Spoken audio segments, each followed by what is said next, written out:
A world-class assassin's years of accumulated strength were unexpectedly wiped out due to a mishap in a game. With only 3 minutes left until the shutdown of the online game Millennium, Xuan Qingming was fully focused on battling the hell-level boss in front of him, which still had a third of its health remaining. As a 17-year-old world-class assassin, his story began 12 years ago. At the age of 5, on the brink of death, a mysterious system saved his life. During an assassination mission a few years ago, this long-dormant system reawakened and evolved into a slaughter system. From then on, not only could he gain slaughter points to enhance his strength through assassinations, but he could also earn them by defeating monsters in the game. In front of the gates of the underworld, Xuan Qingming was engaged in a fierce battle with the gatekeeper, who was twice his height and cloaked in black. The gatekeeper wielded a giant axe, while Xuan Qingming skillfully wielded a sharp sword. His sword danced through the air like a phantom, repeatedly striking the boss and causing 9,999 damage numbers to appear above its head. Just as the boss was about to fall, an unexpected event occurred. Bei Dawing, a young master from Shengjing City whom Xuan Qingming had previously assassinated, launched a surprise attack. Although Xuan Qingming swiftly killed him with a single strike, the brief distraction allowed the boss to enter a self-destruct mode. A blinding blue light flashed, and Xuan Qingming vanished into a white glow. The system's notification sounded. Player Yijin Biaoxue was killed by the boss, the underworld gatekeeper. Due to a minor violation, the death penalty is doubled. After the game ended, things took a turn for the worse. The slaughter system began its reckoning. Due to death in the game, accumulated slaughter points will be deducted. As you were killed by the strongest boss while under penalty, the deduction rate is 1 to 1,000. In an instant, all 500,000 of Xuan Qingming's slaughter points were wiped out. Worse still, his body retained the dark energy from a recent encounter with a ghoul, and his physical abilities suddenly regressed. As expected, a wave of intense fatigue hit Xuan Qingming like a tide. Immediately after, a piercing pain surged in his chest and abdomen, spreading like a snake to his chest, creating such a pressure that it was almost suffocating. Xuan Qingming forced himself out of the gaming pod, shaking his head violently to stay awake. He quickly pulled a sharp dagger from the clasp on his arm and, without hesitation, aimed it at his abdomen and slashed down. With a thud, a fist-sized wound appeared instantly. A column of dark purple blood, accompanied by a chilling cold, gushed out, making Xuan Qingming shiver involuntarily from the biting cold. Arg! The immense pain forced a scream from Xuan Qingming. He gritted his teeth, enduring the agony, and quickly grabbed a cup from the small table. Without hesitation, he smashed the bottom of the cup and then shoved it into the wound on his abdomen, allowing the gushing red blood to flow through the broken cup. Crack the earth! Xuan Qingming shouted with his last bit of strength before losing consciousness and passing out. He didn't know how much time had passed, but Xuan Qingming seemed to regain a sliver of consciousness. His body was numb, unable to feel pain, yet he could clearly sense his lack of energy and was too weak to even open his eyes. At that moment, a familiar voice echoed in his mind. Hello, host. Congratulations on surviving the reckoning of the slaughter points under the protection of this system. However, I regret to inform you that I can no longer fully shield you from the punishment of the heavenly Tao. Your stats have reverted to what they were before inheriting the slaughter system, or even lower, ha. Hearing the system's gloating tone, a surge of anger rose within Xuan Qingming, but he knew this system had always been irritating. He suppressed his anger and silently thought, show me my current status. Xuan Qingming knew he wasn't fully awake yet, and could only rely on the system to assess his condition and plan for the future. Happy to serve you. As soon as the slaughter system finished speaking, two comparative charts of the stats before and after the reckoning appeared in Xuan Qingming's mind. Host, Xuan Qingming. Before slaughter point reckoning. Cultivation, innate stage, martial realm level 4. Constitution, poison immunity, blood of sin, rapid healing, invulnerability. Special moves, master sword technique, frenzied assassination. After slaughter point reckoning. Cultivation, postnatal stage, void breaking realm level 4. Constitution, poison immunity, blood of sin, rapid healing, moderate external injury resistance. Special moves, basic sword technique, intermediate assassination. Seeing this disheartening comparison, Xuan Qingming was furious. He knew that punishment would greatly decrease his attributes, but he hadn't expected it to be this severe. Apart from the constitution traits he had before encountering the slaughter system, poison immunity, blood of sin, and rapid healing, everything else was worse than when he was 15. What pained Xuan Qingming the most was the complete loss of the sword techniques he had painstakingly mastered. The decline in cultivation was secondary. Losing those skills meant he had to start from scratch. As Xuan Qingming silently cursed the system, that annoying voice chimed in again. Host, due to your insults towards the system, the heavenly Tao punishment will reduce your external injury resistance to high-level impact resistance. That irritating voice was just as detestable as ever, never offering help unless it was a life-or-death situation. Xuan Qingming vividly remembered when he fell off a cliff at age 5. This raspy voice risked punishment from something called the Heavenly Tao to save his life. The mocking voice of the slaughter system had just echoed when Xuan Qingming was about to curse out loud. Suddenly, he felt a pill being shoved into his mouth. A strong medicinal aroma exploded in his mouth, so bitter it brought tears to his eyes. He quickly realized the pill contained several toxic herbs and dared not swallow it hastily, leaving it lodged in his throat. Oh my, he finally opened his mouth. I almost had to dislocate his jaw. A familiar voice rang out. Xuan Qingming immediately realized he was safe. He quickly swallowed the pill in one gulp. Hey, you're not gonna die, right? The voice continued. Wow, with that sleeping face and petite figure, if we threw you out there now, a bunch of fangirls would rush to take you home. Xuan Qingming struggled to open his eyes and could only see a strong silhouette in his blurred vision. As his sight cleared, he recognized the familiar square face. He blinked slightly to indicate he was fine. The person was Lu Xingyun, nicknamed Overlord Blade, aged 18, ranked 99th alongside Xuan Qingming on the world's top 100 rank assassins list. They, along with Lai Tian and Li Di, were the core members of the Immortal Nations assassin organization, Xuan Tian. Lu Xingyun explained, the pill had some toxic herbs to neutralize the remaining toxins in your blood. You were too careless. Didn't you care that the corpse ghost's energy was toxic? Xuan Qingming squinted at Lu Xingyun, feeling a wave of dizziness, a side effect of excessive blood loss. Lu Xingyun continued, don't look at me like that. Your strange blood type has no match. If it weren't for Li Di's timely intervention, your bleeding wouldn't have stopped. He stroked his chin, revealing a rare smile. I'm thinking, should we have Li Di draw some of your blood for backup? But your ability to produce blood is so strong, it's quite a contradiction. Saying this, Lu Xingyun handed Xuan Qingming a straw. Xuan Qingming gulped down a large bottle of nutrient liquid, then burped and complained. This stuff tastes awful. And so what if the corpse ghost's energy is toxic? I'm immune to all poisons. I was just dizzy from blood loss and thought someone was trying to poison me and chop me up. Ugh. Lu Xingyun pinched Xuan Qingming's cheek. Hey, being able to talk so much means you're really okay. By this time, Xuan Qingming's abdomen had already healed completely, with no trace of the terrifying wound he had inflicted on himself before fainting. Just then, two people hurried to the bedside. One of them asked, Boss, you were so badly hurt by the corpse ghost. Why didn't you tell us? These two were Lai Tian and Li Di, ranked 133rd and 234th among the world's rank assassins, respectively. Their real identities were Hua Ziqian and Hua Zikuan, the eldest and second sons of the Hua group in Yin province. At this moment, the leaders of Xuan Tian, the top assassin organization of the Immortal Nation, had all gathered in this inconspicuous small building on the outskirts of the Water City. Xuan Qingming looked at the ceiling with a hint of guilt and said, well, my current cultivation is not even as good as when we escaped.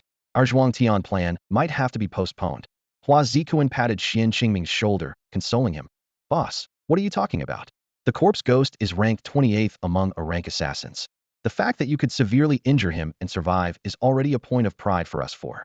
Xuan Qingming groaned in pain from the pat. Hua Ziqian immediately scolded. Stop, you idiot brother.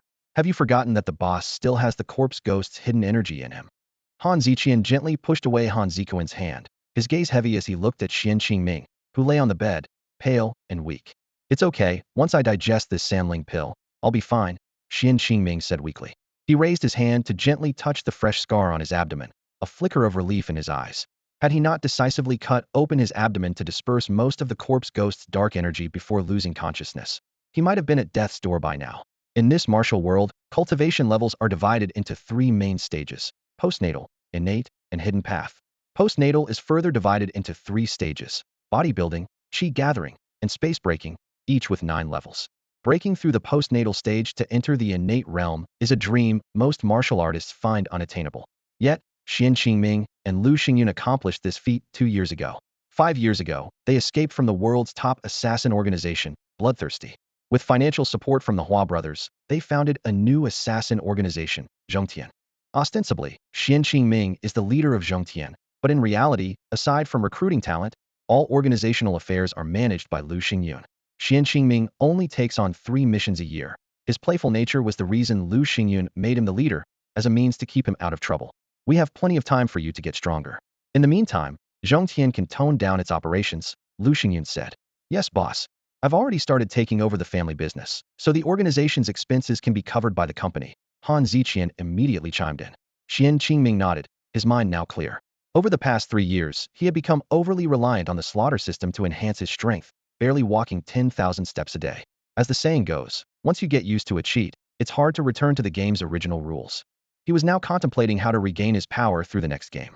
After all, not every online game could provide such generous slaughter point rewards as Millennium. How long have I been unconscious? He asked. About 3 days. Xingyun and Ziqian rushed here the next day. We even turned down a big job to take care of you, Han Zikuan replied. As a rising force in the Immortal Nation's assassin circles, Zhong Tian's mission-taking principles are straightforward. The target must be someone with a history of evil deeds or an enemy of the Immortal Nation. As long as the reward is reasonable and the challenge matches their strength, they will accept the mission. Due to this, even when the security department of the Immortal Nation found some clues, they did not pursue the matter deeply. As one of the top 3 hackers in the world, Han Zikuan not only handles the missions, but also ensures the safety of Zhong Tian's assassin's information. Xuan Qingming nodded silently, thinking to himself, fortunately, Coffin Realm hasn't entered beta yet. It seems I'll have to start from scratch. His brothers were unaware of the slaughter system's existence and thought he was simply an anomaly who could train in the game pod using nutrient solutions. Suddenly, the door intercom system chimed with a pleasant notification, breaking the silence in the room. Hua Zikuan quickly got up and went to the video intercom at the door. The screen displayed the face of a cute doll-like figure, followed by a sweet female voice. Qingming, I'm here to pay the rent. Lu Xingyun, hearing the voice, turned towards Xuan Qingming with a teasing smile. Oh, the girl from the basement apartment in the north is here. I wonder how she's going to pay the rent this time. Hua Ziqian immediately joined in, his eyes gleaming with excitement. Hey, boss, you're not feeling well. Let me handle the rent collection. He was already eager to get up. Hua Zikuan quickly grabbed his brother, holding him back. He turned to Lu Xingyun and whispered, You both know about her, but she hasn't met you. You two should stay quiet. This girl is from Fu Street, renting here because it's closer to Academy City. Lu Xingyun nodded thoughtfully. Oh, so she's a hardworking girl. Maybe we could. Before Lu Xingyun could finish, Xuan Qingming interrupted him sternly. Fu Street is full of unfortunate kids. I don't want them to repeat our mistakes. His tone was full of firmness and compassion. Lu Xingyun shrugged, pulling Hua Ziqian closer and nodding towards Xuan Qingming and Hua Zikuan. All right, he said thoughtfully. But speaking of which, if we're looking for suitable talents for certain tasks, Fu Street's kids might be the best choice. Their backgrounds are almost a blank slate. Seeing this, Hua Zikuan briefly explained the situation on Fu Street. Fu Street is essentially a large orphanage surrounded by residential buildings. Most of the residents live in poverty, survivors of a biochemical war. He paused, then added, The one paying the rent grew up in the Fu Street orphanage. Her name is Yao. As he spoke, Hua Zikuan had already opened the door. Without a word, he suddenly stepped forward and aimed a palm strike at Yao. Yao seemed prepared, quickly responding with a punch. Take this, she exclaimed. To everyone's surprise, Hua Zikuan was no match for Yao and was sent flying several meters back, landing heavily on the ground and sliding further before coming to a stop. Seeing this, Yao hurriedly went over to help Hua Zikuan up, apologizing. Oh, Kuan, I'm sorry. I just broke through recently and couldn't control my strength. Hua Zikuan, rubbing his sore chest, looked at her with both admiration and envy. Sigh. I don't know whether to congratulate you or blame myself for not working hard enough. In just a few days, you've surpassed me and reached the Xiantian stage, haven't you? Proudly, Yao lifted her chin. Hee, I promised Qingming that my goal for the joint exam is to be in the top 300. Hua Zikuan was genuinely happy for the determined young girl and encouraged her. Keep it up. I believe you can do it. He invited Yao inside, took the rent she brought and the gift for Xuan Qingming, then handed her 2 large bags of snacks. Here, Qingming caught a cold a few days ago. These snacks would be wasted on him. Are you heading back to Fu Street today? Take these to the kids there. Yao was used to Hua Zikuan's kind lies. With her keen senses, she knew these snacks were meant for the children on Fu Street. Although Yao received a full scholarship to the top academy in Academy City, her perception far exceeded that of ordinary people. She had long known that Hua Zikuan had followed her to Fu Street before, but she also understood that both Hua Zikuan and Xuan Qingming were kind-hearted. So, every time she came to pay the rent, Yao would bring small handmade crafts made by the children to give to Hua Zikuan and Xuan Qingming, expressing her sincere gratitude. Upon hearing about Xuan Qingming's illness, Yao asked with concern, Is Qingming sick? Her eyes showed a hint of worry. Upon hearing that Xuan Qingming was ill, Yao felt a pang of worry and instinctively rushed towards the stairs. However, Hua Zikuan quickly and gently tugged her braid to stop her impulsive action. Yao blushed, realizing her abruptness. Don't rush, Hua Zikuan said gently. If you catch it and pass it on to the kids on Fu Street, it'll be troublesome. Yao nodded, understanding the reasoning despite her concern. She glanced anxiously at the stairs leading to the second floor, pondering what to do next. Just then, Xuan Qingming's weak voice came from behind the door. I'm all right. I should be better in a couple of days.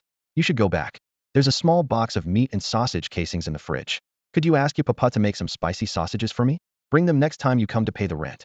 Hearing Xuan Qingming's words, Yao felt somewhat relieved and quickly replied, Okay, Qingming go. Take care and get well soon. Thank you for your concern. Xuan Qingming continued in a frail voice.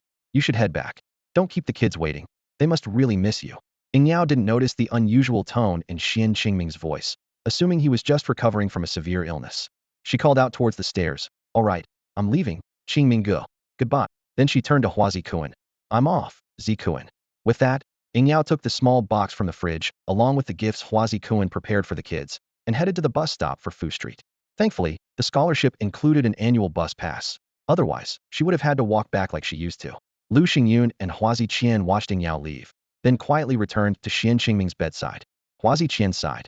She's such a kind-hearted but unfortunate girl. Her pink hair isn't natural. It must be a result of nutritional deficiencies from her early training. Lu Xingyun chimed in. Yes, she shares all the supplements she earns with the kids on Fu Street to teach them martial arts. If it weren't for wanting to be close to school and learn from martial arts masters, she wouldn't have rented someone else's basement. Xuan Qingming frowned, as if transported back to that evening 3 years ago. He recalled how Yao, clutching crumpled bills, pleaded for a bed in his basement. She had already been turned away by 19 other places and would have to search 5 kilometers further if refused. Seeing her using an old phone model from 7 or 8 years ago, Xuan Qingming almost thought she had traveled from another era. Reflecting on this, Xuan Qingming chuckled at himself. That day, without hesitation, he cleared out the gym equipment and, under Yao's astonished gaze, somehow procured a truckload of second-hand furniture. From beds and cabinets to washing machines and kitchenware, he furnished the entire 60-square-meter basement for her. Had he not sensed her reluctance to accept charity, he might have bought brand-new furniture. The so-called second-hand items were actually moved from another property of his in Zhongtian. His only requirement for Yao was to rank within the top 1,000 in both the national exams academic and martial arts sections, or she would have to work for him for 10 years without pay. The monthly rent was merely a symbolic charge for utilities, insisted upon by Yao. Before rent was due, Xuan Qingming would carefully check Yao's progress in her cultivation. He claimed it was to ensure she wasn't slacking off and breaking their agreement. But in truth, he was concerned that she might neglect her nutrition during her training. To Xuan Qingming's surprise, Yao had ranked in the top 500 in the joint exams for 2 consecutive years. For the third time, her scores were likely to improve even further. He secretly marveled at her potential and considered donating some supplements to Fu Street once his health improved, but he was determined not to let Yao find out it was his doing. Hua Zikuan nodded in agreement. Yes, if she knew, she'd foolishly refuse to use the supplements. That girl is both strong-willed and stubborn. He added, in this era where martial arts are highly valued, having a good physique is crucial to succeed in society. Without excelling in other fields, most people blend into the crowd and struggle to stand out. The saying, rich in literature, rich in martial arts, is not just empty talk. Some people are not naturally suited for martial arts, and using equipment and medicine to unlock potential is too expensive. This is why children with less talent are often abandoned in places like Fu Street. However, some children can improve their physical condition through supplements and reach the threshold for martial arts. Yao secretly shared her school-awarded medicine allocation with these children, hoping more of them could receive martial arts education and achieve a better social status in the future. After a long bus ride, Yao deftly broke the wrists of 2 harassers, smashed one's camera and another unspeakable part, and then walked cheerfully towards the path leading to Fu Street. The bus route passed through some rough areas where it was easy to encounter troublemakers. It was in this environment that Yao earned the nickname Little Witch Kicker. Yao embraced this title and often helped intoxicated women near bars. Over the years, everyone knew her character, and with the influence of the mute granny from Fu Street, the local forces gave her some respect. As for the petty thieves, they had been warned by Yao and would promptly disembark at the next stop when she boarded. Walking between 2 towering, unfinished buildings, she saw a small sign at the end of the path Fu Street. The letters on the sign were particularly bright, clearly freshly painted. Behind the sign, a chubby little boy was eagerly watching Yao approach from afar. Depang, why aren't you listening to your sister again? Didn't I tell you not to leave the house until you reach the acquired void breakthrough stage? Yao said as she recognized Depang. She quickly set her things aside and ran to embrace him. Sister, I've reached the acquired void breakthrough stage, the little boy exclaimed excitedly. I can only see you once a week, and I missed you so much. I didn't tell anyone else. I came out myself to share the news with you first. Hearing his explanation, Yao was overwhelmed with joy, hugging him tightly and repeatedly saying good. At that moment, nothing made her happier than seeing the progress of the little chubby boy she had watched grow up. Depang was born with a frail constitution, his genetic defects causing his body to swell like a lump of flesh. and he was heartlessly abandoned on Fu Street. On this planet, which revered martial prowess, abandoned children faced grim fates. Some fell into the hands of merciless individuals and were sold as commodities. These orphans, unable to practice martial arts, were rarely adopted. The luckier ones became slaves, some were trained as death warriors, and the most unfortunate were used as resources for harvesting. However, the most chilling was the secret experimental base on a distant island. It was rumored that children who entered never returned alive, and those who did were transformed into monstrous figures. Only Fu Street offered a glimmer of hope for these abandoned children. Here, a woman known as Mute Granny selflessly cared for the displaced and disabled kids.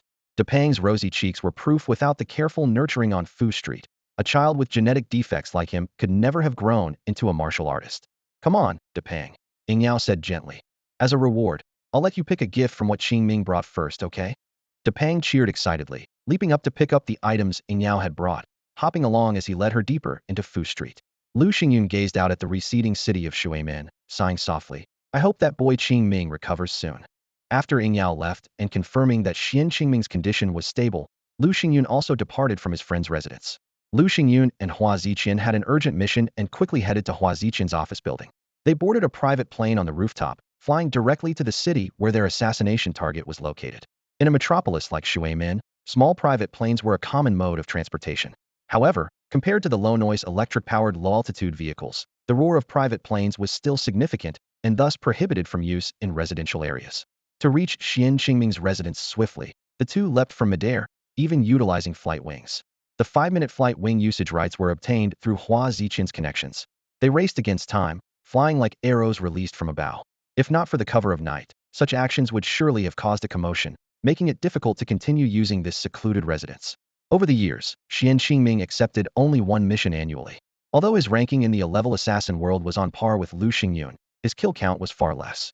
Lacking a cold-blooded nature, Xuan Qingming often made mistakes, with Lu Xingyun quietly cleaning up the aftermath.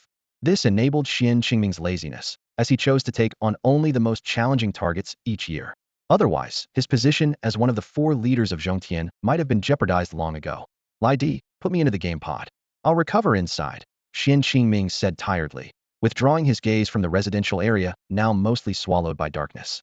He gave Hua Ziqian a resigned smile, realizing it was the first time he'd appeared so disheveled in front of his brothers. At that moment, he felt like he'd just downed a whole bottle of liquor, struggling to even move a step. Ignoring Xuan Qingming's disdainful eye roll, Hua Ziqian grinned mischievously. Come on, sweetheart, he teased, effortlessly scooping Xuan Qingming up in a bridal carry and rushing to the game pod like an eager rogue. Sleep tight and have sweet dreams, Hua Ziqian said, quickly placing Xuan Qingming into the multifunctional game pod before he could hurl any curses. With a wicked grin, he shut the pod's lid and turned the valve for the nutrient solution. Goodbye, darling. As the gurgling sounds filled the pod, Xuan Qingming was swiftly submerged in the special nutrient liquid. Hua Ziqian added, Rest up, big brother. None of us believe a single defeat could take you down. This struck a chord with Xuan Qingming, and his urge to lash out at Hua Ziqian dissipated. Sighing softly, Xuan Qingming appreciated his brother's unwavering support. However, he forgot he was submerged, and with a couple of gulps, he choked and coughed. Cough, cough. Damn it. Hua Ziqian, cough? Are you trying to drown me? Seeing this, Hua Ziqian immediately shut off the valve and dashed out of the room, leaving a trail of laughter. Ha ha. Big brother, just take your time recovering in there. Ha ha, I did it on purpose. After Hua Ziqian left, Xuan Qingming shook his head in exasperation, thinking how Hua Ziqian really couldn't help but play pranks. He mused silently. Hua Ziqian, you know I learned this from you, right? Mischief is contagious, don't you remember? The nutrient solution was rapidly absorbed by Xuan Qingming, leaving his hair and head dry. This was his special ability, allowing him to quickly absorb beneficial nutrients. Because of this, Hua Ziqian dared to play such a prank, knowing the solution was far from enough to satisfy Xuan Qingming's absorption capacity. Lu Xingyun and others had studied Xuan Qingming's physique, discovering it was indeed extraordinary, with blood composition unlike any other. If Xuan Qingming lost too much blood, he couldn't accept a regular transfusion. This was why Lu Xingyun and Hua Ziqian were so anxious upon hearing of his severe injuries. Years of hard work, and I'm back to square one, Xuan Qingming thought after Hua Ziqian left, staring blankly at the ceiling while planning his next steps. He was no longer the same Xuan Qingming from 5 years ago. Now, alongside Lu Xingyun, he led their 2 close brothers, commanding nearly 100 assassins and almost 1,000 fighters. Without their joint achievement of reaching the top 100 in the rank assassin list, their organization Zhongtian wouldn't have risen so swiftly to the second tier in the assassin world. However, Xuan Qingming's declining strength gave him a profound sense of crisis, especially after hearing that the ruthless rank assassin organization Bloodthirst had caught wind of Zhong Tian's activities. Back in the day, Xuan Qingming and Lu Xingyun barely managed to escape from the bloodthirsty organization, a harrowing experience etched deeply in their memories. Now, learning that those ruthless pursuers might have tracked down Lu Xingyun, Xuan Qingming felt an overwhelming sense of helplessness. He lay in the gaming pod, staring blankly at the ceiling as moonlight slowly crept into the room. Xuan Qingming pondered. My heaven-devouring technique attracts the spiritual energy of the surrounding area, but my body can't endure such a massive infusion for long. I have to rely on this mischievous system to boost my cultivation further. Xuan Qingming didn't immediately try other games to regain his strength. He recalled having tried almost every online game available, with the now-closed Millennium being the most beneficial. However, even someone as strong as Lu Xingyun hit bottlenecks. Xuan Qingming vividly remembered that when Lu Xingyun was about to break through to the innate realm, he used his own innate cultivation to give Lu Xingyun a push. Without that, Lu Xingyun might have been stuck at the peak of the 9th stage of the postnatal realm for a year or more. Time constraints were Xuan Qingming's biggest concern. Just then, a familiar and despised voice spoke up. My little master, failure is the mother of success. Why don't you try a new online game? The system said in a voice that Xuan Qingming found utterly detestable. Xuan Qingming resisted the urge to yank the system out of his head and give it a good beating. He had tried before, but after pulling out several strands of his own hair, he gave up on such self-destructive actions. Now, he played the part of a quiet and handsome man, listening to the system's grating voice from a third-person perspective. The system continued. As far as this system knows, a new game is about to launch on the market, right? Hearing this, Xuan Qingming's blank eyes suddenly narrowed, and he lifted himself slightly in excitement, causing the gaming pod's cover to open. But he quickly let out a low groan of pain from his wounds and slowly lay back in the pod, breaking into a cold sweat. This time, Xuan Qingming wasn't lured by the system's raspy coaxing and didn't impulsively jump into the soon-to-launch game, Coffin World. The system added, my little master, don't be so reluctant. This time, this system will reluctantly share some information with you. Xuan Qingming continued to ignore the pesky system. He had realized that the system was a masochist. If he ignored it or occasionally insulted it, he'd actually gain some benefits. If he acted overly eager, the damned system would surely make his life miserable. After 10 minutes of silent treatment, the system finally sighed in resignation. All right, this system will be merciful and tell you in advance. In the new game Coffin World, the kill point exchange rate is 20:1. A 20:1 exchange rate. The system deliberately teased, and Xuan Qingming was shocked by this revelation. Xuan Qingming's emotions only wavered for a moment before returning to a state of absolute calm. He calculated in his mind that his current rate of gaining kill points had increased fivefold compared to before. At this speed, he could definitely regain his original cultivation level within half a year. However, when the system mentioned the death ratio, Xuan Qingming's nerves instantly tightened. He wasn't going to be fooled again. Seeing no reaction from him, the system swiftly changed the topic, confidently continuing. And when you die in the game, the death penalty ratio is 1:100. This statement hit Xuan Qingming like a heavy hammer, directly striking his nerves. He abruptly sat up straight in the medicinal bath, causing all his wounds to instantly split open. Ouch, damn, it hurts, it hurts. Xuan Qingming's groans echoed throughout the room. Hua Zikuan rushed in at the sound, looking alarmed. Oh my god, big brother, I just want to get some nutritional fluid. What are you doing? Why are you moving around? Are you trying to get yourself killed? He firmly pressed Xuan Qingming back into the gaming pod, his voice full of concern. Boss, your cultivation has only regressed a bit. There's no need to resort to something so drastic, right? Hua Zikuan spat as he spoke, gripping Xuan Qingming's shoulders tightly, as if fearing he'd do something foolish. Xuan Qingming was both amused and exasperated by Hua Zikuan's reaction. Just as he was about to explain, Hua Zikuan launched into a lengthy monologue. My dear boss, without you and Xingyun, what meaning would Zongtian have? My brother and I might as well go back to being boring trust fund kids. Xuan Qingming wanted to free himself from Hua Zikuan's grip, but he was no match for Hua Zikuan, who was at the peak of the 9th stage of the Hotian realm. Just then, a strong smell of garlic hit him, and he finally couldn't take it anymore. Did you dip too much garlic sauce when you ate pork head meat tonight? Xuan Qingming shouted. Hua Zikuan, I don't want to die, now get out and go to sleep. Just then, two soft female giggles came from outside the window. Hua Zikuan's face instantly turned bright red, and he awkwardly smiled at the window. Oh, big brother, well, good night, I'm going. He quickly filled half the gaming pod with nutritional fluid, settled Xuan Qingming in, and swiftly exited the room. Xuan Qingming recognized the laughter. It belonged to Xiaoyun and Lu Feng, the assassins of Zongtian. Luckily, it was these two who were on duty tonight, already won over by Hua Zikuan. Otherwise, his garlic breath incident would have become the joke of all Zhongtian. However, this little episode reminded Xuan Qingming of a serious issue. He narrowed his eyes, contemplating the complex web of relationships among the assassins in Zhongtian. Some individuals in the organization had twisted personalities, with some even eyeing his position. Tonight it was Xiaoyun and Lu Feng on duty, but what about tomorrow? The day after? Xuan Qingming knew that word of his regression and cultivation would eventually get out. Although Lu Xingyun and others would temporarily arrange for Xiaoyun and Lu Feng to guard here, prolonged time would inevitably arouse suspicion from others. A sense of crisis quietly enveloped him, and he knew he needed to come up with a countermeasure quickly. The slaying system fell silent, as if waiting for Xuan Qingming to make his own decision. Xuan Qingming chuckled inwardly. Huh. Unlucky system, you better not be lying to me this time. No sooner had he finished speaking than the system abruptly sprang to life, eagerly explaining. Absolutely, my dear master. This new online game, Coffin Realm, is tailor-made just for you. With that, the system fell silent again. Xuan Qingming frowned slightly, sensing something odd about the system's unusual behavior. He was well aware of the system's tendency to both tease and be unable to keep secrets. Remembering how he nearly lost his life due to the system concealing a 1,000-year punishment mechanism, Xuan Qingming was determined to turn the tables this time. I'm suddenly not so interested in playing games, Xuan Qingming said nonchalantly. What kind of punishment would there be if I stopped using you? As expected, the system panicked upon hearing this and quickly replied. No, my dear master. If you don't want me, there will be other. The system's voice abruptly cut off. Xuan Qingming's lips curled into a smile, his eyes narrowing into crescent moons. So, if I don't want you, another system will replace you, right? The system was momentarily stunned, then erupted in a furious shout. Xuan Qingming, how dare you trick me? Xuan Qingming wished he could block his ears, but he couldn't stop the system's voice from echoing in his mind. He shouted sternly, shut up. I've tolerated you because you saved my life.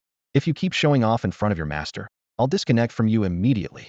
Though the system fell silent, it soon resumed speaking in a tone that was both threatening and lacking in confidence. Xuan Qingming, I'm telling you, once you apply for disconnection, there's a 100-day reflection period.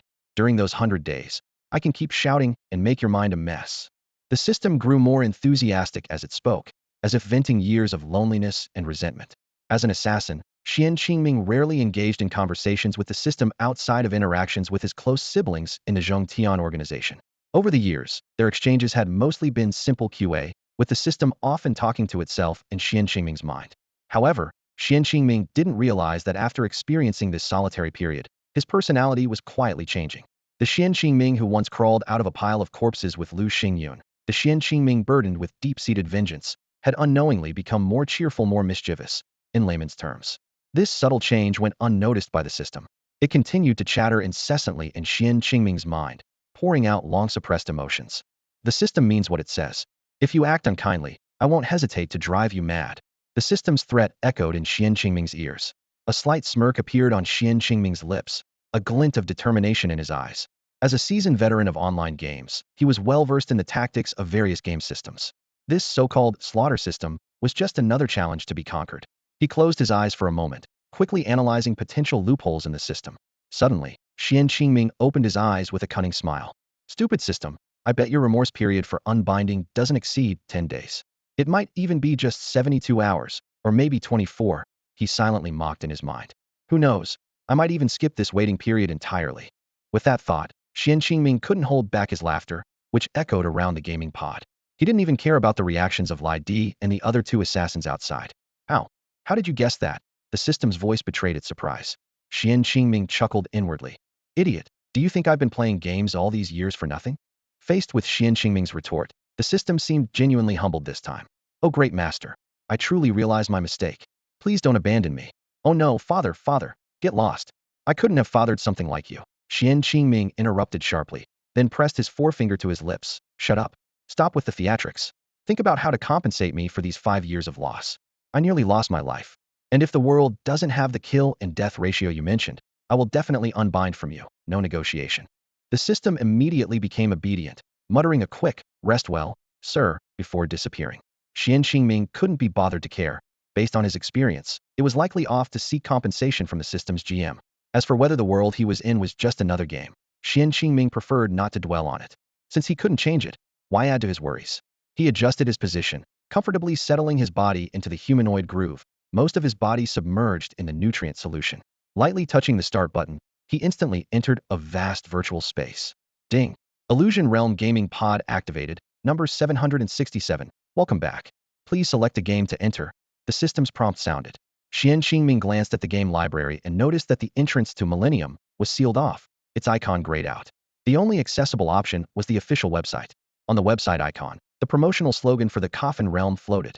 Out of nostalgia for Millennium, Xuan Qingming didn't bother looking for the Coffin Realm ad in the store. Instead, he clicked on the Millennium official website button. He murmured in confusion, his gaze fixed on the content displayed on the screen. Seeing the web page transform into something so unfamiliar, Xuan Qingming felt a bit at a loss. He stared wide-eyed at the screen, muttering in disbelief. Well, I'll be. Even the Millennium's official site has been taken over by the Coffin Realm. He quickly browsed the page, amazed by the efficiency of Zhongtian Game Company. With no choice, Xuan Qingming reluctantly began reading the introduction to the Coffin Realm game. Coffin Realm is a fantasy martial arts-themed casual growth online game. Players can enhance their cultivation in this world, and even have the chance to transcend tribulations and ascend. The game doesn't have fixed career choices. Instead, players can join different factions and learn various skills after leaving the novice village. Xuan Qingming read the introduction carefully, learning that there are tens of thousands of factions in the game, divided into two main branches, Immortals and Demons, each with hundreds of Eastern and Western sects for players to choose from. More intriguingly, players can explore and find hidden NPCs to become apprentices, and even join hidden sects to gain special skills. The game also offers unique gameplay, allowing players to switch from an immortal sect to a demonic one and vice versa, which piqued Xuan Qingming's interest. He continued reading and discovered that the game uses advanced big data AI algorithms, allowing personalized conversations with NPCs to unlock intimacy and rewards. Zhongtian's AI system is particularly impressive, as it can activate hidden attributes of game characters based on player abilities. Xuan Qingming noted that the company promised not to interfere with attribute modifications, leaving everything to the AI. After reading the introduction, Xuan Qingming had a general understanding of Coffin Realm. He thought to himself, well, Millennium is a fantasy online game, and this Coffin Realm is a fantasy martial arts one. Experiencing something new might be good. He then opened the forum to see if any helpful information for the beta testing had been released. However, upon entering the forum, his attention was immediately drawn to several eye-catching scarlet words. A playful smile crept onto his lips, a sign that he was in the mood for action. Millennium server shut down, the infamous emperor left in the dark, killed viewers only to be slain by the boss. This title, glowing in rainbow colors, flashed continuously at the top of the forum. Xuan Qingming clicked into the page and indeed saw the footage of himself being killed by the underworld gatekeeper's self-destruction, with someone having paid to pin it at the top. What infuriated him more were the mocking comments from players below the post. Xuan Qingming gritted his teeth. Damn it, that Beidawing. I remember only killing him once. Interesting. The player with the ID Beidawing not only had set him up, but was now desecrating him on the Coffin Realm forum. Already overshadowed by the penalty of death in the game, seeing this bloody video made Xuan Qingming's blood boil. He quickly skimmed through a few official pinned posts, confirmed the beta testing time, and immediately exited the game. Turning to the air, Xuan Qingming said, "Lidi, check the IP address of the post made by that ID Beidawing. I want to see if he's truly from the Bei family in Xinjiang, as the rumors say."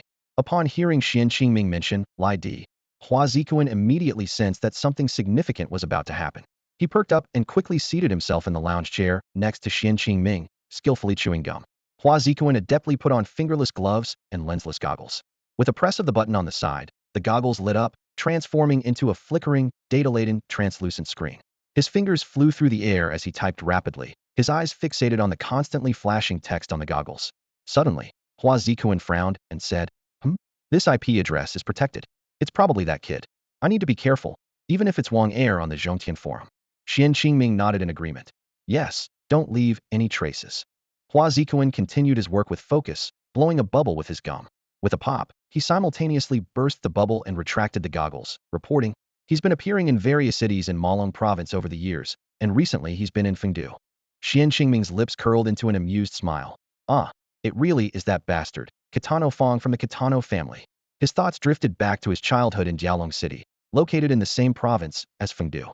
Even without this unexpected encounter with Kitano Fong, he had planned to visit Jialong City this year. As memories surged, Xuan Qingming murmured to himself, "Back then, Uncle Yuan threw me into the sea, and I used my breath-holding technique to drift for dozens of miles in the undercurrent, barely surviving." He recalled being 5 years old when masked intruders attacked the manor, killing everyone they encountered. By the time Uncle Yuan helped him escape, his parents were nowhere to be seen. At the cliff's edge, Uncle Yuan, outmatched by the pursuers, tossed Xuan Qingming into the sea and diverted the enemies. Xuan Qingming was swept away by the current and awoke on a submarine. Ironically, the vessel was transporting children abducted by the bloodthirsty assassin organization. Gazing at the crescent moon outside the window, Xuan Qingming sighed inwardly. Alas, I never got to see my parents one last time. Are you still alive somewhere? After losing his parents, his personality changed drastically. In the bloodthirsty organization, he sought attention through annoying antics, often resulting in beatings. If not for Lu Xingyun's protection, he would have perished long ago. In recent years, Xuan Qingming has been determined to investigate his origins as a student and uncover the truth behind his family's massacre. The university town, located near the Shenlong archipelago and not far from Diaolong City, provided him with a convenient base. Yet, the name Kitano stirred his memories, vaguely recalling that one of the murderers mentioned it. Xuan Qingming silently vowed that if he ever heard that voice again, he would recognize it. The Kitano family, huh? Very well. A glint of cold determination flashed in Xuan Qingming's eyes as he prepared for the imminent investigation. Xuan Qingming slowly submerged into the nutrient solution and closed his eyes. He thought to himself, I need to try and dissipate some of the residual dark energy from the corpse demon. Then, he waved his hand at Hua Zikuan, signaling him to leave. Understanding, Hua Zikuan exited the room, reflecting on how it had been a long time since he had seen Xuan Qingming actively harbor a killing intent, except when facing the bloodthirsty organization. However, since Xuan Qingming didn't want to elaborate, Hua Zikuan refrained from asking further. Inside the room, Xuan Qingming closed his eyes and focused, beginning to circulate the technique that had been ingrained in his very being since childhood, the devouring heaven technique. As the technique circulated, the air in the room seemed to come alive, moving gently.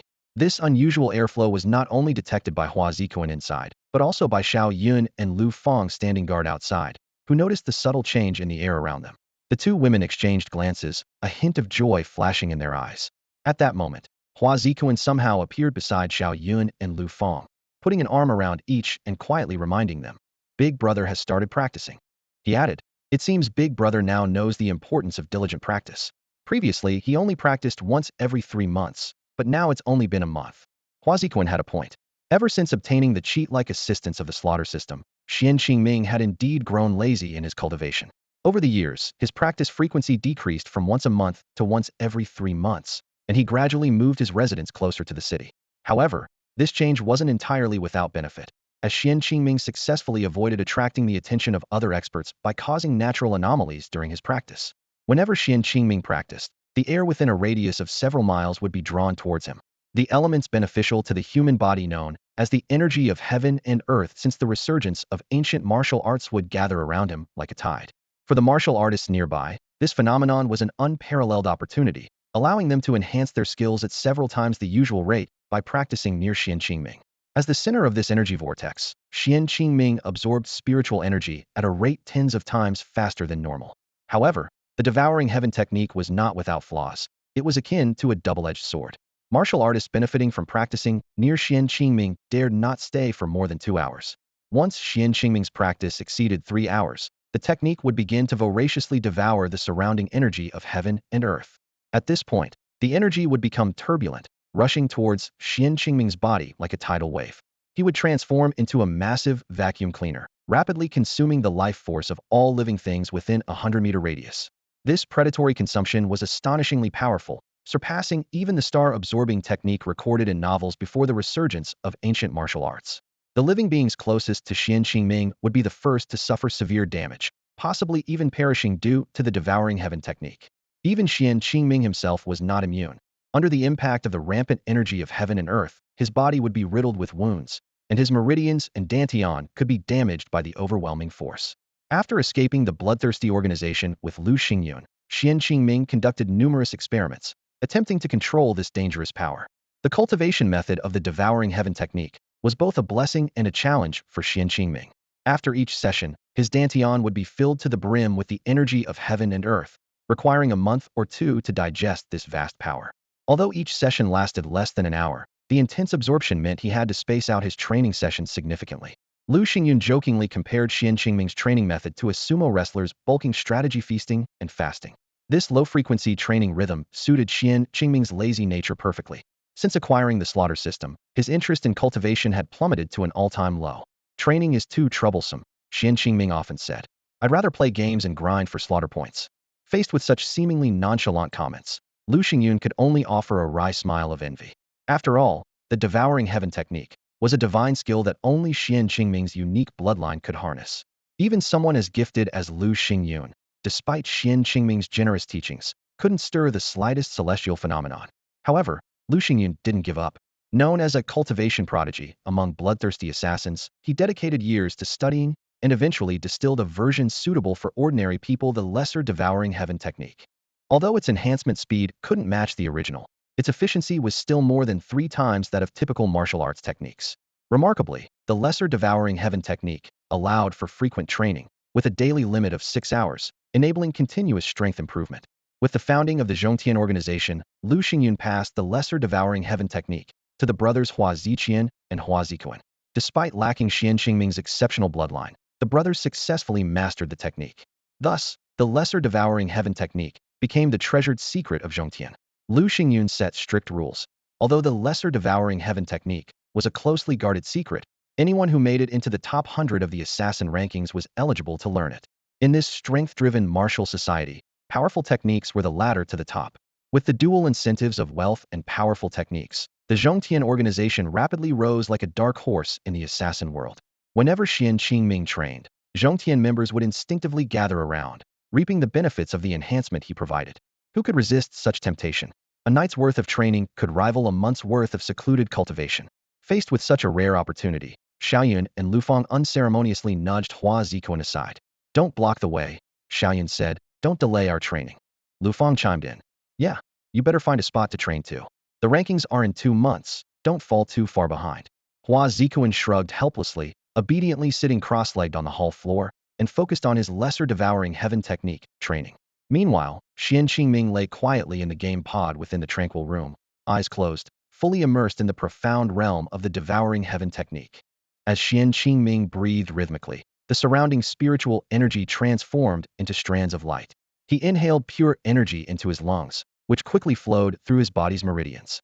Initially, the changes were subtle, and only Xuan Qingming could sense the warm and powerful force quietly growing within him. Over time, this power surged more vigorously, like spring buds breaking through the earth, rapidly growing and unstoppable. Under the wash of this energy, Xuan Qingming's meridians became more resilient, and his body quickly recovered under the dual effects of the nutrient solution and vital energy. However, instead of ending his cultivation as usual, he intensified the activation of the heaven-devouring technique. He carefully guided its energy, redirecting it to the dark force left by the corpse demon in his abdomen. Xuan Qingming had not expelled the dark force entirely for 2 crucial reasons. First, after battling the corpse demon, his strength was significantly weakened, making him hesitant to confront the dark force directly with his energy. Second, he was exploring a new method attempting to gradually strip away the dark force using the heaven-devouring technique, converting it into beneficial energy for his cultivation. At this moment, Xuan Qingming was extremely tense. After several probing attempts with the heaven-devouring technique, he finally used his energy to peel away the outermost layer of the dark force, much like peeling an apple, neutralizing its aggressive power and temporarily stabilizing it. Then, he enveloped the dark force with his energy, cautiously tearing a small opening at its weakest point. In an instant, a dense and potent energy burst forth. Xuan Qingming quickly activated the heaven-devouring technique with full force, sealing the opening like a giant abyssal mouth. The technique rapidly absorbed the escaping energy. Success! Xuan Qingming clearly felt the dark force left by the corpse demon transforming into nourishing energy for his cultivation through the heaven-devouring technique. It felt as if a martial artist at the 8th stage of the innate martial realm was directly imparting power to Xuan Qingming, who was at the 4th stage of the postnatal void realm. Currently, Xuan Qingming's cultivation was a significant level and a half lower than the corpse demons, and the gap between the innate and postnatal realms was vast. The difference in their power was like night and day. Xuan Qingming felt his internal energy surge, and even his flesh was silently tempered, with each cell brimming with vitality. As the first light of dawn penetrated the clouds and illuminated the room, Xuan Qingming suddenly opened his eyes, which now shone with unprecedented brilliance. He took a deep breath and thought, "All right, I'll leave the rest for when I break through to the innate realm." Xuan Qingming sat up and emerged from the gaming pod. His entire body emitted a series of crisp sounds from his bones, a clear sign of his advancement. Overnight, his cultivation had moved from the 4th stage of the postnatal void realm to the 5th stage, reaching the pinnacle of the 5th stage. Just as he was about to approach the 6th stage, Xuan Qingming unexpectedly ended his cultivation. Xuan Qingming activated the heaven-devouring technique, effectively sealing the depleted dark energy rift of the corpse ghost and holding it firmly in place. Feeling the surging power within him, a confident smile appeared on his lips. A thought flashed through his mind. If he could cultivate to the late stage of the innate realm, or even higher, the power of the heaven-devouring technique would surely shake mountains and rivers, making a remarkable impact. Knowing this was just the beginning and that the road ahead was long, Xuan Qingming was fearless. With determination in his heart and the ambition to devour the heavens, this resolve filled him with strength. He resolved that he must not neglect his cultivation as he had in the past years. He aimed to practice at least once a month. More importantly, this time, he was determined to break through from the acquired realm to the innate realm through his own efforts and personally experience the infusion of the world's spiritual energy. Reflecting on the past, ever since obtaining the slaughter system, Xuan Qingming had relied entirely on it for cultivation, like a player with a cheat code, no longer exploring the game through his own strength. Experiencing the breakthrough from the acquired realm to the innate realm would undoubtedly benefit his future cultivation. It felt as if heaven had given him another chance, and he was determined to seize it firmly. At that moment, the familiar sly voice of the slaughter system rang out. "Hey, my little master, your thoughts are quite dangerous." Xuan Qingming instinctively squinted his eyes, warily regarding this presence as a king facing a treacherous minister he couldn't easily eliminate. The system continued. With the support of this system, your cultivation will progress by leaps and bounds, far surpassing any heaven-devouring technique. After all, I am. Before the system could finish, Xuan Qingming sharply interrupted in his mind. Shut up. The game hasn't even gone through beta testing, and you're already jumping out. Have you figured out how to compensate me? Since discovering the system's masochistic tendencies, Xuan Qingming's fear and respect for it had long vanished. Facing Xuan Qingming's cold attitude and blunt words, the system wasn't angered but instead adopted a flattering tone. "Oh, master, if I hadn't applied for compensation for you, how could I dare show my face to you again?" Xuan Qingming clicked his tongue twice in his mind and mocked. "I can't even see your face, so how could you lose it?" The system, unbothered, continued. "Ah, that's true. But once your cultivation reaches the flowing light realm of the innate stage, you'll be able to witness the majestic presence of this system." Xuan Qingming's face twitched slightly, silently cursing the shameless system for its brazen self-praise. Not wanting to banter with the system any longer, he directly demanded, "Enough. Just tell me what compensation you brought. My cultivation has been declining, and my life might even be at risk." Feigning mystery, the system replied, "Well, all right, master. I have a piece of good news and a piece of bad news. Which would you like to hear first?" Hearing the system's dilly-dallying, Xuan Qingming could only urge patiently, "Just tell me both." The system promptly responded, "As you wish, my dear master. I have applied to the Heavenly Tao to open the system store for you ahead of time, which is usually only accessible at the Lianhua stage. The Xiantian phase is divided into three major realms: Chengwu, Liuguang, and Lianhua, each further subdivided into 9 levels. For ordinary martial artists, breaking through these realms is just as challenging as crossing the initial threshold into the Xiantian phase. However, Xuan Qingming has been granted a special privilege. The system has opened a store for him that would typically only be accessible at the Lianhua realm. After explaining the usual requirements for accessing the store, the system paused deliberately, trying to pique Xuan Qingming's interest. Yet, Xuan Qingming remained unfazed and didn't even ask what Heaven's Way was. The system, feeling somewhat deflated, continued to explain the store's functions. Although the store is now open, the items inside can only be exchanged using kill points, the system said, displaying the store interface to Xuan Qingming. A flash of light revealed a menu-like book in Xuan Qingming's mind. However, the menu was a dark gray, resembling a stack of blurry thick pages, and he couldn't discern any content by flipping through it. "What does this mean?" Xuan Qingming finally spoke. The system was secretly pleased that this taciturn host had finally spoken. "Hee, dear host, this is the bad news I wanted to tell you," the system explained smugly. "Over the years, as you gained kill points, your cultivation also improved, but now it's reset to 0 as a penalty, causing your cultivation to revert to its original state." Understanding the situation immediately, Xuan Qingming interrupted. "You mean I need to accumulate enough kill points to display the store items, and then exchange them, right?" "Correct." The system was about to continue its lecture when Xuan Qingming's cold voice interrupted again. "You call this opening the store? If it only displays when sufficient kill points are accumulated, what's the use of this dark menu?" "No way, I want to switch systems." The system, alarmed, interrupted. "No, master, my dear brother, sir, I was wrong. I'll tell you the truth. I won't tease you anymore." The last few words were almost shouted in desperation, fearing that Xuan Qingming would indeed replace it. It was evident that an entity referred to as Heaven's Way had given the system some kind of ultimatum or requirement. The system quickly added, The menu can show you one item that you're most likely to exchange for based on your cultivation.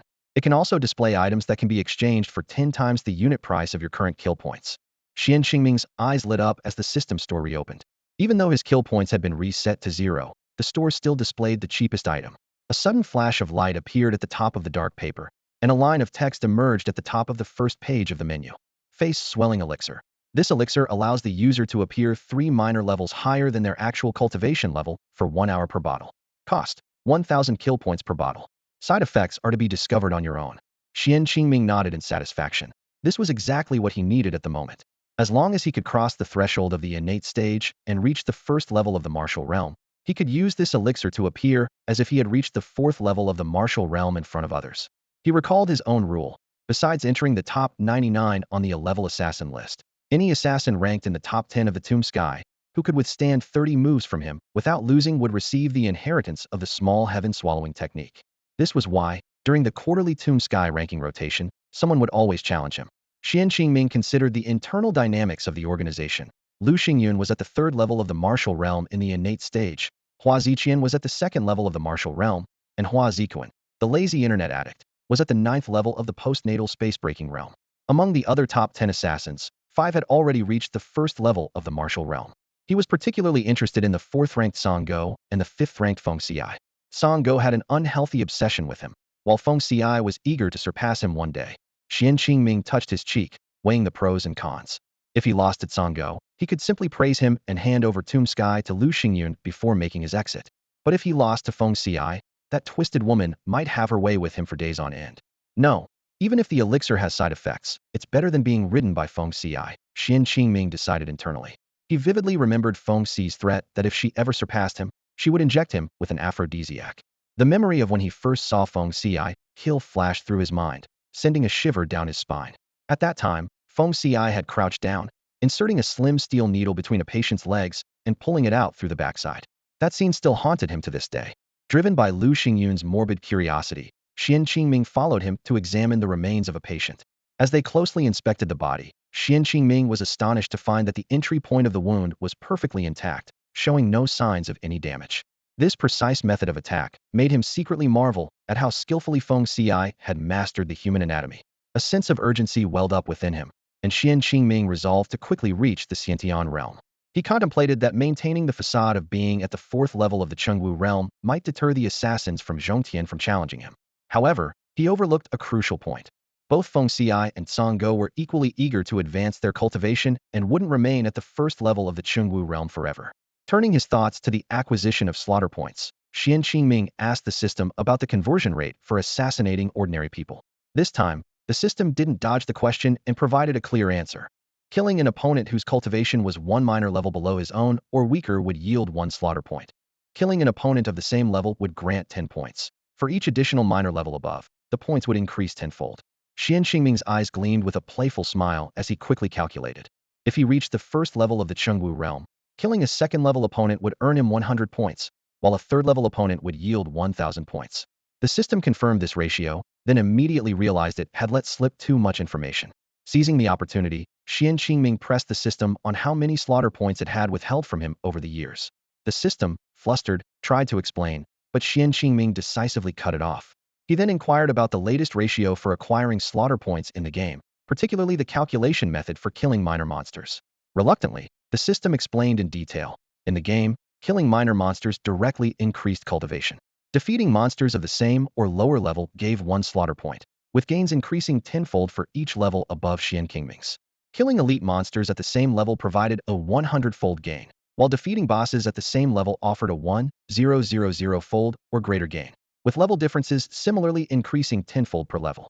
Finally, the system added that before Xuan Qingming reached the Xiantian realm, each slaughter point was equivalent to the effect of 1 minute of cultivation using the Tunshinju.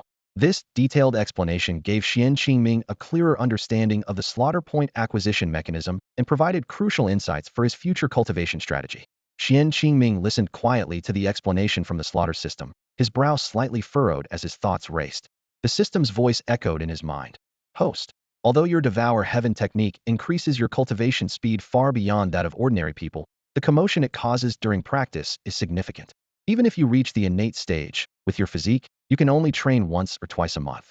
Currently, We reside in a civilian area, and to avoid attracting the attention of powerful individuals, you only dare to train for an hour every few months." Xuan Qingming nodded silently, recalling his cautious training days. The system continued. But even so, the speed at which the Devour Heaven technique absorbs the spiritual energy of heaven and earth is more than 100 times that of an ordinary person. Seeing no response from Xuan Qingming, the system hastily added, "Regarding the death penalty, being killed by monsters of the same level or lower incurs a punishment of 100 times. For each level a monster exceeds yours, the penalty is halved. The penalty for elite monsters of the same level is 0.5 to 0.005 of the slaughter points gained from killing them, while for bosses, depending on their rarity, it's 0.1 to 0.001 times. For each level higher, the deduction rate decreases tenfold." Hearing this, a smile played on Xuan Qingming's lips. The system suddenly grew excited and shouted in a booming voice, "Go on, little treasure, crush them for me." Xuan Qingming did not respond, but his eyes gleamed with joy. He quickly calculated. Encountering a common black iron level boss 4 levels higher than himself would yield 10 million slaughter points. Even if killed in return, the penalty would only be 10,000 slaughter points. This explanation solidified Xuan Qingming's resolve to hunt high-level monsters. As long as he was cautious in the coffin realm and avoided provoking overly powerful bosses, he could amass great wealth. Xuan Qingming gently raised his forearm, clenched his fist towards the sky, and murmured to himself, "It seems I can start risking it with bosses now and reduce the number of people I need to kill each year." He never liked killing people, and the targets in the tomb heaven were all evildoers. In the future, his annual killing quota might be reduced to just 1 or 2. The system eagerly claimed credit. "Dear Master, this halving penalty ratio is something I fought hard to negotiate for you. Fair and square. Cross my heart." Xuan Qingming chuckled softly and said, "In that case, I won't hold your previous deductions against me. Whether it was 100 to 1 or 20 to 1, it's all in the past." The system was left speechless with embarrassment. Over the years, it had indeed deducted tens of millions of slaughter points from Xuan Qingming. Xuan Qingming concluded, "Rarer bosses do provide more slaughter points, but ultimately, you have to win to earn them. Losing still costs you. Now, you may step back." The system obediently acknowledged, about to retreat, but hesitated for a moment and said, "However, I should tell you something." It seemed to want to share an important piece of information that had been overlooked. Xuan Qingming was deep in thought when the system suddenly disappeared. He paused for a moment, his mind going completely silent. After a brief moment of processing, he quickly understood the rule. Without accumulated kill points, he must not be killed by other players, or he would lose 100 kill points. Xuan Qingming raised an eyebrow and chuckled, thinking that this was far less of a loss than being killed by minor monsters. "Isn't this just pushing me to keep risking my life? But for me, what's the challenge?" As the former top-ranked, bloodthirsty sword, who dominated for a millennium, this kind of challenge was nothing to him.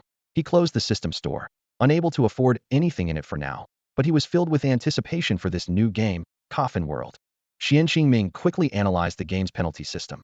If killed by an elite monster of the same level, he would lose 100 minutes of cultivation time. Successfully killing an elite monster 3 levels higher would earn him 10,000 kill points. If unfortunately killed by such an elite monster, he would lose 400 kill points, equivalent to 400 minutes of cultivation time. This is like a rocket speed improvement, Xuan Qingming thought, excited. Even if he failed, the loss was negligible compared to a millennium-long 1,000-fold penalty. He walked to the window and abruptly pulled open the curtains, letting the morning light wash over his face. Ignoring Hua Zikuan, who was lounging on the rooftop terrace after finishing his cultivation, Xuan Qingming gazed towards the brightening eastern horizon, filled with anticipation. 7 o'clock sharp, the Coffin World beta test is about to begin. How exciting! Although dawn had barely broken, the recently advanced Xuan Qingming felt no sleepiness. He treated himself to a relaxing hot bath, then, under the blood-red sky and still-lit streetlights, left his courtyard. After battling the ghouls, I haven't been out for almost a month. Let's grab some breakfast at Uncle Chan's noodle stall first. Xuan Qingming left the residential area, ran several kilometers, and arrived at a familiar alley. He easily outpaced many morning joggers, drawing exclamations from passers-by. That kid runs like an athlete. Before long, he reached the roadside stall that operated only from 3 to 7 a.m. This hidden gem was located near a 24-hour noodle shop. A year ago, after completing a bounty mission, Xuan Qingming had been drawn by the aroma of cooked noodles and discovered this place in the vast residential area. Uncle Chan, the stall owner in his 60s, cooked a bowl of noodles for Xuan Qingming and, worried he might not be full, kindly added an egg. As Xuan Qingming was enjoying a steaming bowl of noodles, a burly man with glasses and a beard emerged from a distant noodle shop. This man, as large as a winter melon, stormed towards Zhenbo, roughly shoving the old man and loudly cursing him for affecting the noodle shop's business. His anger even extended to Xuan Qingming and a few other late-night diners. Quick to act, Xuan Qingming discreetly waved off a few of Zhong Tian's hidden men who were ready to intervene. He took out a few red banknotes from his pocket and handed them to the agitated man, claiming to be a distant relative of Zhen Bo and politely asking him not to trouble the elderly man. This gesture immediately calmed the man's anger, and he even praised Zhen Bo for having such a considerate nephew. Although Zhen Bo wanted to reimburse Xuan Qingming's expenses, the latter politely declined. From then on, every time Xuan Qingming visited the roadside stall, he insisted on paying himself via scan. In return, Zhen Bo would always add an extra egg or a serving of fish balls to Xuan Qingming's meal. Strangely, the burly man who worked at the noodle shop disappeared suddenly in the second week. The noodle shop owner, left with no choice, hired a new noodle chef. The new chef seemed indifferent to the noodle sales, and no one bothered Zhen Bo's business anymore. After all, apart from those who vented their emotions by bullying others like the big winter melon, no one would deliberately suppress a small vendor who posed little competition. 3 months later, a shocking piece of news spread. The bearded man with glasses was found dead in his home bathroom. The stench of his decomposing body was so strong that the residents of the entire building had to conduct a thorough cleanup. The forensic analysis was astonishing. The deceased had accidentally slipped on soap while showering, landing precisely on a moving rod-shaped object, while his head hit the wall. The object pierced his body and, being electrically powered, kept rotating, ultimately causing him to bleed out slowly. Zhen Bo, 1 bowl of beef noodles, please, Xuan Qingming said cheerfully as he sat at the small table, not noticing Zhen Bo's slight frown as he turned to cook the noodles after greeting him. Soon, an enticing aroma wafted from the bowl in Zhen Bo's hands towards Xuan Qingming. Here you go, nephew. I feel like your appetite isn't great today, so I only added 2 slices of thick kelp and 2 quail eggs, Zhen Bo said, placing the steaming noodles in front of Xuan Qingming. Hee, Zhen Bo, you always know what I need. Thanks, Xuan Qingming replied, pleased with Zhen Bo's thoughtfulness, forgetting to mention his upset stomach. If Zhen Bo had added eggs today, he would have been too full. With no other tasks at hand, Zhen Bo sat across from Xuan Qingming and started chatting. Kid, I haven't seen you for almost a month. Where have you been these days? Caught off guard, Xuan Qingming thought he couldn't tell Zhen Bo that he had been playing games nonstop for a month due to a game server shutdown, wasting years of accumulated cultivation. Pretending to be calm, he scratched his head and made up an excuse. I went on a trip abroad recently, and I've been adjusting to the time difference since I got back. This explanation was half true, except for the trip being fake. Going abroad and the jet lag were spot on. Zhen Bo nodded thoughtfully after hearing this, then returned to the small pot to continue cooking noodles as other customers called out. Xuan Qingming didn't notice Zhen Bo discreetly glancing at his stomach as he left the table. Chan Bo's keen gaze locked onto the subtle dark energy left by the corpse demon on Xuan Qingming. Xuan Qingming was completely oblivious, not even noticing Chan Bo's quiet switch of the noodle pot, as if his usually sharp perception was clouded.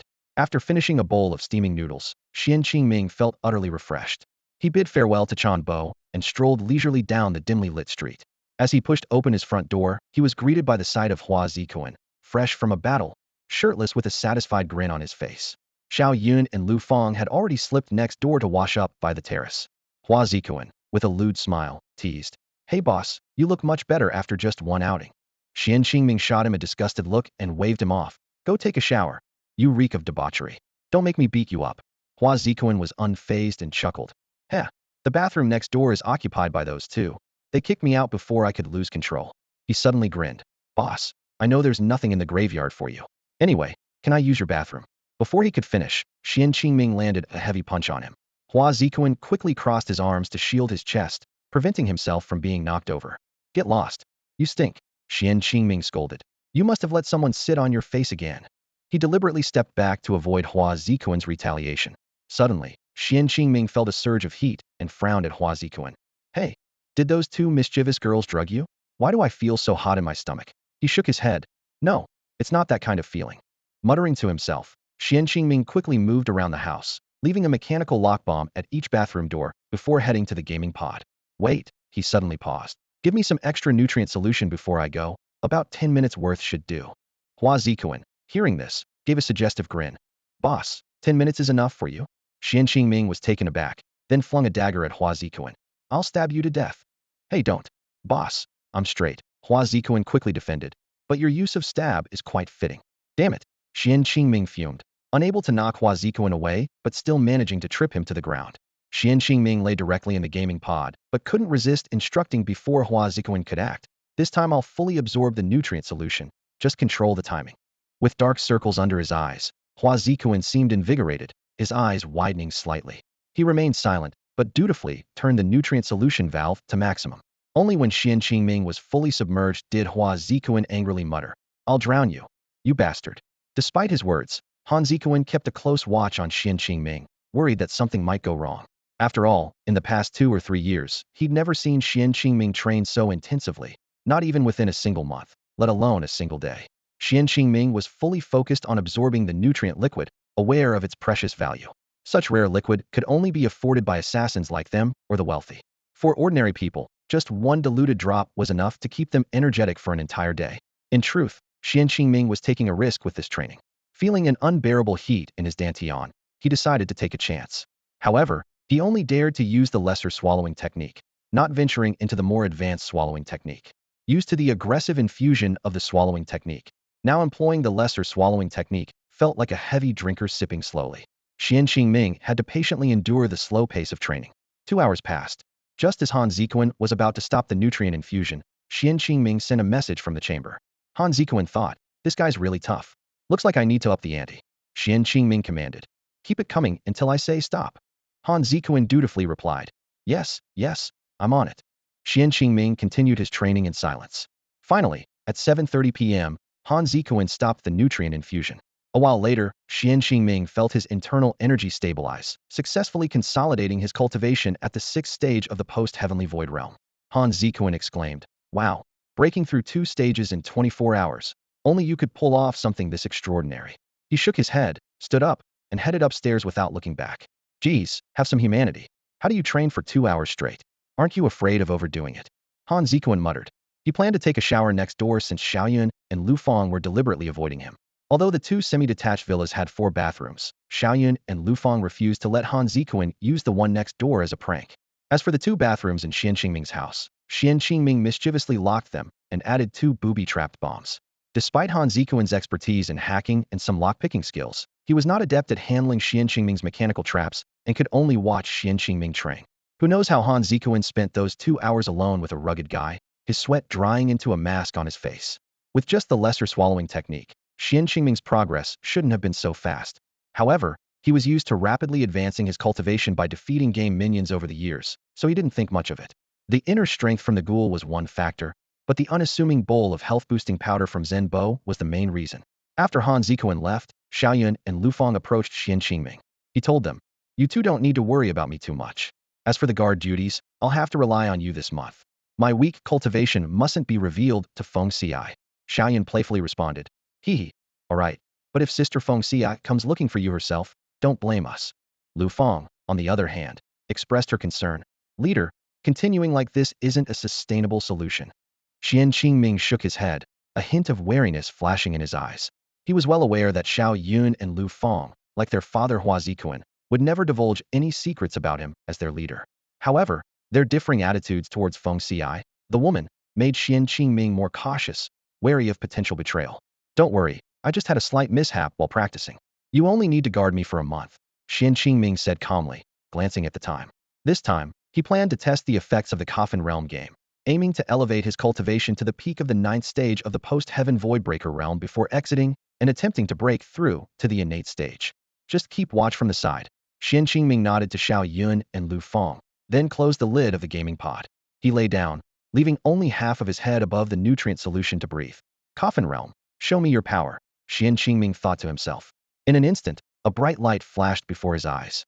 In a daze, Xuan Qingming seemed to see a dark coffin surrounded by a blood-red glow, pulled by 9 giant dragons. Atop the coffin sat a man with a blurred face but an aura of nobility. The red light flashed again, and Xuan Qingming arrived at the login page.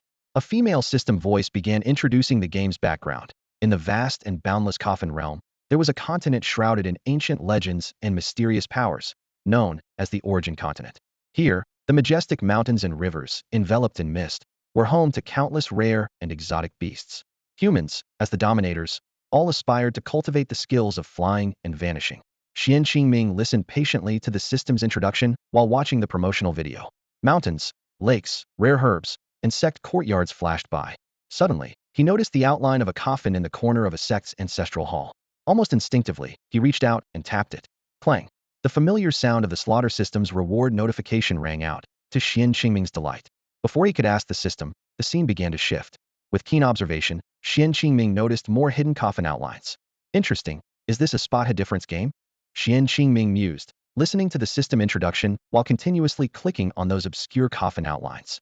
The clang, clang, clang sounds echoed repeatedly. Time flew by as Xuan Qingming clicked through the last screen, and the promotional video ended. However, he was unaware that the promotional images he saw were different from those seen by others. Only Xuan Qingming could see those mysterious coffin outlines, a secret that might be revealed in his future adventures. As Xuan Qingming clicked on the last coffin, the obscure outlines and the promotional animation vanished. It was his first and last time playing a spot the difference game in an animation. Frowning, he questioned, "System, is there a bug today?" The slaughter system laughed triumphantly. "Ha ha, I'm invincible. I've saved up for you." Xuan Qingming impatiently interrupted. "The game starts in 2 minutes. What was that just now? Explain." The system sighed. "You're no fun. Where's the innocent Xuan Qingming gone?"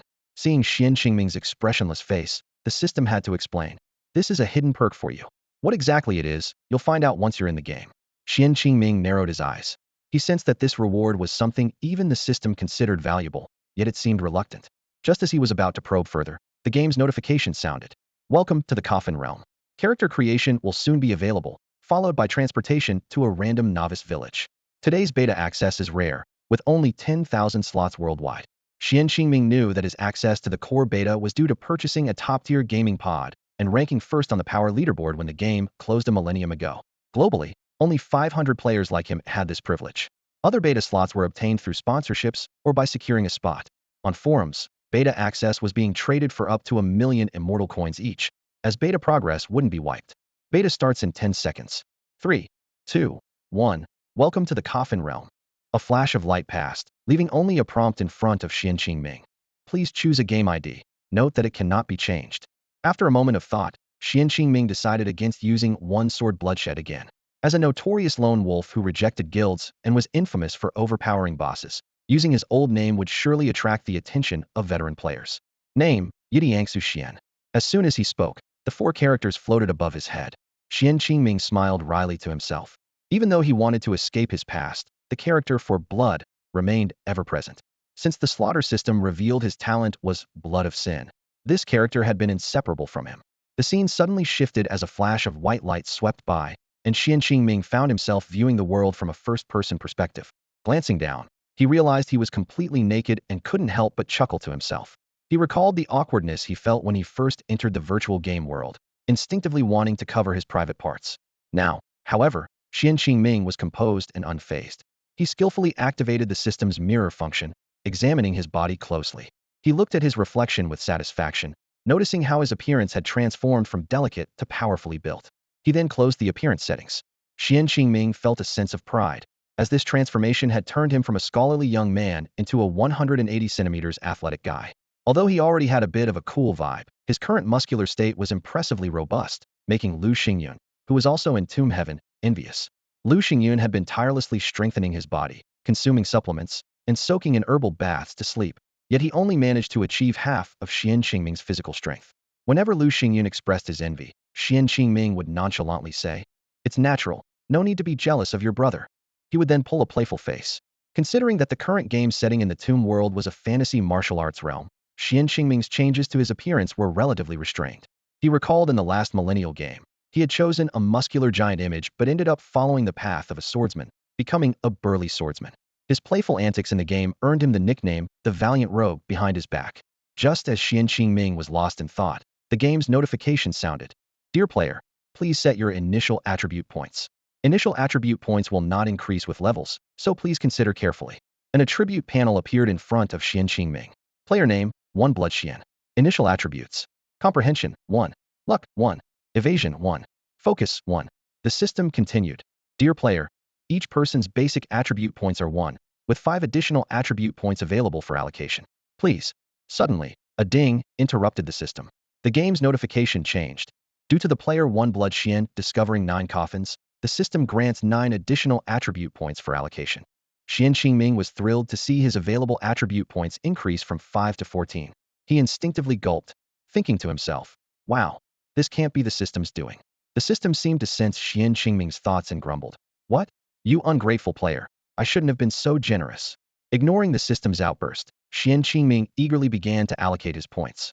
However, when he attempted to allocate all his points to evasion, he found that the maximum value could only be increased to 3. The other 3 base values could be increased up to 10, which equates to 100, with each attribute point representing 10, and 10 being the peak value. The system couldn't help but tease. Humph, should I just gift you all the kill points too? Recognizing the sarcasm in the system's words, Xuan Qingming couldn't help but show a slightly awkward smile. Xuan Qingming stared at the game interface, his eyes gleaming with shrewdness. His gaze wandered over the attribute panel as he pondered how to allocate the precious 14 attribute points. Suddenly, a bold idea flashed in his mind. If I can really max out dodge to 100, wouldn't that make me invincible? Xuan Qingming smirked slightly. This game, Coffin World, might just become my personal ATM for kill points. He carefully studied the other 3 attributes, a sly glint in his eyes. In that case, let me become the favored one in Coffin World. Xuan Qingming decisively allocated 9 points to luck, 2 points to dodge, and the remaining 3 points to focus. The game system immediately updated his attribute panel. Player name, Yidiangsu Xian. Initial attributes. Comprehension, 1. Luck, 10. Dodge, 3. Focus, 4. Xuan Qingming was confident in his choice. I'm a prodigy, born gifted. With my talent, how could I not understand any Coffin World secret manuals? Just then, the game prompt sounded. Please confirm your basic attributes. Once confirmed, they cannot be changed. Without hesitation, Xuan Qingming confirmed. However, his satisfaction was short-lived as the kill system suddenly let out a pitiful wail. Damn, don't confirm so soon. It's over a loss. The system's voice was filled with regret. Hearing this reaction, Xuan Qingming immediately sensed something good was about to happen. His lips curled into a sly smile, his eyes sparkling with cunning. I knew you were up to something. Xuan Qingming chuckled, and his updated attribute panel appeared before him. Player name, Yidiangsu Xian. Initial attributes. Comprehension, 10. Luck, 10. Dodge, 3. Focus, 4. What? You damn system, trying to trick me again. Xuan Qingming whistled triumphantly, flipping a middle finger to the air as if the kill system hovered above him. I knew it. There's no way my initial comprehension would be so low with my exceptional talent. Xuan Qingming recalled his past life, where he mastered swordplay while gaming for 1,000 years, further convinced it was all due to his innate abilities. He was relieved he hadn't assigned points to comprehension, as it would have been a waste. Meanwhile, he was pleasantly surprised by his off-the-charts comprehension. Even more exciting was his luck value reaching a terrifying 10 points, meaning his in-game equipment drop rate would be an astounding 100, with added attributes. Just wait, I'll turn Coffin World into my kill point ATM. Xuan Qingming thought gleefully, ignoring the kill system's frustrated cries, humming a tune as he clicked Next. Player initialization complete. Please enter the game. With the system's prompt, Xuan Qingming felt a powerful force push him into a mysterious passage like a newborn. Welcome, the 33rd player to join the server. You will be randomly assigned to a newbie village in Coffin World. Xuan Qingming instinctively rubbed his nose in the game, surprised he wasn't the first player to enter. Despite being quick with his appearance and attribute settings, 32 players had beaten him to it. This realization fueled his anticipation for the upcoming Coffin World adventure, resolving to quickly catch up and become the strongest presence in the game. At the end of the passage, Xuan Qingming found himself on the outskirts of a village. The first thing he noticed was a bright, gleaming sign with the words Qingyu Town engraved on it. This serene village, full of potential, was nestled in the central plains, surrounded by lush forests. As Xuan Qingming took a step forward, he suddenly felt a bit disoriented. To his surprise, he noticed a faint silhouette of a towering building hovering over the entire Qingyu town, as if enveloping it.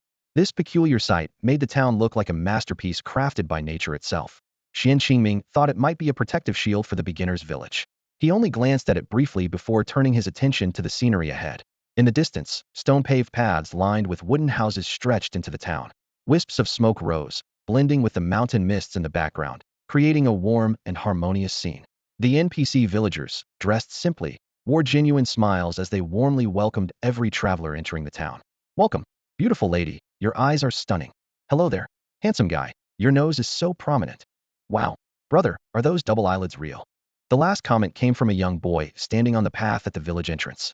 This young boy, with big eyes, a cute expression, and 2 prominent front teeth, had a label above his head that read, Welcome Ambassador. Xuan Qingming was amused by this unique little greeter. He thought to himself, why does everyone else get compliments, but I get questioned about the authenticity of my double eyelids? Can he see through my real appearance? Although my outer double eyelids are fake, my inner ones are real. Xuan Qingming squinted at the welcome ambassador, feeling the urge to snatch the straw hat off his head. Hey, hello there, little kid with the straw hat. Your front teeth are really bright. Hee hee, thank you for the compliment. I love it when people say my teeth are pretty, the boy responded innocently. Suddenly, a game notification popped up. The welcome ambassador's favorability towards the player increased by 20. Players are advised to speak with the welcome ambassador before leaving Qingyu Town at level 15. Xuan Qingming was secretly surprised that the NPC liked being teased. However, he didn't want to waste this hard-earned favorability. Players can receive quests from various NPCs in the village. Depending on different dialogues and pioneering experiences, players will activate different quest chains. The system's voice whispered in Xuan Qingming's ear. Don't forget to find me before you leave Qingyu Town, Edian Shueshuan, the little greeter shouted. Bidding farewell to the quirky welcome ambassador, Xuan Qingming continued walking. After a few steps, he arrived at the village's signpost. There, he saw a figure unlike any other NPC. This figure was dressed in the attire of a country gentleman. He had thin lips, a pale face, and small eyes, giving the impression that he was a particularly harsh person in life. Why in life? Because Xuan Qingming noticed that this person's legs had completely disappeared, yet he still floated in midair, wearing a long robe like a ghost. Xuan Qingming looked up at this strange entity and saw the words Lu Huashuang's resentful spirit above his head. Could this be the legendary landlord? Xuan Qingming thought to himself. As he passed by the resentful spirit, he noticed there was no quest symbol above its head, so he didn't initiate a conversation and continued deeper into the town. Xuan Qingming frowned as he scrutinized the person before him, whose appearance was far from pleasing. He felt an inner sense of disdain. As he glanced around, he noticed that although Qingyu Town was small, it had everything one might need. This place was where new players began their journey, marking the first step on their path to greatness. In the center of the town stood an ancient shrine, with a stone tablet in front engraved densely with the history and rules of Qingyu Town, as well as guidance to a broader world. Xuan Qingming skimmed through it, only retaining a few key points. Qingyu Town was the core of the original tribe continent, and the place where the Coffin Master descended. A 30-mile radius constituted a newbie protection zone, and players below level 15 were not allowed to leave. Upon reaching level 15, players could explore outside the town and seek out a sect to join. Xuan Qingming only had a vague understanding of these introductions and wasn't interested in delving deeper. At that moment, his mind was focused on one thing: getting tasks and slaying monsters. To him, the purpose of playing the game was to earn kill points. Without slaying monsters, where would those points come from? Around the shrine, several NPCs with distinct appearances and auras were gathered.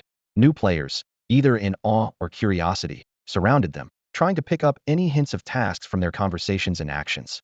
The first NPC, Yun Dashuai, wore a snow-white robe and wielded a long sword, his gaze sharp and penetrating. The system introduced him as a master of agile and dynamic swordplay, with each move imbued with sharpness and vigor, suitable for players who pursued speed and skill. The second NPC, Lei Dazhuang, was brawny and muscular, exuding an unyielding spirit. The system described his boxing technique as incredibly powerful, with each strike capable of shaking trees and walls, ideal for players who favored frontal combat and the supremacy of strength. The third NPC, Dabiao Go, was lean and stern-faced, dressed in tight black clothing that seemed to blend with the night. The system noted his proficiency with beginner-level concealed weapons, excelling in delivering fatal blows from the shadows, perfect for players who enjoyed strategy and stealth combat. The fourth NPC, Lao Wangtu, wore a straw raincoat and hat, carrying a hoe on his shoulder, his eyes shining with a friendly light. The system highlighted his mastery of ancient farming techniques, exemplifying generations of hardworking tradition, suitable for players who enjoyed leisure, management, and farming. Xuan Qingming's gaze wandered over the NPCs, and he paused when he saw Lao Wangtu. This humble old farmer gave him an inexplicable sense of grandeur, as if embodying the glorious tradition of the great immortal nation capable of both fighting in battles and tending to the fields. For a moment, the slogans, "Long live the people, long live the farmers," echoed in his mind. Xuan Qingming even felt an urge to bow to Lao Wangtu. Shaking his head to dispel the strange thought, he found himself involuntarily approaching Lao Wangtu. Seeing the old farmer's warm smile, Xuan Qingming's wild thoughts gradually calmed. "Hello there, old Wang." "Oh no, Wang Lao," Xuan Qingming greeted, though he felt calling him old Wang seemed odd. Faced with Lao Wangtu's kind visage, his thoughts finally settled, ready to embark on his adventure in this world. Old Wang's eye showed a hint of admiration when Xuan Qingming greeted him first. With a smile, he said, "Hello there, young man. You're the first one to speak to me among so many people." As soon as he finished speaking, a system notification sounded, announcing that Xuan Qingming had gained Old Wang's favor and an increase in task rewards. Xuan Qingming's eyes widened with delight. This seemingly ordinary NPC was surprisingly generous, making him eager to explore further. Old Wang continued. Boy, there are some pesky wild chickens in my fields, pecking at my cabbages. Could you help me by getting rid of 33 of them? As a reward, I'll give you a hoe. The system immediately displayed a task prompt, and Xuan Qingming accepted without hesitation. He calculated that this task would not only help him level up, but could also benefit him in real life. Although the reward seemed ordinary, Xuan Qingming keenly sensed the possibility of hidden bonuses. Don't worry, Mr. Wang. I'll take care of it for you. Xuan Qingming said confidently, then turned and headed towards the densest part of the crowd. He knew that time was money and he had to make every second count. Xuan Qingming skillfully navigated between the NPCs, triggering one task after another. When he reached Commander Yun, the latter enthusiastically said, Kid, I see great potential in you for martial arts. Take this wooden sword and cut down 10 wild chickens for me to enjoy with my drink, and I'll teach you swordsmanship and give you 10 copper coins. The system indicated that this task could be completed alongside the previous one, and Xuan Qingming gladly accepted. He was thrilled, as this was the double benefit he had hoped for. Finally, Xuan Qingming approached Lei Dazhuang, who looked troubled while explaining the beaver dams at the village's edge that were blocking the water source. He held out his hands, revealing a pair of iron-plated gloves, clearly the beginning of another task. Xuan Qingming's eyes sparkled with excitement, knowing he had taken his first successful step in this game world. Each task and interaction was propelling him into a broader world of adventure. Xuan Qingming stood at the village entrance, holding a pair of brand-new gloves in his hand. In front of him was a burly man named Lei Dazhuang, whose rough voice echoed in the air. Kid, put on these gloves and go kill 13 beavers for me. Bring back their skins. I want to make a coat out of them. In return, I'll teach you martial arts and give you 20 copper coins. As soon as he finished speaking, a crisp notification sounded in Xuan Qingming's ear. The system asked if he accepted this iron-level quest. Without hesitation, Xuan Qingming chose accept. Just as he was about to set off, a middle-aged man in a courier's uniform hurried over. This courier brother looked at Xuan Qingming as if he had seen a savior, his voice trembling with excitement. Pointing at the scattered pebbles on the ground, he urgently said, Young man, first practice skipping stones with these pebbles, then practice hitting magpies. Those pesky magpies keep stealing the persimmons from my backyard, and now I have no persimmons to dry into persimmon cakes this year. Before he finished speaking, the system notification sounded again, informing Xuan Qingming that he had learned the basics of hidden weapons, currently at level 1, requiring 0-20 proficiency to upgrade. Xuan Qingming touched his slightly warm cheek, thinking to himself, is this the power of 10 perception? However, before he could ponder further, the system issued a new notification. It has been detected that the player is already skilled in the use of hidden weapons. The basics of hidden weapons have automatically advanced to Hidden Weapon Master Level 1, requiring 0-1000 proficiency to upgrade. The courier brother initially wanted to continue explaining the task, but was stunned by what he saw, his expression turning to one of fear. He coughed and changed his tone. Well, you don't need to skip stones anymore. Just go bring me 50 magpies, and I'll tell you a secret about the whole village. The system immediately popped up a new prompt. Would you like to accept the bronze level quest chain, An Assassin's Belief, Part 1, to kill 50 magpies? Accept. Xuan Qingming agreed without hesitation. A bronze level quest chain, a precious task available right at the start of the beta test. Although eager, Xuan Qingming decided to play it safe and explore the village first. He visited every corner, talking to all the NPCs from small vendors to wandering villagers, even those hiding in corners smoking and chatting. Finally, he stood before the most annoying NPC in the village, Lu Leoi's wraith. Lu Leoi looked down at Xuan Qingming with disdain and commanded, You worthless servant, bring me 50 rabbits. I need a rabbit scarf for the winter. And don't damage the rabbit skins. The system immediately prompted, Would you like to accept the iron-level quest Lu Leoi's scarf to kill 50 rabbits? The rewards for this task are currently unknown. Xuan Qingming stood still, contemplating his next move, with tasks piling up one after another, seemingly endless. Xuan Qingming focused intently on the game's notification sounds, his gaze fixed on the arrogant face of Lu Huashuang, the elder before him. He furrowed his brow and muttered to himself, Can I abandon this annoying quest halfway? Will there be any negative consequences? Unexpectedly, the game AI responded to his muttering. With a ding, the game prompted, You can abandon this quest halfway. I dislike that old man too. The system chimed in. Yes, I dislike him as well. If you feel uncomfortable, just quit. Xuan Qingming breathed a sigh of relief. Oh, that's good. I'll accept it for now. With that, he accepted the quest and turned to leave Qingyu Town. Arriving at a quiet hillside behind Qingyu Town, Xuan Qingming's gaze swept over a small cabbage field, where he indeed saw several wild chickens hopping around. Below the hillside was a vast rice paddy, also inhabited by many wild chickens. Upon closer inspection, he noticed that the wild chickens in the two fields were of different levels. The ones in the rice paddy were LV1, while those in the cabbage field were LV3. At this moment, several players had gathered in the rice paddy, comically chasing the wild chickens. Xuan Qingming noticed a female player with the ID Tiankai girl, who stood out. She was chasing the chickens while excitedly shouting, "Little chickens! Wait for me! Let me slash you!" Hearing her fierce cries, Xuan Qingming instinctively tightened his legs. What surprised Xuan Qingming even more was that Tiankai girl was wielding not an ordinary stick, but an iron kitchen knife. It seems everyone is having good fortune. I need to hurry, he thought to himself, deciding not to dwell on the origin of the kitchen knife. Instead, he grabbed his wooden stick and quickly dashed towards the wild chickens on the field ridge. Yin Da Shui, ahem, with the recent budget cuts at Central, this wooden stick is called a wooden sword. Xuan Qingming joked to himself. Let me see what the rewards for kills in this field are like. Realizing that delaying further would only increase the number of people in the rice paddy, Xuan Qingming acted decisively. He swung his wooden stick and swiftly struck at the nearest wild chicken. You can't escape. The wild chicken flapped its wings in an attempt to flee, but Xuan Qingming's stick deftly turned and struck upward in a reverse motion. Without being distracted by his first hit, Xuan Qingming continued his attack. After 4 precise strikes, the wild chicken let out a clear, mournful cry and fell to the ground. He bent down to loot the chicken's body, and the game notification sounded. Player has obtained wild chicken meat X1. Xuan Qingming thought, this dropped chicken meat must be the quest item.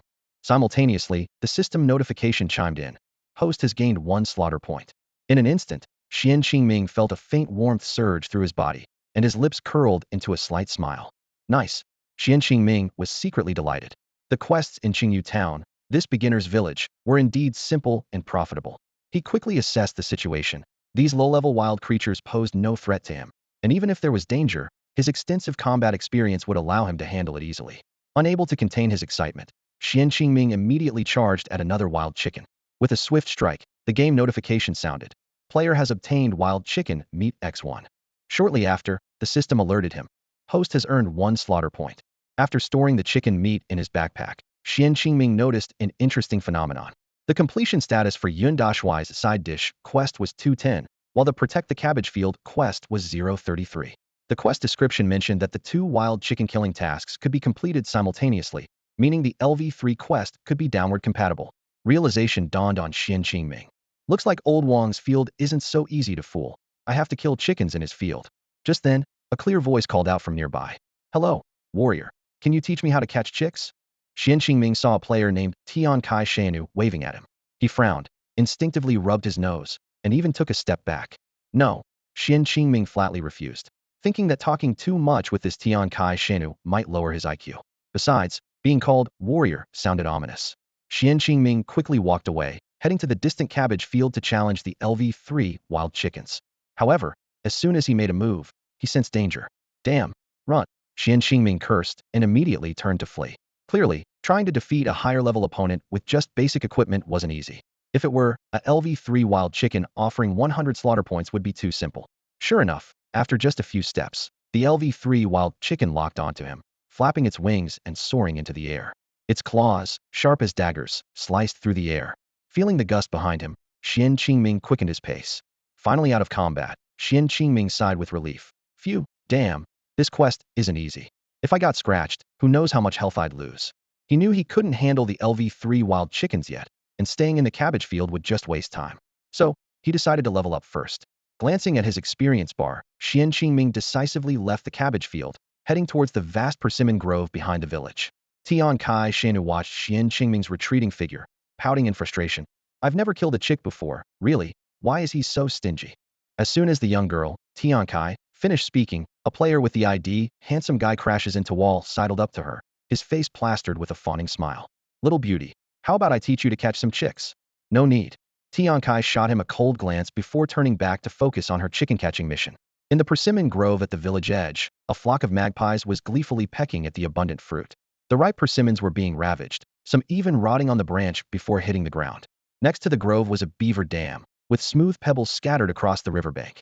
Xuan Qingming headed straight for the beaver dam, giving a light flick of the stick in his hand. Instantly, a beaver that resembled a capybara popped its head up. Unlike its gentle relatives, this one had a fiery temperament, baring its teeth at Xuan Qingming in a show of aggression and gesturing with its sharp claws. Hey, kid, come on, let's have a go. Seeing the conspicuous LV1 tag above the beaver's head, Xuan Qingming was unafraid, quickly scrambling up the beaver dam. The challenging beaver reacted rapidly, diving into the water with a splash just as Xuan Qingming was about to reach the top, leaving him grasping at air. With his mastery in using hidden weapons, the task of killing 50 magpies was a breeze for Xuan Qingming. However, he decided to first complete the beaver coat task assigned by Lei Dazhuang.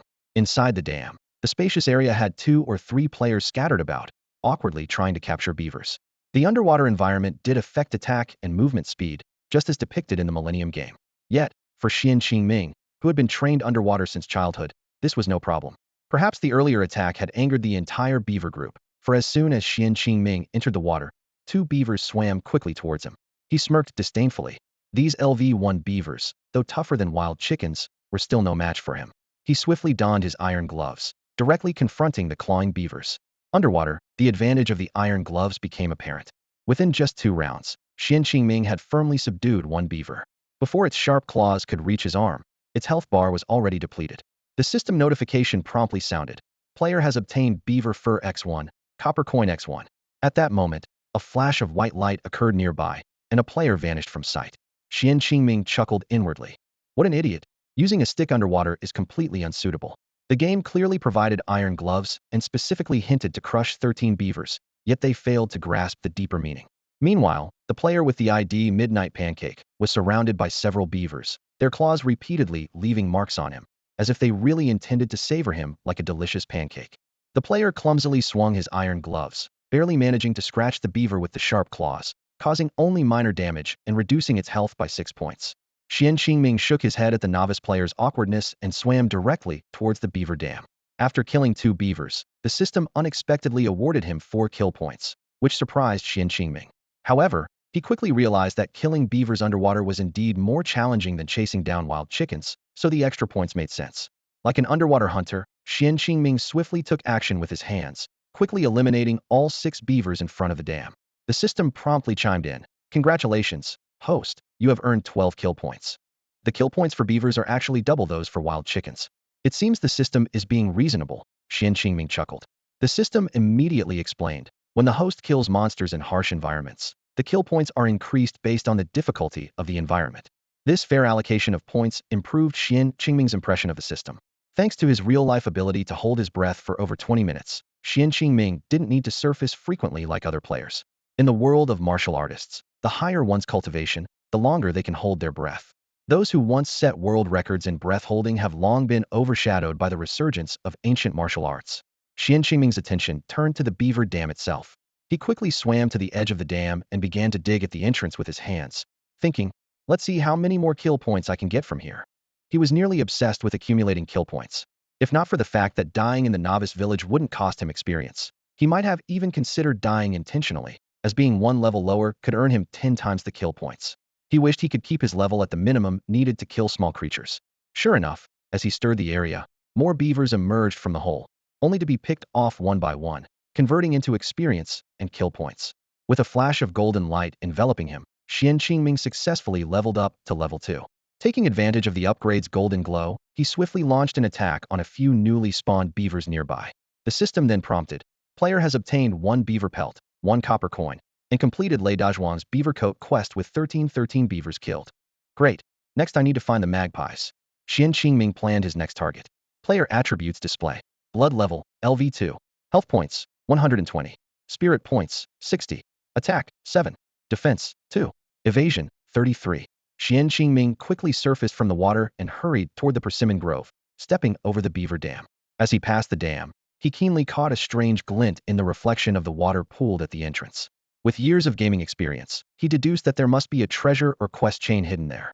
However, with his low damage value and limited kill points, he decided it was too risky to explore further at the moment and chose to let it go. Years later, on a certain night, Xuan Qingming asked his partner, if I had impulsively taken the treasure from the dam that day, would I have missed meeting you, this adorable goof? His partner confidently smiled, wagging a finger in front of his face. My net wasn't just set at that spot. You couldn't have escaped me. Reaching the riverbank, Xuan Qingming bent down to grab a handful of stones and walked toward the persimmon grove with a sly smile. Whoosh, whoosh, whoosh. He flung the stones swiftly, startling a flock of magpies into a frenzied flight. Watching the slight drop in their health points didn't disappoint him. Instead, it thrilled him. Although the magpies flew around like flies, the game's design kept them within the bounds of the persimmon grove. Understanding their pattern, Xuan Qingming grabbed another handful of stones and targeted a single magpie to chase. Whoosh, whoosh, whoosh. The stones flew one after another, and as the magpie dodged between the branches and leaves, nearly exiting battle mode, Xuan Qingming seized the moment and accurately hit its abdomen with a stone. A critical hit. The magpie's health bar instantly depleted, and it fell straight down as a beam of white light. System notification. Host has gained 100 kill points. Xuan Qingming smacked his lips in excitement, revealing a long-lost smile. These LV4 magpies didn't retaliate and offered so many kill points they were practically experience fodder. Bingo, his companion, chimed in at the right moment. Dear Master, because you used to kill many sparrows in real life, protecting the magpie's habitat, they now offer you their precious lives.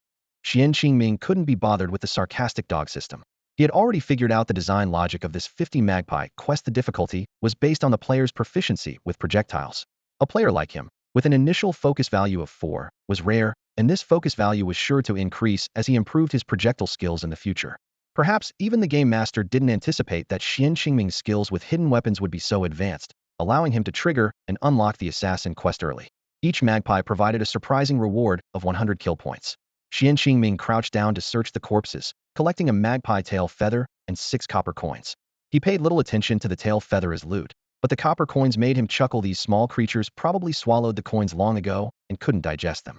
Quickly picking up several smooth stones from the ground, Xuan Qingming flicked them with his fingers, continuing to accurately shoot at the magpies in the air.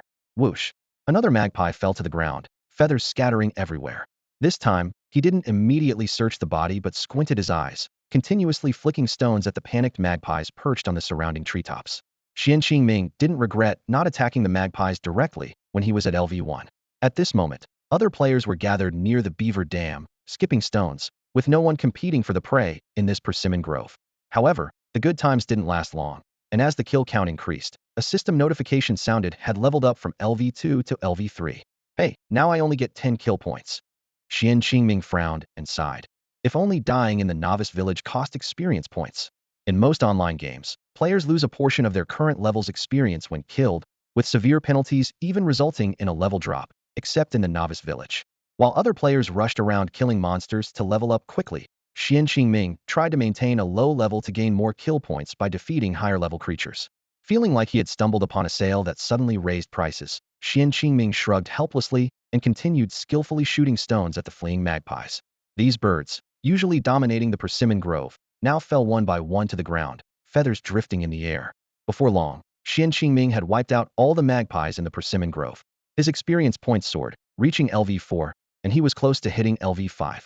At this point, he had been sustaining a low return rate of 1 magpie, 1 kill point for quite a while. Just as Xuan Qingming was contemplating his next move, 2 players leisurely walked into the grove he had claimed for himself. Hey there, friend, how about we team up? The higher our camaraderie, the more experience points we earn, one suggested. Xuan Qingming took a closer look at the IDs of the 2 players and was taken aback. They turned out to be his old drinking buddies from 1,000 years ago, Qingzhou Yongfeng and Qingjin Wasa. These 2 guys, unable to drink because of their wives, had thought of entering the game world to indulge their cravings using the game's simulation system. They were true wine enthusiasts. Most of the money they earned in the game was exchanged for fine in-game wines.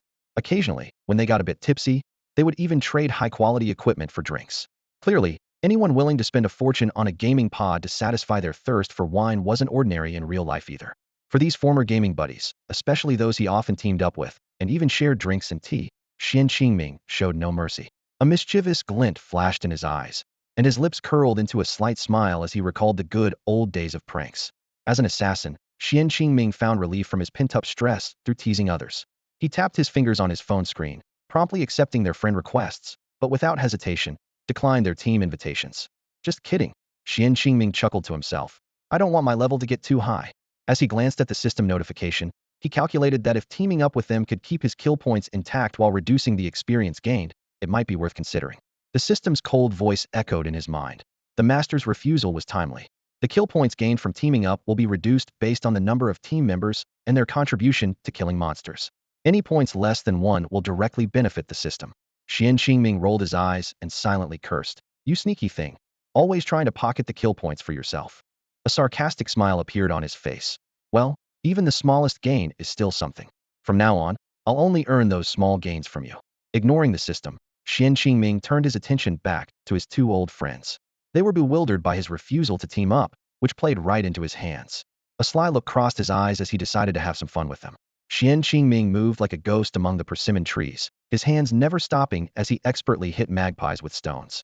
The sound of stones whizzing through the air was incessant, and magpies fell one after another. By the time his old friends realized what was happening, the persimmon grove had returned to silence. They were dumbfounded, one exclaiming, "Wow, you've completed the task of 10 magpies and you're still here farming monsters." The other chimed in, "Yeah, man, hogging the monster area like this is just insane." Listening to their complaints, Xuan Qingming felt immensely satisfied. He flashed a brilliant smile and taunted, "That's right, I'm doing it on purpose.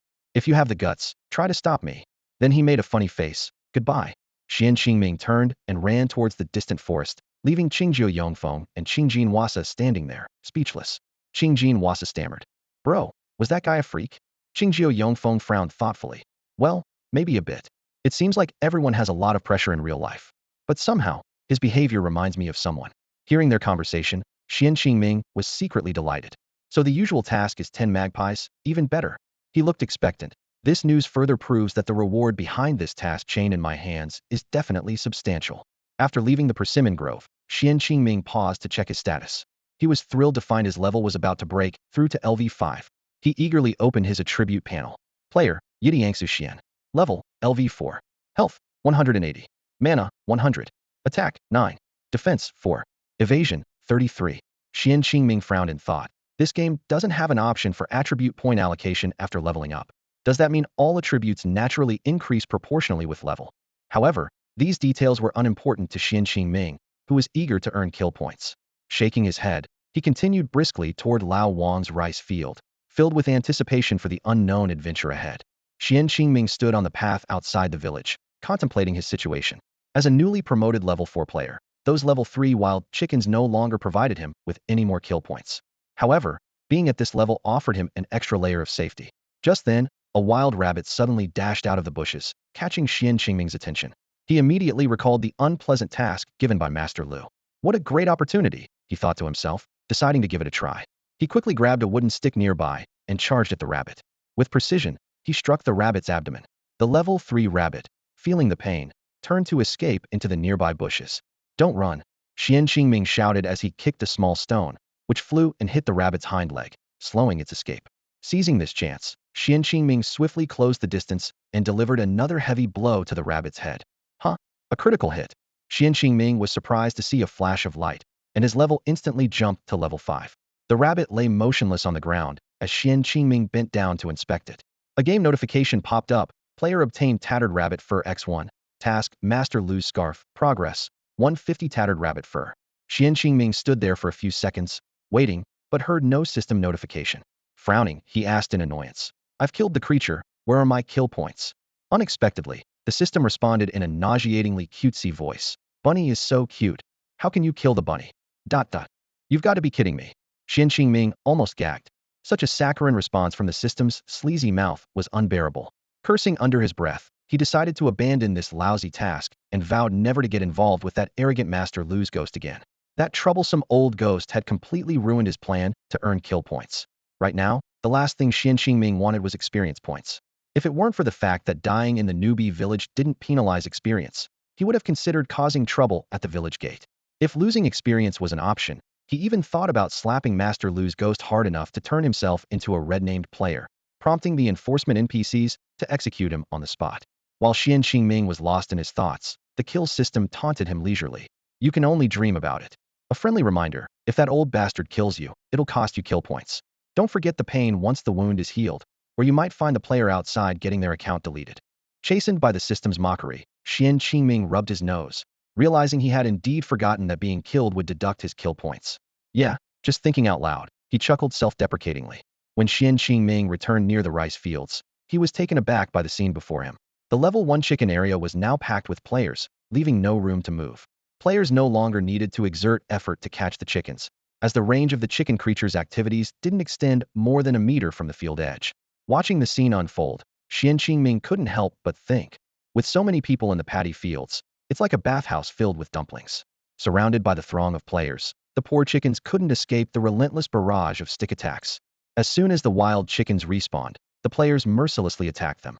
The sound of swinging wooden clubs and the chickens' cries filled the air.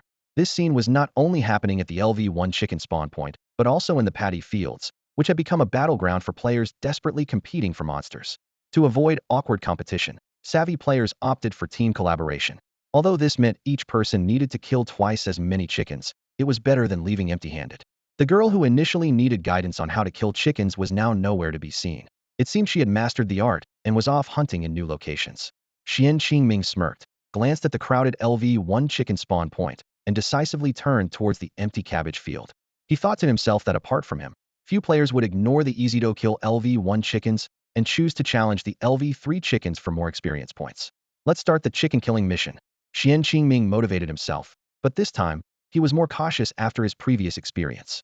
He carefully approached the edge of the cabbage field, observing his surroundings.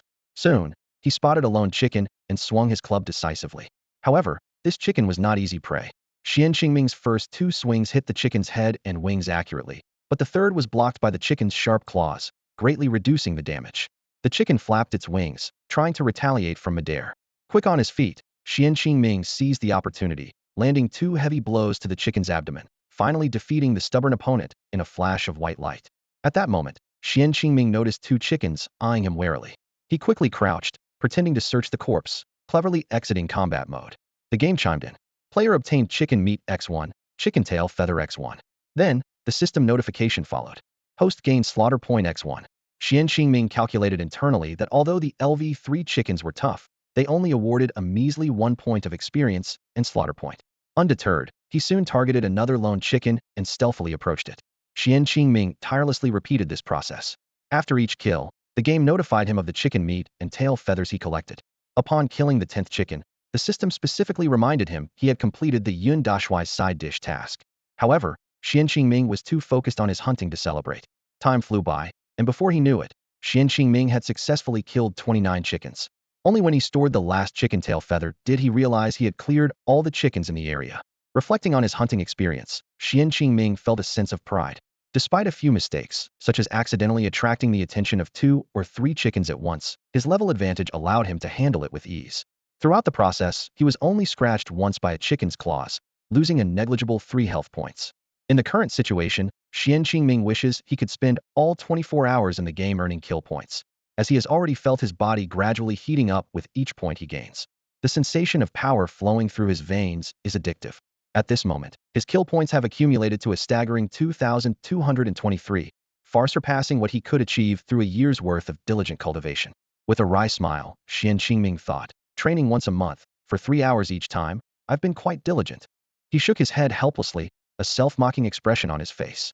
When he was a child, his father had solemnly warned him never to use the swallowing heaven technique unless he was in an extremely safe environment. Because of this, Xuan Qingming had never attempted to harness the power of the swallowing heaven technique until he escaped from the bloodthirsty organization. Within the organization, he had always used the alias Sun Qianmu to hide his identity, and his companion, Lu Xingyun, also went by a pseudonym, Lu Xianying.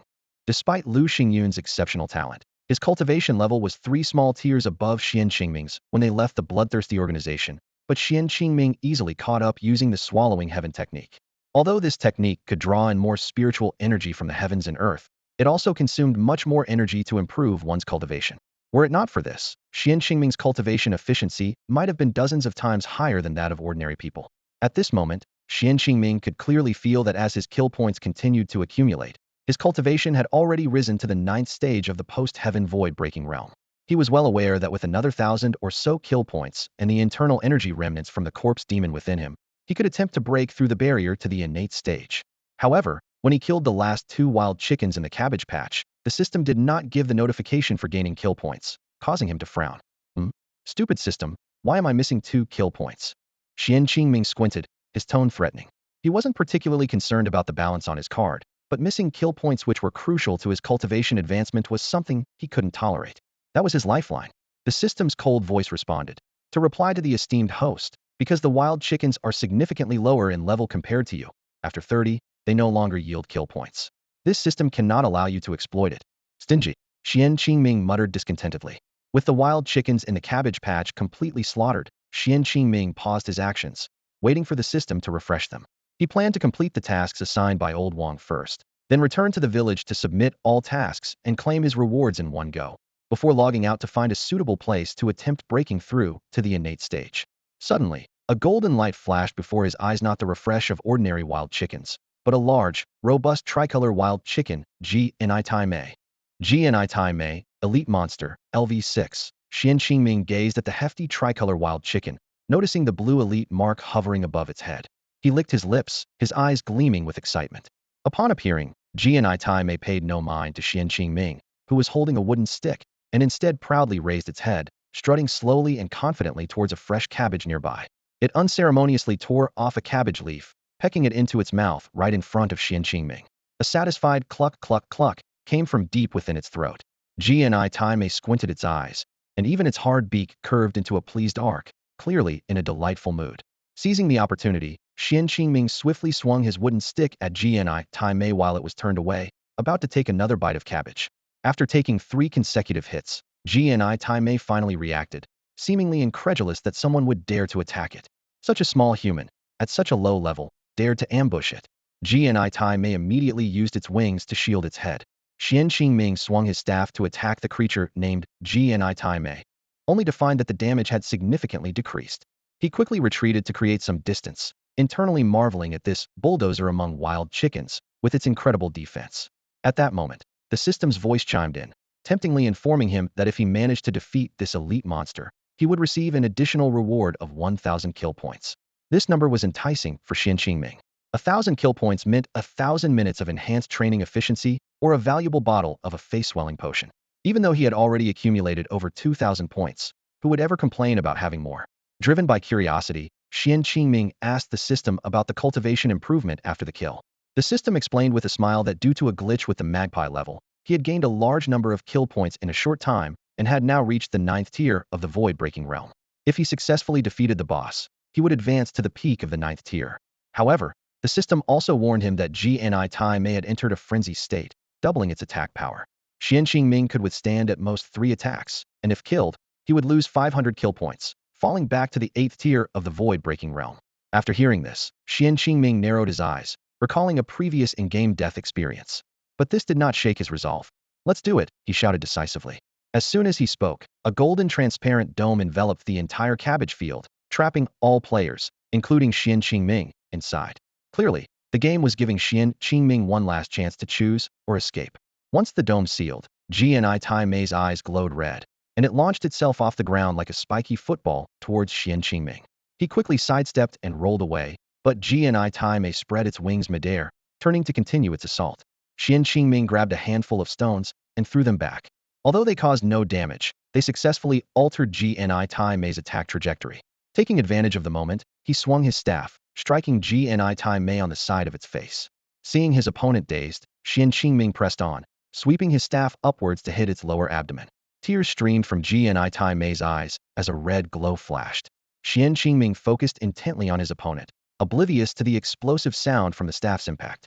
Suddenly, a shrill wooho rang out, markedly different from a regular rooster's crow. Upon landing, GNI Taimei puffed out its chest. Xuan Qingming had no time to ponder the unusual call as GNI Taimei charged at him once more. As Xuan Qingming approached, GNI Taimei suddenly changed direction, its metallic claws slashing towards him. Crack! The wooden stick Xuan Qingming used to block the claws snapped instantly. "Oh no, I didn't check the durability of this stick. The weapon is done for." With a massive difference in attack power, the stick's remaining 2 durability points were completely wiped out. Just as Xuan Qingming was momentarily stunned, GNI Taimei's claws grazed his shoulder. "Damn it, this elite monster can even land critical hits. If I hadn't dodged in time, it would have been a headshot." Xuan Qingming quickly sidestepped and put on a pair of iron gloves. In the current situation, they were his only chance against GNI Taimei. Fighting barehanded was not an option he was confident in. Moreover, his expertise in hidden weapons was useless now, as the stones he could use wouldn't harm GNI Taimei at all. Even after donning the iron gloves, Xuan Qingming didn't feel assured, as GNI Taimei was much more agile. Its iron claws were significantly sharper than his gloves. The underside. As GNI Taimei flapped into the air, Xuan Qingming instinctively swallowed. Seeing the gaping wound underneath GNI Taimei, he felt a twinge of guilt. "So that's why you got so furious earlier. The why turned into a you down there. How unfair." GNI Taimei flapped its wings, soaring into the sky, and Xuan Qingming noticed tears streaming from its small eyes. Don't be mad. If you can't be the Rooster King, being the Chicken Queen isn't so bad, right? After all, both males and females are royalty. Clearly, Gni Taimei understood Xuan Qingming's words and, with snot running down its beak, flew towards him in fury. You're really going for the kill, huh? Xuan Qingming, seeing the drastic change in Gni Taimei's expression, hurriedly dodged to the side, narrowly avoiding another deadly strike. This time, Xuan Qingming was prepared and didn't let Gni Taimei's claws reach his shoulder or neck. As its claws swept upwards, he quickly ducked, his hands forming a tiger seal. Gni Taimei screeched as if electrocuted, flapping its wings in pain as it flew off, leaving a trail of blood. Don't run. Xuan Qingming flashed a wry smile, chasing after Gni Taimei. This world is too entertaining. The way to weaken monsters is so realistic. Feeling a surge of excitement, Xuan Qingming clenched his fists and aimed for Gni Taimei's back. However, he underestimated Gni Taimei's intelligence. After dodging Xuan Qingming's critical strike, it remained vigilant of attacks from behind. Seeing Gni Taimei charging fiercely, Xuan Qingming frowned and quickly dodged. His health had already dropped to half, and another critical hit might mean game over. With a sudden alertness, he resolved internally, I need to get serious. Gni Taimei clucked disdainfully, thinking Xuan Qingming was just bluffing. It turned around, beak aimed at Xuan Qingming, claws tucked back like a sharp football, whizzing towards him. Xuan Qingming squinted slightly, suddenly lowering his stance. Just as Gni Taimei's sharp beak was about to pierce him, Xuan Qingming dashed forward, sliding low while leaning back, his back nearly touching the ground. Whoa! Gni Taimei was caught off guard, unable to redirect its beak in time. As it tried to slow down and attack with its claws, Xuan Qingming rose from the ground in an unexpected manner. Meanwhile, a few players had noticed the commotion in the cabbage field and came to watch, including the brothers Qingjio Yongfeng and Qingjin Wasa. Wow, this guy's core strength is impressive. Yeah, that core strength, amazing, youth is great. Hey, but why does this move look so familiar to me? Seizing the opportunity when Gni Taimei missed its attack, Xuan Qingming executed his special move again. The Millennium Kill on his iron gloves precisely struck Gni Taimei's wound. His hands moved like a pile driver, relentlessly targeting Gni Taimei's weak spot. After a rapid series of stabs, Gni Taimei finally bent its claws in pain, barely grazing Xuan Qingming's arm. Xuan Qingming's health dropped by 20 points, while Gni Taimei's health was completely depleted. Phew, luckily I still have some health left, it was worth it.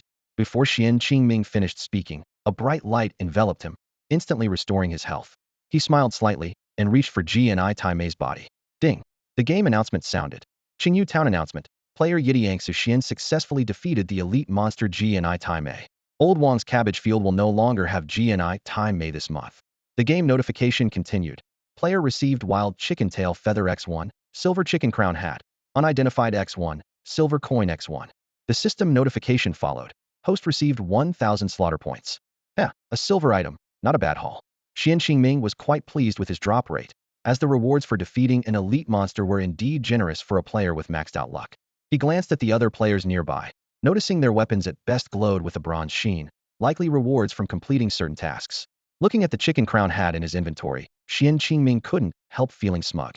Little did he know, this silver item was currently the only known silver equipment in the novice village. A flash of light, and suddenly several wild chickens spawned next to Xuan Qingming. A game notification suddenly appeared in Xuan Qingming's vision. Protect the cabbage field. Task completion 3333. You have completed the current task. Please return to the village to claim your reward and receive further tasks. Xuan Qingming clapped his hands with satisfaction and started humming a cheerful tune. He turned and headed towards Qingyu Town. As he passed other players, he noticed envious glances in his direction. In particular, Qingjio Yongfeng and Qingjin Wasa, two brothers, took a step back in unison, their handheld cameras flashing red, clearly recording. Xuan Qingming gave them a quick glance, thinking they were probably documenting game strategies again, and paid no further attention. After all, it had been their hobby. However, he overlooked an important detail. The brothers had been influenced by his mischievous spirit, causing a drastic change in their personalities. Meanwhile, a storm was brewing on the forums. A post titled, "Is it moral decay or psychological perversion? How can killing magpies be so satisfying?" was pinned, sparking heated discussions among players. The post featured footage of Xuan Qingming killing magpies, paired with provocative commentary by Qingjin Wasa, and included several related links. Following this, a second post titled "Sadistic Bird Killer vs. Bird King, the Ultimate Showdown After the Slaughter, Psycho Man Takes Out His Frustrations on Pheasants," emerged. This post clearly showcased Xuan Qingming's battle with chicken. "You are so beautiful. especially highlighting the close-up shot of him gripping the pheasant's neck with iron gloves, which fueled players' outrage.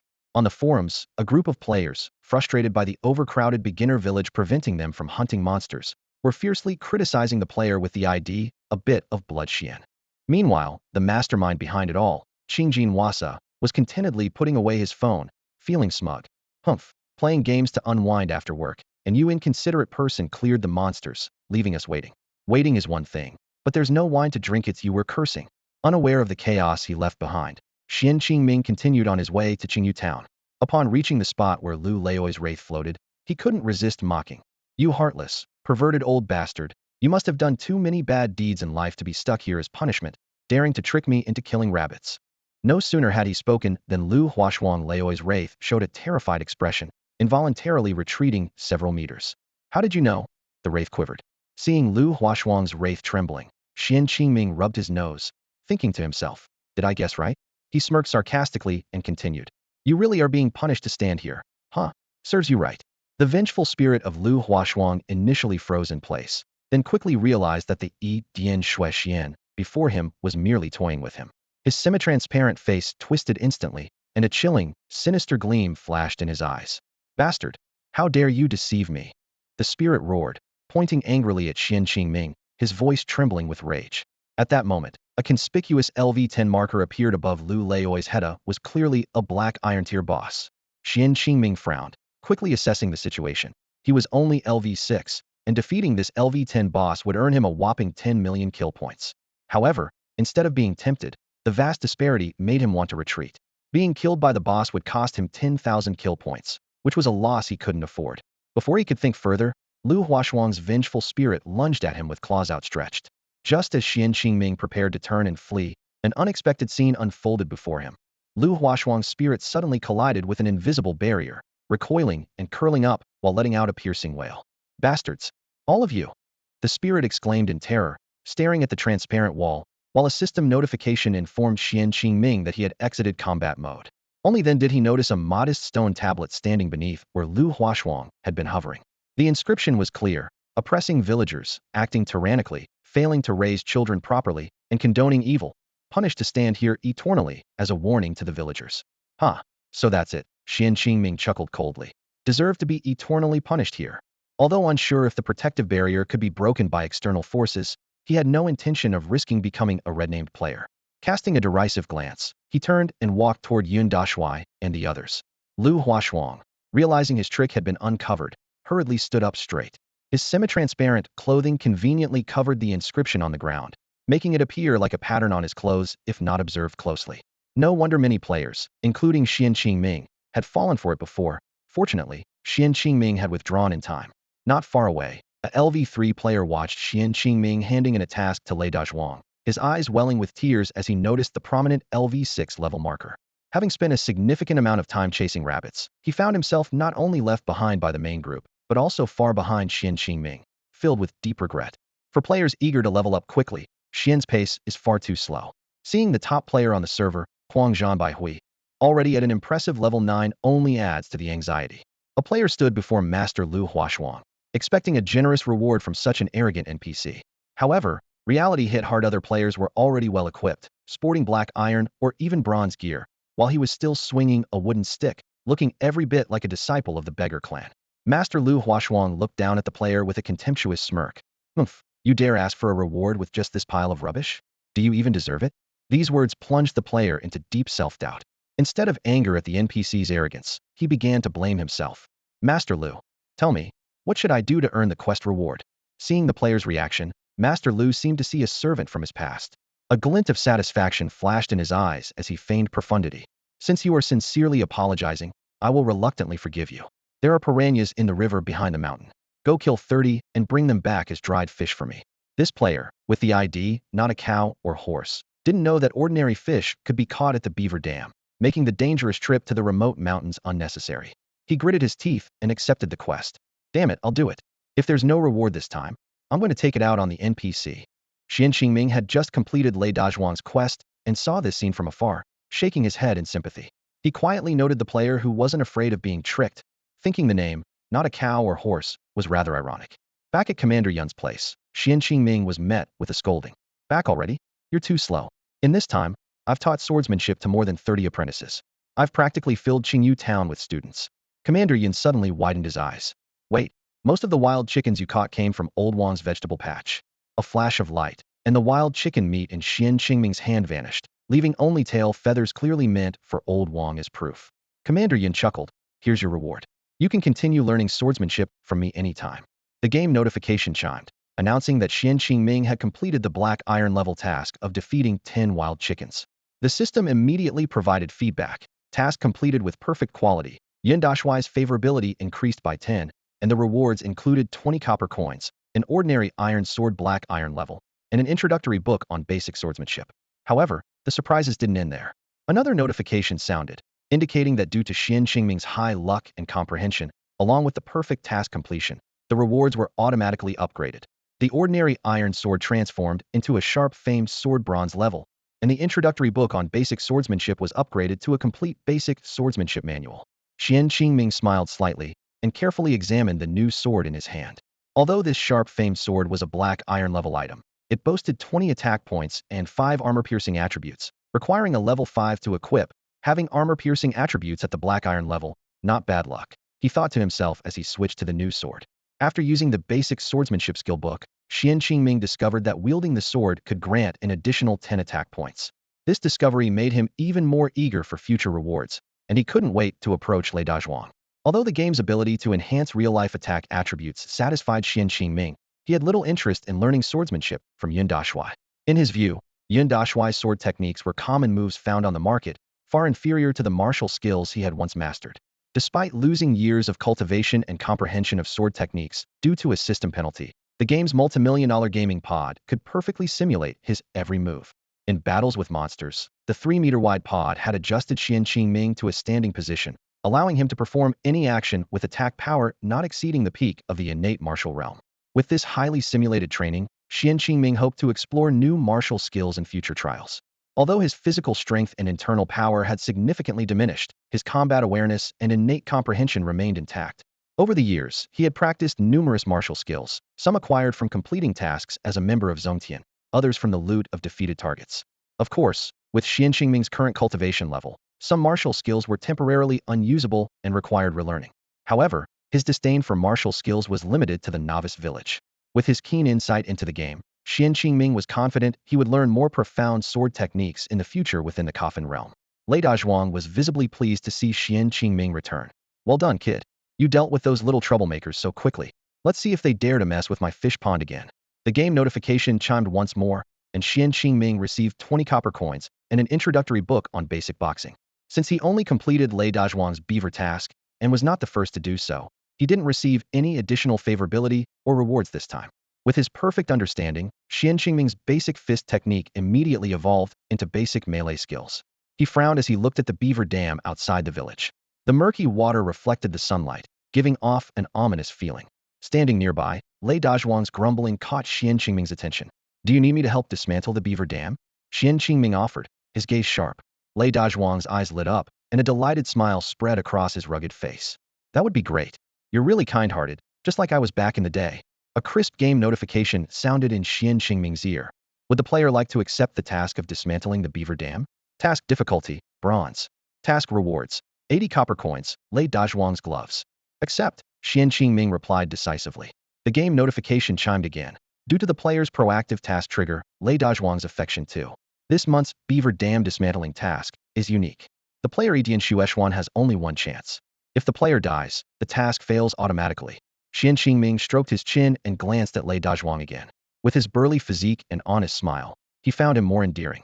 He thought to himself, it seems that engaging in different conversations with NPCs in this game might lead to unexpected task triggers. Turning around, Xuan Qingming swiftly returned to Yin Dashuai, sporting a sly smile. Master Yun, your movements are graceful, and your swordsmanship is divine. Is there a secret behind it? Xuan Qingming asked, deliberately showcasing his bronze-level sword in front of Yin Dashuai. Yin Dashuai, flattered by the praise, looked at him with delight, eyes filled with the thought. Finally, this kid gets it. He really understands. Thumbs up. Yin Dashuai gave a thumbs up, his gaze becoming more suggestive upon seeing the bronze-level sword in Xuan Qingming's hand. A game notification flashed. Player's affection with Yin Dashuai 20. Xuan Qingming felt a bit speechless. Yin Dashui was indeed easily flattered, making him feel a tad guilty for being a shameless guest. Yes, you truly understand swords. Yin Dashui nodded in satisfaction, stepping closer. Especially this black iron-grade iron sword. In your hands, it can unleash bronze-level value. Very good. Perhaps due to the increased affection, Yin Dashui even patted Xuan Qingming's shoulder and flicked the sharp sword. Unexpectedly, the sword emitted a faint glow and trembled slightly, gaining an additional attribute. Sharp famous sword, silver-grade weapon, attack 20, armor penetration 5, heavy injury 1, required level LV 5. Seeing this change, Xuan Qingming's eyes flashed with surprise. He thought, could Yin Dashui be like those millennia-old NPCs who can enchant weapons? But then he recalled that the game world was a fantasy martial arts game, where enchanter NPCs were unlikely outside of skilled craftsmen. Indeed, Etian Shueshuan, your name sounds like a swordsman. Let me bestow another fortune upon you. Yin Dashui said with a mysterious expression. Xuan Qingming's eyes brightened, and he thought with delight, there's certainly more to this. He quickly adopted an eager Tolian demeanor. Xuan Qingming. Yes, yes, I'm just a humble guest, a true humble guest. Xuan Qingming humbly responded. Yin Dashui leaned closer and whispered, years ago, while fishing in the river outside Qingyu Town, I found a stone slab in the riverbed near Qingyu Town. You might find traces of it under the water source. Xuan Qingming was momentarily taken aback, a hint of surprise flashing in his eyes. Wow, you actually learned basic swordsmanship from a stone tablet? And you even knew I was planning to go fishing in the river later. Just then, a game notification suddenly popped up. The player has obtained a clue for the Swordmaster quest, automatically acquiring the second part of the gold-level quest chain Swordmaster. The system also specifically reminded that the first player to complete this quest chain would receive the Sword God's Legacy quest. Xuan Qingming's eyes lit up, and he immediately gave Yin Dashui a deep bow, clearly acknowledging him as his elder brother. Big brother, you're really something. Seeing that Yin Dashui's favorability didn't increase despite his enthusiasm, he awkwardly smiled and turned to complete his task with Brother Biao. Brother Biao's eyes gleamed as Xian approached. Hey, kid, my persimmon grove is peaceful now, and the fruits will soon mature safely. It seems you've completed the task I assigned you. I didn't let you down. Xuan Qingming spread his hands, his face full of expectation. Very good, Brother Biao said, then suddenly fell silent, staring intently at Xuan Qingming. A minute passed with Xuan Qingming maintaining his outstretched hand, internally grumbling. Playing hard to get, huh? I'm not going to ask. As time passed, he even began to wonder if Brother Biao had encountered a system glitch. Just as he was about to look away, Brother Biao finally smiled. Very good. You truly are a natural-born assassin, able to remain so composed. Xuan Qingming's mouth twitched, his stomach churning. He thought, is this a joke? I can go days without sleep during missions. What's a little staring contest? But you're so ugly, I don't even want to look at you. I've decided to share this secret with you without reservation, Brother Biao said seriously. A system notification popped up. The player has completed an Assassin's Belief, Part 1, with perfect task completion quality, gaining 15 favorability with Brother Biao, triggering a task upgrade. The task chain level has evolved to silver. Accept? Of course I accept. Xuan Qingming's eyes sparkled. A new task notification appeared. The player has accepted the silver-level quest chain, Heir to the Assassin's Guild, with the reward being 1 guild token, and a completion deadline of 1 month after the official server launch. Task unique. Current task completion, Part 14. Wow, that's incredible. As a seasoned gamer, Xuan Qingming knew the value of a guild token and was thrilled. In the ancient game, players who ranked in the top 10 and obtained a guild token received generous rewards, and the guilds behind them invariably became powerful forces in the game. Xuan Qingming carefully calculated the time. With the beta period and a 1-month server pause, there were still 2 months left before the task deadline. De Biaoji's words hinted at crucial information when you decide to leave Qingyu Town. Look for a cave along the southern cliff wall. De Biaoge gave Xuan Qingming a meaningful nod, his eyes full of approval, which left Xuan Qingming feeling somewhat helpless. Clearly, this meant that the next phase of the task would not involve De Biaoge, and he would need to seek new clues. This was mainly because Xuan Qingming's skills with hidden weapons had become quite advanced, and there was little left for De Biaoge to teach him. However, Xuan Qingming did not plan to leave so easily.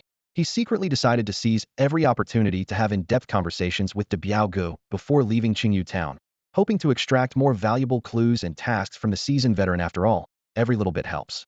With this in mind, Xuan Qingming smiled at De Biaoge and turned to the elderly Wang, who had been waiting for some time. The old man looked at his clean cabbage field with great satisfaction. Child, my cabbage field is finally clean. This year will definitely yield a good harvest. The kindly face of the old man reminded Xuan Qingming of his grandfather from his childhood, instilling a sense of warmth and familiarity. The system notification chimed. Player has lost wild chicken tail feather X33. Old Wang carefully inspected the wild chicken tail feathers Xuan Qingming handed over, picking out two that glistened with a tricolored sheen. These two must be from the wild chicken king. You even managed to deal with that pudgy fellow. Impressive. With that, he produced a hoe from somewhere, his expression suddenly becoming solemn as he handed it to Xuan Qingming. Child, I'm entrusting you with this hoe. Make sure you use it well. The old man's expression was so earnest, as if entrusting him with a piece of land, that Xuan Qingming felt the weight of responsibility on his shoulders. The system timely prompted. Player has obtained ordinary hoe X1. Current hoe effect, unknown. Xuan Qingming took the seemingly ordinary hoe, unable to suppress a twitch at the corner of his mouth. This, Old Wang, is the task reward just an ordinary hoe? Old Wang's expression turned stern, as if chiding Xuan Qingming for being ungrateful. Yes, this hoe is something special. I've used it to till the land for over 30 years. When Xuan Qingming attempted to place the hoe in his backpack, he discovered that this seemingly ordinary farming tool astonishingly occupied 20 slots. Considering his backpack currently had only 60 slots, and each level up added just 10 slots, this was excessive. While task items could stack up to 20 in the same slot, the space taken by this hoe was outrageous. His bronze sword only occupied 4 slots. Looking at Old Wang's still kindly face, Xuan Qingming couldn't help but internally complain. This task is such a ripoff. After all the effort, including taking down an elite chicken king, this is all I get. Chicken, you're too beautiful, you damn chicken king. Your whole family is chicken kings. Xuan Qingming held the hoe, examining the ordinary tool with a look of confusion. He couldn't help but categorize Old Wang and the deceitful Mr. Liu in the same group, even though Old Wang seemed more amiable. However, a kind face does not count as a point for killing, which made Xuan Qingming sigh inwardly. He stubbornly stared at the hoe in his hand, avoiding looking up at Old Wang, fearing that the teasing expression on his face might provoke him. Just as Xuan Qingming was about to admit defeat and log off, Old Wang suddenly patted his shoulder, speaking with approval. Good child, have you noticed the extraordinary nature of this hoe? Very good. The task of expanding territories is now yours. The game system immediately displayed a prompt, Old Wang's favorability towards the player 66. Following that, an epic quest was activated: explore the continent, with a 1-year time limit, unique task, and permanent disappearance upon failure. Xuan Qingming was stunned. The hoe in his hand suddenly felt incredibly heavy. He looked at the smiling Old Wang in confusion, unsure how to respond. This continent exploration task was utterly perplexing. And what was the connection with the hoe? Was he supposed to dig through the entire continent? Old Wang seemed to see through his confusion and continued. Though the original land is vast, there is an independent world waiting for you to discover it, far out at sea. I am about to leave here, and the outskirts of Qingyu town will be open to you. You must protect this place. With that, Old Wang waved goodbye and disappeared instantly. The system prompted again. Due to the explore the continent task, all similar items in the player's inventory can now stack infinitely in the same slot, with a temporary expansion of 100 slots. Xuan Qingming couldn't help but marvel. Am I becoming a mobile vault? Old Wang is truly impressive. Before he could fully process what was happening, a game announcement suddenly sounded. The Guardian NPC has left, and Qingyu town has entered an invadable state. Various high-level monsters have appeared within a 30-mile radius of the town, including jackals, wild dogs, leopards, tigers, killer bees, and pythons. The system calls for players at level 6 and above to take on tasks to clear the monsters and maintain the villagers' living environment. Additionally, Qingyu town's lifestyle mentor NPCs have been removed, and the blacksmith has officially opened. Players can obtain hoes and sickles through the blacksmith or quests for gathering, while lifestyle mentors will only appear in medium-sized or larger cities. Faced with the sudden changes, Xuan Qingming gulped and quickly logged off while no one was watching. He decided to figure out how to identify items and accept subsequent tasks the next time he logged in. Returning to reality, the game pod opened automatically, and it was already late at night. The system thoughtfully reminded Xuan Qingming to rest. His game pod could sustain life and replenish nutrients, allowing players to play continuously for 24 hours. Every 10 hours, it would remind players to log off for a break, and every 24 hours, it forced a logout, requiring a 6-hour rest before continuing to play. If the game cockpit detects any poor physical condition in the player within 24 hours, it will force the player to continue in a semi-dormant state, disabling the action synchronization feature. Xuan Qingming lay in the game cockpit, took a deep breath, and instantly absorbed the nutrient solution inside. He eagerly checked his kill points. 32-24. Not bad. Xuan Qingming thought to himself. I can exchange for 3 bottles of face-swelling potion. The system's voice chimed in with a hint of mockery. As you wish, my dear host. Deducting 3,000 kill points, leaving you with 224. Xuan Qingming extended his hand, and a thumb-sized purple potion appeared out of thin air in his palm. He frowned, scrutinizing the suspicious-looking liquid with caution. The system spoke again, its tone tempting. Why not take a sip, host? You'll fall in love with it. Xuan Qingming squinted, skeptical of the system's suggestion. No rush, I'll wait until I break through, he thought. The more this damn system says things like that, the more it proves there's something fishy. His trust in this mischievous system was minimal. Sensing Xuan Qingming's wariness, the system feigned a nonchalant attitude. Well, since you were so generous with your points this time, I'll reluctantly share some news. It paused deliberately before continuing. Your current physical state is excellent, and you can attempt to use the devouring heaven technique again to achieve your goal of breaking through to the innate stage. Xuan Qingming was delighted to hear this. He had expected to wait a few more days before training again, but the cooldown period had unexpectedly ended. Thanks for the tip, Xuan Qingming said, a smile on his face. I'll keep the remaining 2 potions with you. Don't pocket them, all right? I'm heading out. Quickly getting dressed, Xuan Qingming pocketed the potion and said to the air, rift, to the dock. Outside, Han Zikuan snapped his fingers, and Xiaoyan and Lu Fang left the rooftop and room next door, respectively. Hey, big brother, what's with this efficiency? Han Zikuan exclaimed in surprise.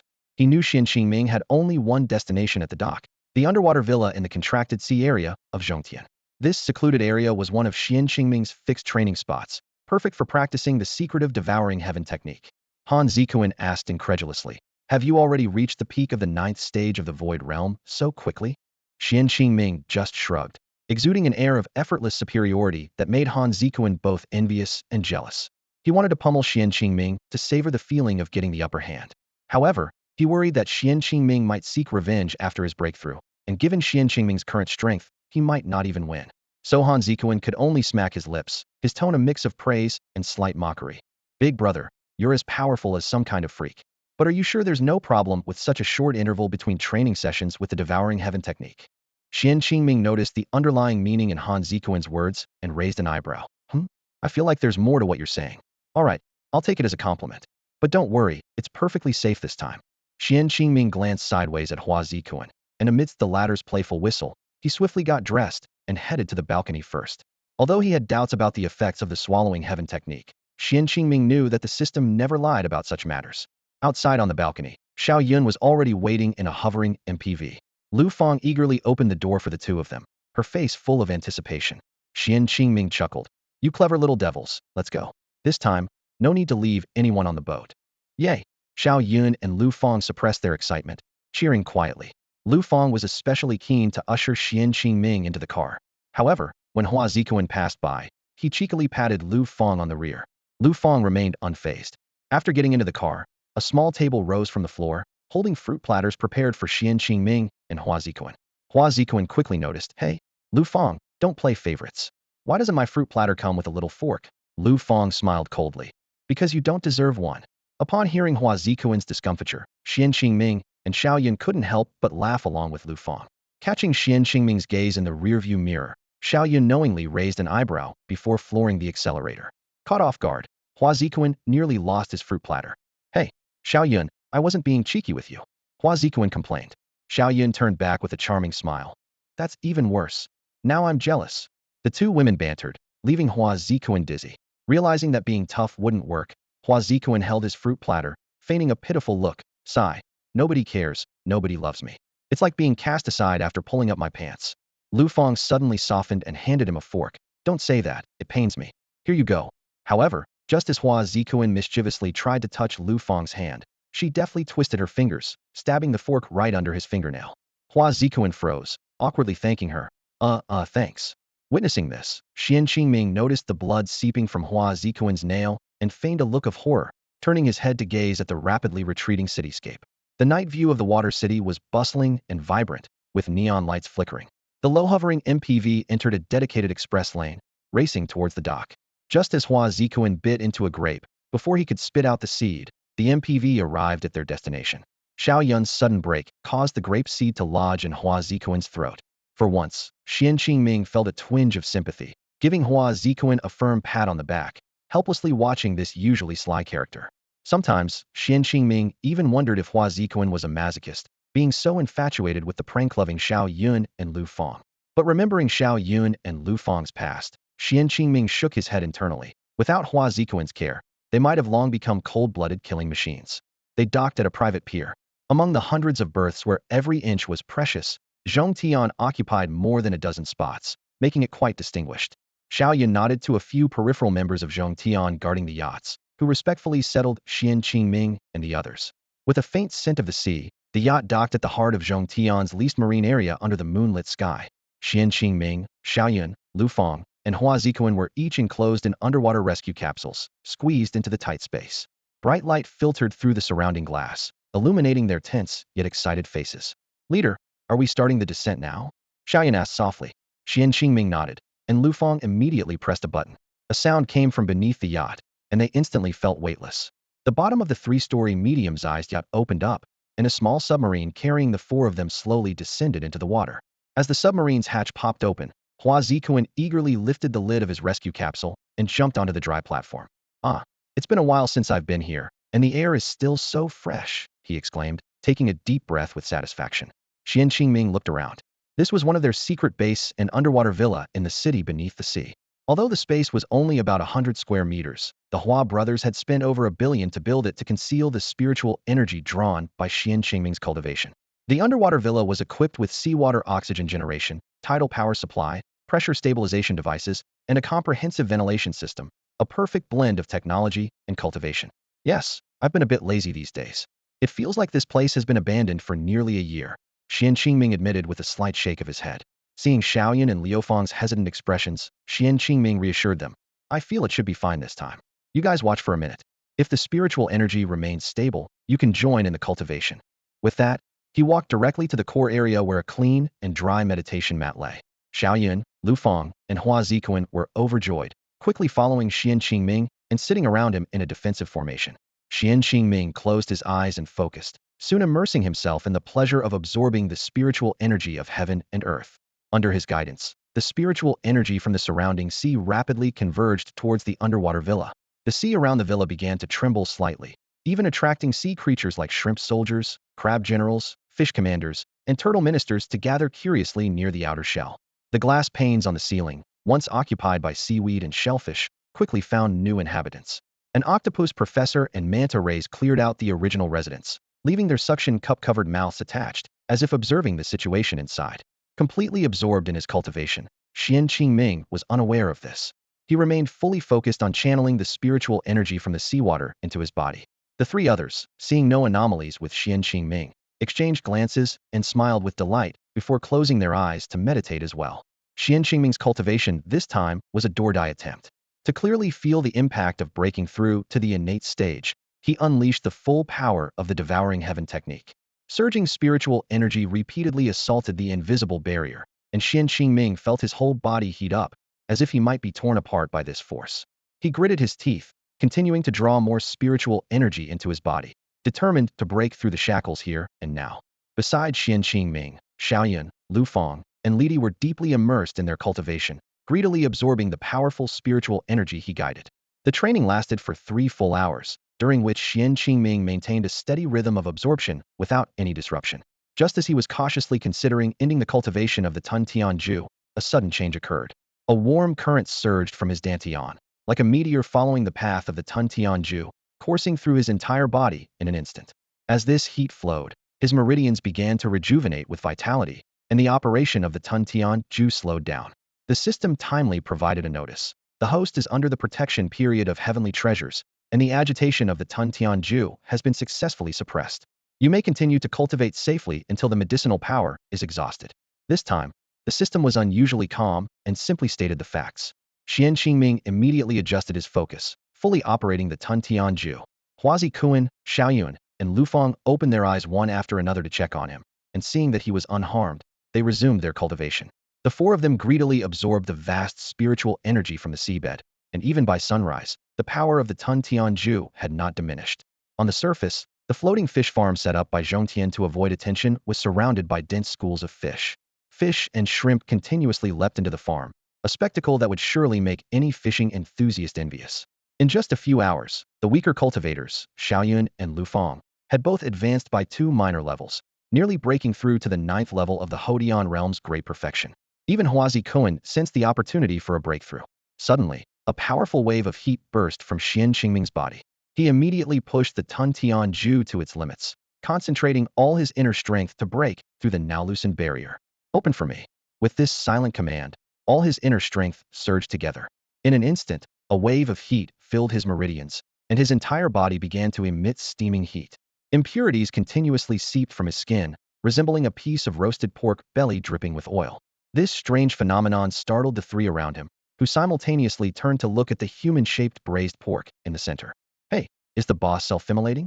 I didn't see such a big commotion when breaking through at home. Huazi Kun joked. Xiaoyan, hearing this, immediately tossed a hair ornament that hit his forehead. Don't jinx it. Lu Fang took a deep breath of the air, shivering in delight. This clearly shows that the boss has little impurity inside, and all the accumulated inner strength is strengthening his meridians. It's puzzling. How could the leader's body emit such a medicinal fragrance? Lu Fang couldn't help but take a deep breath, savoring the captivating aroma. As the chief perfumer of the largest cosmetics company under the Hua Group, her keen sense of smell had detected over a dozen different medicinal scents in the air. These aromas were not only pleasant, but also cleverly masked the faint impurities emitted from Xuan Qingming's body. At that moment, a system alert thundered in Xuan Qingming's mind like a bolt of lightning. Congratulations to the host for breaking through to the innate stage. The protection from the spiritual medicine can no longer continue. The heaven-devouring technique's absorption of external spiritual energy has stopped. It is recommended for the host to utilize the dark energy of the corpse demon to enhance and consolidate cultivation. Xuan Qingming maintained his braised pork state for about 10 minutes before suddenly opening his eyes and shouting, "Not enough!" Before the words were fully spoken, the last remnants of spiritual power from the corpse demon within him were instantly released. Under Xuan Qingming's precise guidance, this powerful spiritual energy flowed around his body like an invisible dragon, tempering his physique repeatedly. The aggressive internal energy was skillfully harnessed by Xuan Qingming, akin to countless tiny electric currents vibrating through his meridians, further strengthening their resilience. Such a nearly reckless act could only be attempted by someone like Xuan Qingming, who mastered the heaven-devouring technique. For an ordinary martial artist, this rampant dark energy could easily destroy their meridians. Hua Zikuan and his two companions froze in fear the moment Xuan Qingming shouted, watching him warily, afraid something might go wrong. However, their worries were clearly unnecessary. Xuan Qingming had previously resisted the heaven-devouring technique's voracious absorption of spiritual energy, so the minor dark energy left by the corpse demon was nothing to him. Suddenly, Xuan Qingming's entire body tensed like a drawn bow. After a violent tremor, he slowly exhaled a breath of turbid air, and the spiritual energy within him stabilized. Phew! Although I couldn't break through again using the corpse demon's inner strength, it wasn't wasted. That's good. Xuan Qingming opened his eyes, the once white pupils immediately returning to bright irises, startling Hua Zikuan, who was sitting diagonally across from him. With the rise in his aura, Xuan Qingming seemed to once again don that ethereal aura. He silently marveled, finally restored. I didn't expect the second expulsion of impurities to be so much cleaner than the last time. Xuan Qingming recalled the mess from his previous breakthrough to the innate stage, where the game room on the second floor had to be cleaned 3 times, and the gaming pod even had to be sent back for repair. Unbeknownst to him, the repair technicians whispered among themselves upon seeing his gaming pod. Did this guy relieve himself in the pod? Why does it have such a strong medicinal smell? Perhaps conquered by the aroma, the technicians surprisingly waived the repair fee and replaced it with a new one for him. Darn, what a loss. The system's complaint echoed in Xuan Qingming's mind, but he felt secretly pleased. By the time the system realized, it was too late. When punishing Xuan Qingming, the slaughter system only reclaimed his cultivation, but didn't erase the experience of body tempering during his breakthrough. Now, with his body having undergone a second round of tempering and strengthening, his future path of cultivation would undoubtedly be smoother. After breaking through to the innate stage, Xuan Qingming felt the immense power of the heaven-devouring technique within him, which allowed him to absorb the spiritual energy of the world around him. Combined with the internal energy residual from the ghostly entity, his cultivation steadily advanced to the second tier of the innate martial realm. This seemingly minor advancement was equivalent to what a genius like Lu Xingyun might achieve after half a year of dedicated training. And for an average martial artist with decent talent, it would require 1 to 2 years of intense effort. Freak, you're really something else, Hua Zikuan exclaimed in astonishment, looking at Xuan Qingming as if he couldn't think of any other word to describe him. Since he had known Xuan Qingming, this nickname had never changed.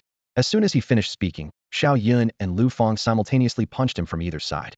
How dare you insult the leader? You've got some nerve. Although both women were in a relationship with Xuan Qingming, their loyalty to him was unwavering. This was a lifelong promise they made to him after he saved them. If ever there was a day when Xuan Qingming and Hua Zikuan became enemies, they would likely kill Hua Zikuan first and then take their own lives. While the three of them were playfully bickering, Xuan Qingming quietly went to the high-pressure bath chamber on one side of the white-bottomed courtyard to wash up and change into clean clothes. The thorough preparations for his breakthrough truly paid off. This underwater retreat not only provided him with a secluded place to cultivate, but also served as an excellent location for other members of Zhongtian to achieve their breakthroughs. It feels great to be back at the innate stage, Xuan Qingming said, feeling refreshed as he walked out and shrugged at the three envious onlookers, giving Hua Zikuan a smug smile. Looking up, he noticed the glass dome of the underwater retreat was covered with layers of fish and shrimp. Ah, it's been a while since I've seen this sight. Do you guys feel like having some seafood? Yes, the three of them replied in unison. A submarine slowly emerged from beneath the underwater retreat, its mechanical arms skillfully capturing an octopus and a stingray. Then, under Xiao Yun's control, a large net spread open and gathered numerous large sea creatures within it.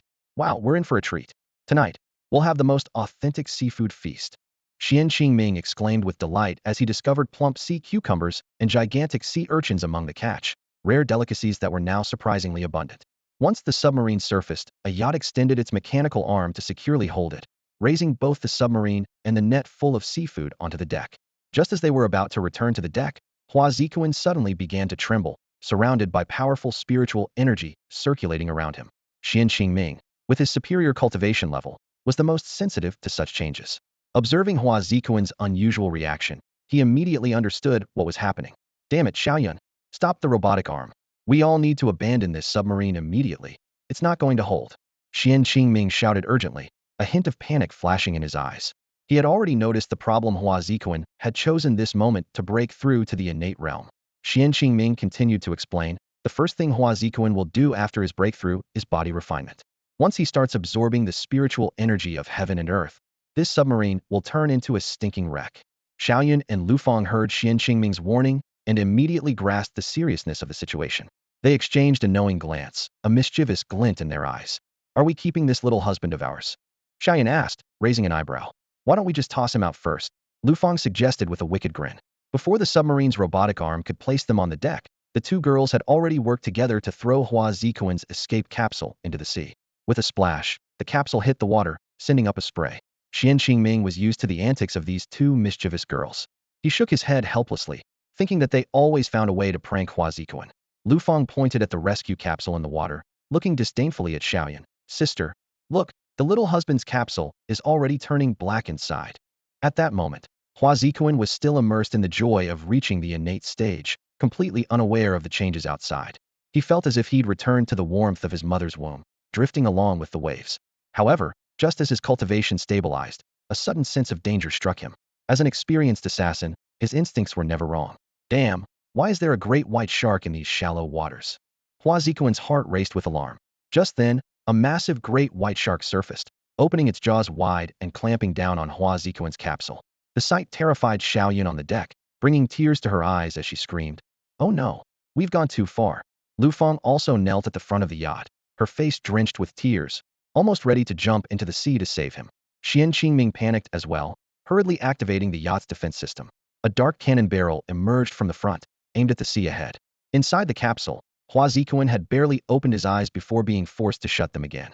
He cried in pain, cursing in his heart. What the hell, did I fall into a cesspool? It's sticky, smelly, and burns my eyes.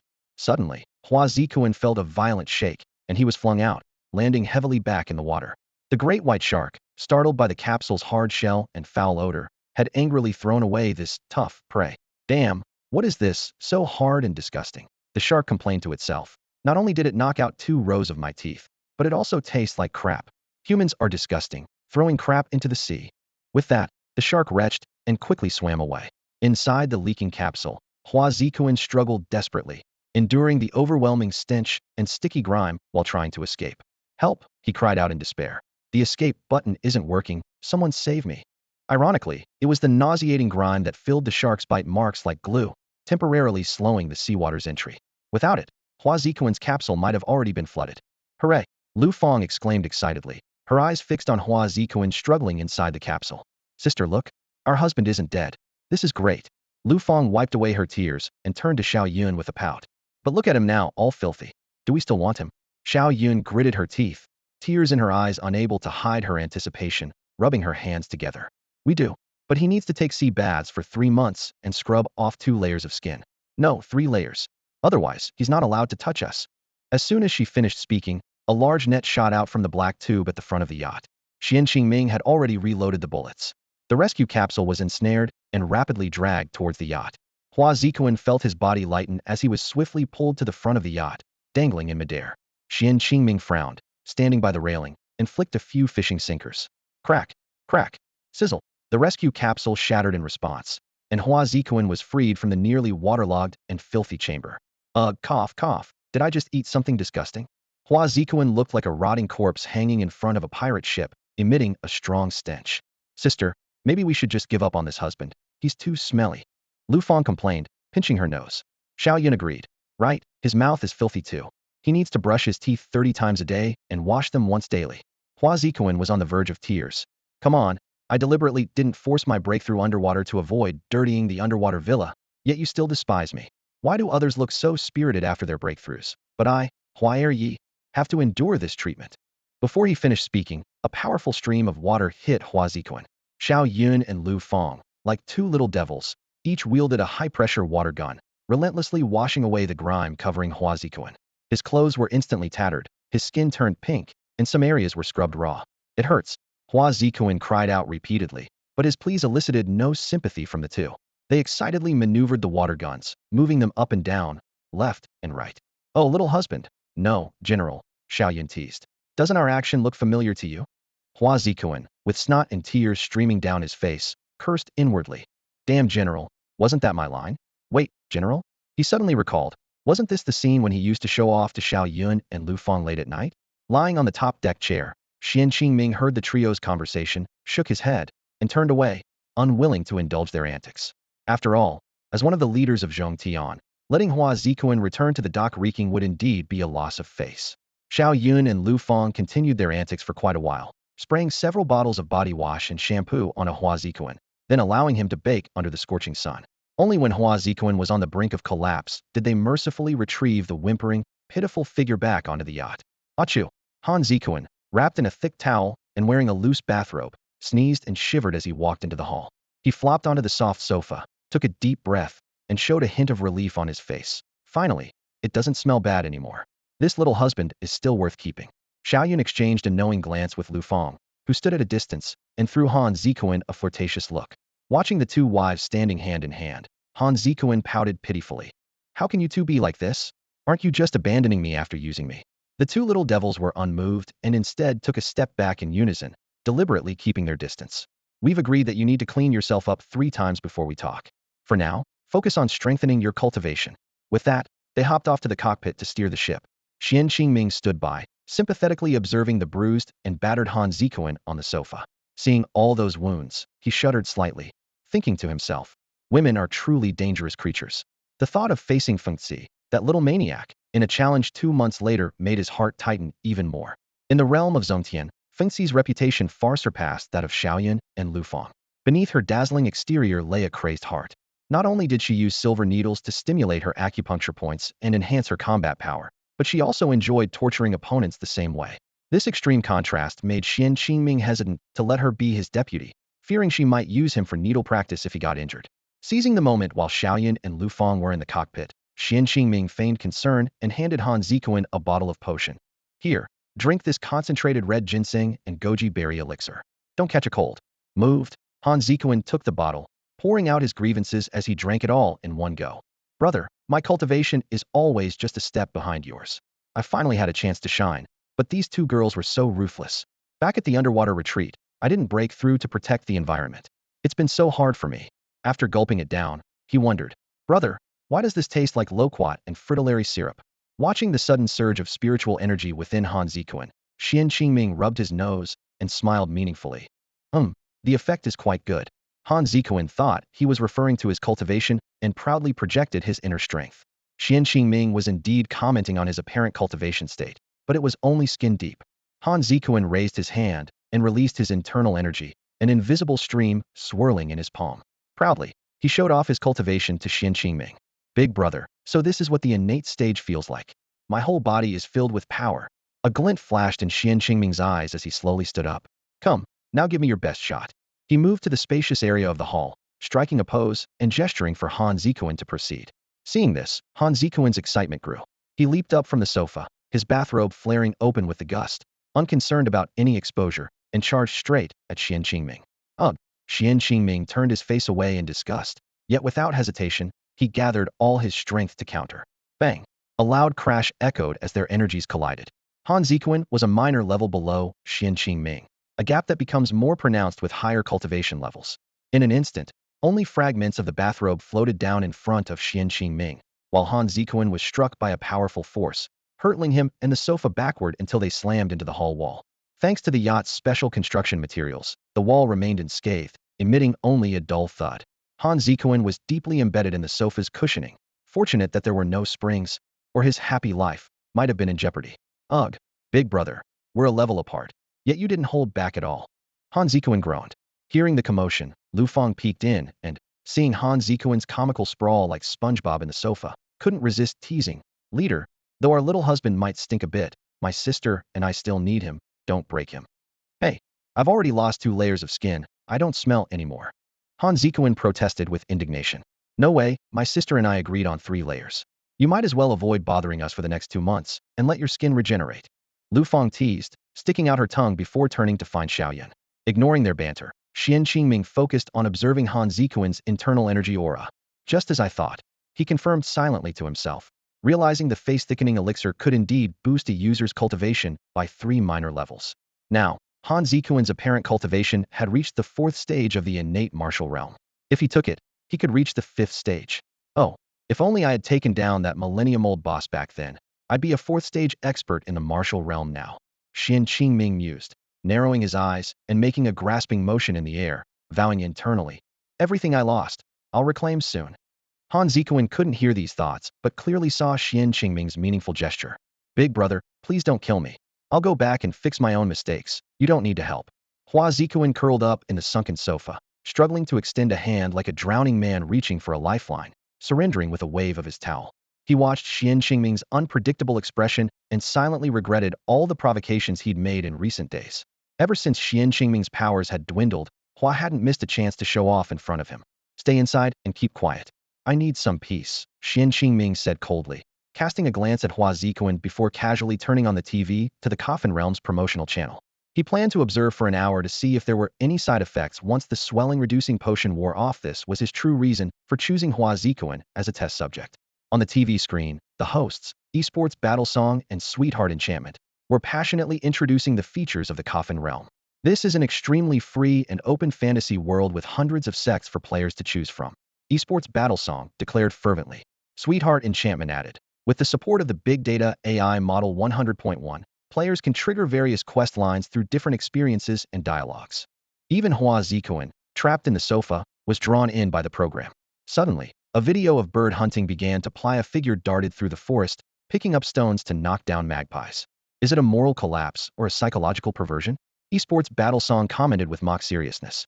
Sweetheart Enchantment chimed in. This shows the extent of anxiety when real-life pressures on ordinary workers are not relieved. Just as Xuan Qingming was engrossed, a second video title appeared. The ultimate showdown between bird-abusing Maniac and the Bird King after the slaughter. Maniac unleashed, venting on wild chickens. Xuan Qingming's facial muscles twitched uncontrollably, and the veins on his forehead throbbed. Damn it, Battlefront Radio didn't even blur my ID. He stared at the screen where the words, Yidianx is Xian, flashed clearly, and the frustration on his face deepened. He quickly pulled out his phone and opened the Coffin Realm forum, unsurprisingly finding the ID Qingjing Wasa in the posters column. Although magpies eat fruit and aren't considered beneficial birds, the person killing them is even more twisted. To kill birds out of spite suggests that in real life, this person must be extremely warped and repressed. On the sea surface, Han Zikuan wore a cynical expression, completely unaware that Xuan Qingming was observing him through the reflection in the window. There was a touch of cruel excitement in Xuan Qingming's eyes, like a hunter locking onto its prey. Han Zikuan continued to vent his frustration. If I were playing this game, I'd definitely look into this person's real situation, inform their family to keep an eye on them, and get timely treatment. Don't let them actually abuse small animals. Sigh. If you're sick, you need to get treated. Hearing this, Xuan Qingming suddenly had a flash of inspiration, a wicked smile forming on his lips as he turned to Han Zikuan. That ID is mine, and I do feel like a repressed person, he said slowly, with a dangerous tone. Han Zikuan was terrified when he heard this, especially when he met Xuan Qingming's murderous gaze. He struggled to get out of the sunken sofa, frantically begging for mercy. Brother, don't kill me. I was wrong. My big brother is wise and powerful with a heart full of love. There's no way you're that repressed. Xuan Qingming squinted, watching Han Zikuan's pitiful pleading with a devilish smile, and leisurely asked, "You want to get out?" "I do." Han Zikuan nodded quickly, afraid that delaying even a second would bring disaster. He quickly added, "Brother, I'll pull that uploader Qingjing Wasa right out from the other end of the internet. That person is definitely jealous of how fast you beat the game, so they maliciously edited the video to slander you." Xian Qingming was momentarily stunned by Han Zikuan's words, then laughed. "Hey, you kid, whether it's to beg for mercy or not, you got it right this time." He paused, adding, "But our skills are far behind that guy's. Even if we want to drag him out and fight, it has to be in the game." Then Xian Qingming beckoned to Han Zikuan. "Come here. I want you to hack the Battlefront radio station and replace my ID in the video with Qingjing Wasa. No, I want you to change every ID related to this video on the whole internet to Qingjing Wasa. Is that a tall order?" "A piece of cake." Han Zikuan perked up at the task. He sprang from the sofa to the computer like a human-sized spring. His fingers flew across the light-sensitive keyboard on the desk, while the small screen inside his visor flickered with lights only he could see. "Huh. I've got plenty of nodes to use over the sea. Mighty Zhongtian Corporation? Let's see you try to catch my tail." Han Zikuan muttered to himself, his brow furrowing and relaxing in turn. Before long, he completed the task of altering the video IDs. "Hey, Zhongtian Corporation's defenses are as strong as ever, though the form's a bit weaker." Han Zikuan pressed the enter key, stood up satisfied, and turned to give Xian Qingming a triumphant thumbs up. Y underscore. Uft, uft, ha ha. Xian Qingming and Lu Feng burst into laughter, and Xiaoyun, who came over after hearing the commotion, couldn't help but laugh too. "Sweetie, block the general first," Lu Feng laughed. "By the way, your face got beat up by the boss, and you're still so happy." Han Zikuan blushed at the words, hurriedly grabbing a towel to cover his general, then curiously touched his face, only then realizing his earlier embarrassment. "Wow, seriously?" Xian Qingming looked at Hua Zikuan's swollen face with a mix of relief and guilt. He was relieved to have escaped the trap of the killing system, but felt guilty for inadvertently setting up his good friend. Awkwardly, Xian Qingming touched his own face, thinking that the side effects of the swollen face potion were quite literal. Hua Zikuan grimaced in pain, while Xian Qingming secretly decided to punish him for his earlier betrayal. Clenching his fists, making his knuckles crack, he glared at Hua Zikuan and declared, "No one is allowed to treat him or apply any medicine to his face today. I want to see how long it takes for your face to heal after the innate stage. Is that clear?" Xiaoyun, who had just docked the yacht, and Lu Feng, standing on the stairs, heard this, and their eyes sparkled with excitement. They responded in unison. Understood. They were secretly delighted to have the chance to tease their little husband. At this moment, Hua Zikuan was utterly confused, not fully grasping the situation as he was pushed ashore. Wrapped in a towel and wearing a bathrobe, he followed the three back to the residential area. As they passed by several peripheral members, those people exchanged knowing glances. They were used to Hua Zikuan's antics on the yacht with Xiaoyun and Lu Feng, but bringing Xian Qingming along this time was puzzling. Some even speculated wildly, wondering if the boss had a penchant for live combat. Fortunately, Xian Qingming and the others were unaware of these thoughts, or else there might have been an outburst on the spot. Back at the residence, Xian Qingming went straight to the game. He had no idea that outside, chaos was erupting due to Hua Zikuan's manipulations.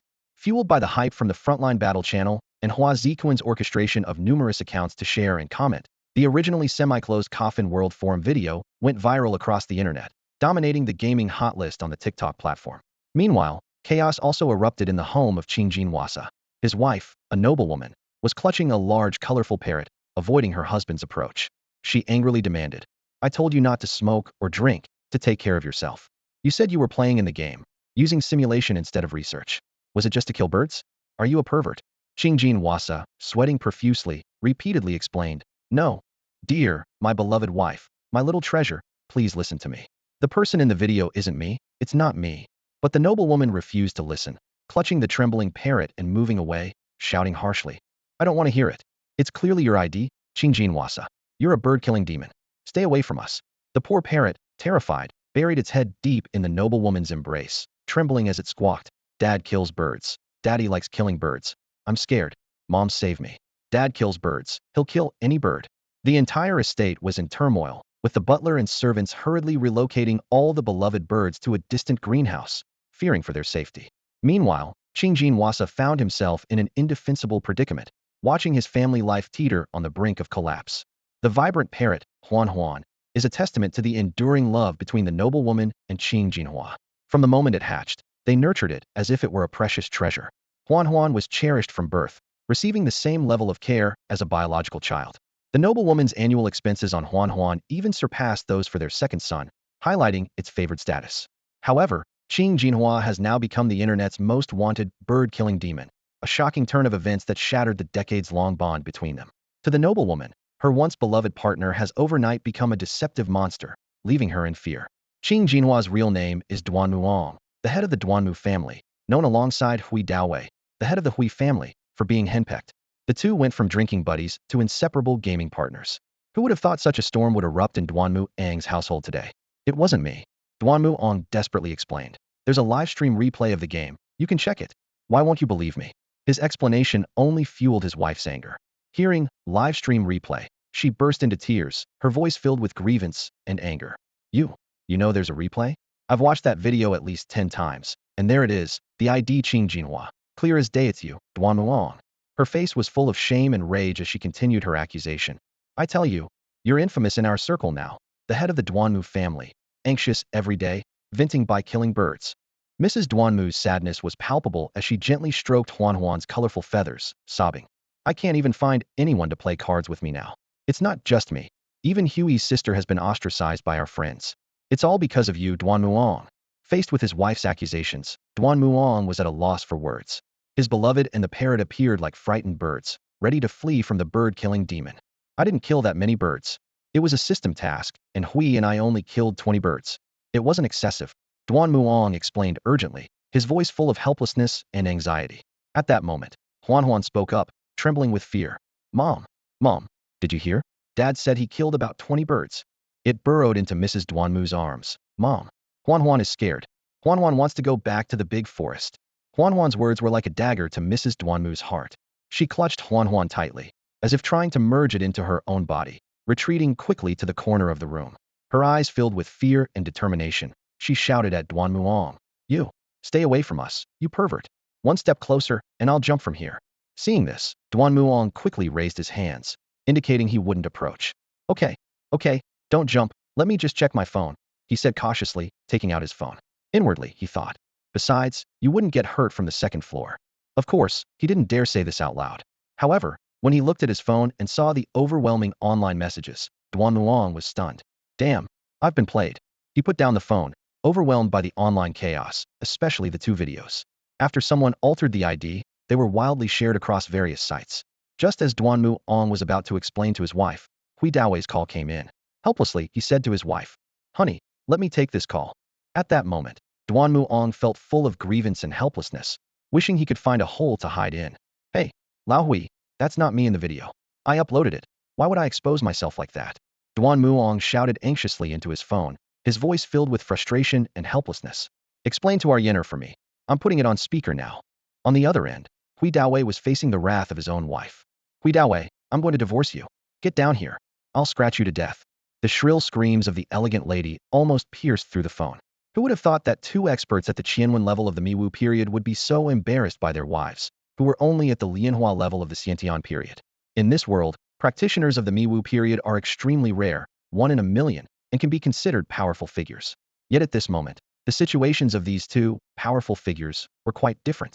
Duanmu's wife seemed to realize that her husband was a deeply repressed maniac and dared not provoke him too much, fearing for herself and their noisy parrot.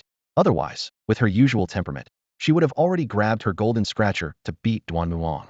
I'm not coming down, Duanmu Ong shouted stubbornly. Then his tone changed. Listen, Yenner, I'm telling you, Lao Ong is not that kind of person. The person in the video isn't him. Hui Daowei's voice came through the speaker at just the right moment. Did you hear that? It's not him, not at all. We've had over 40 years of friendship. We've grown up together since we were in diapers. How could he deceive you? Hearing this explanation, Duanmu's wife calmed down a bit, believing it somewhat. Just then, Huey's wife's voice came through. Sister, maybe don't hit him just yet. Let me ask around first. Before Huey's wife could finish, Hui Daowei's anxious voice sounded again. Never mind if it's true or not. Be careful with Monday's stocks. Think of a way quickly. Hearing this, Duanmu Ong felt utterly frustrated. The two families had just reached a significant cross-industry collaboration on game helmet production, poised to make a fortune, only to encounter such trouble now. What? Oh my, Lao Hui, maybe we should hire a hacker to change the video IDs back. Duanmu Ong had a sudden idea. This must be the work of a hacker. Unexpectedly, this suggestion left Hui Daowei even more speechless. Oh come on. You know it's a hacker's work? I've investigated, and the code in the video has been tampered with by the third-ranked hacker, 12. Duan Muong didn't know who 12 was, but he understood the seriousness of the situation. Even if they offered a huge reward, no hacker would dare challenge the authority of 12. Thinking of this, Duan Muong showed a strange smile, a smile that made his wife in the corner feel a chill. You stay away. Huan, the colorful parrot, was so frightened by her father's angry shout that she buried her head into Mrs. Duanmu's embrace. Her feathers fluffed up, and she trembled uncontrollably, as if she might lose control any second. In a quivering voice, she pleaded, Mom, Dad is too scary. Huan is scared. Seeing the tears welling up in Huan's eyes, Mrs. Duanmu felt a sharp pain in her heart. A surge of maternal courage suddenly overcame her morning's timidity and even the suppression of her skills by Duan Muong.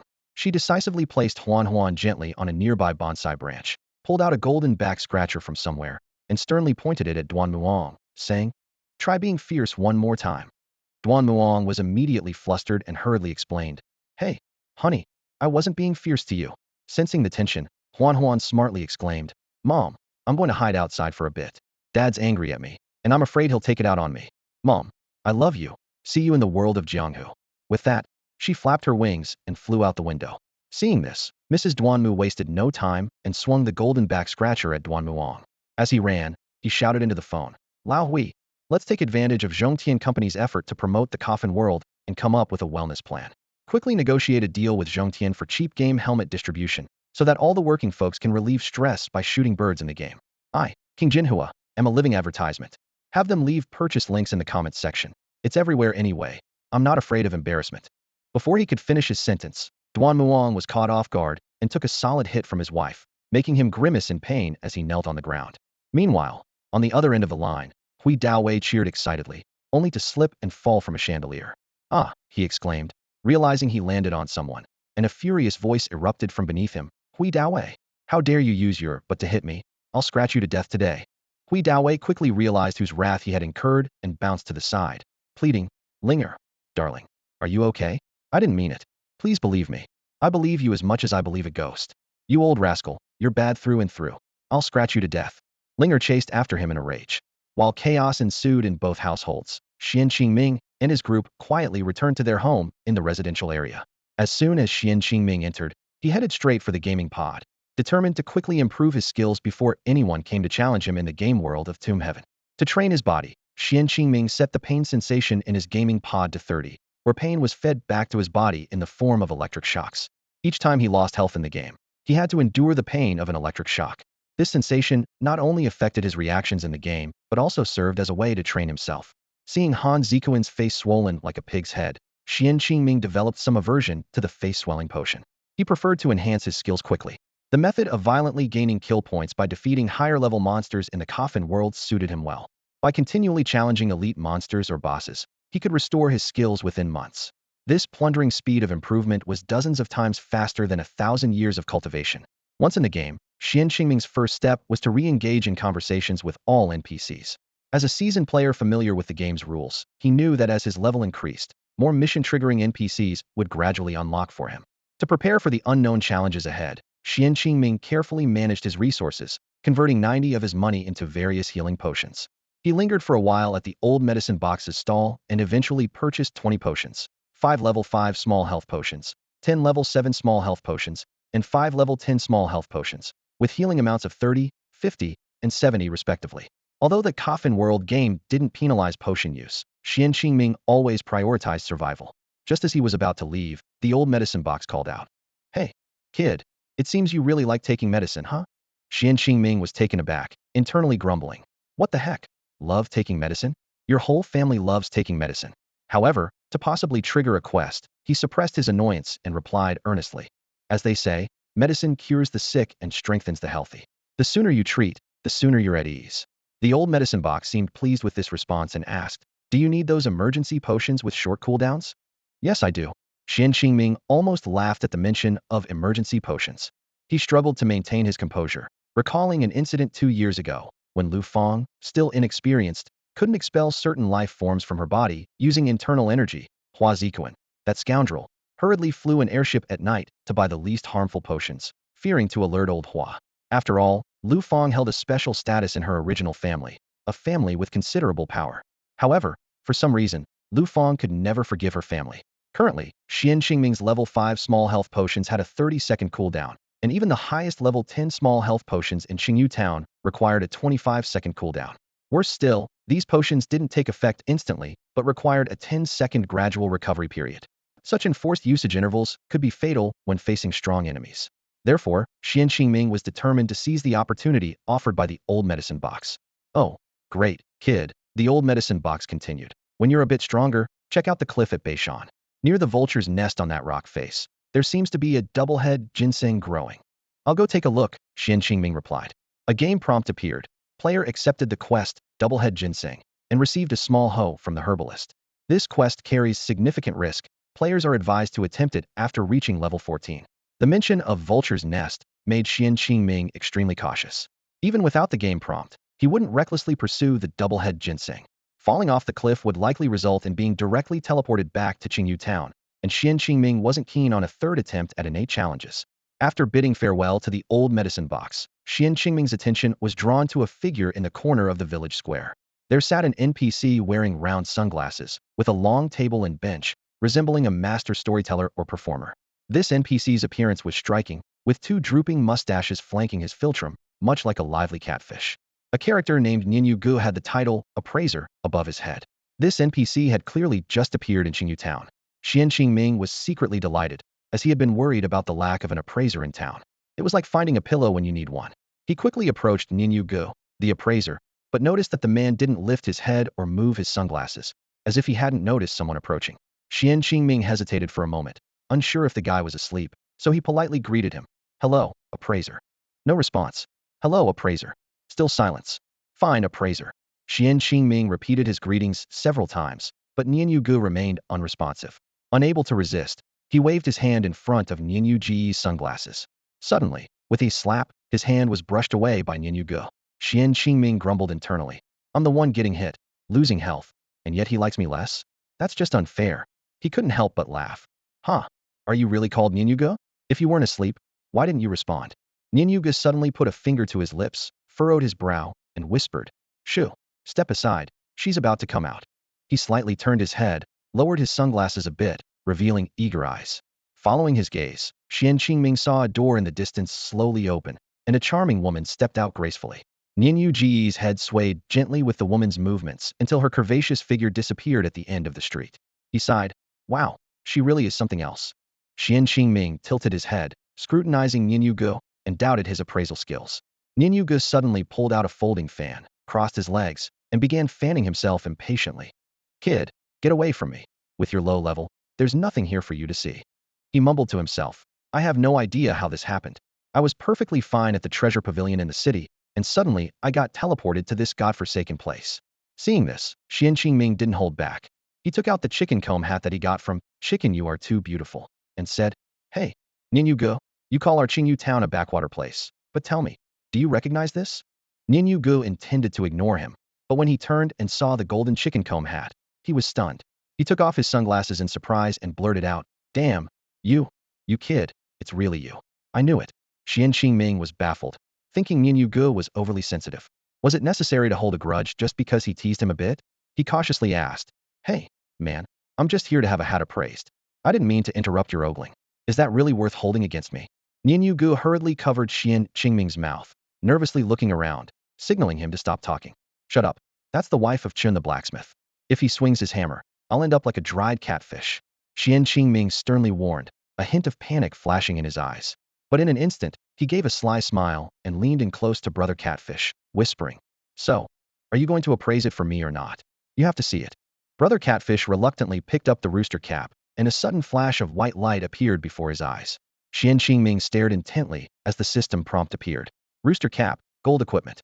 Defense 30, confusion resistance 5, paralysis resistance 5, poison resistance 10. Required level, LV 10.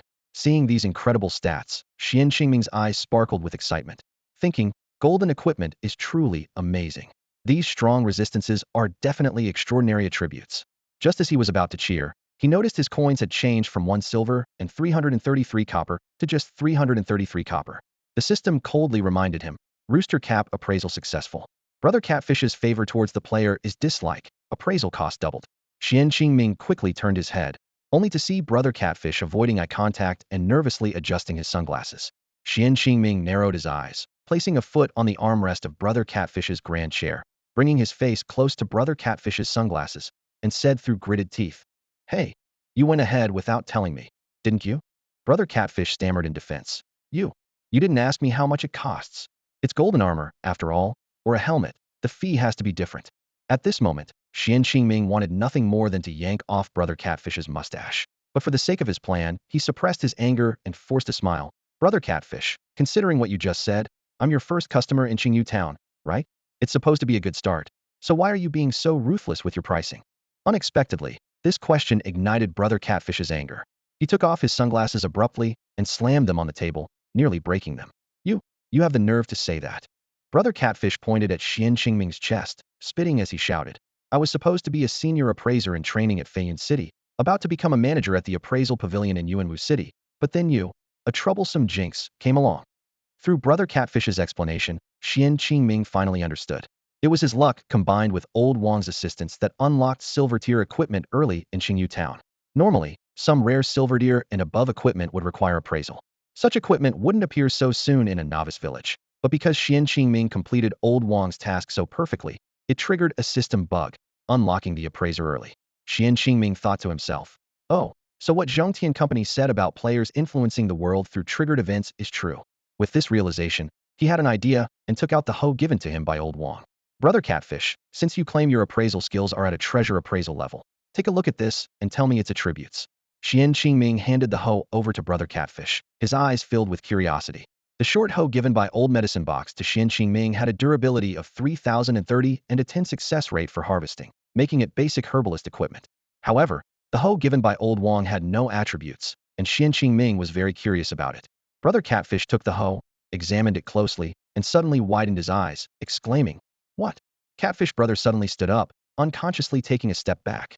His gaze was fixed on the table in front of Xuan Qingming, where lay a seemingly ordinary hoe. His voice trembled with shock. "Old Wang actually gave you this hoe?" His sunglasses fell to the ground, but he didn't notice. Swallowing hard, Catfish Brother cautiously pushed the hoe towards Xuan Qingming, lowering his voice in warning. "Make sure no one else knows you have this, especially the sect leaders and city lords of the major cities." He paused, quickly fabricating a reason. "Well, Old Wang and I are good friends. As for being tricked by you to come to this godforsaken Qingyu town for an appraisal, let's just say it was fate. The copper coins this time can be your treat for drinks, and in the future, you'll get a 10 discount on my appraisals." The game system promptly displayed a message. Catfish Brothers' favorability towards the player has rapidly increased, adding 30 points. The current appraisal fee is now at a 10 discount from the original price. Hearing this prompt, Xuan Qingming couldn't help but become more curious about the mysterious Old Wang and began to reassess the seemingly plain hoe in his hand. However, his resentment towards Catfish Brother deepened had he known. He wouldn't have wasted those 550 copper coins. Xuan Qingming deliberately put on a stern face, coldly glaring at Catfish Brother as he slowly placed the hoe into his inventory. Catfish Brother, clearly feeling Xuan Qingming's murderous glare, awkwardly smiled and tried to ease the tension. "I came to Qingyu Town just for you, so you should cherish this. After I report back to the city, we'll meet again, or rather, we'll keep cooperating." Just then, a crisp voice suddenly interrupted. "Hello, appraiser. I have a piece of silver equipment I'd like you to take a look at." The fortunate girl approached the long table, only then noticing Xuan Qingming's presence. "Oh, warrior, it's you. What a coincidence. Are you here for an appraisal too?" Seeing the excited fortunate girl, Xuan Qingming jumped back as if avoiding the plague, thinking to himself, "Oh boy, madness is contagious. I need to keep my distance." He forced a slight smile. "Hello there, young lady. I'm just here to see if the appraiser has any tasks available. I'm about to leave." Catfish Brother nodded in agreement, playing along with the pretense. Xuan Qingming glanced at the silver gloves the fortunate girl took out, unable to resist a few envious glances.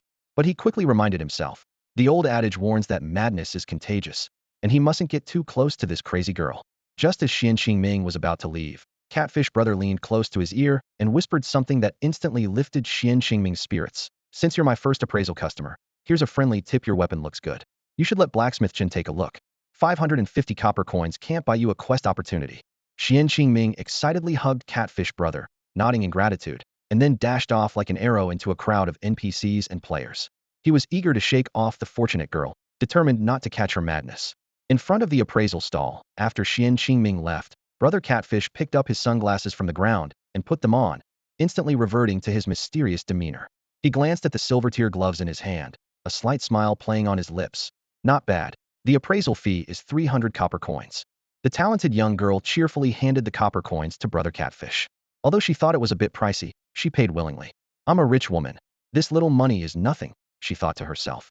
Brother Catfish accepted the coins and nodded in satisfaction, thinking to himself, a wealthy woman's generosity is unmatched by some people. He cast a sidelong glance at Xuan Qingming, who was wandering by, internally commenting, how polite are you? After paying the appraisal fee, the genius girl eagerly unfolded a map, ready to follow it to hunt monsters. This scene caused Brother Catfish's sunglasses to fall onto the table again, and he exclaimed, wait, little beauty. He reached out to stop her. Let me see that map in your hand. Meanwhile, Xuan Qingming was moving among different NPCs. Suddenly, he heard a crisp tapping sound from ahead, which excited him. He instinctively touched the sword on his back and headed towards the source of the sound. Blacksmith Chen immediately noticed the sharp blade on Xuan Qingming's back and stopped his work. He placed the unfinished weapon into the flames to continue heating and turned to ask, warrior, may I take a look at the sharp blade on your back? Xuan Qingming nodded with a smile and handed the sharp sword to Blacksmith Chen. A game prompt popped up. Blacksmith Chen's favorability towards the player increased by 5. Xuan Qingming was secretly pleased, thinking, great, there's hope. Blacksmith Chen carefully examined the blade, remarking, this is a fine weapon. It looks like one of my late father's works from 20 years ago. It's been so long, I really miss him. Seizing the opportunity, Xuan Qingming praised, this is indeed a great sword. Your stance is steady, as if your feet are rooted in the ground, and each swing of your hammer is as precise and swift as lightning. Your smithing skills must have surpassed your predecessors long ago. Pleased by the compliments, Blacksmith Chen couldn't help but smile. Even his singed beard stubble trembled with his face. The game prompt chimed again. Blacksmith Chen's favorability towards the player increased by 20. Seeing this, Xuan Qingming continued, for a master blacksmith like you, repairing Lei Dazhuan's gloves must be a piece of cake, right? Without a word, Blacksmith Chen took the gloves and tossed them into the fire, then pulled them out and hammered them a few times with a small hammer. Consider this a free service. It's one of my early works, and repairing it is too simple. Xuan Qingming examined the iron gloves and found that the basic weapon with only 3 attack points had transformed into a blue-grade black iron weapon. The attributes showed. Enhanced ordinary iron gloves, attack 5, armor penetration 1, can be used as armor when worn, defense 5, armor penetration 1. Seeing the permanent armor penetration attribute, Xuan Qingming almost burst out laughing. Wow, an expert's touch makes all the difference. These gloves are even better than new. Xuan Qingming sincerely praised. The game prompt sounded again. Blacksmith Chen's favorability towards the player increased by 5. Currently, Blacksmith Chen's favorability towards the player is 30, and the player can enjoy a 20 discount on purchases repairs. Hearing this prompt, Xuan Qingming squinted, suppressing his laughter, and began to plan his next moves. Xuan Qingming continued to test Chen the blacksmith's patience, his eyes gleaming with cunning. He softly remarked, this sword is exquisite, but wouldn't it look lonely without a matching light armor? Chen the blacksmith looked up suddenly, excitement flashing in his eyes. Just as he was about to speak, he paused, deep in thought. After a moment, he leaned in and whispered to Xuan Qingming, there's a special copper iron mine in the desolate hills to the northwest of the village. Go gather some for me, but be cautious of the wild wolves roaming there. The game immediately prompted, do you accept the light armor with sword quest from Chen the blacksmith? Without hesitation, Xuan Qingming accepted. A gleam of happiness crossed Chen's eyes as he added, if you can also take down some wolves and bring back more than 20 wolf teeth, my wife can make you a wolf tooth necklace. The game prompted again, and Xuan Qingming accepted the main quest, light armor with sword, and the side quest, wolf tooth necklace. The system then provided a large pickaxe for mining. However, Xuan Qingming's attention was caught by the mention of wife, prompting him to glance at Chen the blacksmith's scruffy beard. He recalled that the beautiful woman who swayed her hips as she left home every day was indeed Chen the blacksmith's wife, and a pillar for Brother Catfish in Qingyu Town. Suddenly, the word necklace snapped Xuan Qingming back to focus. Surprised, he looked around and noticed that the other players' necks were bare. Excitement filled him, and he respectfully bowed to Chen the blacksmith. In Xuan Qingming's gaming experience, accessories were always the hardest to acquire. To encounter such an opportunity in the beginner village of Qingyu Town, he couldn't help but praise how great the game wargame was. Just then, the voice of the slaughter system chimed in. Oh, my dear host Dan, there's an old saying in the immortal kingdom, a sweet tongue never suffers. Coupled with your shameless luck, Although Xuan Qingming didn't respond to the system, he shrugged noncommittally. He wandered around in front of other NPCs in Qingyu Town, spreading compliments thickly, but failed to trigger any other quests. Finally, He reluctantly headed towards the forest in the northwest. Checking his equipment inventory, Xuan Qingming decided to engage more with NPCs related to accessories in the future, hoping to acquire more gear. He noticed that there wasn't a single NPC in Qingyu Town dedicated to selling accessories. Even Chun the blacksmith, who sold weapons and armor, only offered basic items, and at exorbitant prices. A simple level 7 iron sword with an attack bonus of 20 cells for 1 silver coin, equivalent to 1,000 copper coins. Xuan Qingming looked at his own meager savings of less than 300 copper coins and shook his head with a wry smile. He calculated in his mind that the price of armor was even more outrageous, especially since the cost increased from shoes all the way to helmets. This game is pushing players to grind for gear, Xuan Qingming thought as he walked briskly. But once the big towns open and red tickets can be exchanged, the auction house's commission will certainly be substantial. Before he knew it, Xuan Qingming had entered the wild forest to the northwest. A game prompt suddenly appeared. The northwestern forest, accessible after the mist over Qingyu Town dissipates. It's inhabited by wolves, tigers, and even mutated beasts. Low-level players should not venture too deep. Xuan Qingming pondered, frowning. Is level 6 considered low? Better to be cautious. He saw a group of level 6 wild boars in the distance and glanced at his mostly empty experience bar, deciding to hunt some lone level 7 monsters first. Carefully avoiding the group of black-haired beasts, Xuan Qingming made his way towards the center of the forest. Before long, he found himself outside a cave.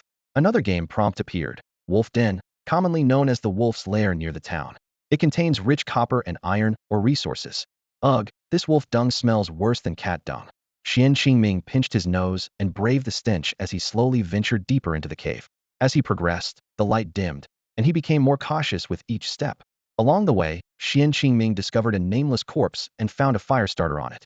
He quickly lit a nearby torch and picked up his pace. Haha, this feature is thoughtful, allowing us to loot corpses, he chuckled, tossing the torch ahead to light his path before retrieving it. Suddenly, a glint caught his eye shining from the rock wall.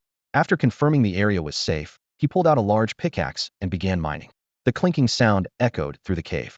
Game prompt. Player acquired copper and iron ore 1. With a 10 success rate using the large pickaxe, Xuan Qingming managed to extract a piece of copper and iron ore every 5 to 10 swings. After collecting 2 pieces, he checked the durability at 2730 and reluctantly stopped. Although the efficiency is decent, constantly repairing it wastes too much time, Xuan Qingming lamented. He was currently in dire need of combat points, and delaying his training for armor made him hesitant. However, thinking of the necklace from the side quest, he regained his motivation. Hey, both are pickaxes, but why does old Wong's make brother catfish treasure it so much? While this large pickaxe? Xuan Qingming suddenly paused. Large pickaxe. Xuan Qingming's monologue abruptly stopped as he quickly set aside the large hoe given by Chun the blacksmith and retrieved a regular hoe from his storage space.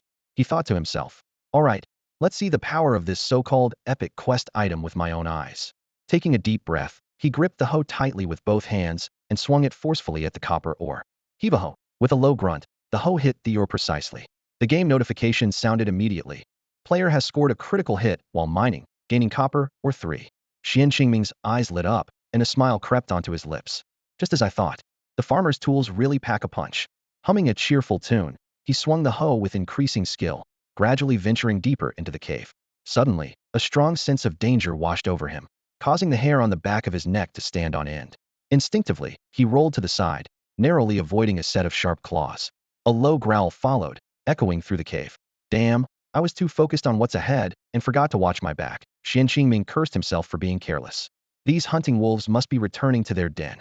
Despite the scare, excitement was evident on his face when he saw the LV7 above the wolf's head. These are precious kill points. Xuan Qingming quickly dashed towards the torch, grabbed it, and nimbly climbed up the side of a high rock wall. Looking down at the wolf below, he wore a confident smile. Looks like it's just you and me. Let's see what you've got. As the wolf clawed the ground in a show of aggression, Xuan Qingming drew his long sword and leaped down, striking it hard. To better understand the wolf's attack strength, he deliberately took a bite and a claw from the wolf. Third strike. Xuan Qingming swiftly delivered a fatal blow. The first 2 strikes had already hit the wolf's head, dealing critical damage. With the final strike, the wolf turned into a flash of white light, leaving behind only a corpse. Game notifications sounded in quick succession. Player has obtained Wolf's Tooth X1, Wolf's Pelt X1, Copper Coins X7. System notice. Host has gained kill points X10. Xuan Qingming checked his quest list with mild confusion, finding no task requiring wolf pelts. Oh well, I'll take them back and see if anyone needs them. As he ventured deeper into the cave, Xuan Qingming's courage grew.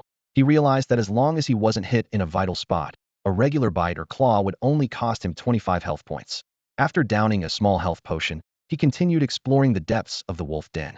This time, he was more cautious, always keeping an eye on his back to avoid being caught off guard while attacking wolves in front. Before he knew it, Xuan Qingming had reached the deepest part of the wolf den. Along the way, he had slain 15 wolves and completed the task of collecting 30 pieces of copper ore. Strange, aren't wolves supposed to be nocturnal? Why is the wolf den so quiet in broad daylight? Just as Xuan Qingming finished speaking, he regretted jinxing himself. He saw 3 wolves already running in from the only exit. Without a second thought, Xuan Qingming launched an attack on the nearest wolf.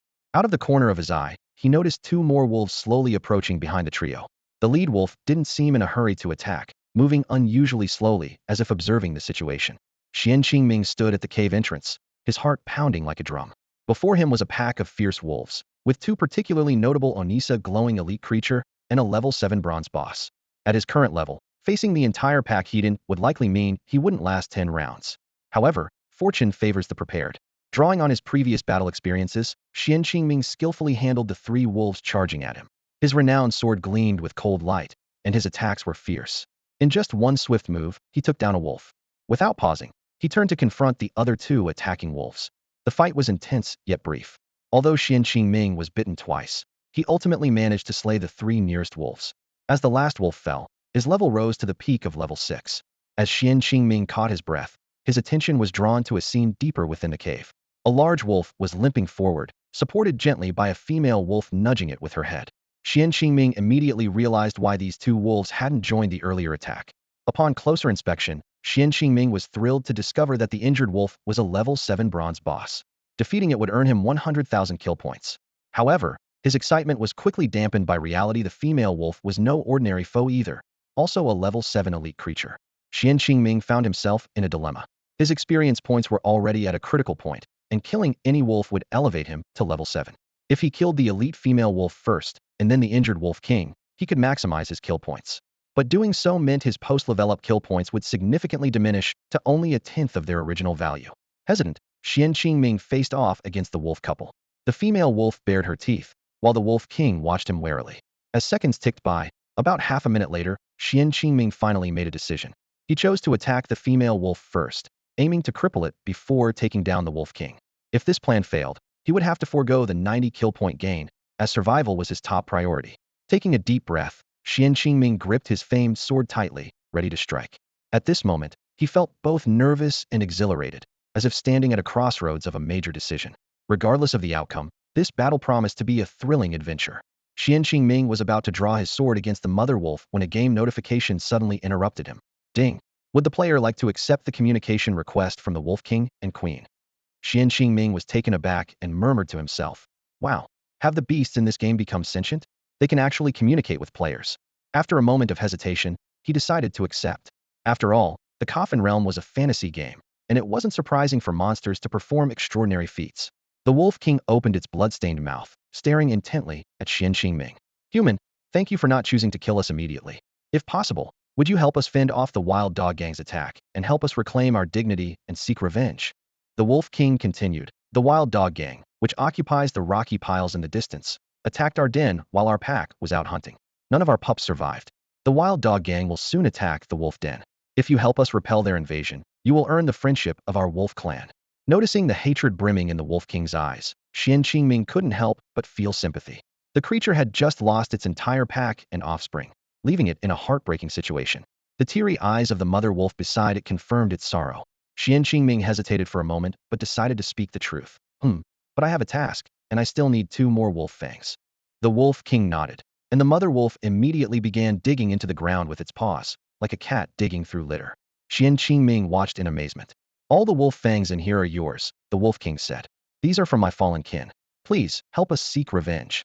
Moved by the Wolf King's determined gaze, Xuan Qingming nodded slowly in agreement. The game immediately displayed a prompt. Player accepted the golden level quest, "Help the Wolf King seek revenge," with a time limit of 18 hours. Quest reward: Friendship of the Wolf Clan. The Wild Dog Gang will attack the Wolf Den in 15 hours. If the Wolf King dies, the quest fails. Xuan Qingming felt a bit speechless at the golden-lettered Friendship of the Wolf Clan. Although he wasn't sure what the reward entailed, he hoped this friendship would be worth his efforts.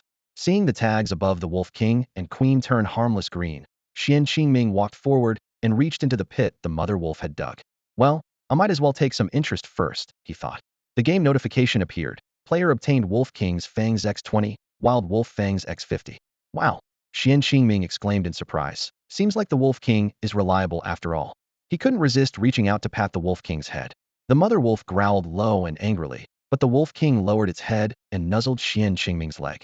A new game notification appeared. Player gained the Wolf King's Friendship, Wolf King's Affection 50, acquired the ability to communicate with beasts. If the player's affection with the Wolf King reaches 100 upon quest completion, the Wolf Clan will fight alongside the player. Seeing the Wolf King looking at him with a calm gaze, Xuan Qingming grinned and said, "Wow, am I about to become a druid?" But he quickly shook his head, dismissing the unrealistic thought. There was still a tough battle ahead of him. This is a fantasy game. If I were to transform into Erlang Shun or the Wolf King turning into Howling Celestial Dog, that would make more sense. A druid? Seriously? Xuan Qingming thought to himself, a sly smile playing on his lips. He turned to the Wolf King beside him, his tone relaxed as he asked, "So, my Wolf King friend, tell me about this wild dog gang. What levels are there ordinary wild dogs and the wild dog king?"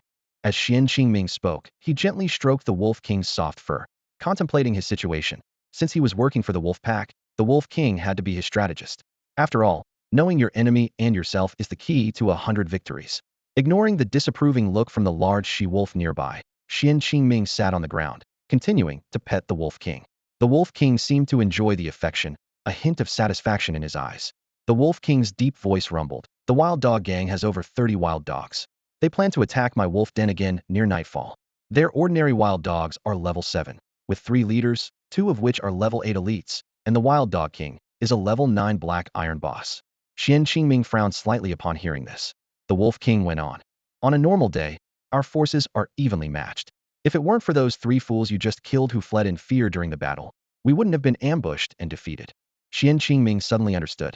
Those 3 wolves who entered the cave first were afraid of being punished by the Wolf King and wanted to lure him in to kill him.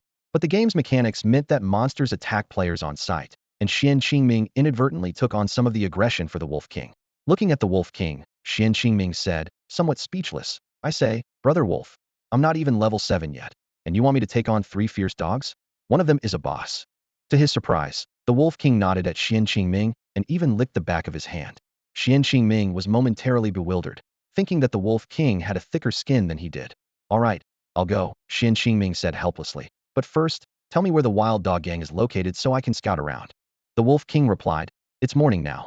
The Wild Dog Gang just devoured 6 of my wolves. Near noon, you should head to the rocky hill to the west. They'll be sleeping then." Before the Wolf King could finish, Xuan Qingming patted his head, pulled 2 level 7 health potions from his bag, and tossed them to him. Without waiting to see if the Wolf King could use them, he grabbed a torch and started to leave. "No time to waste," Xuan Qingming said as he walked. "If we don't take down a few wild dogs now, they'll have us surrounded by tonight." Seeing Xuan Qingming's decisiveness, the Wolf King didn't stop him and didn't refuse the health potions.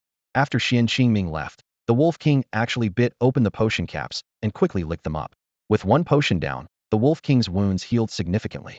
After finishing the 2nd potion, his weakened state vanished, and he fully regained his status as a level 9 Black Iron boss. The large she-wolf, seeing the Wolf King mostly recovered, approached and nuzzled his cheek, even giving him a lick. The Wolf King let out a low call, turning his gaze in the direction Xuan Qingming had gone, a hint of worry in his eyes, as if concerned for Xuan Qingming's safety. After leaving the wolf's den, Xuan Qingming did not rush to the territory of the Wild Dog Gang. It was still morning, and those wild dogs were not yet resting. More importantly, he wanted to complete other tasks first, especially crafting a necklace made of 20 wolf teeth, which would greatly increase his chances of facing the wild dogs alone. Standing in the persimmon grove at the northeast of the village, Xuan Qingming gazed at the beaver dam before him. Through the clear river water, he saw several players clumsily hunting beavers at the riverbed. He pondered the unusual behavior of the Wild Dog Gang. Why hadn't they taken advantage of their victory to wipe out the Wolf King and Queen along with the 3 deserter white wolves? The answer soon came to him. It might be the game's design, or perhaps the Wild Dog Gang, having just feasted, intended to save the wolves for a midnight snack. Reaching the top of the beaver dam, Xuan Qingming put on his reinforced gloves and began dismantling the wooden structure by hand. However, faced with this massive construction of tens of thousands of stacked logs, he quickly realized this method was too time-consuming after removing just a small portion. As he was about to try another approach, the water suddenly turned murky, and a pungent smell reminiscent of the Ganges wafted over. Immediately, over a dozen players, around levels 3 and 4, scrambled out of the water, cursing the deteriorating water quality. What alarmed Xuan Qingming even more was spotting Tian Kai, the high-level female leader who had reached level 8, inexplicably mingling with these lower-level players in the river. To avoid being blamed for polluting the river, Xuan Qingming quickly hid. He waited silently until Tian Kai's figure disappeared upstream before daring to return to the beaver dam. Strangely, not long after his return, the murky water miraculously cleared up, as if the pollution had never occurred. The players on the shore were still whispering about the bizarre phenomenon, speculating whether it was a result of the game system refreshing. They reached a consensus, urging everyone not to pollute the river again, and then one by one, they jumped back into the river, their primary task being to wash off the lingering stench on their bodies. Xuan Qingming looked disdainfully at the group of imaginative players and thought, ridiculous. If someone relieves themselves in the river, won't the game pods be filthy? He shook his head and turned his attention to the suddenly clear lake, choosing not to delve into the reason behind it. He went straight to the bottom of the beaver dam and drew his sword from his back. One slash, sword draw. Xuan Qingming muttered as his sword glinted. At that moment, several bold beavers peeked over the dam's top, taunting him as if to say, "You strong baby, stop waving that thing around." Xuan Qingming knew that these beaver monsters would be much less threatening once out of the water, with reduced attack power and speed. Although they were elite monsters, their levels ranged from LV1 to LV5, posing no threat to him. Ignoring their taunts, he focused on attacking the dam. After a few slashes, a small breach appeared on the dam's surface. Just as Xuan Qingming was about to intensify his efforts to dismantle the dam from the outside in, a foul stench hit him. Before he could react, a group of players scrambled out of the foul-smelling drainage ditch in front of him. Frowning, Xuan Qingming quickly stepped aside, hiding behind a nearby tree. The air was thick with an unpleasant odor, prompting complaints from the players. Who did this? Having diarrhea while gaming? Did someone use their game pod as a toilet? Playing while going? That's too much. Just trying to ruin it for everyone. Aren't they disgusted themselves? The beaver dam is dark and stinky now. How are we supposed to catch beavers? This quest is impossible. The last to crawl out of the water was Tian Kai girl.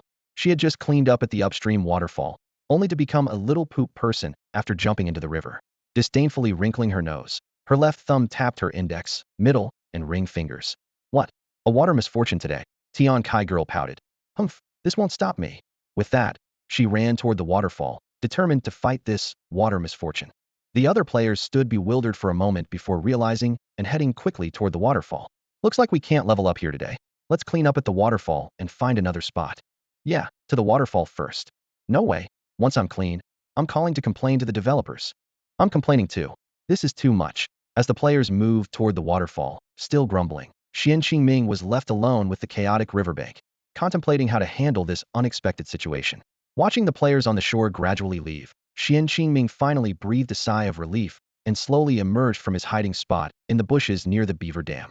He felt a surge of joy, a smug smile playing on his lips. Huh, take that, Shui and I. It was I who activated the quest. Xuan Qingming had been on edge, worried that the players might notice something amiss and direct their anger at him. Now, seeing that no one was around, he relaxed and sauntered toward the river with a cocky air. Even though I'm famous in Xinyan, it's best to keep a low profile here in the world of the dead, he muttered to himself, casting a glance at the girl with heavenly talent who had been thwarted by him.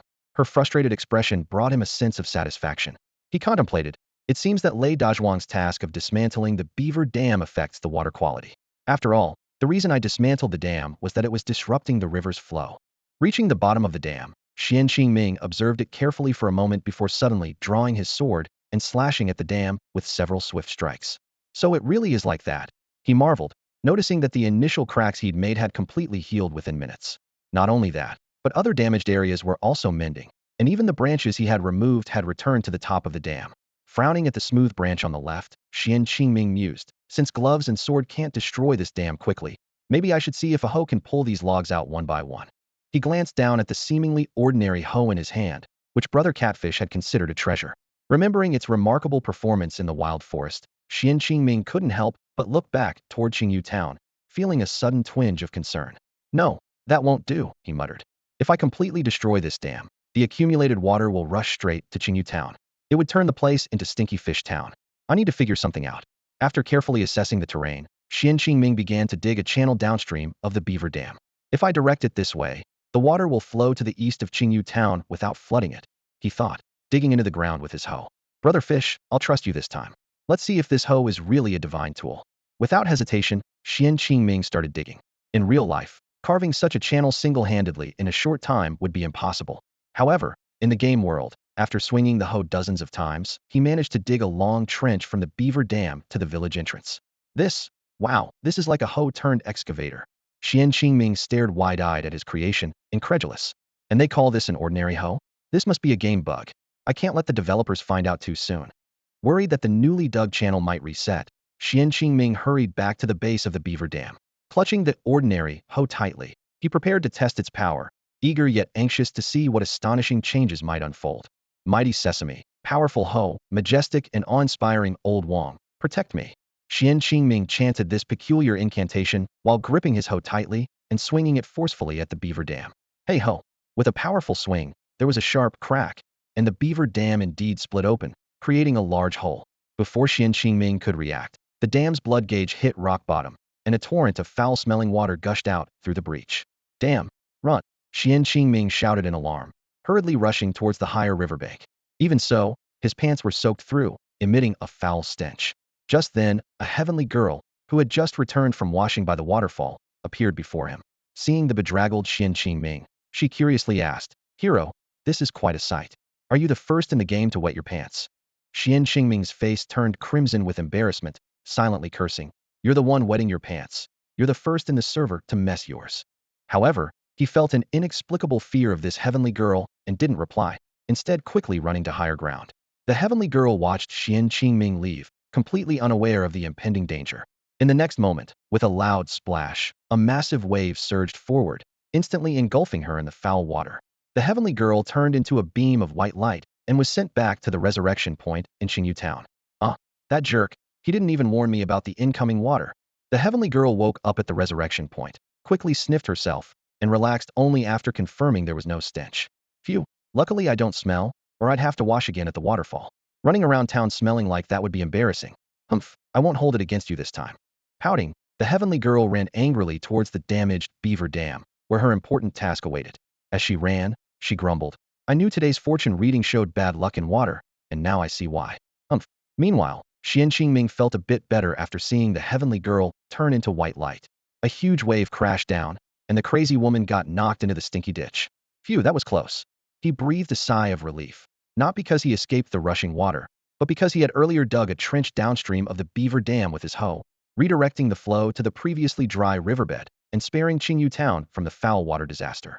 Suddenly, the game's notification sounded. The ordinary hoe has had some functions unlocked by the player.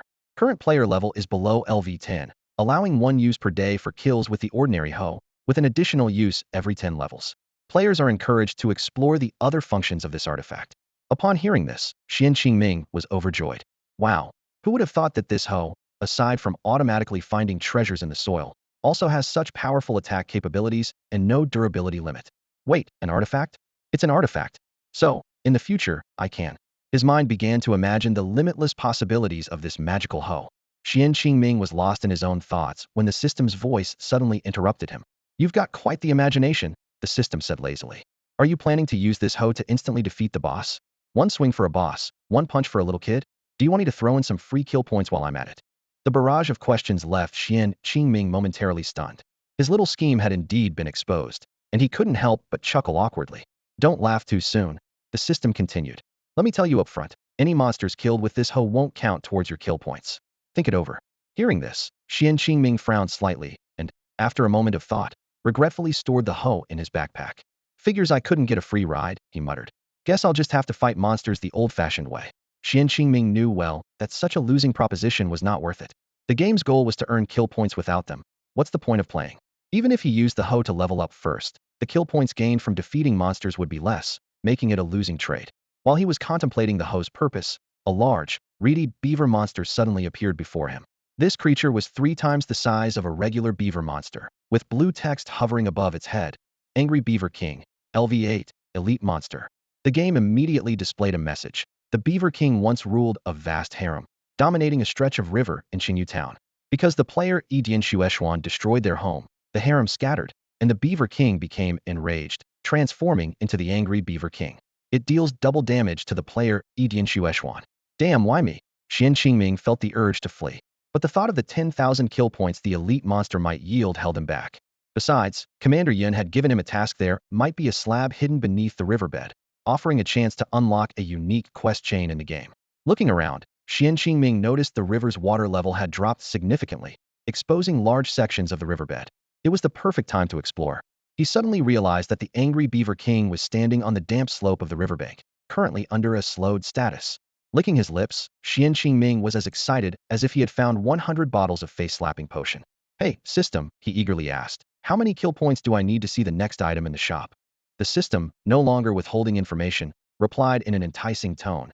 "Not too much, just 50,000 kill points."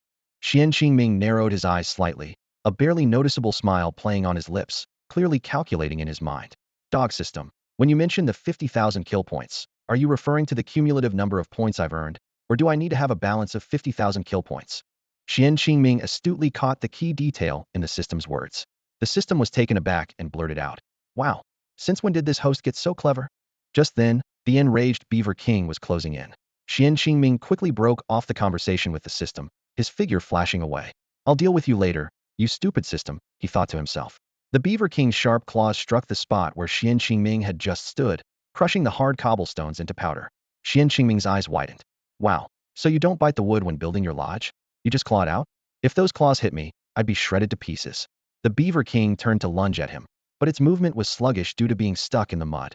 Xuan Qingming seized the opportunity and swung his sword in a wide arc. He noticed the Beaver King's large, fan-like tail made it difficult to move quickly, so he opted for a guerrilla approach, dodging and weaving while finding moments to slash and stab, aiming to win through attrition. Nothing's more fun than kiting a boss Y_Y, Xuan Qingming thought smugly. Suddenly, the Beaver King swiped its claws forward, and two sonic booms exploded in the air. Caught off guard, Xuan Qingming was knocked off balance, his health dropping by a third. He quickly downed a level 5 health potion, but with 30 health points taking 10 seconds to fully recover, a sense of dread crept in. Damn, this really is a fantasy game. An ordinary level 8 Beaver King can unleash attacks like a hidden Dao master. Xuan Qingming recalled tales from the ancient martial world about hidden Dao masters who could release powerful energy waves, and he became more cautious. Sigma.Omega. Beep beep beep. He closely watched the Beaver King's movements, wary of whether this powerful attack could be repeated. Soon, he saw the Beaver King charging again, which made him sigh in relief.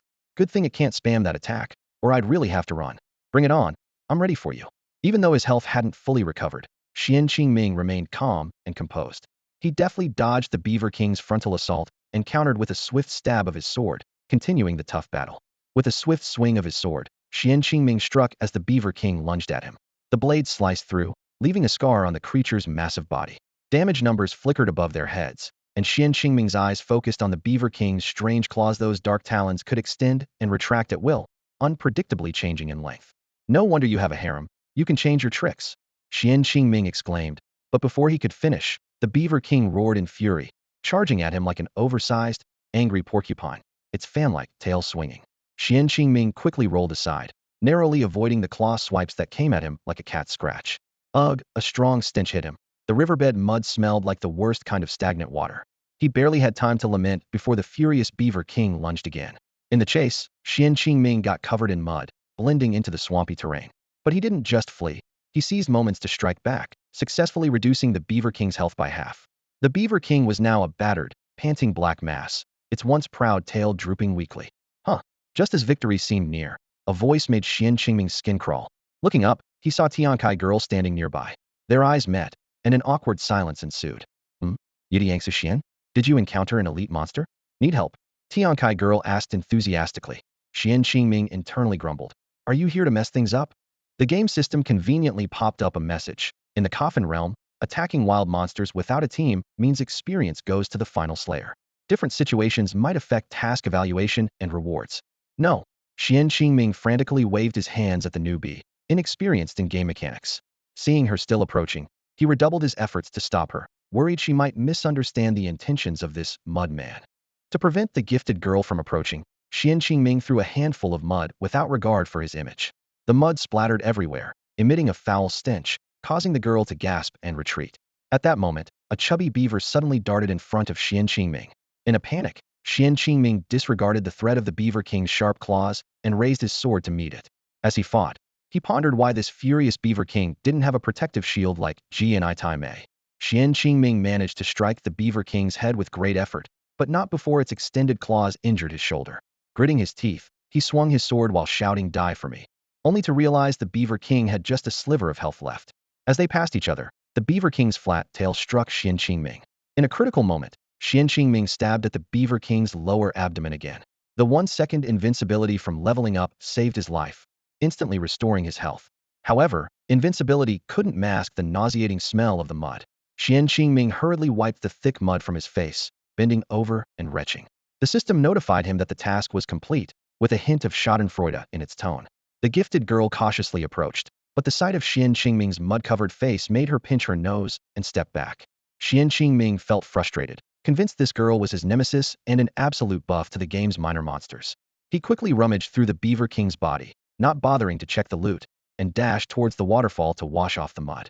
The girl teasingly called it a mud sprint, just as Xuan Qingming passed by and overheard. He stumbled and fell into the mud pit again, knocking the girl over. Both of them were soon covered in mud, and the girl screamed, accusing Xuan Qingming of being a pervert. The farce ended in utter chaos. Xuan Qingming pinned the girl from Tian Kai to the ground, and as he looked at her disheveled state, his heart unexpectedly began to race uncontrollably. He hastily concocted a lame excuse and turned to flee towards the waterfall. The mix of emotions he felt, a blend of smugness from teasing her and an inexplicable thrill, was so overwhelming that he barely had time to process the strong impact he felt against his chest. In this virtual game world, many things that defy logic are commonplace.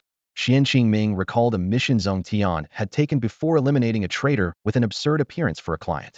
Covered in mud, he was in no mood to ponder these things further.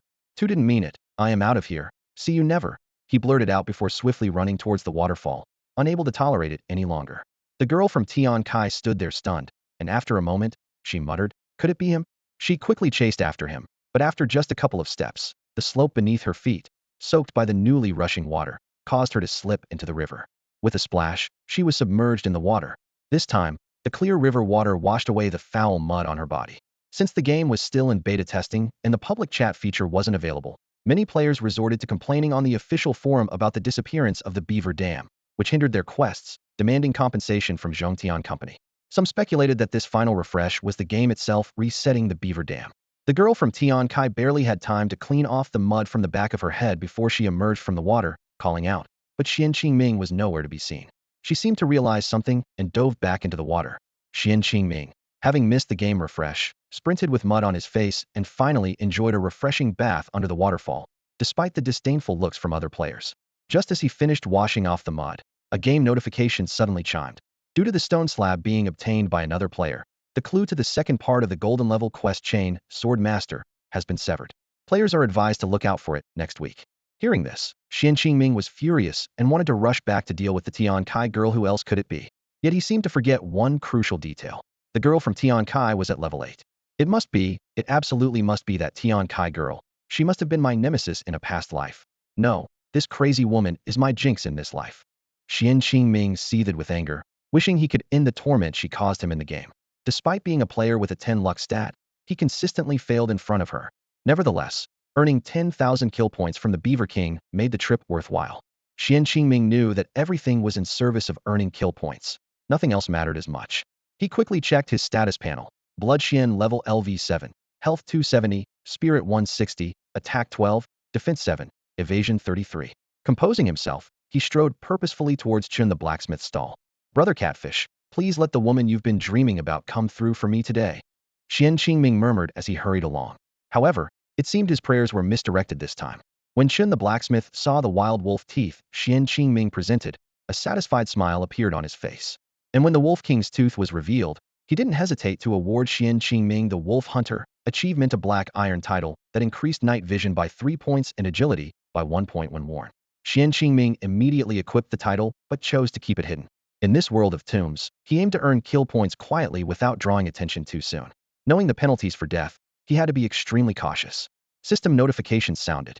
Player completed the light armor and sword task. Task completion quality perfect. Gained 5 favorability with Chun the blacksmith. Player completed the Wolf Fong necklace task. Task completion quality perfect. Gained 5 favorability with Chun the blacksmith. However, the rewards Xuan Qingming anticipated did not come immediately. Qin the blacksmith tossed several copper and iron ores into the forge before turning to him and saying, "From now on, I'll focus on crafting your light armor. As for the wolf fang necklace, I'll hand the fangs over to my wife when she brings dinner. Come back in 3 days to collect the armor and necklace." Qin the blacksmith's favorability with the player increased by 15, changing from friendly to appreciative. Player purchase repair item discount now 30 off. The system prompt did not bring Xuan Qingming any joy. Instead, his frown deepened. The reward wouldn't be ready for 3 days, but what about tonight's Wild Dog Gang mission? Worse still, Qin the blacksmith's next words almost made Xuan Qingming want to go back and chop Lei Dazhuang to pieces. "Because of your light armor, I've postponed Lei Dazhuang's order for custom gloves. He isn't in a hurry, so he can wait a couple more days." "Damn it, he's not in a hurry? This is my mission reward, okay? I'm the one who's in a hurry." Xuan Qingming raged internally. At that moment, Qin the blacksmith turned from the forge and noticed Xuan Qingming's distressed expression. He initiated a conversation. "Hey, friend, you seem to have something on your mind." Xuan Qingming's eyes shifted, and he pulled out a small stack of wolf pelts from his pocket, asking, "Qin the blacksmith, is there anyone in Qingyu town who might need these?" "Hey, you asked the right person," Qin the blacksmith said with a grin on his stubbly face, pointing towards a distant alley. "At the end of that alley is a small house where Cho the tanner lives. He's the best tanner in town. You should ask him what can be made from these wolf pelts." "Thanks a lot, Brother Chun." Xuan Qingming gave a respectful nod to Qin the blacksmith and quickly headed towards the alley. He needed to boost his strength as much as possible before nightfall. In this secluded alleyway lives a group of mysterious NPCs. During the day, they wander aimlessly around Qingyu town, only to quietly return at nightfall. Since the game launched, these houses have remained closed day and night, with few players venturing to explore them. Most people thought no quests would be triggered here, but today, a clue from Chun the blacksmith revealed an unknown secret. As Xuan Qingming stepped into the alley, he saw a player coming out with great excitement. This player was none other than the guy named Not a Cow or Horse. Xuan Qingming immediately saw through the excitement on his face, thinking to himself, "Wow, this guy is only level 3. Could he have been doing that task for Master Lu's vengeful spirit all this time? Isn't that just like a cow or horse?" Seeing the persistent, "Not a cow or horse," Xuan Qingming shuddered slightly and respectfully stepped aside to let him leave the alley first. Then he quickly made his way to Cho the tanner's small hut. In front of Cho the tanner's hut, Xuan Qingming took out 19 sets of wolf pelts. Cho the tanner, sitting on a small stool with his back against the wall, glanced at Xuan Qingming with disdain. Are you also here to make a wolf pelt coat for that Master Lu's vengeful spirit? 19 pelts aren't enough. You're one short. I can't make it." Xuan Qingming shook his head and explained, "Qin the blacksmith sent me. I got these wolf pelts in the wild forest, and in all of Qingyu town, only a master like you, Cho, can turn these tattered pelts into something extraordinary." Upon hearing Qin the blacksmith's name, Cho the tanner's expression immediately softened. Coupled with Xuan Qingming's flattery, he became quite enthusiastic. "Oh haha, so it's not for that stingy old miser." Cho stood up and beckoned Xuan Qingming to follow him inside the hut. At that moment, a game announcement rang out. A player has activated Cho the tanner's hut, and the leather shop will open to Qingyu town players tomorrow. Not a Cow or Horse, who was communicating with Master Lu's vengeful spirit, heard the announcement and mistakenly thought he had activated Chao's hut. He was flushed with excitement, as if he had received a grand reward.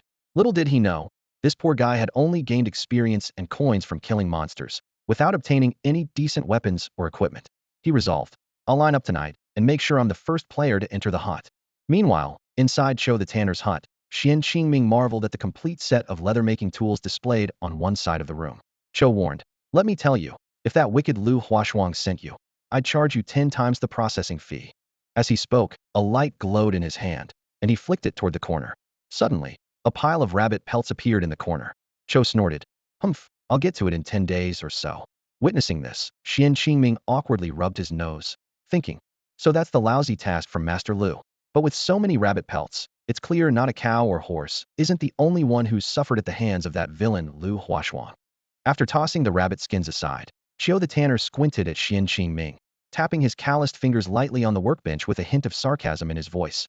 "A lot of newcomers get tricked by that despicable Lu Huashuang. You must have some rabbit skins on you, right?" Xuan Qingming knew well that Lu Huashuang's wraith was bound by some mysterious force, making it impossible for the rabbit skins in the player's hands to end up with him. He candidly took out a tattered rabbit skin and 19 wolf skins from his storage bag, carefully handing them to Chiu the tanner. "I suspected something was off with that wraith and realized just in time he was a rogue eternally banished," Xuan Qingming explained, with a hint of relief in his voice. Hearing this, a flash of anger crossed Chiu the tanner's eyes, and he raised his voice. "Hey, that's right.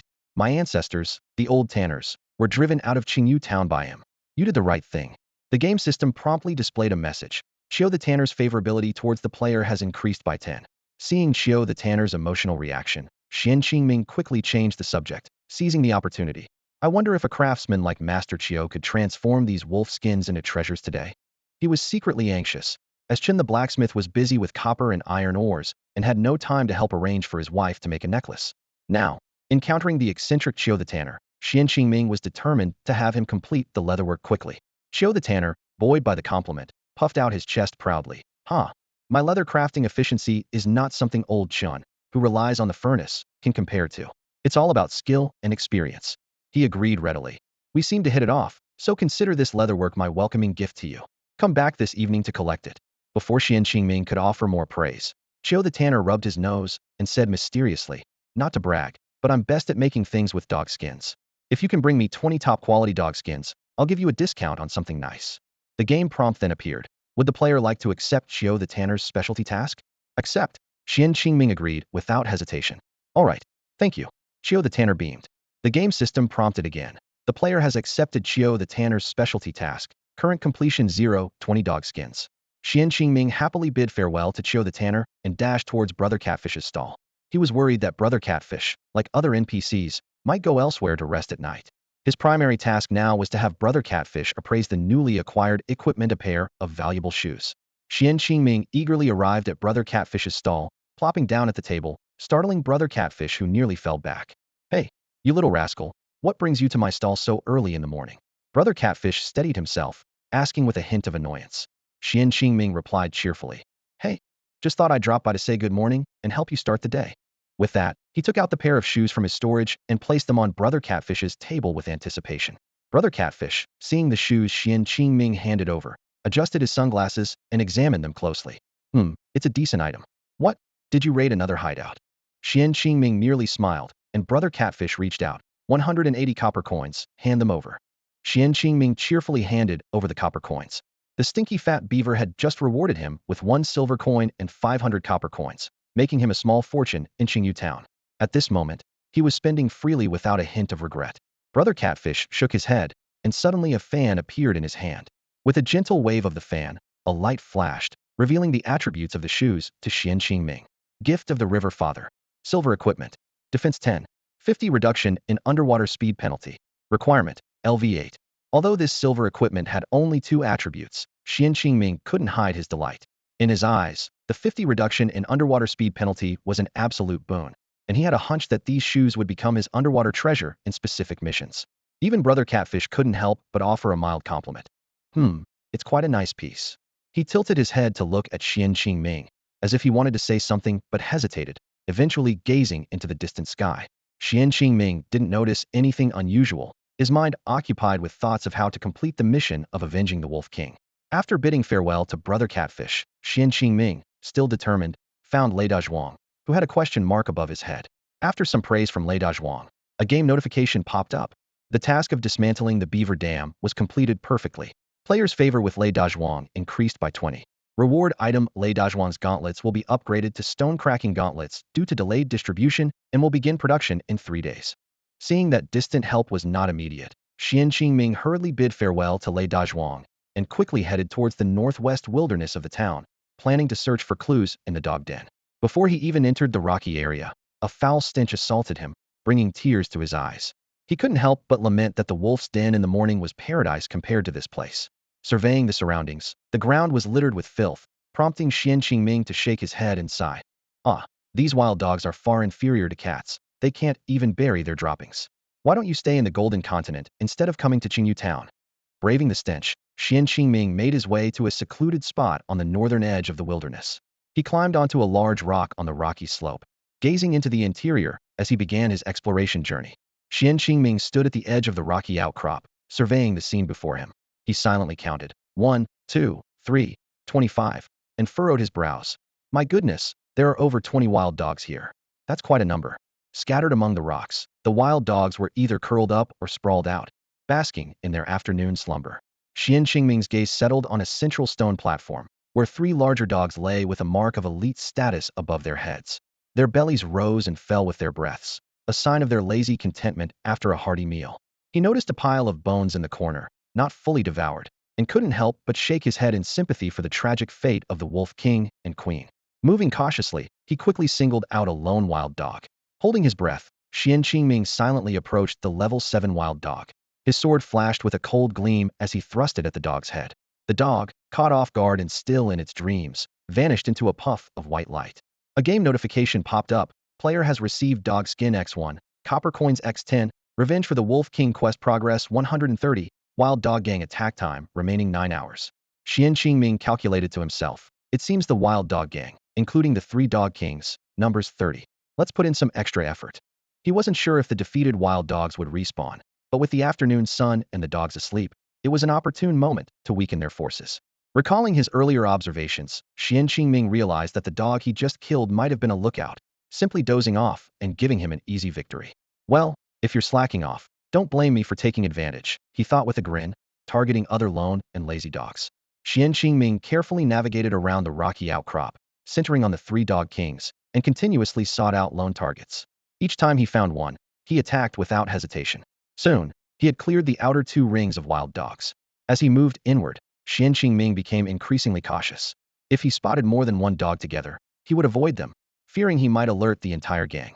After some effort, he managed to eliminate all the solitary dogs. To test his theory, Xuan Qingming ceased his attacks and retreated to the outskirts of the rocky outcrop to observe. He found a stone about a yard high, lay on top, and closely watched the wild dog gang's movements. There's just 1 minute until the hour changes, Xuan Qingming calculated.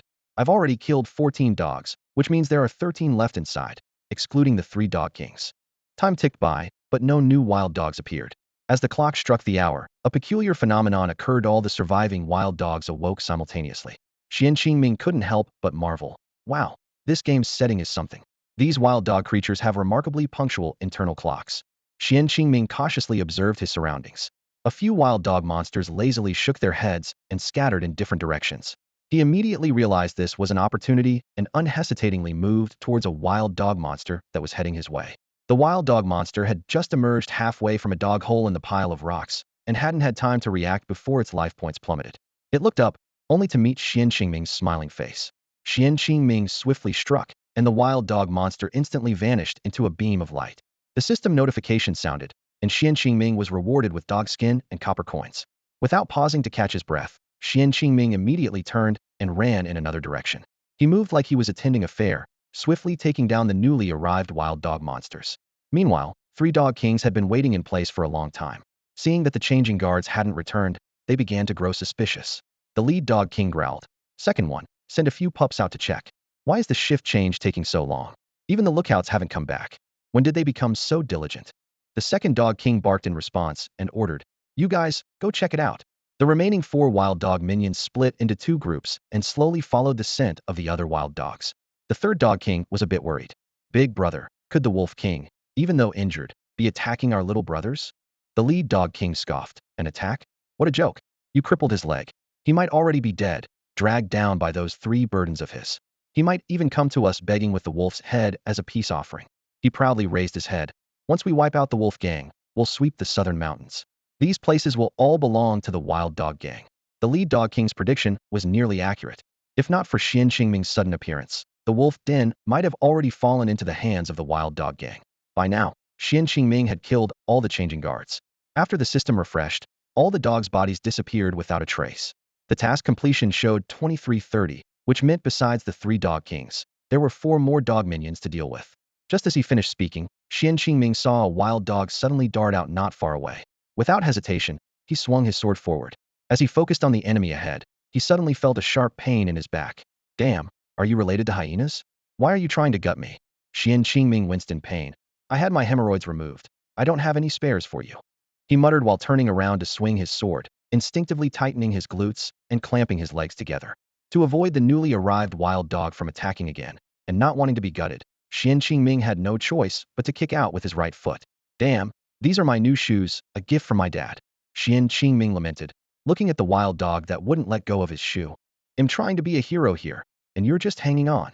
Finally dealing with these 2 wild dogs, Xuan Qingming breathed a sigh of relief. Phew, that was close. Luckily, the other 2 wild dogs didn't come. I hope I don't need a rabies shot for this.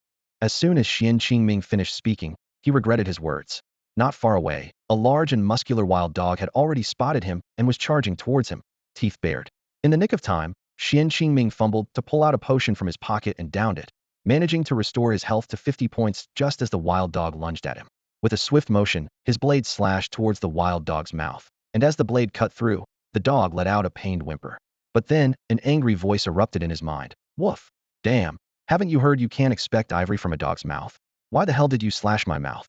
Only then did Xuan Qingming remember his unique ability to understand animal speech. As he stood there in shock, he heard another urgent bark from afar. Woof! King! Alert! There's a human!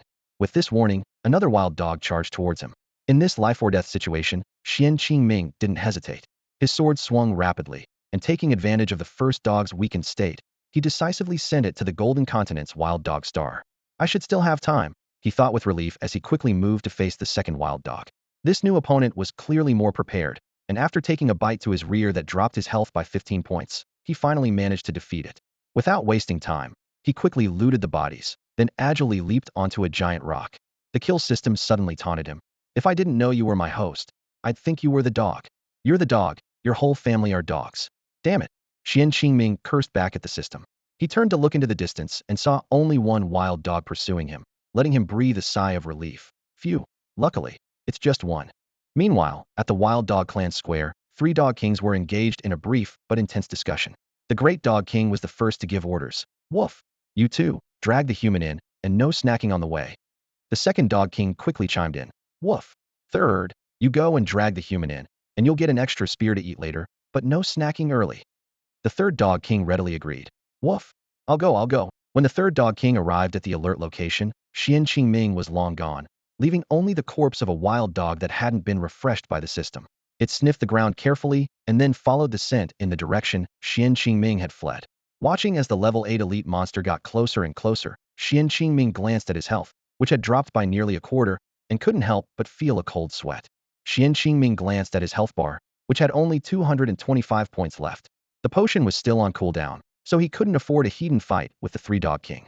As he pondered his next move, the 3 Dog King had already leapt to the base of the boulder where he stood. Woof! You brat! You dare kill my little brother. Now face your doom.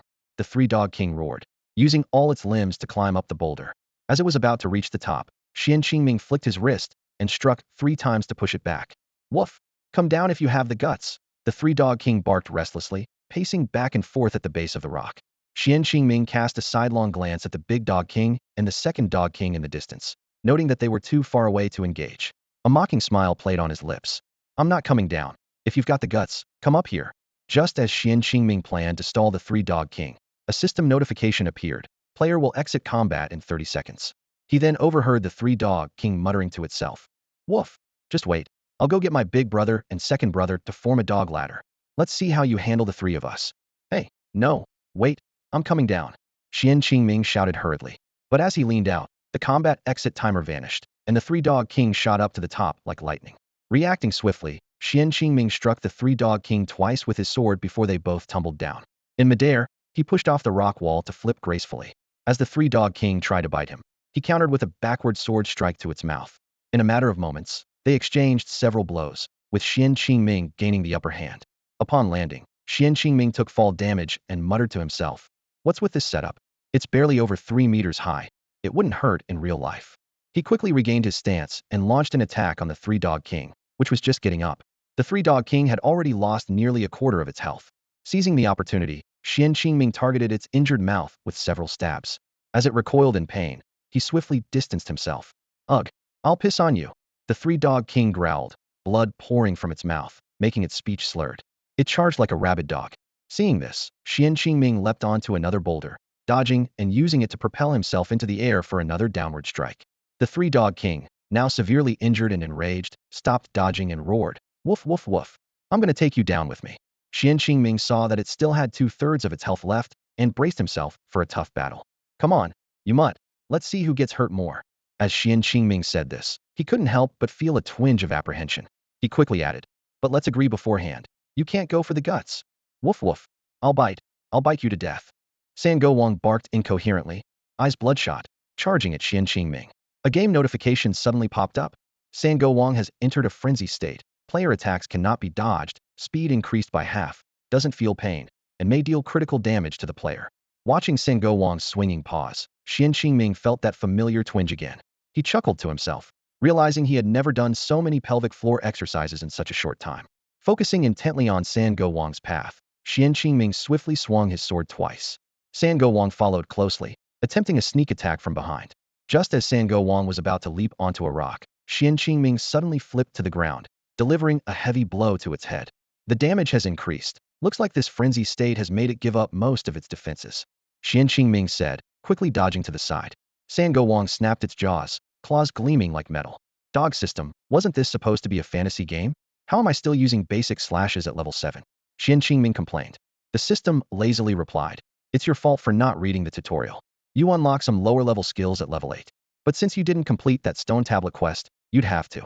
Annoyed, Xuan Qingming shouted, just shut up. The killing system slowly smacked its lips, baring its fangs. Well, here's a small tip for the arrogant host who turned off the beginner guide. Since your comprehension is at 10, you can learn skills one level earlier. Xuan Qingming realized his mistake and regretted it deeply. If he had known, he would have returned to Qingyu Town to learn some skills from the NPC before taking on these wild dog kings. Looking at his experience bar nearing level 8, he was filled with regret. If only I'd gone back to learn some skills, I might not be struggling to save my own neck today. Xuan Qingming thought in frustration, sighing inwardly. After successfully defeating the furious Beaver King, Xuan Qingming gained a significant amount of kill points. He estimated that his cultivation level in reality was now close to the 3rd stage of the innate martial realm. This progress filled him with joy, but it also brought immense pressure. If he were to be defeated by the clueless wild dog king in front of him, he might fall back to the early 2nd stage of the martial realm. Since the innate martial realm, each small level required nearly half a year of hard cultivation, even for someone as gifted as Xuan Qingming. Time was of the essence, and the challenge deadline was approaching. Gritting his teeth, Xuan Qingming thought to himself, I absolutely cannot lose, and I definitely won't take that ridiculous face-swelling potion. Fear and anger intertwined as he shouted, I can't be defeated by Fengzi, and I won't get injected. Fueled by his emotions, Xuan Qingming charged at the 3-headed dog king like a madman. His movements were as fast as lightning, and he precisely pierced one of the dog king's eyes with his sword. Woof! The dog king howled in pain, but in its berserk mode, it didn't feel the pain and its attack speed didn't decrease. Seizing the opportunity, Xuan Qingming struck twice more, but took a hit from the dog king in return, losing 45 health points.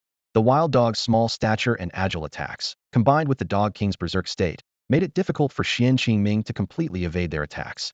The fierce battle continued, and soon Xuan Qingming's health dropped to 1/6 while the dog king had only a quarter left. Although the dog king's health percentage was lower, its attack power far surpassed Xuan Qingming's. Spotting an opening, Xuan Qingming launched another attack at the dog king, aiming his sword at its mouth. Surprisingly, the dog king met the sword heat-in. With a clang, the sword clashed with the dog's mouth, sparking brightly. Suddenly, the dog king tilted its head and attempted to bite Xuan Qingming's wrist. Startled, Xuan Qingming quickly raised his sword in defense. Using the force of the recoil, he rolled backward and then ran a few steps to create distance. At this point, Xuan Qingming's health was critically low. In a desperate move, Xuan Qingming picked up 2 stones from the ground and hurled them at the charging dog king. The game system immediately alerted him. As a master of hidden weapons, the everything becomes a dart skill was automatically activated. The system explained that this passive skill allowed players to use any item to inflict damage by throwing it, consuming 1 point of spiritual energy each time. Xuan Qingming couldn't help but remark sarcastically, isn't that obvious? When your wife throws something at you in real life, does it hurt or not? The system continued to explain, by infusing spiritual energy into the thrown object, attack power is increased. Any thrown damage receives a 10 bonus, with an additional 3 for each player level, currently totaling 45 damage. Hitting a weak spot can result in a critical hit, consuming 5 spiritual energy each time. Hearing this, Xuan Qingming finally let out a wicked smile. Finally, something that makes sense. He quickly bent down, picked up a shard of stone, and threw it at the dog king, jokingly adding, cute baby. However, in the brief moment that Xuan Qingming was distracted, the dog king lunged at him and bit him fiercely. Caught off guard, Xuan Qingming was momentarily stunned by the sudden attack. Xuan Qingming took off running, cursing as he went. Damn it! This game's description of the moves is totally misleading. How can my attack with a 35 damage bonus still hit for 0? The system calmly explained, report to host. What you picked up was a lump of dry mud. Although the damage calculation should be 0.3535, we can't keep exploiting the game bug. Mud attacks are ineffective. Hearing this, Xuan Qingming stumbled, and before he could react, a stray dog took the opportunity to bite his rear. The pain snapped him back to his senses, and he quickly countered with a sword strike at the Dog King. Although he managed to escape its clutches, his health was left hanging by a thread. In this critical moment, Xuan Qingming's eyes caught a glimpse of a stone on the ground.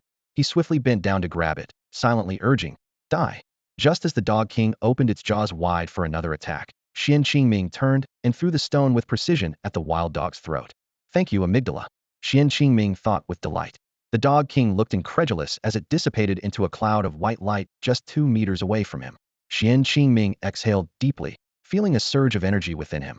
The system promptly chimed in, "Congratulations, host, you've earned 1,000 kill points." Despite the narrow victory, Xuan Qingming knew he couldn't linger.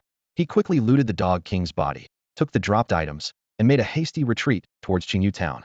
Along the way, he thought to himself, "I have to learn some attack moves from Cloud Marshal quickly. Just one Dog King nearly wore me out." The system notification sounded. Player has obtained Wild Dog King's Hide X1, Copper Coins X200, Wild Dog King's Tooth Fragment 13X1. Xuan Qingming's eyes lit up. It's a combinable item, a treasure indeed. Who said you can't get ivory from a dog's mouth? This is worth more than wolf's teeth." He figured that the tooth fragments were likely an equipment or quest item, requiring the defeat of 3 Dog Kings for a complete Wild Dog King's tooth. Back in Qingyu town, Xuan Qingming headed straight for the skill NPC. At this moment, he was filled with gratitude towards Cloud Marshal and the guard brother. "Dog system," Xuan Qingming asked, "if I learn skills from these basic NPCs now, can I reset the points later to use them for other moves?" The system sighed with feigned exasperation, answering, "Sigh, I'm just that helpful. I even save you the trouble of looking up the game guide. In every major town or sect, you can choose to reset your points." With this confirmation, Xuan Qingming felt a renewed sense of determination. He knew that if he hesitated to allocate points, not only would the remaining 2 Dog King leaders be difficult to handle, but even the LV9 Big Dog King boss would be too daunting, let alone completing any Wolf King tasks. After some flattering compliments, Xuan Qingming successfully spent 2 silver coins to learn 2 skills from Cloud Marshal, Explosive Thrust and Crosswind Sword Chi. These new skills filled him with anticipation for the challenges ahead. Xuan Qingming stood in the training ground, gripping his long sword, his eyes sparkling with excitement. He had just learned several powerful skills and couldn't wait to try them out. First was the Explosive Thrust. Xuan Qingming took a deep breath and thrust his sword forward sharply. In an instant, a dazzling sword beam burst from the tip, splitting into 2 sharp sword lights. The beam shot forward like lightning, while the 2 lights fanned out to the sides, covering a range of 3 meters. This move was quite potent, with the beam adding 10 points to attack power and each light adding 5 points. However, it required 30 points of spiritual energy and had a cooldown of 10 seconds. Xuan Qingming calculated that once he reached level 11, the beam's boost would increase to 15 points and the lights to 10 points, enhancing the move's power even further. Next was the Crosswind Sword Chi, an advanced version of the drawing sword style. Xuan Qingming held the sword with both hands and swept it horizontally. A fierce sword energy surged out, sweeping across a 5-meter range in front and 3 meters wide. This move added 15 points to attack power, consumed 50 points of spiritual energy, and had a cooldown of 15 seconds. Xuan Qingming was secretly pleased, thinking that at level 11, the attack boost would reach 20 points and could pierce through an enemy, filling him with anticipation for the future. Lastly, there was the Great Wave Palm, which he had learned from Lei Dazhuang for a silver coin. Xuan Qingming opened his palm, infusing it with spiritual energy. He thrust it forward, releasing a strong gust of palm wind reaching 2.5 meters and capable of pushing enemies back by 1 meter. Though this move only added 5 points to attack power, it had a short cooldown of just 3 seconds and consumed 20 points of spiritual energy, making it quite practical. Xuan Qingming noted that at level 13, the attack boost would double, and the repulsion distance could increase to 1.5 meters. Just as Xuan Qingming was basking in the joy of his new skills, the game system abruptly issued a reminder. Since he had activated more than 3 skills, elite monsters and bosses above level 7 could now potentially unleash various attack skills. Worse yet, because he had preemptively attacked the Wild Dog Gang stronghold, their attack time had moved up by 2 hours. This news was like a bucket of cold water poured over Xuan Qingming. Despite having mastered new skills, he felt uncertain about facing elite monsters with skills of their own. With time running short, he decided to head to Chun the blacksmith to purchase throwing knives, then quickly find Chiu the tanner. As the sun set, Xuan Qingming hurried to Chun the blacksmith's stall. "Chun the blacksmith, do you have any throwing weapons I can use?" "I want the best ones," he asked urgently. Chun, busy tending the forge, didn't look up but pointed to the wall, signaling Xuan Qingming to make his own choice. Xuan Qingming lightly touched the wall, and a blacksmith shop interface popped up. He quickly scanned the list of items and unhesitatingly used his last silver coin and 500 copper coins to purchase 20 powerful black iron level throwing knives. These knives not only increased his attack power by 15 points, but also improved his accuracy by 1. Unlike other players who could only see ordinary whiteboard equipment, Xuan Qingming's shop interface featured black iron level gear with special attributes. This was clearly a special privilege he earned due to his relationship with Chun the blacksmith reaching a certain level. Brother Chun, could you help me repair this sword? Xuan Qingming cautiously asked as he watched Chun the blacksmith engrossed in his work. In reality, he was more concerned about whether the wolf teeth he handed to Chin's wife that morning had been received. Without looking up, Chun the blacksmith casually wiped the sword blade.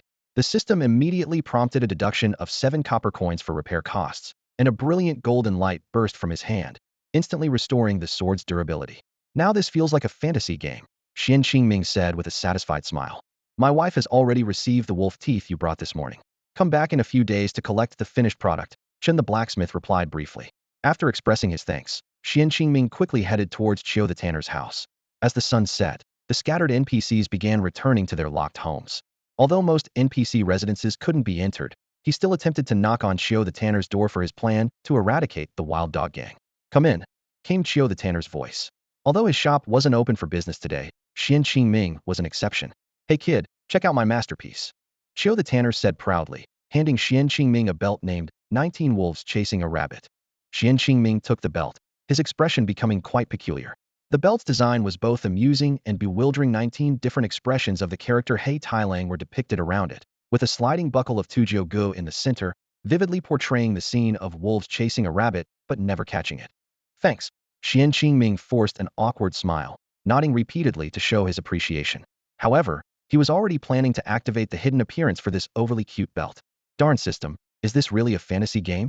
Xuan Qingming asked helplessly. The system replied cheekily. Well, dear host, in a fantasy world, anything is possible. Xuan Qingming shrugged, fastened the belt around his waist, and chose to conceal its appearance. This piece of black iron grade armor, named 19 Wolves Chasing a Rabbit, not only had base attributes of 15 defense and 10 storage space, but also included a hidden weapon damage effect. When he examined the attributes closely, he wasn't initially concerned with the first two. After all, he already had 200 slots of storage space. But upon seeing the final hidden weapon attribute, he immediately bent down to explore the belt. Hey, it's not even dark yet. Kid, don't make such sleazy moves in front of an old man. I'm not interested in young guys. Chiu the leatherworker teased, his face sallow. Just as Xuan Qingming was about to roll his eyes, he suddenly heard a soft click below his navel. Hey, stop kid. If you really stab me with a flying needle, I'll call the militia. Chiu the leatherworker exclaimed in surprise. Xuan Qingming quickly halted, noticing a sharp object retracting into Tu Jioga's mouth.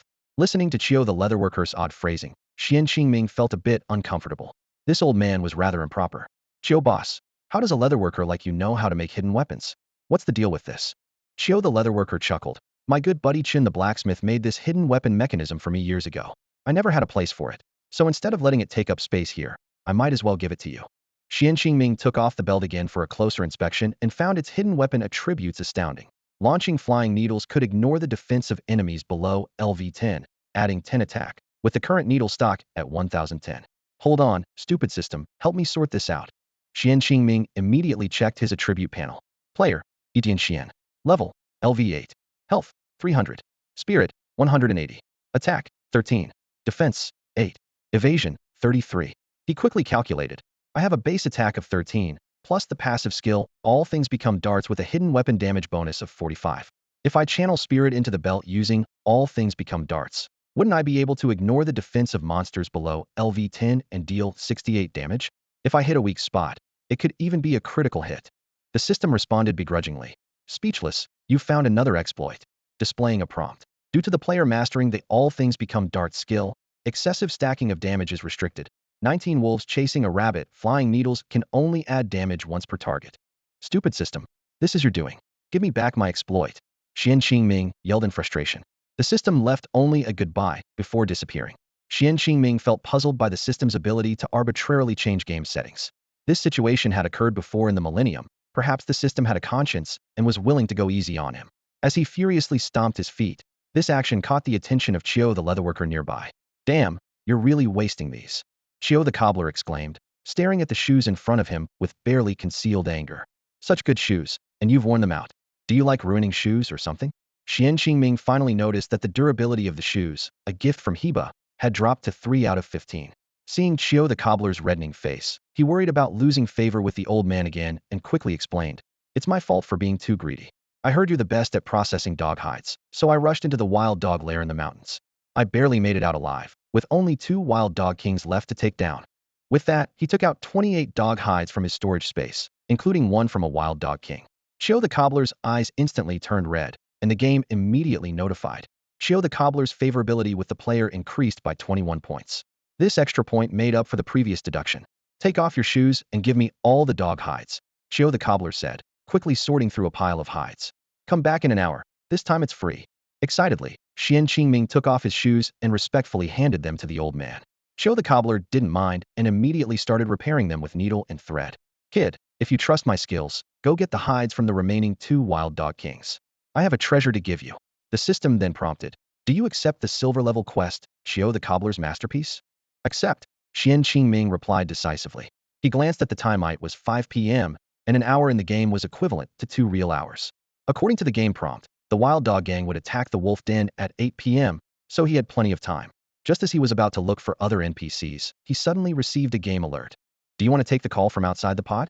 "What's up?" Xuan Qingming asked impatiently. "Boss, help.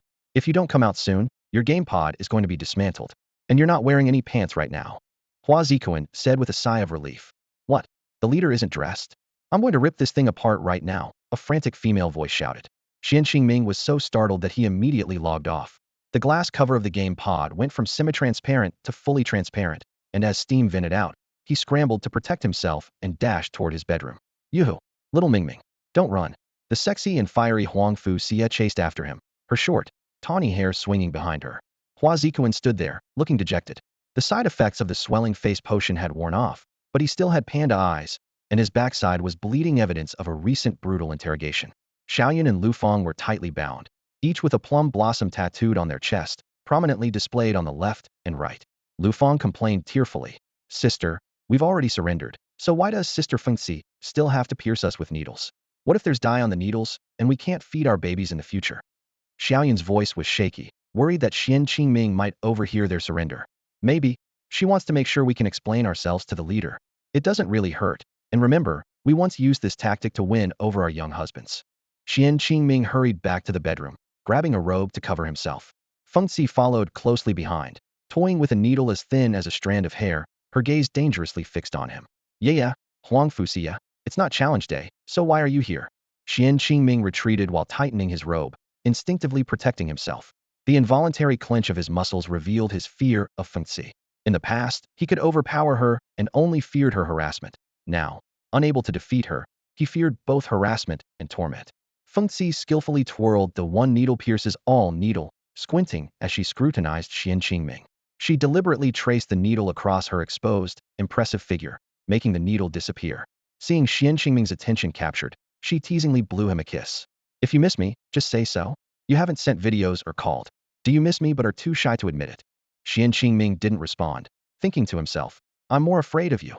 He had to admit that Fengxi's curvaceous, toned body was his ideal. Yet, the thought of needles potentially emerging from any part of her body killed any interest. This all stemmed from an unforgettable experience. He had first-hand knowledge of Fengxi's extraordinary acupuncture skills. Just as Xuan Qingming was about to explain, Fengxi softly spoke. "Didn't you promise to reply to my messages every week?" That's when he remembered that since the day he passed out, his phone hadn't made a single notification sound. It must have run out of battery and shut off. Xuan Qingming regretted it immensely. He had unwittingly invited Fengxi over himself. With a stiff expression, he walked to the bedside and mechanically plugged his phone into a portable charger. As notification sounds began to chime, Xuan Qingming checked his unread messages while cautiously watching Fengxi, who wore a knowing smirk. Lu Xingyun's phone suddenly vibrated, and a message from Lietian popped up on the screen. "Fengxi is coming for you." I couldn't stop him. "Good luck, sorry." Almost simultaneously, Hua Ziqian received an urgent notification. "Boss, you better move. That crazy girl is on her way to you, and I'm practically a pincushion because of her." At the same time, Wazikin's phone signal suddenly cut out. Xiaoyun and Lu Feng exchanged glances, discussing how to handle Fengxi's interrogation. Huizhou Yanqing confidently challenged the leader. Chambua enthusiastically invited guests to try a new flavor of noodles. However, the true center of the storm was Huang Fu Xia. Her phone was jam-packed with 521 unread messages, all from Fengxi. From sweet longing to an urgent search, Fengxi's messages grew increasingly frantic. She disregarded everything, boarding a private jet and crossing 5 countries just to see her beloved. Xuan Qingming, seeing Huang Fuxie's intense gaze, was drenched in cold sweat. He quickly reconnected his phone notifications to the game cabin and cleverly responded to Huizhou Yangking's challenge, steering him toward a more dangerous opponent. Fengxi. Xuan Qingming flashed a triumphant smile, knowing that the real test was just beginning. Xuan Qingming furrowed his brow as a troubling thought crossed his mind. Fengxi, who was under the strictest house arrest, had somehow made it to Shuiqing, which likely meant Songo wasn't far behind. Just as he was about to retract the message, he froze. Huang Fuxie had somehow ended up on his bed. She clutched the blanket tightly to her nose, inhaling deeply, her exposed face bearing a smile that was both resentful and complex. Qingming, how could you use me as a shield? She said playfully. It was then that Xuan Qingming realized his mistake. In his haste, he'd forgotten that the bedroom's chandelier was reflective, allowing Fengxi to read every word he'd sent. This vintage decor is full of flaws. I need to switch to a more modern design without a main light, he thought to himself. Huang Fuxie reluctantly let go of the blanket, crossing her arms to accentuate her curves, and let out a soft, lingering moan. The sight left Xuan Qingming momentarily stunned. Still, I'd take a bullet for you, she murmured, her fingers playing beneath the blanket. Even if you were the one pulling the trigger, I wouldn't dodge. Xuan Qingming's face flushed red. He quickly turned towards the wardrobe, grabbing a couple of shirts, ready to leave. As he turned, he instinctively dodged, narrowly avoiding the steel needle. Huang Fuxie suddenly aimed at his throat. Oh, come on, just let me poke you once, she teased. Xuan Qingming sidestepped, crossing his arms with a frown. Like I believe you. Your needle is poisoned. Who would I go to for an antidote? Huang Fuxie elegantly returned to the bed, crossing her legs just enough to maintain modesty, though her fair skin peeked from beneath her skirt.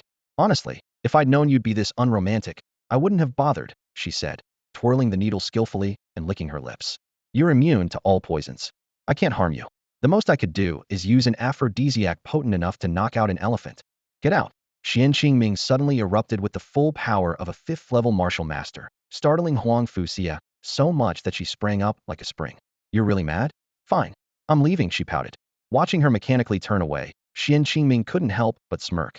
He knew Huang Fuxie was being so bold today because she thought his cultivation was only at the 2nd level.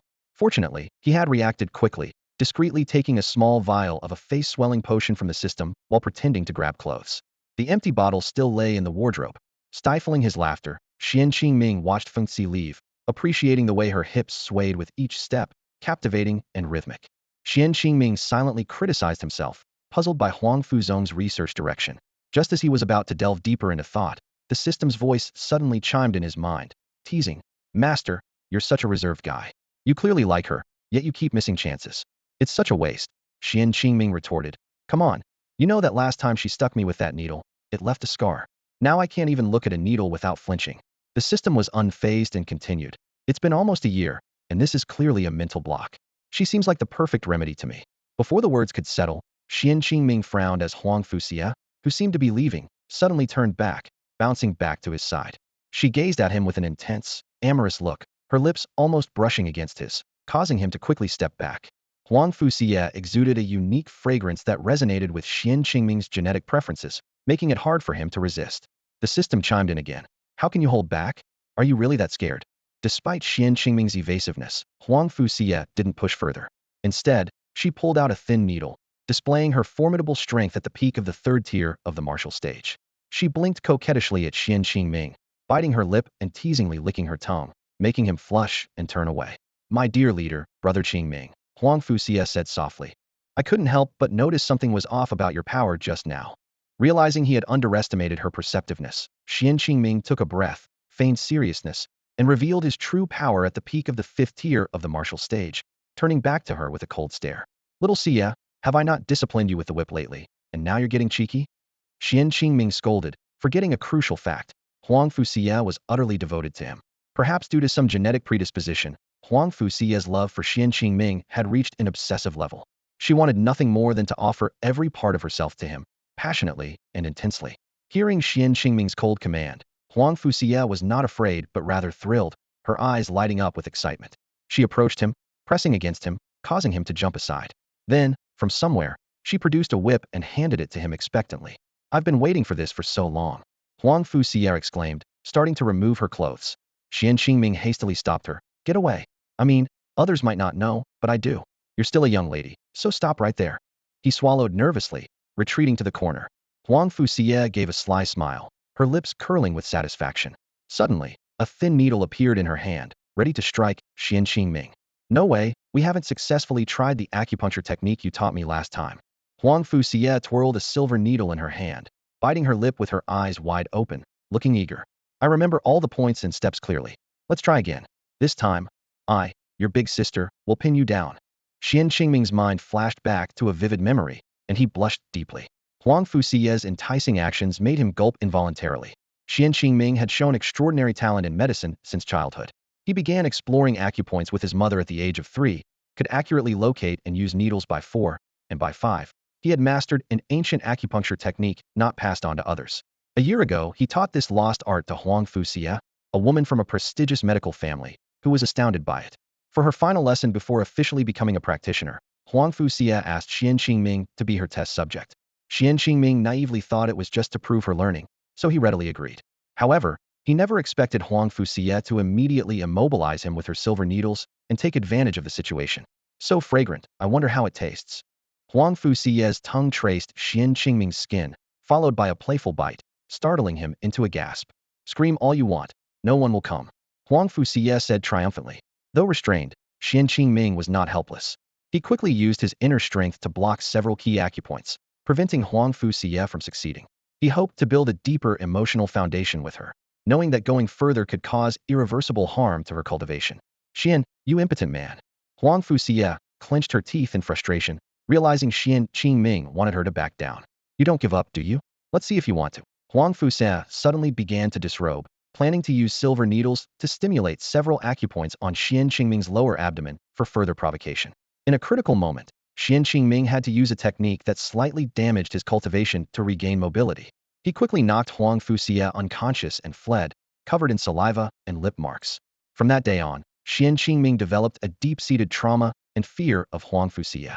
He established a rule within their organization that allowed challenges to the leader only once per quarter, mostly to avoid Huang Fuxie's advances and the persistent attempts of Tsanggo to defeat him. At this moment, Xuan Qingming found himself cornered by Huang Fuxie, unsure of what to do. In his memory, even with the strength of a fifth-stage martial artist, or even at the pinnacle, Huang Fuxie would still recklessly challenge him. Moreover, Xuan Qingming didn't even have the power of a fifth-stage martial artist right now. He was inwardly anxious, realizing he might end up being overpowered by Huang Fuxie, or worse, used as a mount. A shiver ran down his spine at the thought. Although he had some life-saving techniques, harming either his own cultivation or Huang Fuxie was not something he desired. While Xuan Qingming was racking his brains, considering offering land and benefits to appease Huang Fuxie, or even giving her a deep kiss, her expression suddenly changed. He was startled, thinking she might attack, but to his surprise, she stepped back 3 paces. Huang Fuxie frowned deeply, her face turning red as if she were poisoned. She pouted at Xuan Qingming with a look of grievance, awkwardly clutching her stomach. You're a bad person, she chided. Xuan Qingming quickly noticed her unusual behavior, feeling the pressure on him suddenly lift. He put on a playful expression, stepping forward with a smirk. What happened? Did you eat something bad on the plane? That shouldn't be the case. Everyone else was fine. Did you secretly eat something? Come on, let me check your pulse. Huang Fuxie immediately crossed her legs, stopping him from approaching. Don't come near, I might have, you know. She blushed. Feigning surprise, Xuan Qingming rubbed his nose and gave a caring smile. All right, you just go lie down next door. I'll make some brown sugar water for you. With her face still flushed, Huang Fuxie turned her head away, pouting. Your cultivation is definitely off. I'll let you off today, but in 7 days, I'll be back to ride you. She opened Xuan Qingming's bedroom door, only to find Hua Zikuan standing in the hall, looking at her with fear. As she took a couple of steps, her unsteady gait caught Hua Zikuan's attention. Misunderstanding the situation, he gave her a knowing look at the bedroom door behind her. When Xuan Qingming followed her out, Hua Zikuan flashed him a meaningful glance. Sensing Hua Zikuan's thoughts, Huang Fuxie decided to play along. She scoffed. Men, they forget everything once their pants are back on, changing faces faster than flipping pages, quicker than a missile, and ultimately just ruining the mood. As she adjusted her clothes, her impressive figure made Hua Zikuan gulp. But when he glanced back at Xuan Qingming, seeing his displeased expression, he quickly shut his mouth, stifling any urge to tease. Inwardly, Hua Zikuan thought, well, every man understands this. Even the boss has his pride. Yet he couldn't help but wonder. Could it be that the boss is so overwhelmed with work that he's worn himself out? Only lasting a minute now? That can't be. It must be because his cultivation has regressed. Yes, that must be it. Hua Zikuan continued to ponder. It's only human after all, but I really don't know how to comfort the boss. Wait, isn't he skilled in acupuncture? Why doesn't he stimulate himself beforehand? Why doesn't Fengzi, with her great figure, help him out? Maybe it's about quality. As Xuan Qingming and Huang Fuxia passed by Hua Zikuan, the latter's mind was flooded with a myriad of whimsical thoughts. Xuan Qingming gently tapped Hua Zikuan's head, interrupting his daydreams. After seeing off Huang Fuxia, Xuan Qingming walked into the kitchen with a heavy heart, remembering his inability to retract a message sent to Sanggo.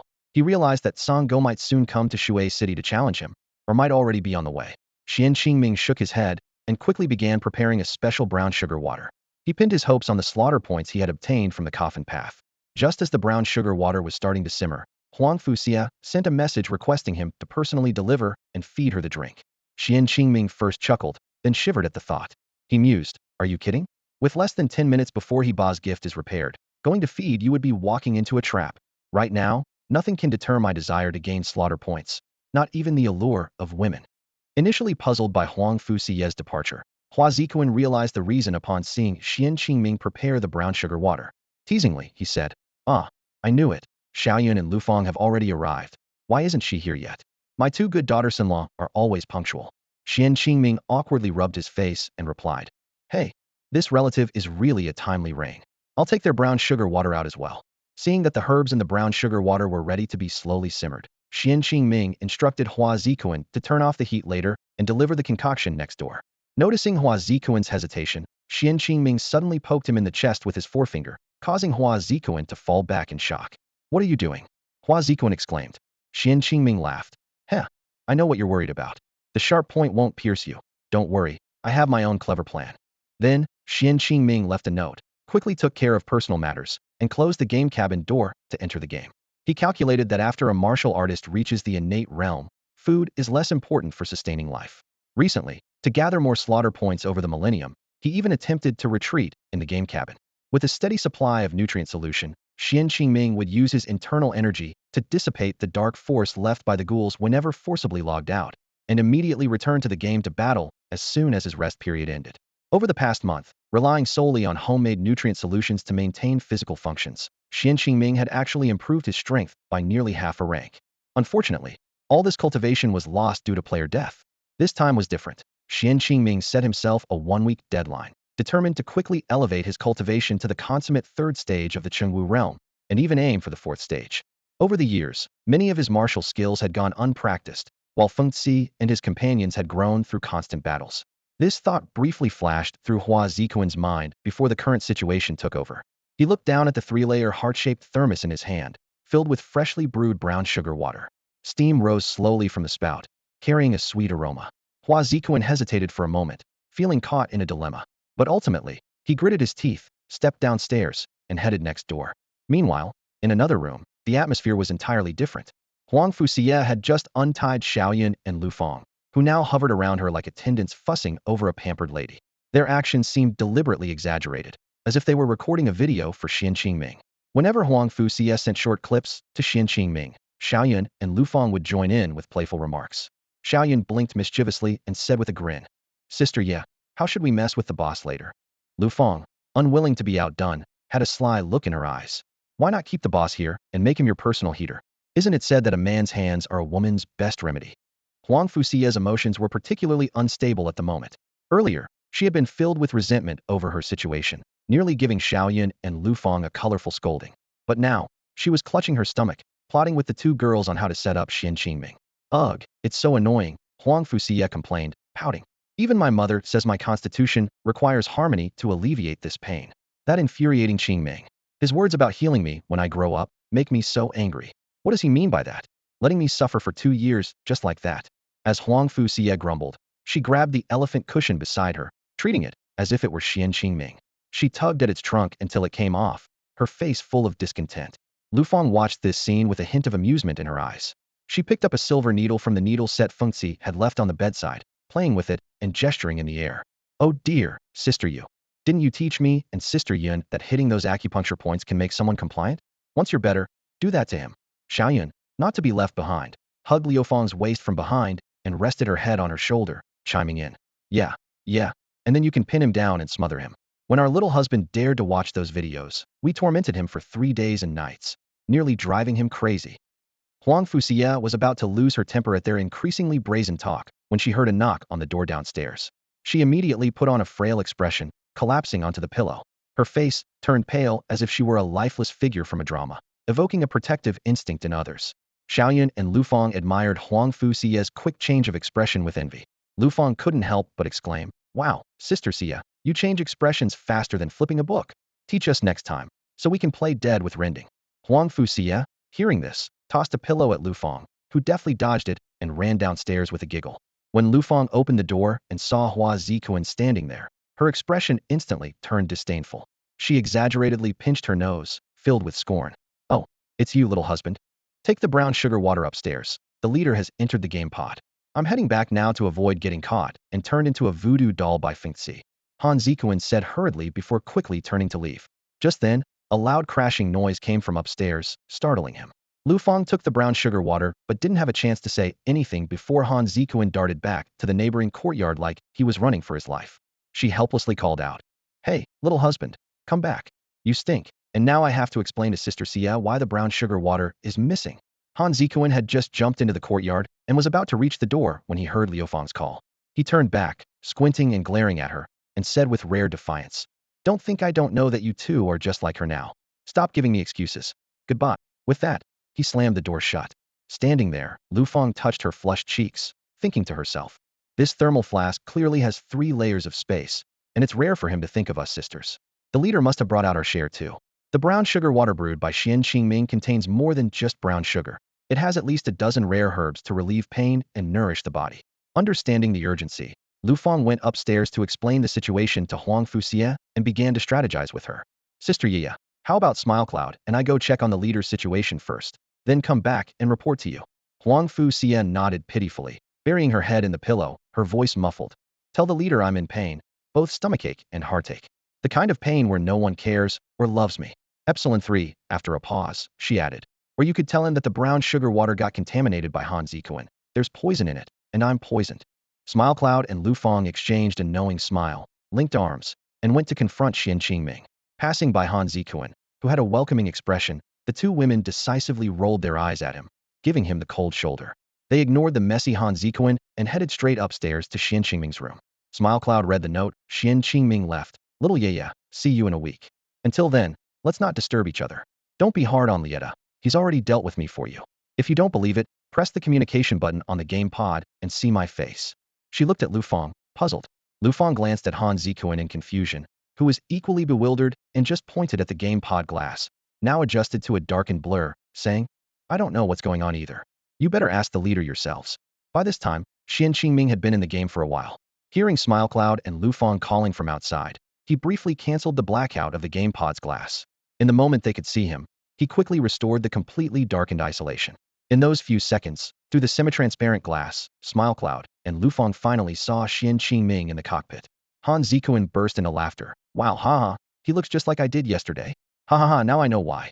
Seeing Smile Cloud and Lu Fang turn to stare at him intently, Han Zikuan's laughter abruptly stopped. The situation turned awkward in an instant, and he realized he might be in big trouble. Seeing Xuan Qingming's swollen face, Smile Cloud and Lu Fang were instantly enraged. They wanted to flay Han Zikuan alive with their eyes, their expressions filled with murderous intent. Under their fierce gaze, Han Zikuan shivered, realizing he might have caused a major problem. "If I say it wasn't me who hit the leader's pig head, would you two believe me?" Xuan Qingming's voice came out from the game pod, tinged with a hint of helplessness. In an attempt to deceive Huang Fuxia, he had just downed an entire bottle of face-swelling potion. An hour later, the side effects of the potion were fully manifesting, and his face was swollen like a pig's head. Originally, Xuan Qingming intended to use his pig head to stop Fengzi from troubling Hua Zikuan. However, things backfired, and instead, Xiaoyun and Lu Fang stumbled upon the scene. Xuan Qingming sighed inwardly. "Good Zikuan, I wanted to protect you, but now you'll have to fend for yourself." Xiaoyun and Lu Fang had just seen Xuan Qingming's swollen head through the game pod, and caught Hua Zikuan trying to stifle his laughter, which instantly ignited their fury. "Li Di, what did you do to the leader just now? This is outrageous." Lu Fang scolded sharply. Xiaoyun chimed in. "Kuang Jian is our leader. Even if his skills have regressed, you can't insult him." The two women, disregarding any personal feelings for Hua Zikuan, began to rain punches on him. "Don't hit me. Let me explain. Hua Zikuan hastily defended himself, but to no avail. I don't want to hear it. This must be your idea, you traitor. Xiaoyun accused angrily. Yes. Hit him. Teach him a lesson. Lu Fang echoed. He called the leader a pig head. Even if we get hit, we can't let the leader suffer. Hua Zikuan didn't expect the two women to start hitting him right away, and since he didn't want to hit back, he soon ended up with panda eyes. Meanwhile, Xuan Qingming was busy talking to NPCs in the game, ignoring the commotion outside the pod. However, since he hadn't disconnected from the outside world, he could still hear what was happening. Listening to Hua Zikuan's repeated cries of pain, Xuan Qingming reckoned there must have been at least a dozen of them. He guessed the women were probably done, and with a suppressed laugh, he slowly spoke up. Stop hitting him. I did this to trick Xiaoya, so your good husband wouldn't get deflated from her anger. Otherwise, how would you two continue playing with this less than stellar inflatable doll? Xuan Qingming paused and continued. Oh, and go back and persuade Xiaoya to drink her brown sugar water. I added a lot of good stuff this time. He added, your situation is different from Xiaoya's. When you two drink it, remember to add a saffron each. Also, don't overwork Lidi too much. Looks like I'll have to prescribe him some medicine too, lest the iron pestle turns into a needle. Through the nutrition fluid and glass, Xuan Qingming vaguely saw that Hua Zikuan's face was even more swollen than his own, finally feeling a sense of balance. His words made Xiaoyun and Lu Fang blush to their ears, and after a quick retort, they ran back next door, showing no remorse for wronging Hua Zikuan. Hua Zikuan, on the other hand, was filled with indignation, wishing he could lift the cover of Xuan Qingming's game pod. He said gloomily, My dear brother, you really wanted to protect me from getting punctured, but you also wanted me to be beaten into a pig head by my two lovely wives, didn't you? Xuan Qingming slightly opened his mouth, moved his swollen, painful face, and managed a smile that was more like a grimace than a grin. Serves you right for mocking me. Don't think I didn't catch that look you gave me when Xiaoya came out of my bedroom earlier, huh? Xuan Qingming couldn't actually speak inside the game pod. It was just that the pod transmitted and processed his voice through mental conduction. At that moment, his face was stinging with pain, and he turned to ask Hua Zikuan, Tell me, how long will it take for the swelling on my face to go down? Hua Zikuan thought back to the situation on the ship and replied, The small vial was consumed on the ship. It should return to normal in about 24 hours without needing any extra ointment. Then you must keep an eye on the door today and make sure no one disturbs me, Xuan Qingming said, cutting off the communication before Hua Zikuan could ask more about the face swelling potion. He focused on his task of earning slaughter points. He seemed to have forgotten one thing: Hua Zikuan had taken a real beating, and his face wouldn't recover in 24 hours like his own. Just as Xuan Qingming logged back in, Qiu Pijiang enthusiastically called him over. Since he had been offline for less than 12 hours and was located in Qingyu Town, he could return directly to Qiu Pijiang's hut. Hey, young man, you're back. Qiu Pijiang waved excitedly. Come and see what I've done with this treasure. Xuan Qingming accepted the modified He Ba's gift with both hands, a smile spreading across his face. The attributes of this special equipment were impressive: 11 defense, 60 reduction in water descent speed, capable of being worn under other non-leather armor, and enhancing overall foot defense by 10, with a requirement of level 8 to equip. Qiu Pijiang, you're truly a master in the art of leatherwork. This is amazing. Xuan Qingming praised sincerely. Qiu Pijiang lifted his head proudly. It seems you've realized how powerful these shoes are now. I've transformed them into a sock-like protector that even boosts the defense of other footwear you have. Originally a silver-grade item, He Ba's gift had been upgraded to special equipment, allowing Xuan Qingming to wear it alongside another pair of shoes and enjoy a 10-foot defense bonus. Although this bonus wasn't very noticeable now, it would become a significant value as his level and equipment quality increased. It's just a pity. Qiu Pijiang shook his head with a hint of regret. You can't wear leather shoes over them anymore. This is more than enough. Thank you so much. Xuan Qingming quickly bowed in gratitude. All right, you should head back now, Qiu Pijiang advised. Remember to bring me the hides of the remaining 2 dog kings soon. I want to craft even better gear for you. After bidding farewell to Qiu Pijiang, Xuan Qingming headed straight to Chen's blacksmith shop, gritting his teeth as he spent his remaining 700 copper coins on a pair of boots. Looking at the few coins left in his pouch, he couldn't help but long for the overflowing treasures of the Millennium Vault. Since his recent tasks hadn't rewarded him with any coins, he was relying on copper coins dropped by wild creatures. With the added bonus granted by the River Father's blessing, Xuan Qingming's foot defense soared to 29.9, comparable to a piece of armor. He looked at his newly purchased boots with satisfaction, but frowned as he realized he had only a little over 200 copper coins left, hardly enough to buy any more gear. Xuan Qingming sighed, his eyes scanning the empty equipment slots. Even heroes can be stumped by a lack of money, he muttered to himself, then quickly headed towards the square, hoping to pick up some tasks to earn equipment or silver coins. In the square, None of the 247 functional NPCs, including Catfish Bro, had new tasks. Big Guard Bro, upon learning that Xuan Qingming had independently grasped a passive skill, only offered a couple of perfunctory blessings, claiming the skills he could teach now were too basic and that he should wait until level 10 for more advanced skills. Xuan Qingming wasn't worried, knowing that in the world of the Coffin Realm, NPCs would teach different skills based on the player's physical attributes. As night fell, the NPCs who roamed the town during the day returned home to rest, leaving Xuan Qingming with nothing to show for his efforts. Finally, he decided to spend his remaining coins wisely. He bought 3 bottles of level 7 spiritual power potions from the old medicine box. These potions could restore 100 points of spiritual power in 3 seconds, with only a 30-second cooldown, much more cost-effective than the small health potions that restored 50 health points. Xuan Qingming thought, in this fantasy game, skills will soon be flying everywhere, and spiritual power is a crucial survival tool. He checked the time. There was less than an hour left before the 2 remaining Dog Kings of the Stray Dog Gang launched their attack on the Wolf Den. I hope after completing the Wolf King's mission, I won't level up to 9, Xuan Qingming prayed silently. He remembered that when he left the Wolf Den, the level 7 bronze boss Wolf King was still barely clinging to life and might struggle against the level 9 iron boss Stray Dog King. Before the mission officially began, Xuan Qingming decided to visit the Wolf Den once more to communicate with the Wolf King.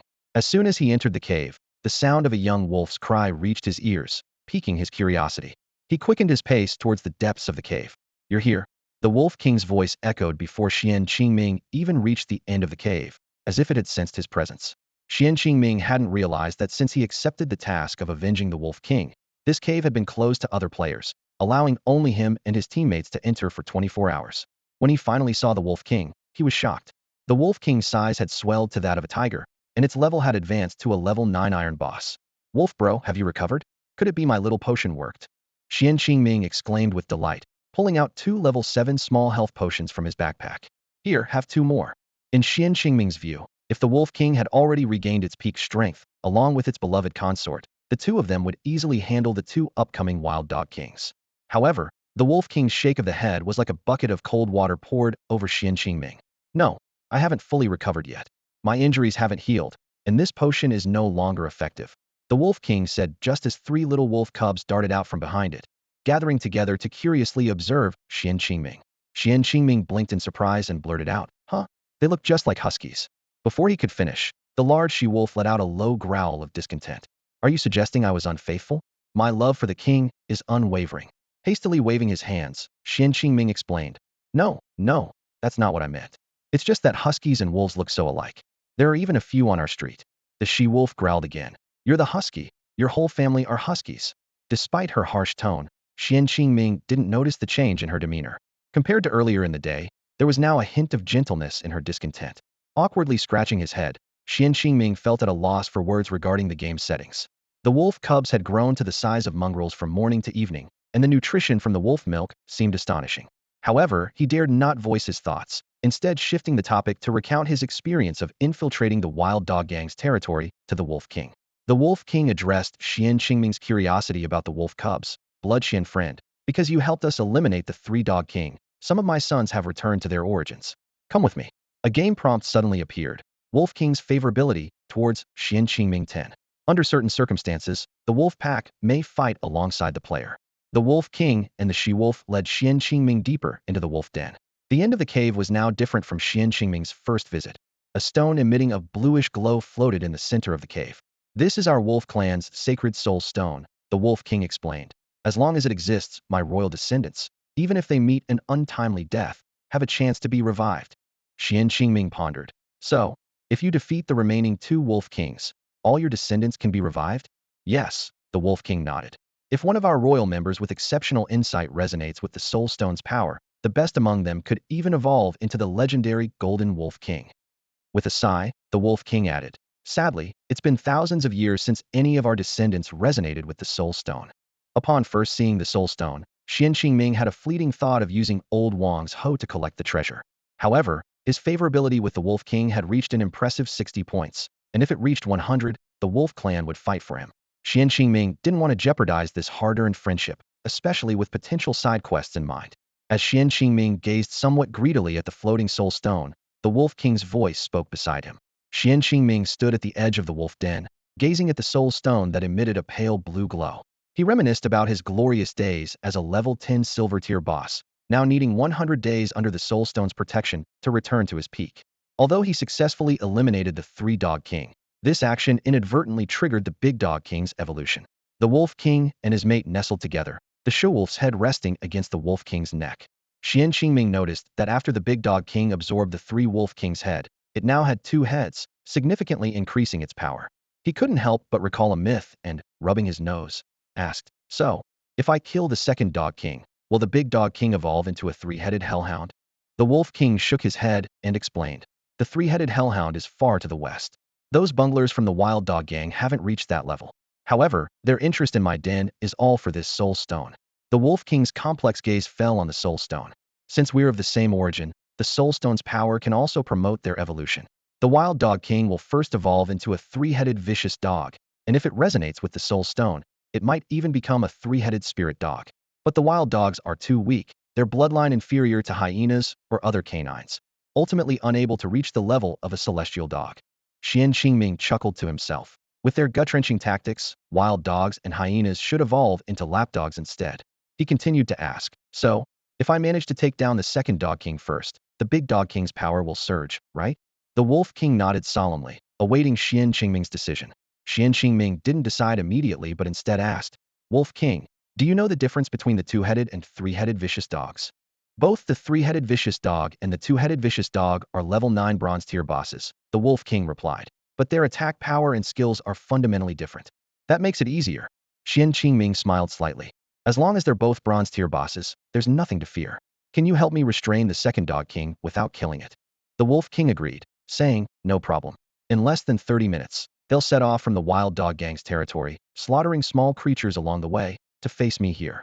Xuan Qingming promptly bid farewell to the Wolf King and his mate, as well as a few huskies, and quickly headed toward the Wild Dog Gang's territory. He thought, since they're both bronze tier bosses, it would be easier to kill the already evolved bronze tier, two-headed vicious dog. He decided to harass the Big Dog King along the way. Soon, Xuan Qingming arrived at the outskirts of the Wild Dog Gang's territory. Along the way, he saw many small creatures that hadn't been visible during the day, occasionally hopping onto the main road. A few players were grinding at these respawn points, clearly leveling up rather than completing quests. Xuan Qingming's level stood out among these players. The highest level player he encountered was only LV7. Suddenly, two familiar figures caught Xuan Qingming's attention: Qing Jiu Yongfeng and Qing Jinhuasa, the brothers. Xuan Qingming flashed a sly smile. "Heh, there's no avoiding old rivals. Since you two troublemakers are here, let's move the Dog King's departure time up a bit." Xuan Qingming made up his mind and stealthily ventured into the heart of the Wild Dog Gang's territory. He deftly climbed onto a large rock, using the cover of night to clearly spot the two Dog Kings on the distant platform. Thanks to the night vision ability granted by his hunter title, Xuan Qingming easily identified his targets in the pitch-black surroundings, while they remained completely unaware. He deliberately tossed a pebble forward, drawing the Dog King's attention. The Big Dog King and the second Dog King perked up their ears and began whispering to each other. "Big brother, did you hear something?" the second Dog King asked nervously. The Big Dog King nodded. "Yeah, sounds like someone's coming. You go check it out." The second Dog King hesitated, shrinking back. "I won't go. I'm afraid of the dark. You come with me."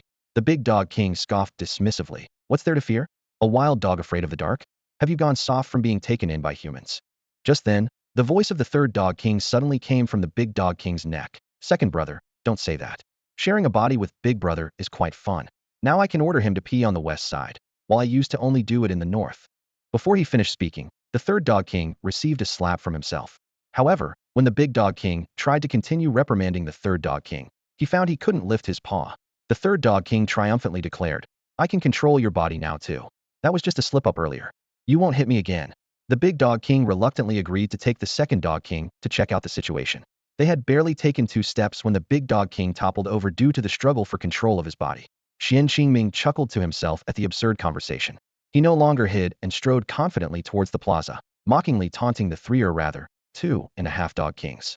Xuan Qingming's appearance immediately caught the Dog King's attention. The third Dog King growled in a mix of anger and fear.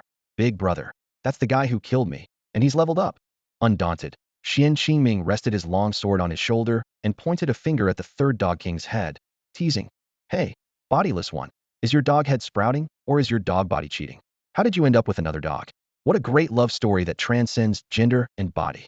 He then turned to the second Dog King, continuing his provocation. "And you, the lone jumper, don't worry. I'll take your head off later and put it with theirs to complete the trio. With that, Xuan Qingming provocatively swung his long sword, drawing an X in the air, then walked away confidently, leaving the bewildered dog kings staring at each other in shock. Ergu Wang was filled with fear after the tragic death of Sango Wang and dared not rashly attack Xuan Qingming, whose strength had greatly increased. Even though Dagu Wang was half controlled by Sango Wang, he still managed to take 2 steps before his body stiffened and he fell heavily to the ground. Dagu Wang roared, "Woof woof. Damn it, second brother, why aren't you chasing after him?"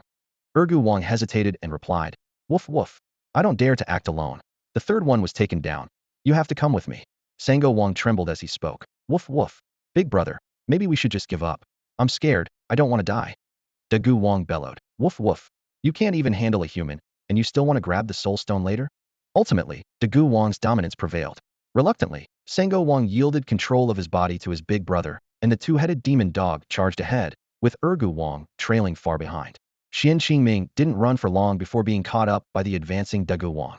He glanced back with a smile, and just as the two-headed demon dog was about to pounce on him, he swiftly turned and hurled a dagger.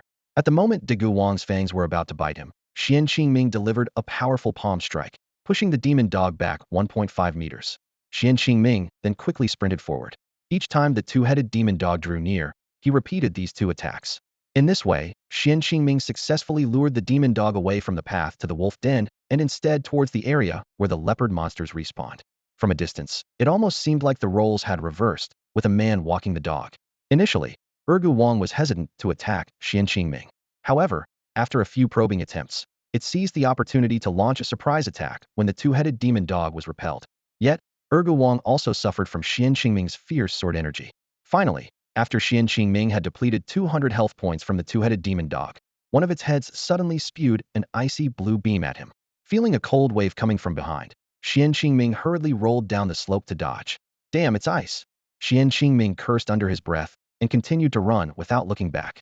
To increase his speed, he temporarily removed his heavy iron boots, quickening his pace as he dashed down the slope. Xuan Qingming's plan was to wear down these wild dog kings in advance to lighten the load for the upcoming Wolf King battle and increase the success rate of his mission. By now, they had entered the leopard monster's territory, but he had seen no sign of King Jiangfeng or King Jinhua. Those fools better not have logged off. It's driving me crazy, Xuan Qingming thought to himself. Suddenly, he felt another wave of heat behind him and quickly dodged to the side. Damn, they can breathe fire too. Ice and fire? I don't need a massage from you guys. Xuan Qingming joked, but he knew all too well that even a slight burn on the shoulder was highly damaging. He couldn't take it heat in, or it might be game over. As soon as Xuan Qingming finished speaking, a strong gust of wind suddenly attacked. He instinctively lunged forward but ended up face-planting into the dirt. Damn it. Do you want me to join your gang to atone? He cursed under his breath, quickly glancing back and delivering a swift palm strike to the two-headed hellhound charging at him, pushing them away. Xuan Qingming scrambled to his feet, dodging through the forest that was mostly felled by sharp blades, and sprinted in another direction. As he ran, he kept glancing back, wary of a sneak attack. However, not far ahead, solitary LV8 leopard monsters began to appear, and they would definitely attack him since their level was within 3 of his own. Leopards ahead, wild dogs behind. What should I do? Xuan Qingming hesitated, then noticed the two-headed hellhound had stopped its pursuit, and the big dog's mouth was gathering an icy blue glow again. He made a quick decision and dashed towards the gap between the 2 nearby leopards. When the leopards saw Xuan Qingming intruding into their territory, they immediately chased after him. At that moment, a powerful ice beam shot from behind, freezing the leopards solid. Though it didn't deplete their health bars completely, it significantly slowed their movements. Wow. Quick, report to the boss. There are wild dogs causing trouble. One of the leopards squealed in a shaky, childish voice as they both fled in the direction Xuan Qingming had come from. However, before they could take a few steps, a powerful flame engulfed them, turning them into 2 puffs of white light that vanished. Hey, the monsters in this coffin realm can attack each other. I'm starting to enjoy this again, Xuan Qingming remarked, quickly drinking a small health potion, patting out the flames on his pants, and darting towards a nearby boulder. Even though the boulder blocked most of the wind blade's damage, Xuan Qingming was still hurt by the remnants that pierced through. He quickly deduced that the two-headed hellhound's skill had a cooldown of 30 seconds, while the second dog's skill had a cooldown of 40 seconds. With his spiritual power running low, Xuan Qingming drank a small mana potion and unleashed a horizontal wind sword strike behind him, resuming his monster luring path. He was unaware that only a few elite monsters in the coffin realm could use skills, and he had just encountered these rare adversaries. The slaughter system, This is divine retribution for scoundrels. Xuan Qingming muttered to himself. Only 10 minutes left before attacking the wolf den. I must wear them down once more. He weaved through the leopards, using the cooldown of the three dog leader's skills to his advantage, chipping away at the big dog leader with powerful palm strikes and flying knives. Woof! Second brother, don't just hide behind us. His big palm strike isn't unlimited. Go bite him, the big dog leader roared. Understanding their conversation, Xuan Qingming quickened his pace. Before he knew it, Xuan Qingming had led the three dog leaders into the heart of the leopard territory. Suddenly, his eyes lit up. Nice, there's someone else fighting monsters up ahead. Although Xuan Qingming had been battling elite monsters along the way, the day he spent breaking through to the innate level put him behind in leveling up. In the leopard monsters territory, a large number of players had already gathered under the night sky, most of them between LV7 and LV8, with a few even approaching the LV9 threshold. When these players saw the two giant wild dogs following Xuan Qingming, especially the elite and boss markers above their heads, the scene turned into chaos. There's a boss. And elite monsters, someone shouted first. Brothers, wild elites, and a boss. Let's get them. Before the words had fully left his mouth, 5 players at LV7 and LV8 had already rushed forward, launching a fierce attack on the two-headed hellhounds and the Dog King. Xuan Qingming took the opportunity to blend into the crowd, but he didn't leave combat mode. Instead, he kept a close eye on the health levels of the Dog Kings. Seeing its health quickly drop to half, the Dog King became desperate. It first unleashed a sharp wind blade, then bit down on a player with a small head unlucky enough to have the ID, office worker basher. As it frantically clawed at the player's body, it let out a satisfied growl. I didn't expect humans to taste this good, especially this flat head, so crunchy. Terrified by the 50 points of continuous damage, office worker basher lost his senses, forgetting even to fight back, and only managed to let out a piercing scream before turning into a beam of white light and disappearing on the spot. The Dog King's wind blade didn't lose its momentum, cutting down a large tree and affecting nearby players. 2 players with low health managed to dodge the wind blade, but fell to the icy breath of the two-headed hellhound. In the distance, a couple of players, Yao Yao's brother and brother Yao Yao dropped, had just breathed a sigh of relief for escaping, only to be sent back to Qingyu Town by the hellhound's flames.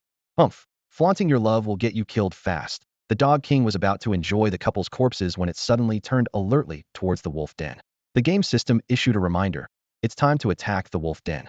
Except for special circumstances, all members of the Wild Dog Gang will attack the wolf den with full force. Xuan Qingming's actions provoked the two-headed hellhound to chase him at full speed, with Ergo Wang, who had hesitated before, now joining in the pursuit. Go Wang's howls echoed through the night sky. Woof! Finish him off quickly. It's the full moon tonight, and we need to snatch the soul stone.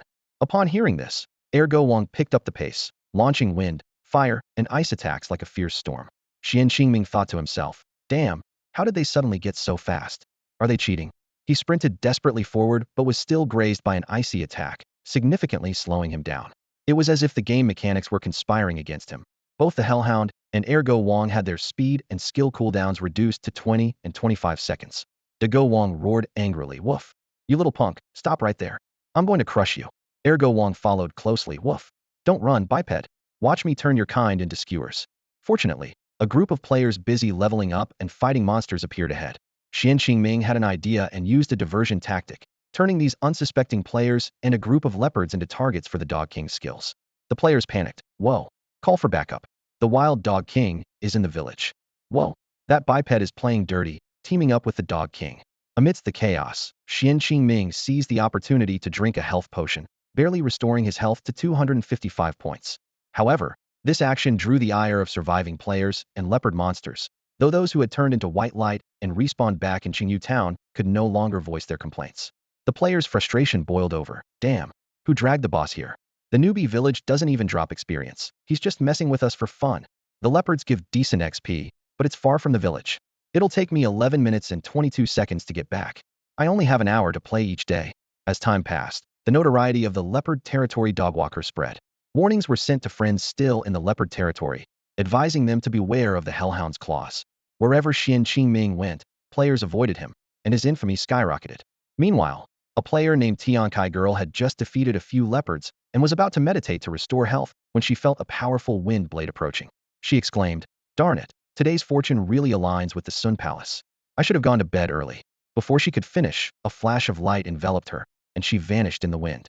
Immediately after, a player with the ID No Business No Wealth, who resembled a big-head son, shouted in terror, Big-head son, no. Brothers, run.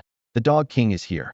As soon as he spoke, his head was smashed like a watermelon by a claw and vanished on the spot. Don't kill me. I'm not a cow or horse. A player cried out in terror as his body began to shimmer with white light, about to vanish. I just came to this hill to dig up some boboting to dip in sauce, and I'm only one piece short of completing my quest. The scene around was chaotic, with players continuously disappearing into white light, and the air was thick with fear and despair. Nearby, the high-pitched curses of the leopard creatures echoed, and surprisingly, Xuan Qingming could understand their language. Does the wild dog gang want to start a war with us, the leopard squad? A young leopard roared angrily. Why don't they go fight the wolf pups instead? Another leopard shouted urgently. Hurry! Those who are still alive, report to the king. The dogs are causing trouble on our turf, and even the wild dog king is here. The leopards were proving to be more reliable than the players. Not only could they withstand the damage from wind, fire, ice, and claws, but astonishingly, some leopards even began to actively attack the two-headed dog king. Woof! Damn it, get out of my way, the big dog king bellowed furiously. I didn't come to bully you, so don't block my path. It's that guy up ahead I want to kill. Yet, the big dog king's threats did not deter the leopard's assault. A leopard mocked. Who believes you? This is just a diversion to sneak attack our territory. Another leopard chimed in. Yeah, your pups said the wolf king downgraded, but I just saw the wolf king out for a stroll, and he's definitely not downgraded. Amidst the chaos, Xuan Qingming was not entirely uninvolved. He occasionally tossed knives backward to ensure the twin-headed hellhound maintained its aggression towards him. However, he wasn't completely safe either, as occasional leopard attacks had reduced his health to nearly half. Suddenly, Xuan Qingming's attention was drawn to a scene not far away. He saw several players besieging a level 9 bronze boss leopard king. To his delight, leading the players were two familiar faces, LV8 Qingjio Yongfeng and Qingjin Wasa. Wow, not just one familiar face. Xuan Qingming thought with sly amusement. Haha, you guys take the heat for me first, and we'll catch up later. With this backup, Xuan Qingming's steps became more jaunty. He mused. Hee, it's crucial to rely on friends at times like this. Looks like I'll need to trouble you two again. Despite his words of apology, his legs didn't slow down as he charged directly toward the leopard king. At the center was the leopard king, surrounded by 7 players, with numerous leopard minion corpses scattered around, not even looted yet. The players saw a figure dart through their group and assumed he was there to snatch their prey. Just passing by, the figure zipped past, causing one player to lose focus and get sent flying by a swipe from the leopard king. Qingjin Wasa immediately commanded, "Stay focused. If anyone tries to steal, we'll fight back." The remaining 6 players concentrated on the leopard king. The leopard king was formidable, able to emit a 3-second beam, having already sent 3 of their teammates back to the city. If not for Qingjin Wasa's effective leadership, the leopard king's health wouldn't have been reduced to its current 2/3. As a bronze-level boss, the leopard king's power was on par with the two-headed hellhound, indicating the intense battle ahead. Xuan Qingming quietly calculated how this chaotic skirmish might conclude. The leopard king roared, "Wow! Light attack!" A powerful beam shot out like a sharp sword. Qingjio Yongfeng reacted quickly but was still grazed on the shoulder by the light, instantly losing 75 health points. He stumbled aside to dodge, narrowly avoiding the lingering effect of the beam. The power of this light was astonishing. If exposed for 3 full seconds, it could have caused hundreds of health points and damage. While Qingjio Yongfeng barely escaped harm, the distant Ergo Wang wasn't as lucky. It angrily shouted, "Woof! You smelly leopard! I'll bite you to death!" Before the words even finished, a sharp wind blade howled out from its mouth, heading straight for the leopard king and the 6 players around him. Qingjio Yongfeng dodged again, but a nearby player with very low health wasn't quick enough and was sent back to Qingyu Town by the wind blade. The leopard king couldn't completely dodge either and lost 50 health points, howling in rage. "Wow! Why the heck aren't you fighting the wolf clan instead of causing trouble here?" The leopard king bellowed in fury. "Wow! I get it. You sent these people, didn't you? You're working with humans to betray the beasts. I'll fight you all." Feeling wronged, the leopard king had just wanted to enjoy the wild chicken it had caught, but was suddenly besieged by a group of human players. Already overwhelmed, and now taunted by the dog, how could the leopard king not be enraged? After roaring, it immediately lunged at a player in front of it. The player couldn't dodge in time and lost 70 health points instantly. In this critical moment, Qingjin Wasa shouted, "Quick! Everyone move aside." The remaining players quickly dodged to the sides. However, the two-headed dog continued its fierce attack. Its flames and ice blasts took out another player. This attack also caused the leopard king to lose 150 health points. Seeing this, the leopard king decisively abandoned the remaining 5 players around it and launched a fierce attack on the nearest Ergo Wang. Suddenly, the leopard king felt a sharp pain in its back and roared, "Wow! You dare to gut me!" It quickly turned around and delivered 2 heavy blows to the ambushing two-headed dog, reducing its health to 2/3. Then, the leopard king kicked back with its hind legs, leaping several steps away like an arrow, putting distance between itself and the Dog Kings. This leap happened to knock over an unlucky player. The Leopard King took the opportunity to bite fiercely, turning the player into a burst of white light and sending them back to the respawn point. Ergo Wong followed closely, but the Leopard King was ready, delivering a heavy slap that sent Ergo Wong reeling back several steps with a yelp. "Wong, listen to me." Ergo Wong's shout barely faded before Hua Baoda Wong unleashed a powerful light attack. "Wow. Listen to your own excuses," roared Hua Baoda Wong, opening its massive jaws as a blinding beam of light pierced through Ergo Wong, striking the two-headed hellhound behind him. Caught off guard, the hellhound's health plummeted by over 300 points. Poor Ergo Wong vanished in a flash of white light. Sensing an opportunity, Hua Baoda Wong lunged at the hellhound, whose health was down to a fifth, and clamped its jaws around its neck. "Wow. I'll make you regret this," the hellhound bellowed as it fought back, its 8 paws clawing furiously. However, Hua Baoda Wong's claws were superior, and the hellhound's health was rapidly depleting. Nearby, 4 players watched the battle intently, barely daring to breathe. As it became clear that the two bosses were nearing a conclusion, Qing Jiuyong Feng urgently turned to Qing Jin Huasa. "Brother, what do we do now?" Qing Jin Huasa snapped out of his daze and ordered, "Quick, drink your potions. We're about to hit the jackpot today." Just as the 4 players downed their potions, an unexpected twist occurred. Ergo Wong's head shot out a beam of light, striking the hellhound. In a flash, the hellhound evolved into a 3-headed beast, its health fully restored with an additional 200 points added to its maximum. Hua Baoda Wong, now in a frenzy, continued to bite the 3-headed hellhound's neck, its claws tearing at its belly. Within seconds, the hellhound's health dropped by a third. "Wong, can't bite you? Then I'll scratch you." The 3-headed hellhound roared, as blades formed from wind, fire, and ice erupted from its limbs, slashing viciously at Hua Baoda Wong. The tide of battle turned instantly, and Hua Baoda Wong was no longer in control, unable to flee. Both bosses' health dwindled rapidly until Hua Baoda Wong vanished in a white light, leaving the 3-headed hellhound with only half its health remaining. The victorious hellhound howled triumphantly at the sky, its 3 heads barking in turn, sending shivers down the spines of Qing Jiuyong Feng and his companions. Could this be the legendary Cerberus? Qing Jiuyong Feng exclaimed in disbelief. "Impossible," Qing Jin Huasa declared.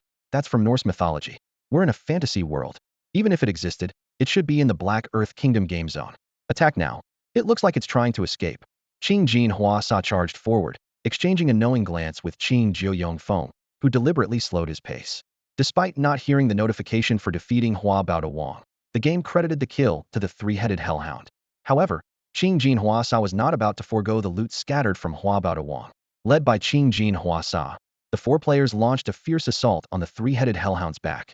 One daring player recklessly attacked the 3-headed hound, thrusting a stick directly into its belly. Instantly, 3 deafening howls echoed across the battlefield as the beast felt the searing pain. The hound swiftly turned, its claws gleaming with elemental power, and struck fiercely at the player who dared to disembowel it. With a thunderous bang, the player lost over 100 health points in an instant, nearly on the brink of death.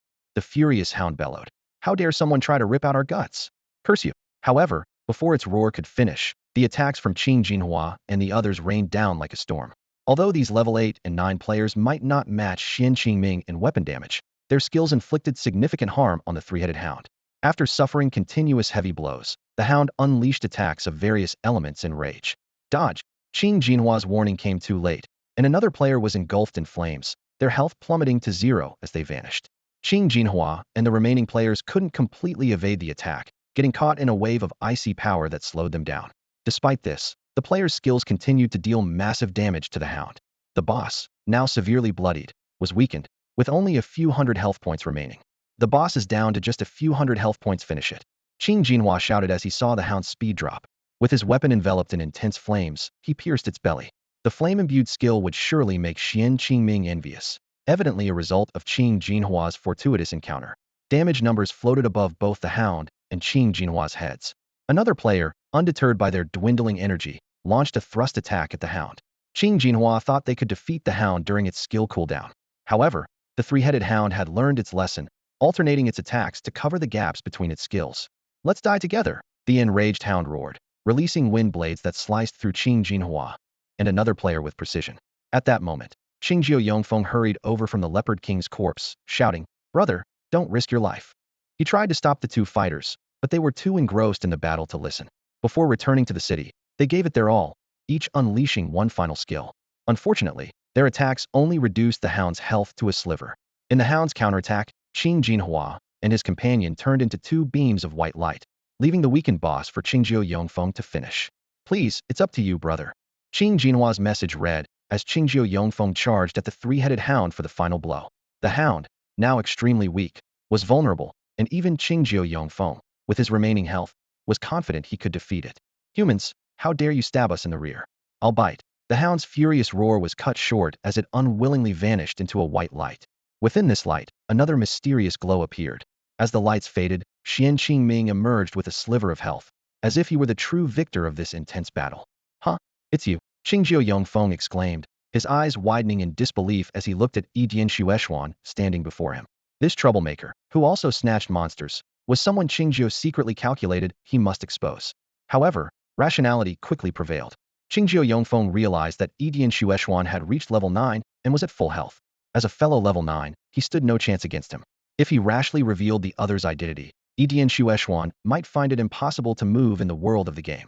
While Qingjio hesitated, contemplating whether to sacrifice himself and expose Edian Xuan's misdeeds to other players in the city, Edian spoke first.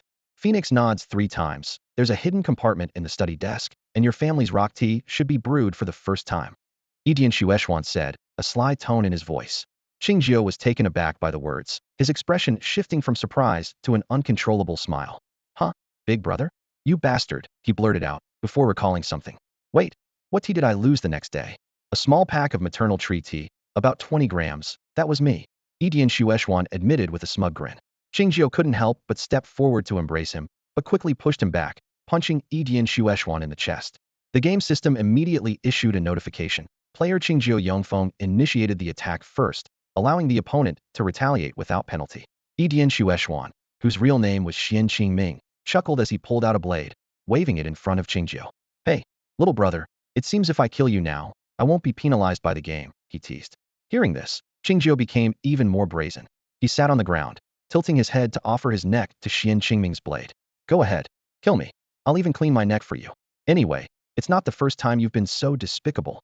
Xuan Qingming was startled by Qingjio's actions, hurriedly sheathing his sword, rubbing his nose, and squinting at the roguish middle-aged man before him. TSK, little brother, you're not as adorable as you used to be. This comment completely ignited Qingjio Yongfeng's fury. He leapt up, no longer resembling a shrewd middle-aged businessman. Pointing at Edian Xuan, he began to angrily recount the latter's recent misdeeds, his voice filled with anger and helplessness. Damn, you still have the nerve to talk. Qingjio Yongfeng glared furiously at Xuan Qingming.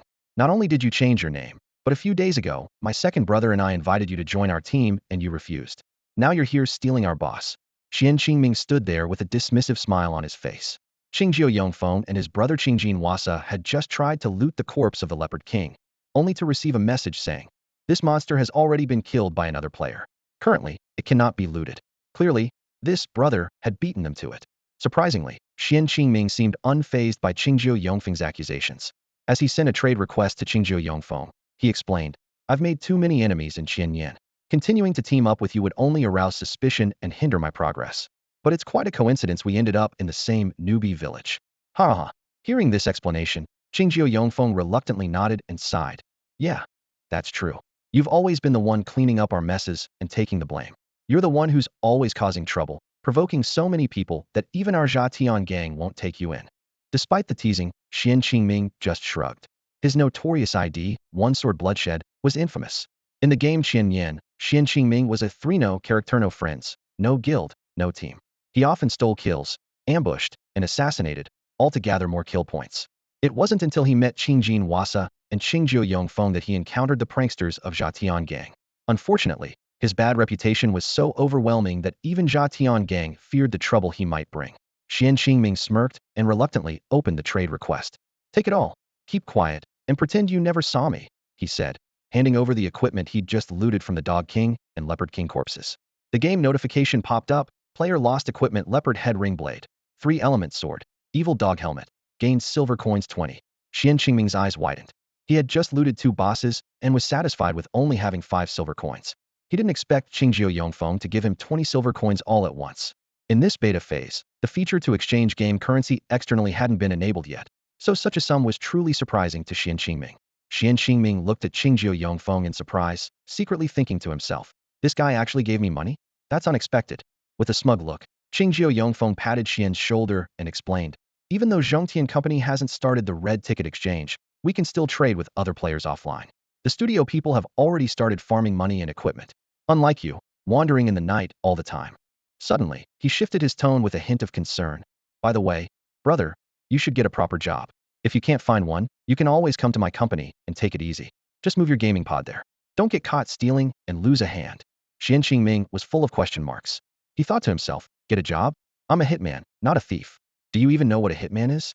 That day when I went to your house, it wasn't to steal tea. It was to take out the hitman who was after your son. However, he kept a straight face and shook his head, insisting, no thanks, I like my freedom.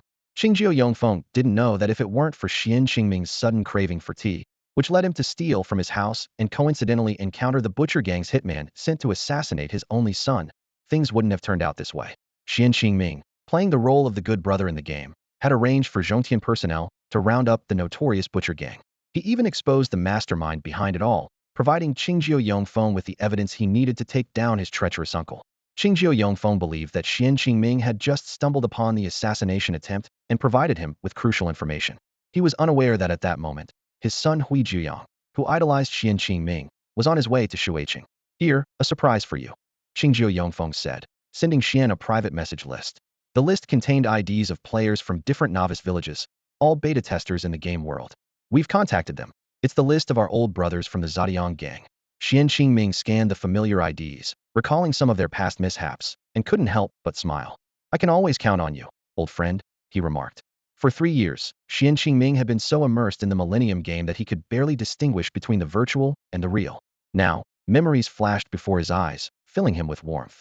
Qingjio Yongfeng continued. Oh, I forgot to tell you, when we were fighting monsters earlier, we ran into some players you got killed. Short Blade Oiled Stab, now called Dedizu, Xian Jin Ziren Liang, Yuxiang Rousey, and the 2 old guys Qian Duo Shi Xiao Tue Xiao Zhao and Xingzhou Wenxia. Xuan Qingming had already seen these familiar IDs on the list. Hearing about his achievements, he couldn't help but puff out his chest, feeling proud of his mischief. Qingjio Yongfeng, noticing this, exclaimed, hey, you're actually proud of that. You're still the same old you. Xuan Qingming's skillful maneuvers left Qingjio Yongfeng utterly astonished.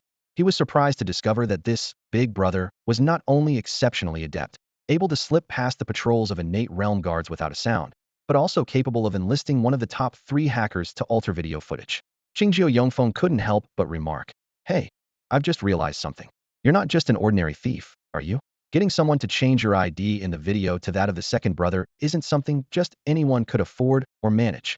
Hearing this, Xuan Qingming rubbed his nose with a hint of regret for acknowledging Qingjio Yongfeng. He changed the subject, pointing to the loot on the ground.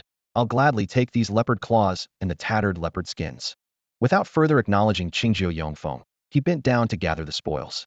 Seeing this, Qingjio Yongfeng muttered, might as well find a rock to smash my head against. If you don't want to talk, fine, I'll go feed myself to the leopards. Goodbye. With that, he dashed off towards the newly spawned leopards in the distance, afraid that if he lingered another second, Xuan Qingming might come up with some other cunning plan. Xuan Qingming watched Qingjio Yongfeng leave, not worried that he or Qingjin Wasa would betray him. He quickly cleaned up the battlefield, barely glancing at the gear he picked up before logging off. He decided to comfort Huang Fuxia later that evening, knowing full well that the little girl would definitely come to bother him. Reflecting on the recent battle, Xuan Qingming felt relieved about his strategy. He had first lured 3 vicious dogs near the Leopard King, hiding nearby to wait for the right moment. When the Leopard King was suppressed by the dogs and near death, Xuan Qingming acted decisively. He quickly pressed the switch on his belt to activate the 19 wolves chasing the rabbit skill, ignoring the attacks of low-level monsters, and successfully inflicted 58 points of critical damage on the Leopard King. After defeating the Leopard King, Xuan Qingming didn't stop. He continued to remain hidden, waiting for another opportunity. While Qingjin Wasa and Yuxiang Rousey were engaged in a fierce battle with the 3 vicious dogs, he quietly approached again, ready to repeat his tactics. This series of strategic moves not only allowed him to successfully kill 2 bosses, but also significantly boosted his kill points, far exceeding his expectations. Xuan Qingming's move was like a double-edged sword. Although he successfully hid, he couldn't completely evade the attack of the 3 elements. His health rapidly dropped to 56 points, putting him in extreme danger. Seeing King Jiangfeng about to strike, Xuan Qingming had no choice but to go all in, throwing all the skills he had at the 3-headed hound. However, fate played a trick on him. His proud skill, that everything turns into darts, almost failed him, and with his spiritual power nearly depleted, He could only watch as his 19 wolves chasing the rabbit dealt a mere 13 damage. The three-headed hound almost escaped, and if it had, Xuan Qingming would have regretted it deeply.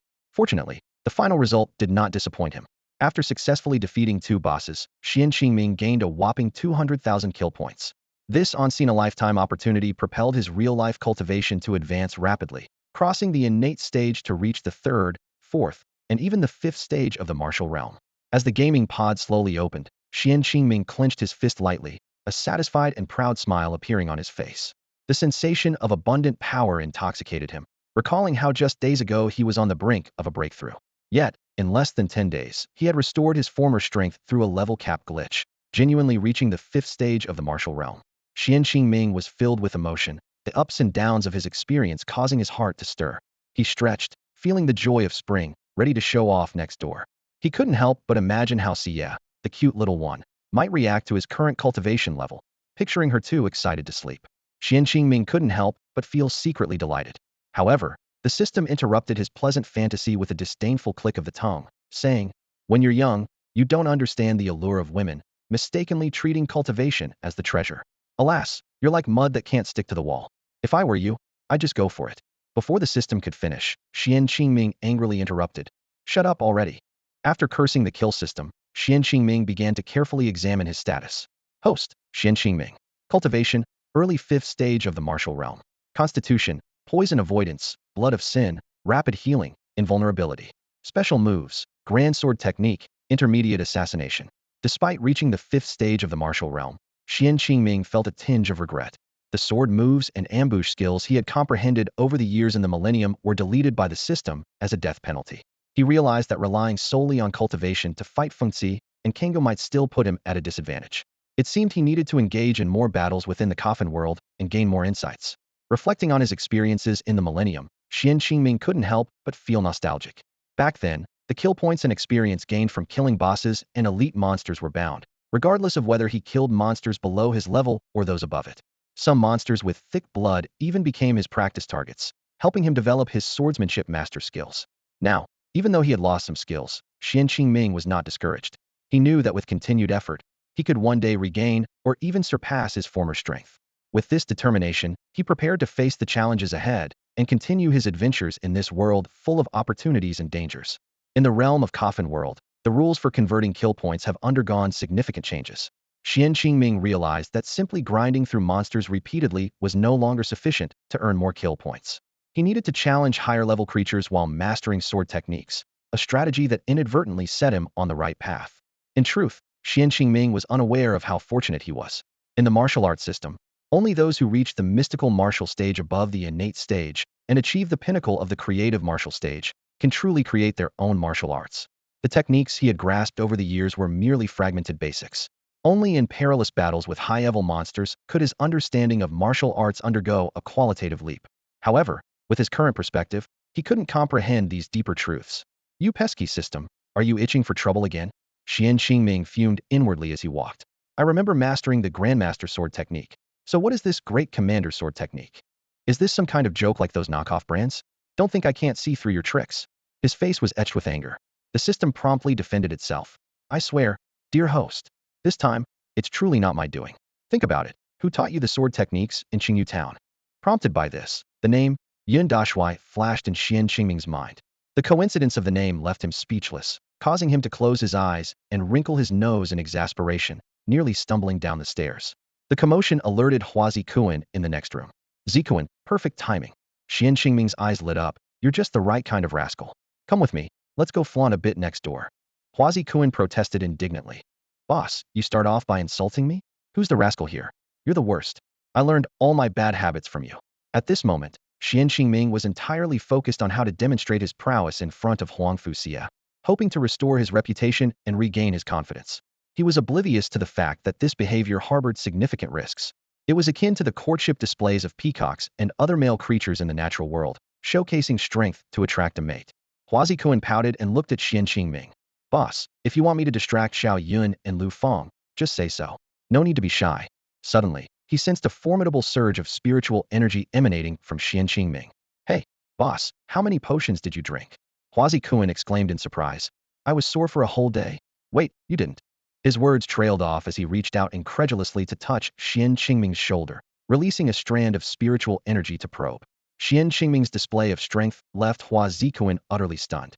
He stared at Xuan Qingming, wide-eyed and slack-jawed, before finally snapping back to reality. Seeing his reaction, Xuan Qingming couldn't help but boast a little. After all, Hua Zikuan was the first to witness this miracle, and Xuan Qingming wanted to relish the shock and admiration. Once Hua Zikuan regained his composure, he teased, "Boss, are you feeling like you've grown wings now and can show off in front of Feng Xiai?" He initially intended to remind Xuan Qingming to be cautious, but noticing Xuan Qingming's nonchalant expression, he flashed a teasing smile and added, "However, boss, as someone who's been there, let me remind you, Feng Xi isn't in the best shape right now. Even if you want to treat her, you'll have to wait a few days, won't you?" It wasn't until the latter part of the sentence that Xuan Qingming realized Hua Zikuan had misunderstood, and he blushed with embarrassment. Annoyed and flustered, he gave Hua Zikuan a flick on the forehead, exclaiming, "Stop it." Hua Zikuan, holding his head, jumped to the stairs, feigning hurt. But neither Ziqian nor I have a sister. If we did, she wouldn't be given away so easily, especially since you're so exceptional. She'd be lucky to have you." Seeing the murderous look in Xuan Qingming's eyes, Hua Zikuan quickly slid down the stair railing, shouting as he went, "Yes, I was wrong, boss. We can't wait any longer. I'll open the door for you to get Feng Xiai." Xuan Qingming was no longer surprised by Hua Zikuan's cheekiness. This guy seemed to think with his lower half most of the time, except when he was online. In fact, Hua Zikuan's increasingly cheeky personality seemed to be influenced by Xuan Qingming himself. He used to be a reserved guy who only vented online. Meanwhile, Huang Fuxie lay in bed, staring out the window. Although the pain had subsided, she was still sulking and had no appetite for Xiao Yun's dinner. Lu Fang approached the door with a bowl of fragrant porridge, asking, "Sister Yu, aren't you going to eat with us?" Huang Fuxie was about to refuse, but her stomach growled loudly. She buried her face in the pillow, frustratedly pounding the bed. "Grr. Hungry. Annoying. I haven't eaten anything since we left, and he's so infuriating." The bed shook violently, prompting Lu Fang to step back, fearing she might further upset Huang Fuxie. Xiao Yun looked anxiously at the silver needles on the bedside table, worried she might puncture another pillow. Just then, a brief knock came from downstairs. The third floor fell silent, and everyone's attention turned to Huang Fuxie's face. Lu Fang cautiously asked, "Sister Yu, it must be Lai Di knocking. Should we open the door?" Huang Fuxie bit her lip and pouted, "Open it. Maybe the leader is with him." She guessed correctly. At that moment, Xuan Qingming was standing beside Hua Zikuan, hands behind his back, leisurely enjoying the breeze in the courtyard. Under the moonlit sky, Xuan Qingming's voice drifted up from downstairs. "Oh, if only someone could get out of bed, we could enjoy the moon together." Lu Fang opened the door, and her voice floated up the stairs. Huang Fuxie's heart raced, and she could barely resist the urge to rush downstairs. Just then, Xiao Yun pressed her back onto the bed, shaking her head anxiously. "What are you doing? Why are you getting stupid at the crucial moment? You don't want to pretend anymore." Huang Fuxie's cheeks flushed as she glanced out the window indignantly, thinking to herself, "This bad man is definitely doing this on purpose, tricking me." She rolled her eyes and let out a soft hum. Instantly, Huang Fuxie composed herself, her face as pale as an ancient ice corpse. Xiao Yun was dumbfounded, giving her a thumbs up in admiration. "Wow, Sister Yu, you're amazing." In the Zhuangtian organization, Huang Fuxie was indeed one of the few experts skilled in disguise, even responsible for making masks for other members. Downstairs, Lu Fang said seriously, "Leader, Sister Xie is in so much pain she can't even eat. It's been a whole day, and she's practically becoming one with the bed." Little did anyone know, Huang Fuxie had been constantly glancing at the room across from her since the afternoon. She repeatedly messaged Hua Zikuan, almost vibrating his phone to pieces, asking about Xuan Qingming's situation every half minute, wondering when he would come to check on her. Unable to bear the disturbance and not daring to offend this fearsome woman, Hua Zikuan finally lied, claiming that Xuan Qingming had asked him to help with dinner and would be in touch in an hour. As soon as Xuan Qingming left the room, Hua Zikuan immediately informed Huang Fuxie, but she still couldn't hold back. Xuan Qingming wondered aloud, That can't be right. Could it be she hasn't had my special brown sugar water? Well then, if I'm not welcome, I'll just leave. Seems like she won't need me to feed her tonight." Before he finished speaking, there was a clatter from upstairs. Then Xiao Yun's slightly embarrassed voice called out, "Leader, Sister Yu is awake. You should come feed her something. She hasn't eaten in days, saying she's waiting for you to give her the first bite." After speaking, Xiao Yun quickly covered Huang Fuxie's mouth, smugly waving at her and whispering, "You think he doesn't know anything, huh? Being straightforward is better."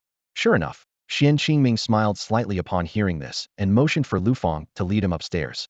He mused, I wonder if little Yi's chewing ability has recovered now." She used to be in such pain she couldn't chew anything. Lu Fang quickly chimed in. Ah, not fully recovered yet. She needs you to chew. Before she could finish, Xuan Qingming interrupted. I'll just blend the food and use a funnel to feed her, like we do with second brother on the mountain. Just then, the sound of a cup crashing came from the top of the stairs. Xiaoyan was prepared. She had placed a stainless steel cup on Huang Fu Xie's nightstand and quickly stepped aside. At that moment, Xiaoyan looked at her own hand in disbelief. Where blood was slowly trickling down her hand had been bitten to stop Huang Fu Xie from screaming. Xuan Qingming's teasing voice chimed in, and with Huang Fu Xie biting down even harder, Xiaoyan couldn't hold back anymore. Laughing through tears, she deftly tickled Huang Fu Xie's armpit, finally freeing her hand from the dog's mouth. Realizing her emotional outburst, Huang Fu Xie quickly produced some powder from who knows where and gently applied it to Xiaoyan's wound. However, when the words second senior brother echoed again, she couldn't contain herself and grabbed the cup, hurling it toward the door. The cup's trajectory was dramatic. It first struck the door frame, leaving a dent, then bounced toward the stairs, rolling all the way down, heading straight for Lu Fang's head. In a split second, Lu Fang swiftly caught the charging cup.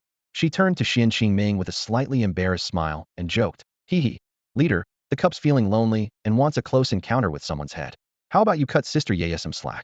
Xuan Qingming got the hint, whistled, and quickened his pace up the stairs. As he walked, he said, let's see, is it the cup that grew legs, or the young lady who twisted her back? What would a quiet young lady be like? Huang Fu Xie's actions were seamless. After throwing the cup, she immediately laid down on the bed, leaving Xuan Qingming with half the fun of teasing gone. He shifted his focus to the food in his hand, deliberately sighing. What a fragrant dish, Xiaoyan's cooking is really something. But alas, it seems some people won't get to enjoy it.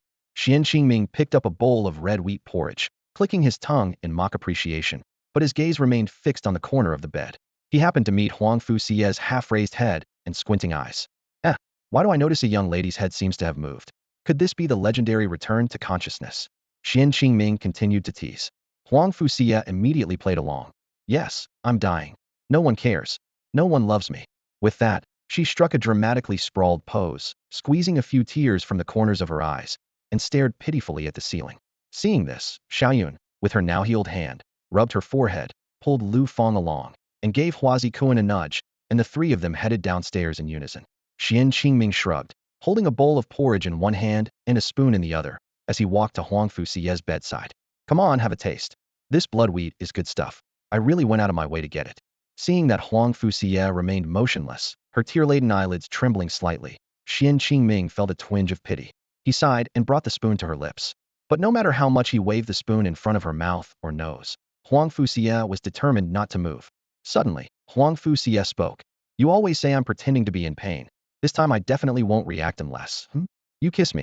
As soon as she finished speaking, she opened her eyes wide and sat up like a spring, even reaching out her arms to hug Xuan Qingming. However, when she fully sat up, she saw Xuan Qingming's index finger waving in a no gesture in front of her, a sly smile on his face. Huang Fu Xie was stunned. You weren't going to kiss. Xuan Qingming shot a triumphant glance at Huang Fu Xie, feeling quite pleased with himself for having successfully deceived her. See, I told you my healing abilities surpass yours. Didn't I, the miraculous Dr. Xian, just cure you? Huang Fu Xie initially thought Xuan Qingming was trying to seize the opportunity to kiss her. To her surprise, he merely brushed her lips lightly with his bent index finger. This realization stirred her emotions, especially since women tend to be more sensitive and unpredictable during their period. You're always picking on me, she exclaimed as tears began to well up uncontrollably. Seeing this, Xuan Qingming quickly set the porridge aside and sat next to Huang Fu Xie, soothing her gently. Don't cry, don't cry. As soon as he placed his arm around her shoulders, she leaned into his embrace. Then, she suddenly grabbed the back of his head, attempting to pull his face closer to hers. However, Huang Fu Xie was surprised to find that she could not budge Xuan Qingming even slightly. He effortlessly grasped her wrist, placing his fingers on her pulse. Let me check your pulse to see if your restlessness is due to a disruption in your energy and blood flow. At that moment, Xuan Qingming demonstrated his true strength at the 5th level of the martial realm.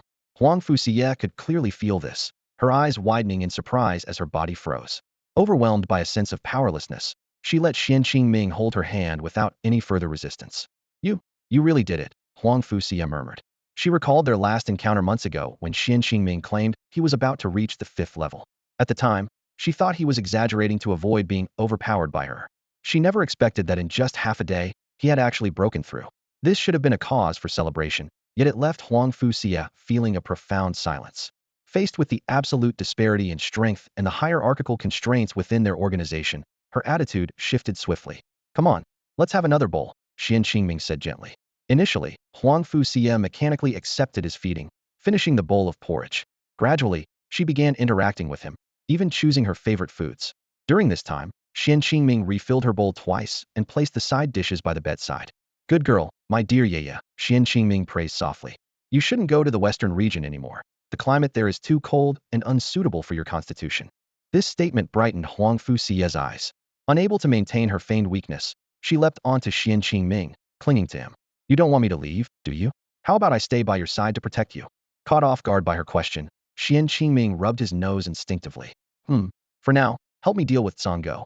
Once my strength surpasses yours by 3 levels, I'll revise the guardian rules of Zhongtian. Despite having advanced to the 5th level of the martial realm, Xuan Qingming couldn't hide his nervousness around Huang Fuxia. His words contained both plans for the future and a concern for her well-being, subtly transforming what should have been a tense comparison of strength into a warm interaction. It's not true to say he doesn't think about Huang Fuxia. After all, they have already seen each other in their most vulnerable states. Xuan Qingming knew he couldn't refuse Huang Fuxia, but there was still a barrier within him that was hard to overcome. Taking a deep breath, he decided to face this chasm head-on. All right, I'm leaving. Take care and recover well, Xuan Qingming said softly. You know my training method is unique, so try not to disturb me during my sessions. Huang Fuxia lowered her head and remained silent for a moment before nodding gently, her voice barely audible. Okay. Xuan Qingming was slightly surprised by her reaction but didn't dwell on it. He turned and went downstairs, taking Han Zikuan, who was still preparing to enjoy some gossip, back to his room. As soon as they entered the room, Han Zikuan couldn't resist teasing. Oh, boss, are you still hungry? He recalled the scene of Xuan Qingming feeding Huang Fuxia earlier, while he was being fed by Xiaoyan and Lu Fang, who seemed to still harbor some resentment over the incident with the big shark a few days ago, and were now showering him with attention. Faced with Han Zikuan's inquiry, Xuan Qingming simply gave him a silent glance, with a barely detectable trace of concern in his voice. You've reached the innate stage and still worry about being full? Do you know how many assassins Feng Xiai had to kill just to meet me? Do you know how many bounty hunters she had to evade on her way here? How could she possibly eat during all of that? Xuan Qingming's voice trembled slightly as he continued. Yaya hid in the cargo hold of a freight plane just to see me. Recalling the constant stream of messages from Huang Fuxia, Xuan Qingming may have only skimmed through them quickly, but each one was etched deeply into his heart, especially those that casually mentioned taking down some assassin or narrowly escaping capture. Xuan Qingming read them with utmost seriousness. He knew all too well that behind those simple words were the numerous dangers Huang Fuxia had faced just to see him, many of which could have been life-threatening. Xuan Qingming silently vowed to himself, Feng Xiai, I will not let you down. Meanwhile, elsewhere, another situation was unfolding. After Xuan Qingming left, Xiaoyan and Lu Fang quickly went upstairs to surround Huang Fuxia. You sister, your cultivation isn't far behind. Did you really just agree to the leaders so easily? Xiaoyan asked urgently. Lu Fang chimed in. Yeah. You sister, you're only less than 2 levels behind. Aren't you at the peak of the 3rd martial stage now? Their faces were full of concern, even tinged with a bit of frustration at her perceived lack of effort. In response to their doubts and indignation, Huang Fuxia smiled slightly, a sly glint in her eyes. Who said I was giving up? She suddenly licked her lips, looking excited. Do you two have a way to buy a gaming pod like the leaders? I want one too. Her tone grew more enthusiastic. Can you also find out if there's one for 2 people, like a couple's version? I'll order it no matter the cost. If I have to spend a fortune to customize it, that's fine too. She finished with a playful wink. Xiaoyun and Lu Fang exchanged glances and couldn't help but shiver simultaneously. They recalled hearing about those couples' gaming pods online, which allow 2 people to immerse themselves in certain game environments. If it weren't for Han Zikuan's suggestion of a 3-person gaming pod, they might have bought one out of curiosity. But a 3-person pod? That definitely doesn't exist. When Xuan Qingming logged back in, nearly 2 hours had passed in the real world, and he found himself standing in the square of Qingyu Town. With Qing Jinhuasa and Qing Jiu Yongfeng stepping in to handle the aftermath, he couldn't be bothered to check the forums to see if his brilliant diversionary tactic had been noted. After all, these 2 good brothers had covered for him countless times, and they never failed. Before logging off, Yidiang Xian had sent a friend request to Qing Jinhuasa. Upon logging back in, he checked the accepted message, which made him chuckle. Damn, boss, you're something else. You plastered my ID on your video, causing me and Yongfeng to lose face in the community and get beaten half to death by our wives. Remember my son, the big parrot Huan Huan? I saw its location fly straight back to Gold Continent. You scared a parrot like that. No, it was your framing that scared it away. I'll gladly accept the gift. Let's call it interest on the emotional damage. Remember to gear up the brothers more often. We need regular hush money. Yongfeng says you still like soloing bosses and elite monsters. I'll let you know if I find any valuable ones. As usual, any gear you don't want, let our Zodion gang brothers have them for free. We're off to sleep now. 0 inch.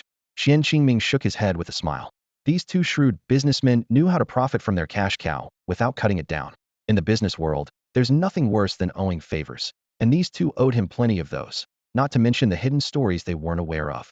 With a smirk, he headed to Brother Catfish's stall, eyeing the glowing equipment in his inventory. He'd scored quite a haul this time, enough to be fully armed. Arriving at the small square, he saw Brother Catfish staring intently across the way. Following his gaze, Xuan Qingming noticed a graceful silhouette swaying behind the window in a dimly lit room, illuminated by candlelight. Silently, Xuan Qingming turned on his recorder, capturing Brother Catfish's awkward moment. Soon, the candlelight inside went out, plunging the room into darkness. Brother Catfish instinctively leaned forward to peer in, only to have his chin slip and hit the table, leaving a trail of drool. Ah, such a hidden beauty behind the window. A stunning sight, graceful and light, like a celestial being. Brother Catfish lamented, shaking his head, slender neck, delicate hands. The room filled with enchanting shadows. TSK, lust turning into poetry. Xuan Qingming suddenly appeared in front of Brother Catfish, startling him. Still lost in the beauty of the moment, Brother Catfish snapped angrily, "Get lost." Xuan Qingming had a quick idea and pulled out a small screen to cleverly block Brother Catfish's descending fan. The image displayed on the screen instantly captured Brother Catfish's full attention. It was a scene Xuan Qingming had just secretly recorded of blacksmith Chen's wife changing clothes by candlelight. Just 5 seconds later, Xuan Qingming decisively turned off the video. Brother Catfish was immediately entranced, clutching Xuan Qingming's arm with longing in his eyes. He asked in astonishment, "What kind of magical treasure is this? It's even more advanced than the image stone, able to record images." Xuan Qingming chuckled to himself. It was merely a clever use of a game function, yet it amazed Brother Catfish.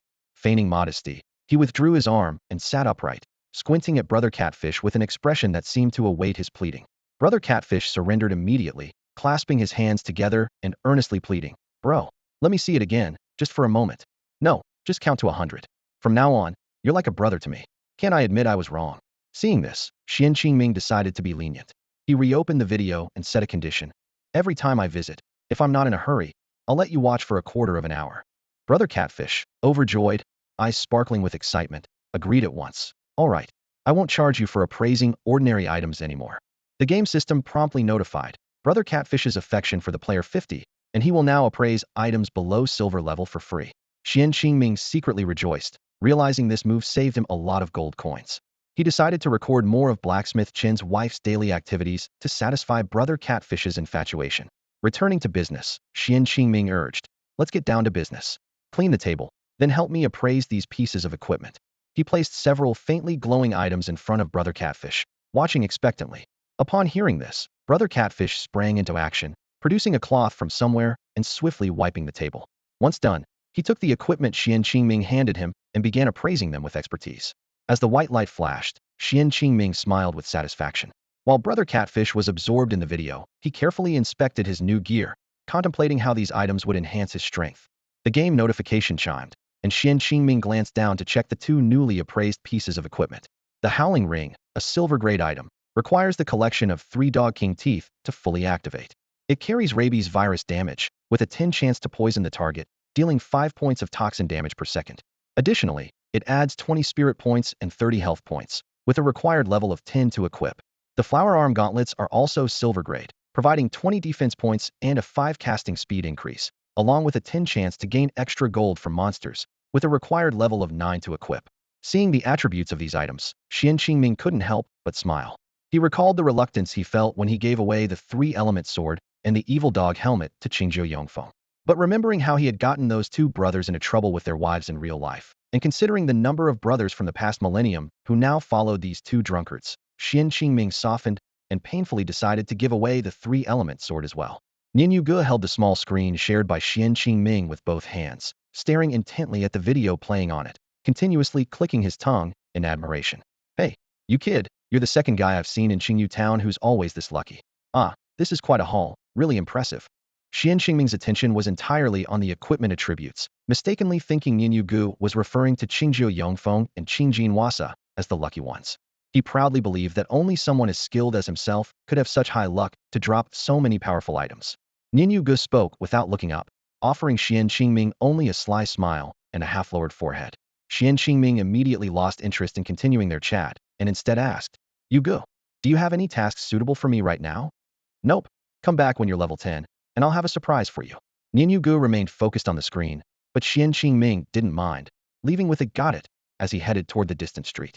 Spotting the functional NPCs Lei Dazhuang, De Biaogu, and Yun Dashuiho were on duty 247 not far away, Xuan Qingming excitedly rubbed his hands together, thinking, "I hope you guys have some surprises for me." He first approached Yun Dashui. In reality, Xuan Qingming's sword technique was called the Dashui sword technique, making him quite fond of Yun Dashui. Xuan Qingming intentionally twirled his sword in front of Yun Dashui and smiled. "I was just passing by. Thought I'd stop and say hello." Although Yun Dashui was pleased to see Xuan Qingming, he was also concerned about his path as a swordsman.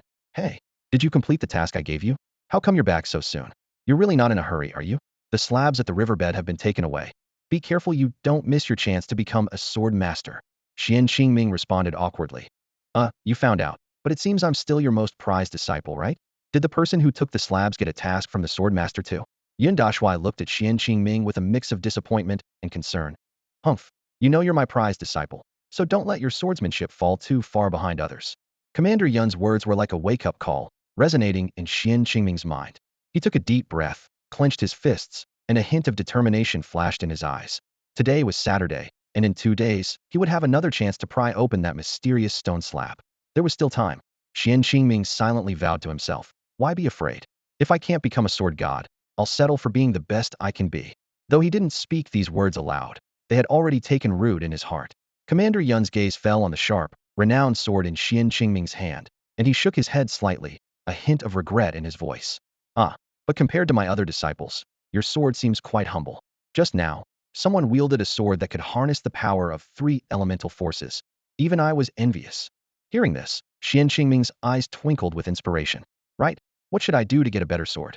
How can I honor the title of your chief disciple, Commander Yun?" Commander Yun's lips curled into a slight smile, clearly holding back a sense of pride. Tilting his head, he said to Xuan Qingming with a playful tone, "Well, you could dig up some copper and iron ore, then slay the Wolf King from the Wolf Den, and bring its head to Blacksmith Chun to have your sword reforged." At that moment, a game notification sounded in Xuan Qingming's mind. "Player, do you accept the bronze-level quest Wolfhead Sword? This is a unique quest with only one chance to complete it, offering the opportunity to craft the Wolfhead Sword as a reward." Xuan Qingming pondered over the quest description, and it wasn't until the second notification that he furrowed his brow and accepted the task. He thought to himself, "I've just gained the friendship of the Wolf Clan. If I really kill the Wolf King, that friendship will vanish completely. I'll have to take it one step at a time." Another game prompt appeared. Player has accepted the Wolf Head Sword quest. Progress: copper and iron ore 020, Wolf King's skull 01. Xuan Qingming considered whether he could use the mystical soul stone to resurrect the Wolf King after defeating it. But all of this remained uncertain until he could discuss it with the Wolf King. Moreover, the task of avenging the Wolf King hadn't been completed, and the reward was still unknown. Xuan Qingming knew he couldn't betray the Wolf King before that. After saying goodbye to Commander Yun, Xuan Qingming bypassed Lei Dazhuang and headed straight for the big guard. He harbored some dissatisfaction toward Lei Dazhuang, thinking, "These days, there are even NPCs who withhold quest rewards. How unethical. I'll deal with you later." However, aside from the Assassin Guild Air quest chain he had already received, the big guard had no new tasks for Xuan Qingming. But Xuan Qingming wasn't one to give up easily. He proactively asked the big guard, "Hey, buddy, any tips on making more powerful hidden weapons? The throwing knives I buy now are just too weak. I'd love to get my hands on something like poison-coated weapons." This idea of using poison came to Xuan Qingming after being inspired by the rabid ring on his hand. Using poison damage to wear down bosses could significantly reduce the difficulty of defeating them. The big guard raised an eyebrow, then said, "You're quite eager, aren't you? Well, there's a desolate cliff to the north where you'll find some walking carnivorous plants. Their digestive fluids are highly toxic. But be careful, don't venture there before reaching level 10. A game notification popped up, asking if Xuan Qingming wanted to accept the Black Iron level quest Feast of the Carnivorous Flower. The rewards were generous: 5 silver coins and a book of poison techniques. Without hesitation, Xuan Qingming accepted.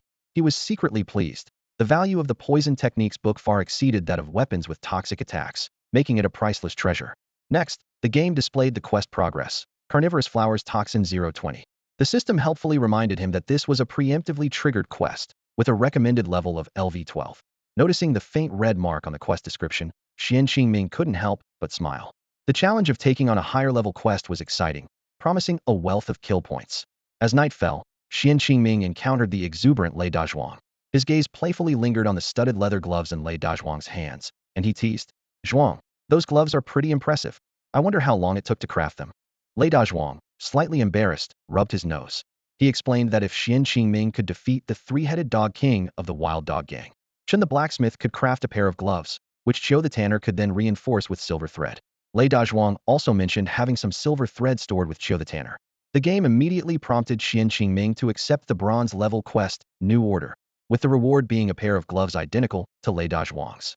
Xuan Qingming gladly accepted, his tense expression finally relaxing into a rare smile for Lei Dazhuang. Before long, the game notified him that the quest was complete. Xuan Qingming not only obtained 3 pelts from the Wild Dog Kings, but also achieved a perfect completion rating. The system advised him to inform Chen the blacksmith about the rivets for the gloves within 2 days to avoid wasting materials. Cheerfully, Xuan Qingming headed to Chen the blacksmith's shop, thinking that Chen was likely busy forging his armor and wouldn't have time for other projects. He felt smug about asking in advance, thus not missing the chance to upgrade his equipment. However, Xuan Qingming was unaware that it was his advancement to LV9 that upgraded the New Order quest to bronze level. Had he remained at LV8, the quest would still be silver level, and he wouldn't have received such powerful equipment. Upon reaching Chen the blacksmith's shop, the blazing furnace lit up the place as if it were daylight. Despite the chilly night breeze, Chen the blacksmith wore only a thick gray leather vest, which Xuan Qingming suspected was Qiu the tanner's handiwork. Hearing that Lei Dazhuang's order required special rivets, Chen the blacksmith was quite surprised. He chuckled and said, "Haha, it's rare for Lei Dazhuang to be so generous. It seems all the stock he left with me is going to be used up by you." As he spoke, Chen the blacksmith produced several mysterious metal pieces from nowhere, and with a wave of his hand, a new crafting area appeared beside him, where a small forge burst into roaring flames. On this day, Xuan Qingming once again entered the game world of Zhongtian Company, only to find his understanding of NPCs completely overturned. Standing in front of Chen the blacksmith's shop, he couldn't help but marvel. Zhongtian Company has really outdone itself this time. Even the NPCs can refresh so dynamically. Reflecting on Chen the blacksmith's promise earlier that day to devote himself to crafting armor, Xuan Qingming began to worry when he saw him now also working on these rivets. Furrowing his brow, he thought, "Can Chen handle all this? Will it affect the quality of my gear?" However, Chen the blacksmith seemed oblivious to Xuan Qingming's concerns. He waved his hand casually and said, "All right, come back in 3 days.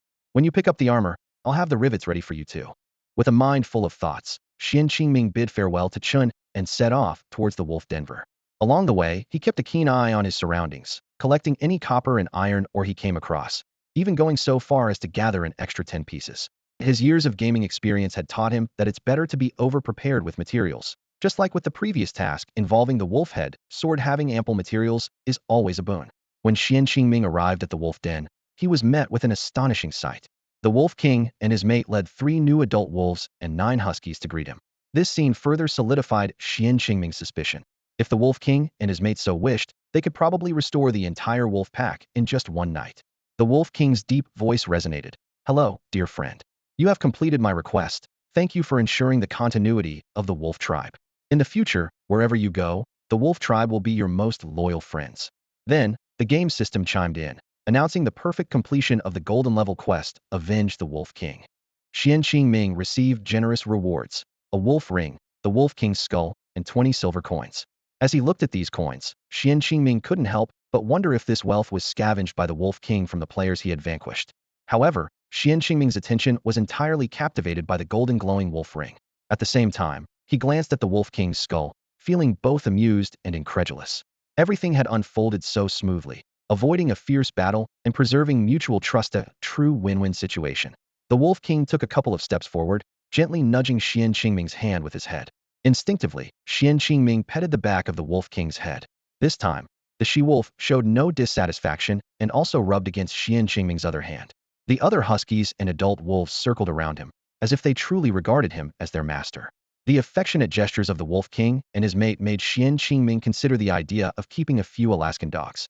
But then he thought about the time commitment required for walks and decided against it, given his already tight schedule. Suddenly, the game system issued another prompt. The affection level of the wolf tribe towards the player Edian Shueshuan had risen to 100. allowing him to summon the wolf tribe for future battles.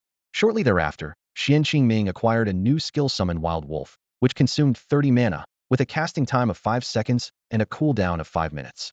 Xuan Qingming couldn't help but exclaim, "Wow, this is just like Diablo. Zhongtian Company, are you doing some kind of gaming archaeology? I'm not a druid." Long after parting with the Wolf King and his mate, Xuan Qingming couldn't resist his curiosity and tried summoning once.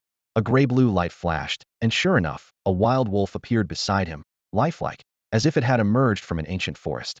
Xuan Qingming stared at the wild wolf summoned by Edian Xuan, pondering silently. This level 1 wolf had an attack of 10, defense of 5, health of 50, and spiritual power of 20, with no skills at the moment. He wrinkled his nose, suddenly realizing that the wolf's level could actually increase with the skill level. This discovery immediately made Xuan Qingming abandon the idea of enhancing his summoning skills. He recalled his original intention of acquiring kill points to train his martial skills and body functions through the simulation of the gaming cockpit. If he relied on the wolf to fight monsters every day, wouldn't Han Zikuan's previous efforts have been in vain? Xuan Qingming's mind flashed back to Han Zikuan's adventure of hacking the cockpit. Back then, Han Zikuan took the risk of being pursued by engineers and cybersecurity personnel from Zhongtian Company to increase the pain feedback of the cockpit to 70 for Xuan Qingming, far exceeding the maximum limit of 25 for others. This unique experience was something Xuan Qingming was unwilling to give up easily.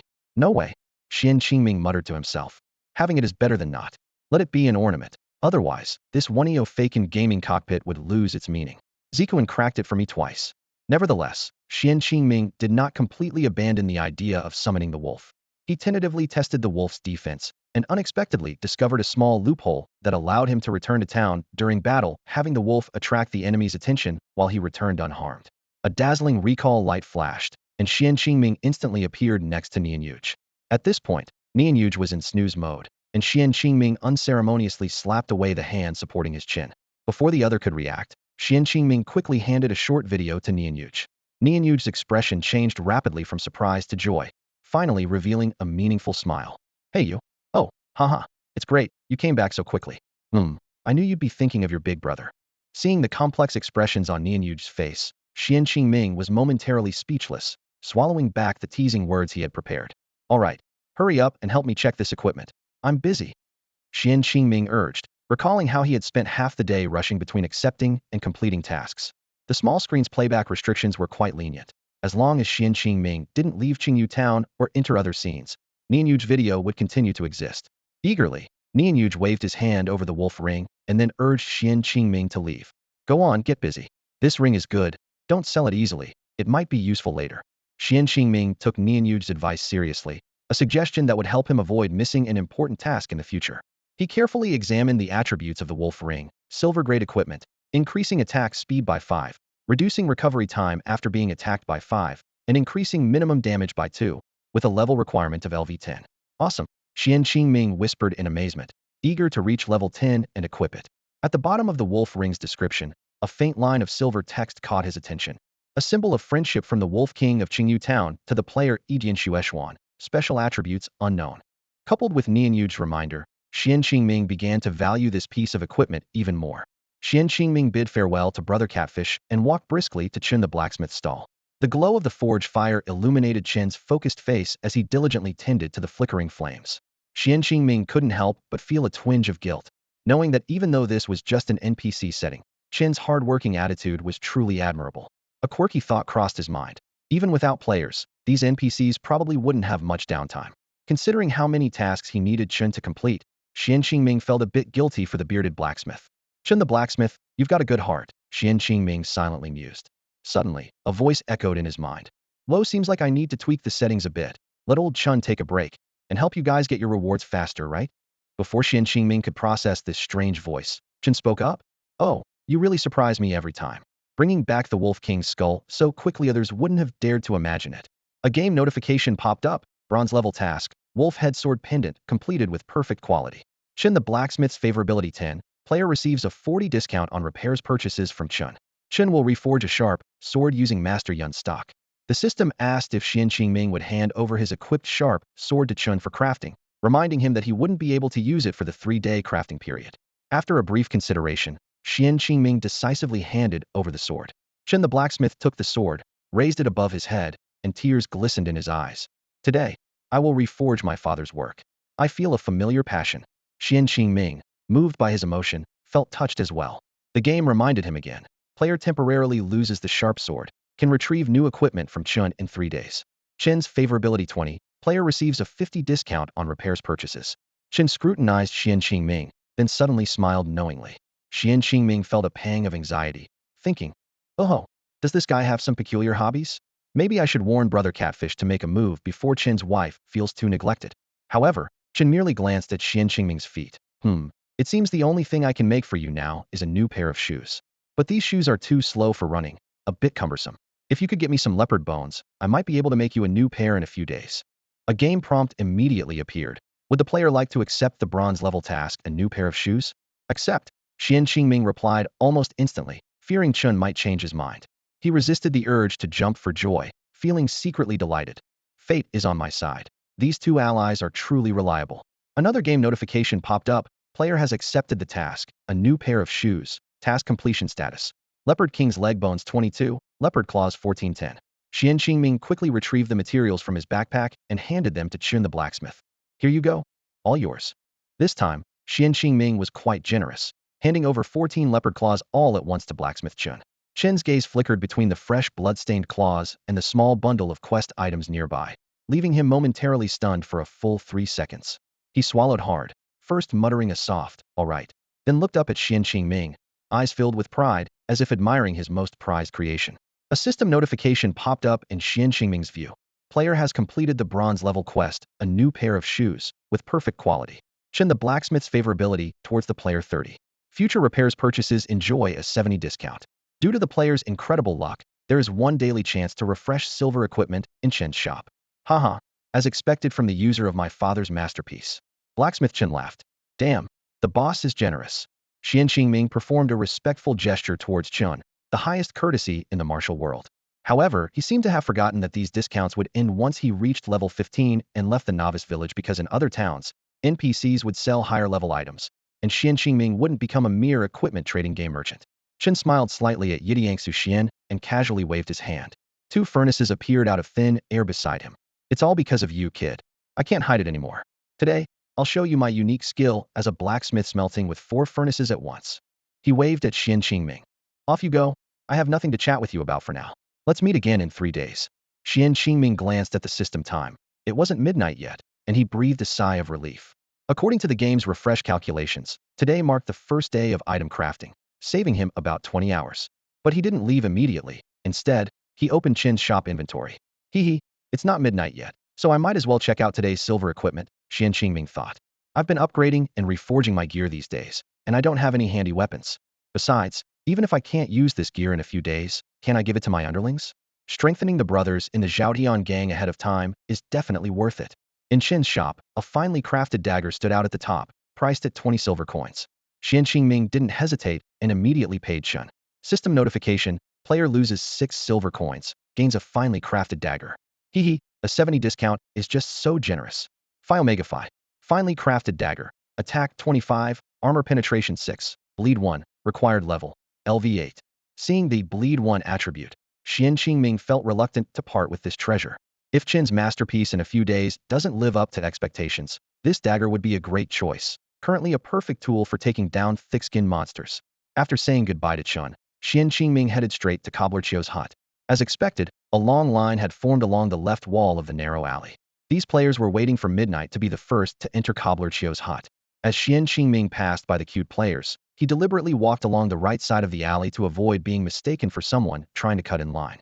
If he did, his hard-earned low-profile ID, Yidiangsu Xian, would once again become a target of public criticism. Xuan Qingming didn't want to attract attention too early unless it was beneficial to him. He feigned a casual demeanor, strolling like a wandering player, and walked slowly past the line. As he passed the door of Chio the Tanner's hut, his eyes narrowed slightly, and a barely perceptible smile appeared on his lips. Suddenly, Xuan Qingming's figure flickered, and he deftly bumped into the player at the front of the line when the player wasn't paying attention. Using the force of the bump, he skillfully squeezed into Chio the Tanner's hut. Hey, who dares to cut in line? The bumped player shouted angrily. This player's ID was Office Worker Tormentor, and he bore a striking resemblance to a cartoon character. Ironically, just a few hours earlier, he had been tricked by Xuan Qingming. Previously, Xuan Qingming had lured the two-headed Dog King to kill Office Worker Tormentor. After that, Office Worker Tormentor returned to Qingyu Town and, not wanting to fight monsters again, was the first to guard the door of Chio the Tanner's hut. Other players saw this and thought there might be some opportunity, so they lined up, quickly forming a long queue. Office Worker Tormentor naively believed that the first player to enter Chio the Tanner's hut would receive an incredible reward. Little did he know, both Edian Shueshuan and Bushi Nyoma had already visited Chio the Tanner's hut. To hold his spot, Office Worker Tormentor hadn't even eaten dinner or gone to the bathroom. At that moment, after being bumped by Xuan Qingming, he suddenly felt a twinge of discomfort, and the nutrient solution in his gaming pod turned cloudy. Inside the hut, Xuan Qingming approached Chio the Tanner. The old man looked up slightly, adjusted the thick glasses on his nose, and asked, How did you get back so quickly? Xuan Qingming smiled slightly and pulled out the remaining 2 pieces of Dog King skin from his inventory, waving them in front of Chio the Tanner with a hint of pride. So what do you think? Am I impressive or what? The game notification chimed. Player completed the silver level quest, Chio the Tanner's masterpiece, with perfect quality. Chio the Tanner's favor 10. Yes. Impressive. Chio the Tanner took the 2 pieces of dog skin and examined them against the light. Not bad. Along with the regular dog skins you stored with me, I can make you a pair of shorts. Hearing this, Xuan Qingming's eyes lit up, and he immediately pulled out 14 pieces of tattered leopard skin, handing them to Chio the Tanner. The weather's a bit chilly. How about using these leopard skins to make long pants? Although he mentioned long pants, Xuan Qingming's true intention was to have Chio the Tanner craft even better equipment for him. Chio the Tanner's eyes widened as he grabbed the bundle of tattered leopard skins from Xuan Qingming, shaking one out to examine it closely. They're all scraps. Are you testing the old Tanner? The game chimed again. Player has triggered a quest.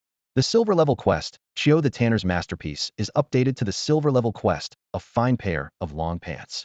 Chio the Tanner's reward quality will be enhanced. Chio the Tanner's favor 5. Future items crafted by Chio the Tanner for the player will have randomly enhanced attributes. Chio the Tanner raised an eyebrow at Xuan Qingming, with a hint of challenge in his voice. If there's anything else, spill it all out to this old Tanner, and let's see if you can wear me out tonight. After listening to Chio the Cobbler, Xuan Qingming took the opportunity to mention his recent need for silver thread to sew gloves. Upon hearing this, Chio immediately frowned. I knew that Lei Dazhuang kid was up to no good. Leaving those raw materials here was bound to cause trouble. With that, he turned around and rummaged through his cluttered workshop, eventually pulling out a small bundle of shimmering silver thread from the dusty bottom of a box. Kid, put your hand in here, Chio instructed, holding out a small box filled with fine sand. Once Xuan Qingming placed his right hand inside, Chio nodded with satisfaction. Not bad. Seeing Xuan Qingming's slow movements, Chio impatiently tapped his hand, causing him to quickly withdraw it. As Chio carefully poured warm wax into the box, he said, I'll start sewing the outline of the gloves tonight. In 3 days, when Xiaochen fires up the forge, just bring the rivets, and I'll fix them in place. No need to wait too long. He skillfully removed the mold of Xuan Qingming's hand from the solidified wax, then gestured for him to leave. Get lost, you little rascal. The brats in this town just work me to the bone. No way. I need to close up for a few days. Your leather goods alone are overwhelming. Xuan Qingming glanced around, looking at his still not full equipment slots, then eyed the chaotic raw hides in the blacksmith's workshop, rubbing his hands unconsciously. At that moment, he felt like a child eagerly awaiting birthday presents, full of anticipation for the new gear he could wear upon reaching level 10. All right, I'm off. Chio the Cobbler, don't miss me too much. Just as Xuan Qingming was about to leave, he received a message from Huang Fuxia, prompting him to log off on the spot. With only 10 minutes left until midnight, the players waiting outside the shop believed victory was in sight. Xuan Qingming knew that if he stepped out now, not only would he reveal his 1-point Blood Xian ID, but he would also leak the news about the cobbler's delayed opening, risking being skinned alive by the angry players. The moment he logged off, a system announcement echoed through Qingyu Town. Due to unforeseen circumstances, Chio the Cobbler's shop opening is delayed by 3 days. Please be advised. Damn this game. You can't play us like this. Cursed the player known as Torturer of Wage Slaves. Hey, buddy, did you see that? Was it because the guy who bumped into me earlier glitched? Surprisingly, standing next to Torturer of Wage Slaves was another player who had been killed by Xuan Qingming's monster luring an avatar with a large head known as No Business, No Wealth. In the coffin world, while players could alter their appearance, changes couldn't exceed 20 of their original form. This explained why No Business, No Wealth, and Torturer of Wage Slaves maintained such distinctive looks, likely giving up on altering their head designs due to this restriction. No Business, No Wealth shot a disdainful glance at Torturer of Wage Slaves and turned to leave the alley. What bad luck, standing with this old lantern tonight. Why did I trust this guy?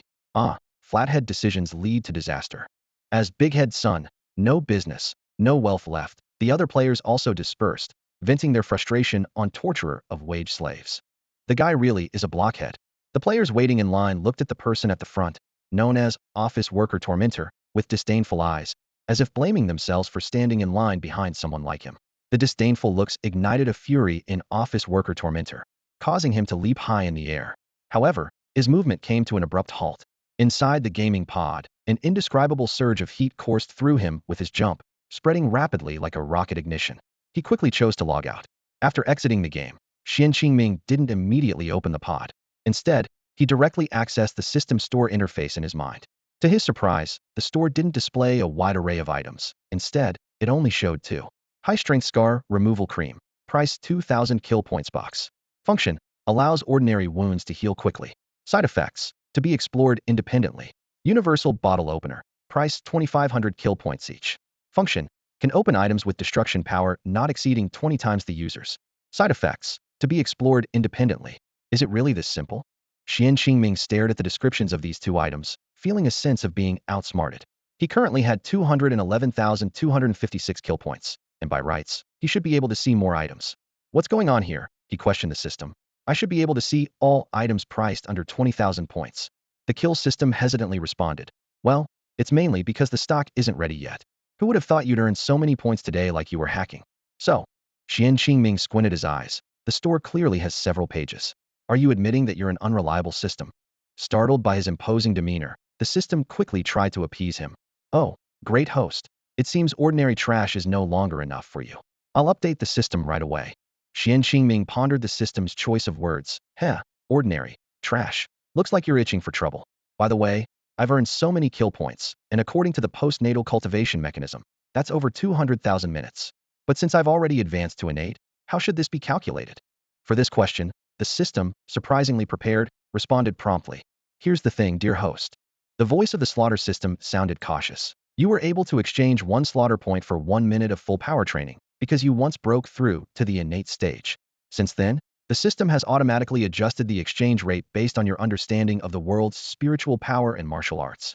Xuan Qingming narrowed his eyes, his gaze sharp as a blade. He didn't follow the system's line of thought, and instead abruptly asked, So, are you skimming off my slaughter points again? Never. I'd never dare. The system hurriedly explained, its voice ingratiating. I swear by the heavenly Tao. It's all for your own good. Even if your cultivation doesn't explode in growth, these slaughter points will become your foundation, making your inner strength more solid, and enhancing your understanding of martial arts and the heavenly Tao. Xuan Qingming maintained his squint, speaking calmly. All right, I get what you mean.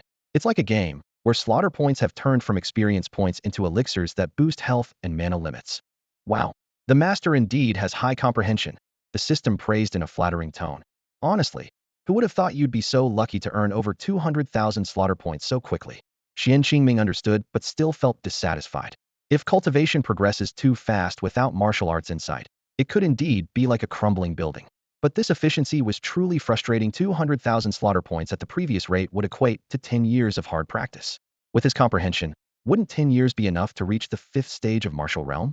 This snail-paced improvement was less appealing than focusing on cultivating the devouring heaven technique. I'm warning you. Xuan Qingming's tone turned cold. Hurry up and update. If the exchange rate remains this low, I'll quit the game and concentrate on cultivation. In the game, killing a small monster might not even take a minute, let alone having to travel, complete quests, and explore. Even though my luck stat is at 10, it doesn't mean I can always perfectly defeat elites and bosses beyond my level. If playing the game is slower than cultivating, why should I be stuck in this game pod like a specimen in formalin? Without waiting for the system to continue explaining, Xuan Qingming opened his eyes and checked the message from Huang Fuxia. Darling, that martial arts fanatic Songo actually chased me to Water City. Wow, he's gotten smarter and knows the principle of killing 2 birds with 1 stone. Huang Fuxia sighed lightly, a hint of disdain flashing in her eyes. Does he really underestimate my strength? After all, I'm at the peak of the 3rd stage of the Chengwu realm. She snorted coldly. He must have heard from some unreliable sister that I'm in a weak phase recently. Sigh. But for you, I'm willing to risk everything tonight. Xuan Qingming's eyes widened as he read Huang Fuxia's message. What? Songo actually followed her. Concern for Huang Fuxia's current condition filled his heart. At that moment, the voice of the slaughter system echoed. Hey there, I'm going for an update. We won't see each other for at least 10 hours. Don't miss me too much. I'll miss you like I'd miss A. Xuan Qingming stopped mid-sentence, suddenly realizing, wait. As the voice of the slaughter system began to fade, he quickly called it back. Hee hee, I knew you couldn't do without me. The system's voice resumed its usual cheeky tone. Don't worry, I was just teasing. I'll try to keep the update under 10 hours. You lousy system, just go update properly and don't skimp on the rewards, Xuan Qingming demanded, abruptly remembering his purpose. By the way, don't change the subject. I need to know if there's any martial skill available for exchange in your store right now. The slaughter system made some exaggerated sounds of searching, and just as Xuan Qingming was about to lose his temper, it spoke up. Hee hee, there wasn't any before, but I might have something in my secret stash. Let me find it, and maybe earn a little extra from you. Don't make me switch systems, Xuan Qingming threatened. Hurry up and get me a decent martial skill, and I won't pursue the matter of the 200,000 slaughter points. As you command. The slaughter system pretended to rummage around before saying, Master, after much effort, I found a classic martial skill called falling leaf capture. Don't turn your nose up at it. Xuan Qingming grew more curious and began reading the description of the martial skill. Falling leaf capture, a high-level grappling technique evolved from thousand leaf palm and dragon claw hand. In defense, it brushes off enemy attacks like falling leaves. In offense, the hands move softly like leaves, skillfully adhering to the opponent. It's actually a top-tier earth-level martial skill. Xuan Qingming nodded. Well done. That's worth it. In this world, martial arts and skills are classified into 7 major levels: sun, moon, star, heaven, earth, mystic, and yellow, each further divided into 4 grades: A, B, C, and D. Beyond the innate stage is the bewildering martial stage, where only at its final phase, the creative martial realm, can a martial artist create new skills. Before reaching that stage, most martial artists can only practice techniques passed down by predecessors. For ordinary martial artists, the primary exposure is to the heaven, earth, mystic, and yellow levels of martial arts. Without connections, they might only encounter commonly available mystic-level martial arts in their lifetime. Occasionally, small auctions may feature incomplete earth-level grade martial arts, but their prices are often prohibitive. For these martial artists, joining the military offers the best chance to access higher-level martial arts. Completing missions earns them rewards of martial arts and skills of varying levels. If one is fortunate enough to be selected as a member of an elite troop, they can earn martial arts skills of the heaven level D or even B rank.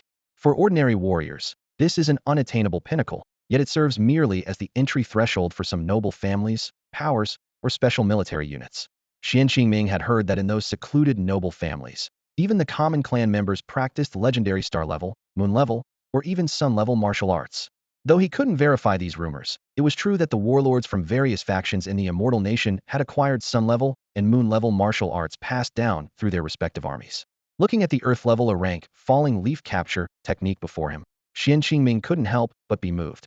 In the bloodthirsty assassin organization he served, even he and Lu Xingyun had only seen their instructor perform heaven-level rank martial arts. Within the entire Tomb Heaven organization, aside from spoils occasionally obtained from assassination targets, each member's martial arts were closely guarded and never shared.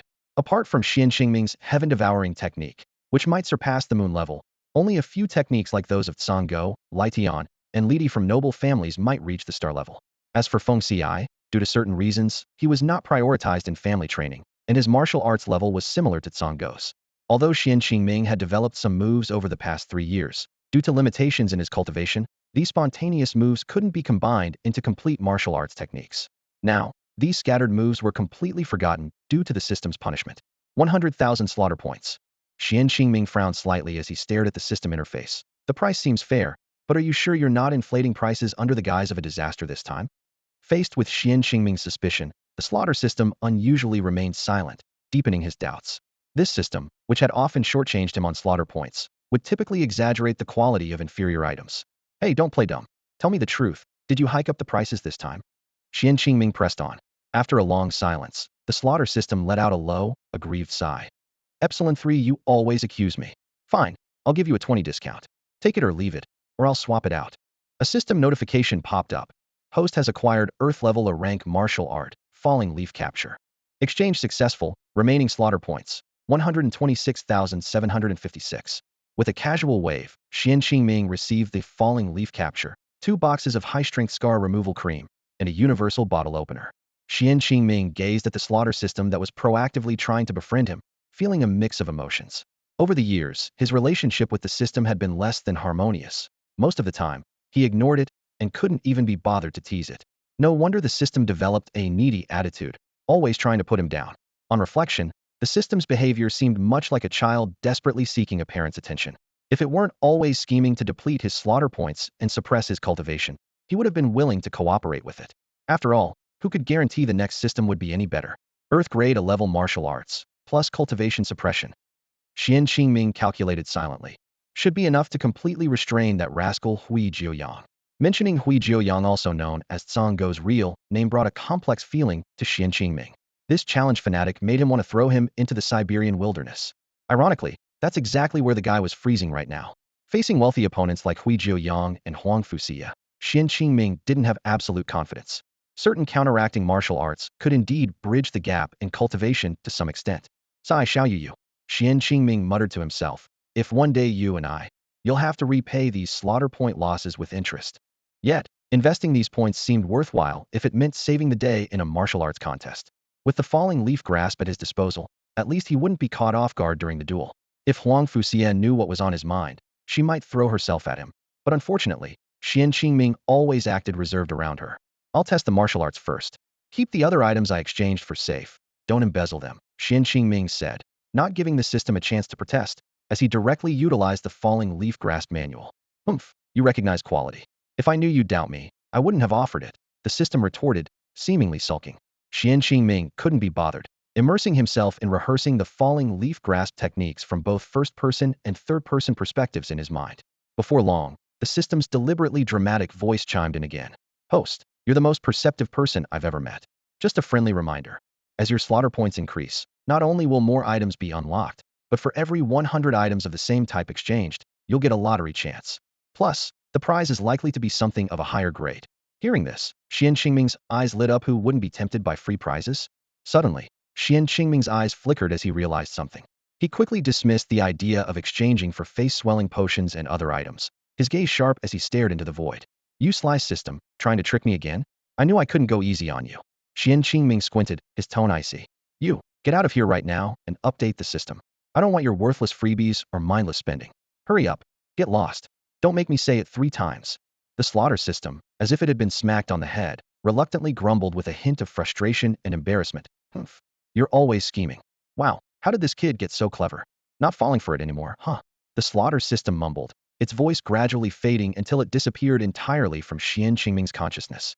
This time, the system vanished without a trace, leaving only a few temporary storage slots in Xuan Qingming's mind. The items he had exchanged for were still accessible, but all other functions were gone. A sudden system notification sounded. System store is updating. Exchange services are paused. Players can still retrieve stored items. Update time is 19 hours, during which players can still earn slaughter points. Huh, they really brought the upgrade time forward, Xuan Qingming sneered. 19 hours is still just over 10 hours. This slice system knows how to play with words. He understood that the system was likely playing a word game, and the update might be shorter than 12 hours.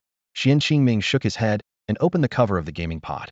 He gracefully hopped out and walked slowly to the window, letting the moonlight wash over him as he gazed into the distant night sky. Soon, I'll gather more powerful martial skills and wipe out you and your squad, Shirgui. Xuan Qingming clenched his fist at the moon, determination shining in his eyes. This time, he was close to reclaiming everything he'd lost recently. He pushed open the window, flipped his wrist, and executed a simple yet deadly move of the falling leaf capture, sending a fierce gust of wind through the window. But in the next second, his brow furrowed, eyes locked on Xiao Yun, who was swiftly dodging at the window's edge. What were you thinking? If I had really hit you, your ribs would be broken by now. Xuan Qingming's voice carried a hint of reproach. This was no exaggeration. Even with Xiao Yun's privileged family background, the gap in their cultivation was undeniable. The suppression of internal strength couldn't be overcome by any martial skill. If Xiao Yun were truly hurt, there'd be no need for Hua Zikuan to be upset. Xuan Qingming himself would be troubled for a long time, as he was always protective of those close to him. Xiao Yun, looking anxious, brushed aside the bangs blown by the palm wind and ignored Xuan Qingming's irate scolding. Leader, it's Hui Jiuyang. That madman challenged you, and half an hour ago, he lured Sister Feng Xiai out for a duel. But you know Sister Yu's condition now. I'm worried. What? You mean Yaya already went to the duel? Why does she listen to me so much? Xuan Qingming interrupted Xiao Yun, a flash of panic in his eyes. Yes, leader. She said if they want to challenge you, they'll have to step over her. Before Xiao Yun could finish, Xuan Qingming grabbed the window frame and agilely leaped out of the window. Didn't Songgo just send me a message? Crack the earth. As soon as Xuan Qingming spoke, a fissure began to appear on the ground in the courtyard, widening visibly. This was the magical effect of his words crack the earth, coming true. Xuan Qingming agilely leaped over the expanding crack, landing lightly in the driver's seat of the convertible that had been waiting for him. In the passenger seat, Hua Zikuan looked at him with a teasing grin. You've been waiting here all along, haven't you? Planning to go with me? Xuan Qingming asked, his fingers already on the steering wheel. Hua Zikuan shrugged, a playful smile on his face. Driving isn't my forte, and you're the one playing the hero. Better if you drive tonight. It's more stylish that way. Who knows, maybe Feng Xiai will stop bothering you after tonight. Xuan Qingming glanced at Hua Zikuan, knowing this guy never had anything nice to say. He started the engine, and a powerful stream of air shot from the bottom of the convertible, lifting it smoothly over the courtyard wall and onto the road outside. The hum of electric currents gradually faded into the night, mingled with their laughter and banter. Heh, every time you act like you want to avoid it, but you can't stand to see sister you get hurt. How many times has it been now? Xiao Yun's slender fingers tapped the send option on her wristband, sending the video she had secretly taken of Xuan Qingming to someone. Watching the hovercar speed away, she smiled slightly, and with a few light steps, moved to the street. Seconds later, a sports car driven by Lu Feng stopped perfectly in front of her.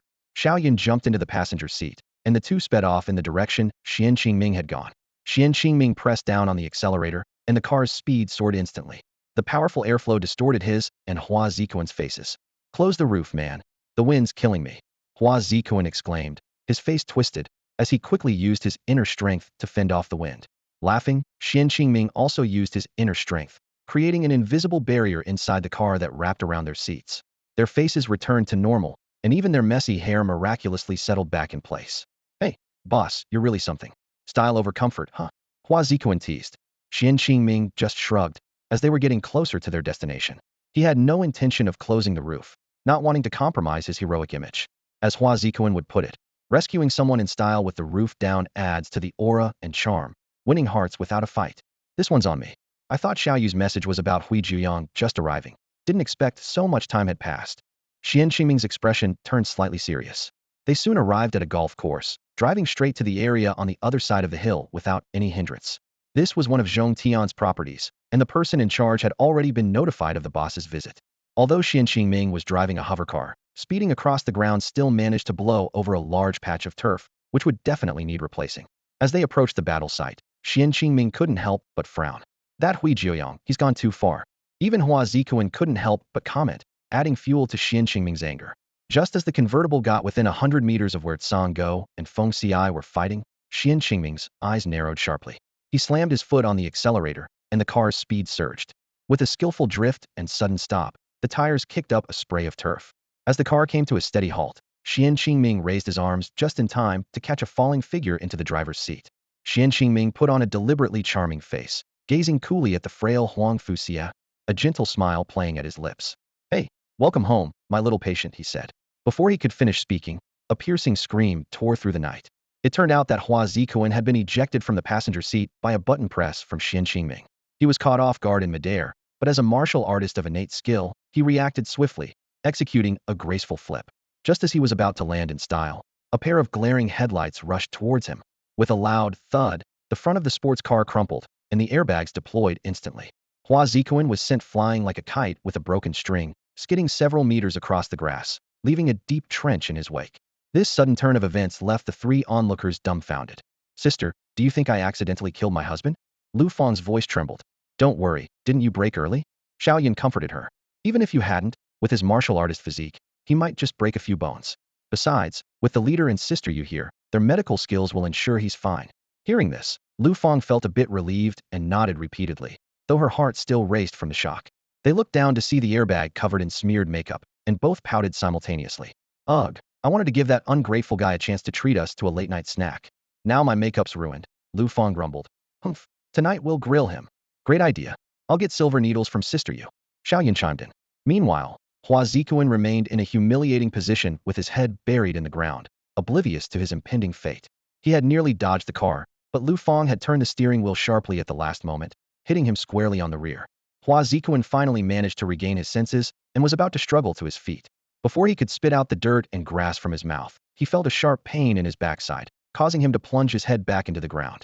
It turned out Lu Feng had expertly thrown a needle at his, but from afar, then smugly blew on her fingers. You messed up my makeup. You don't get off that easily. Much better now. This was the Hua Group's golf course, secretly used as a duel arena by the Zhongtian organization. It was break time, and apart from the organization's peripheral members, the place was empty. In Xuan Qingming's arms, Huang Fuxie let out a soft laugh, then fixed him with a gaze full of longing. Hey, did you miss me? Xuan Qingming asked, a slightly awkward smile on his face as he pulled a handkerchief from his pocket to gently wipe the blood from Huang Fuxie's lips. Xuan Qingming gently placed his hand on Huang Fuxie's heated abdomen, channeling a flow of internal energy into her. He guided the qi along specific acupoints to slowly absorb the spiritual energy of the heavens and earth, aiming to prevent her from experiencing abdominal pain again that night. As soon as Xuan Qingming settled the flushed Huang Fuxie into the passenger seat, she magically produced several slender silver needles from her sleeve. Waving her little fists, the needles glinted between her fingers like Wolverine's claws. It's all your fault, with your ridiculous rules, she fumed. That ironhead Song Go used your chat logs as evidence to force me into a duel. Can you believe it? Seeing Huang Fuxie's hands full of silver needles, Xuan Qingming let out a startled yelp and quickly leapt out of the driver's seat. Don't run, Huang Fuxie called after him. I've been dealing with some discomfort these days, so I won't poke you. But that lunatic Song Go hurt me, and you need to go teach him a lesson. She shook her fist and the needles between her fingers, then turned away, blushing, to regulate her breathing. Xuan Qingming mused to himself that every month, Huang Fuxie would become particularly delicate and clingy for a few days, and he rather enjoyed this time. Initially curious about how her extreme constitution made her so tender after blood loss, he later realized she was simply seeking care. He didn't point it out, and both of them reveled in their playful exchanges. This time, Xuan Qingming didn't need to look back to know what expression Huang Fuxie was wearing. With the menacing mad dog Hui Jiuyang nearby, he deliberately avoided her pitiful look. The allure of tenderness, a hero's downfall indeed. Xuan Qingming stretched his neck, making a deliberately cracking sound, and curiously glanced at the excited Song Go not far away. It had been over a year since he last saw this burly figure, and he had no idea whether Hui Jiuyang had mastered any new martial skills. Hey, Hui Jiuyang, Xuan Qingming called out. You've made quite some progress lately. Looks like your family's overseas territory has expanded quite a bit, huh? Song Go's real name was Hui Jiuyang. His father, Hui Daowei, was the head of the Hui family in Jingnan and also Xuan Qingming's gaming buddy, Qingjiu Yongfeng. The Hui family owned vast fields in the mountainous regions of Jingnan, traditionally thriving on ancestral tea trees. However, Hui Daowei was a spendthrift who preferred wine over tea. Coincidentally, the head of the Duanmu family, a renowned tea family from Gaoqing, Duanmuang, was also a wine enthusiast. They hit it off at a tea ceremony exchange, becoming great friends and drinking buddies, even agreeing to enjoy drinks together in the game. They also made a pact that if their children remained single past the age of 20, they would arrange a match for them. Little did they know, Xuan Qingming had been observing everything. If not for the towering Hui Jiuyang's constant pursuit of Xuan Qingming, Duanmu Ang's daughter, Duanmu Lele, would have already won him over. Duanmu Lele, the financial manager of the Zhongtian Group, spends almost all her time managing the group's assets in the northern region, aside from fulfilling her job duties. On the surface, she appears to be a dedicated employee, but only a few, like Xuan Qingming, know her true motivito get close to the brawny mad dog, Hui Jiuyang. To catch Hui Jiuyang's attention, Duanmu Lele has tried every trick in the book. She finds excuses to join him in workouts, upgrading her workout attire from regular yoga pants to tight-fitting bodysuits, and eventually to outfits barely distinguishable from bikinis. She flaunts her impressive figure in front of Hui Jiuyang, hoping to capture his interest. However, Hui Jiuyang, obsessed with martial arts, only has eyes for his training. Even as Duanmu Lele parades in revealing outfits, his focus remains on his sweat and daily progress in strength. Sometimes, Duanmu Lele wonders aloud while touching her 36D chest. Does he prefer smaller ones? Should I consider a reduction? Over time, Duanmu Lele's waist transformed from sensually soft to a set of six-pack abs, yet Hui Jiuyang remained indifferent. To add to the irony, when Duanmu Lele was exhausted, Hui Jiuyang would suggest she skip the perfume, claiming it affected his breathing during workout breaks. Even in the biting cold of minus 40 degrees, Duanmu Lele continued to exercise in her scanty bikini-like attire, but Hui Jiuyang remained unmoved. Frustrated, she would curse inwardly, Hui Jiuyang, you shouldn't be called a mad dog. You're just a stubborn dog. You're really a dog. At this point, Hui Jiuyang had reached the third stage of the grand perfection in the innate martial realm and fancied himself capable of competing with Xuan Qingming. During his time in the northern region, he ignored Xuan Qingming's orders and sought him out for a challenge. Faced with this martial arts fanatic, Xuan Qingming was at a loss, conceding multiple times and even offering to give up the leadership of Zhongtiantim. However, Hui Jiuyang was relentless, insisting on a real showdown with Xuan Qingming before he would relent. Hui Jiuyang's stubbornness starkly contrasted with his smooth and seasoned father, Qingjiu Yongfeng. Sometimes, Xuan Qingming even wondered if Hui Jiuyang had some unique psychological needs driving his relentless pursuit of battle. This unwavering determination left people marveling. This martial arts fanatic is truly not the least bit endearing. One day, Xuan Qingming happened to glance at Hui Jiuyang's private notes.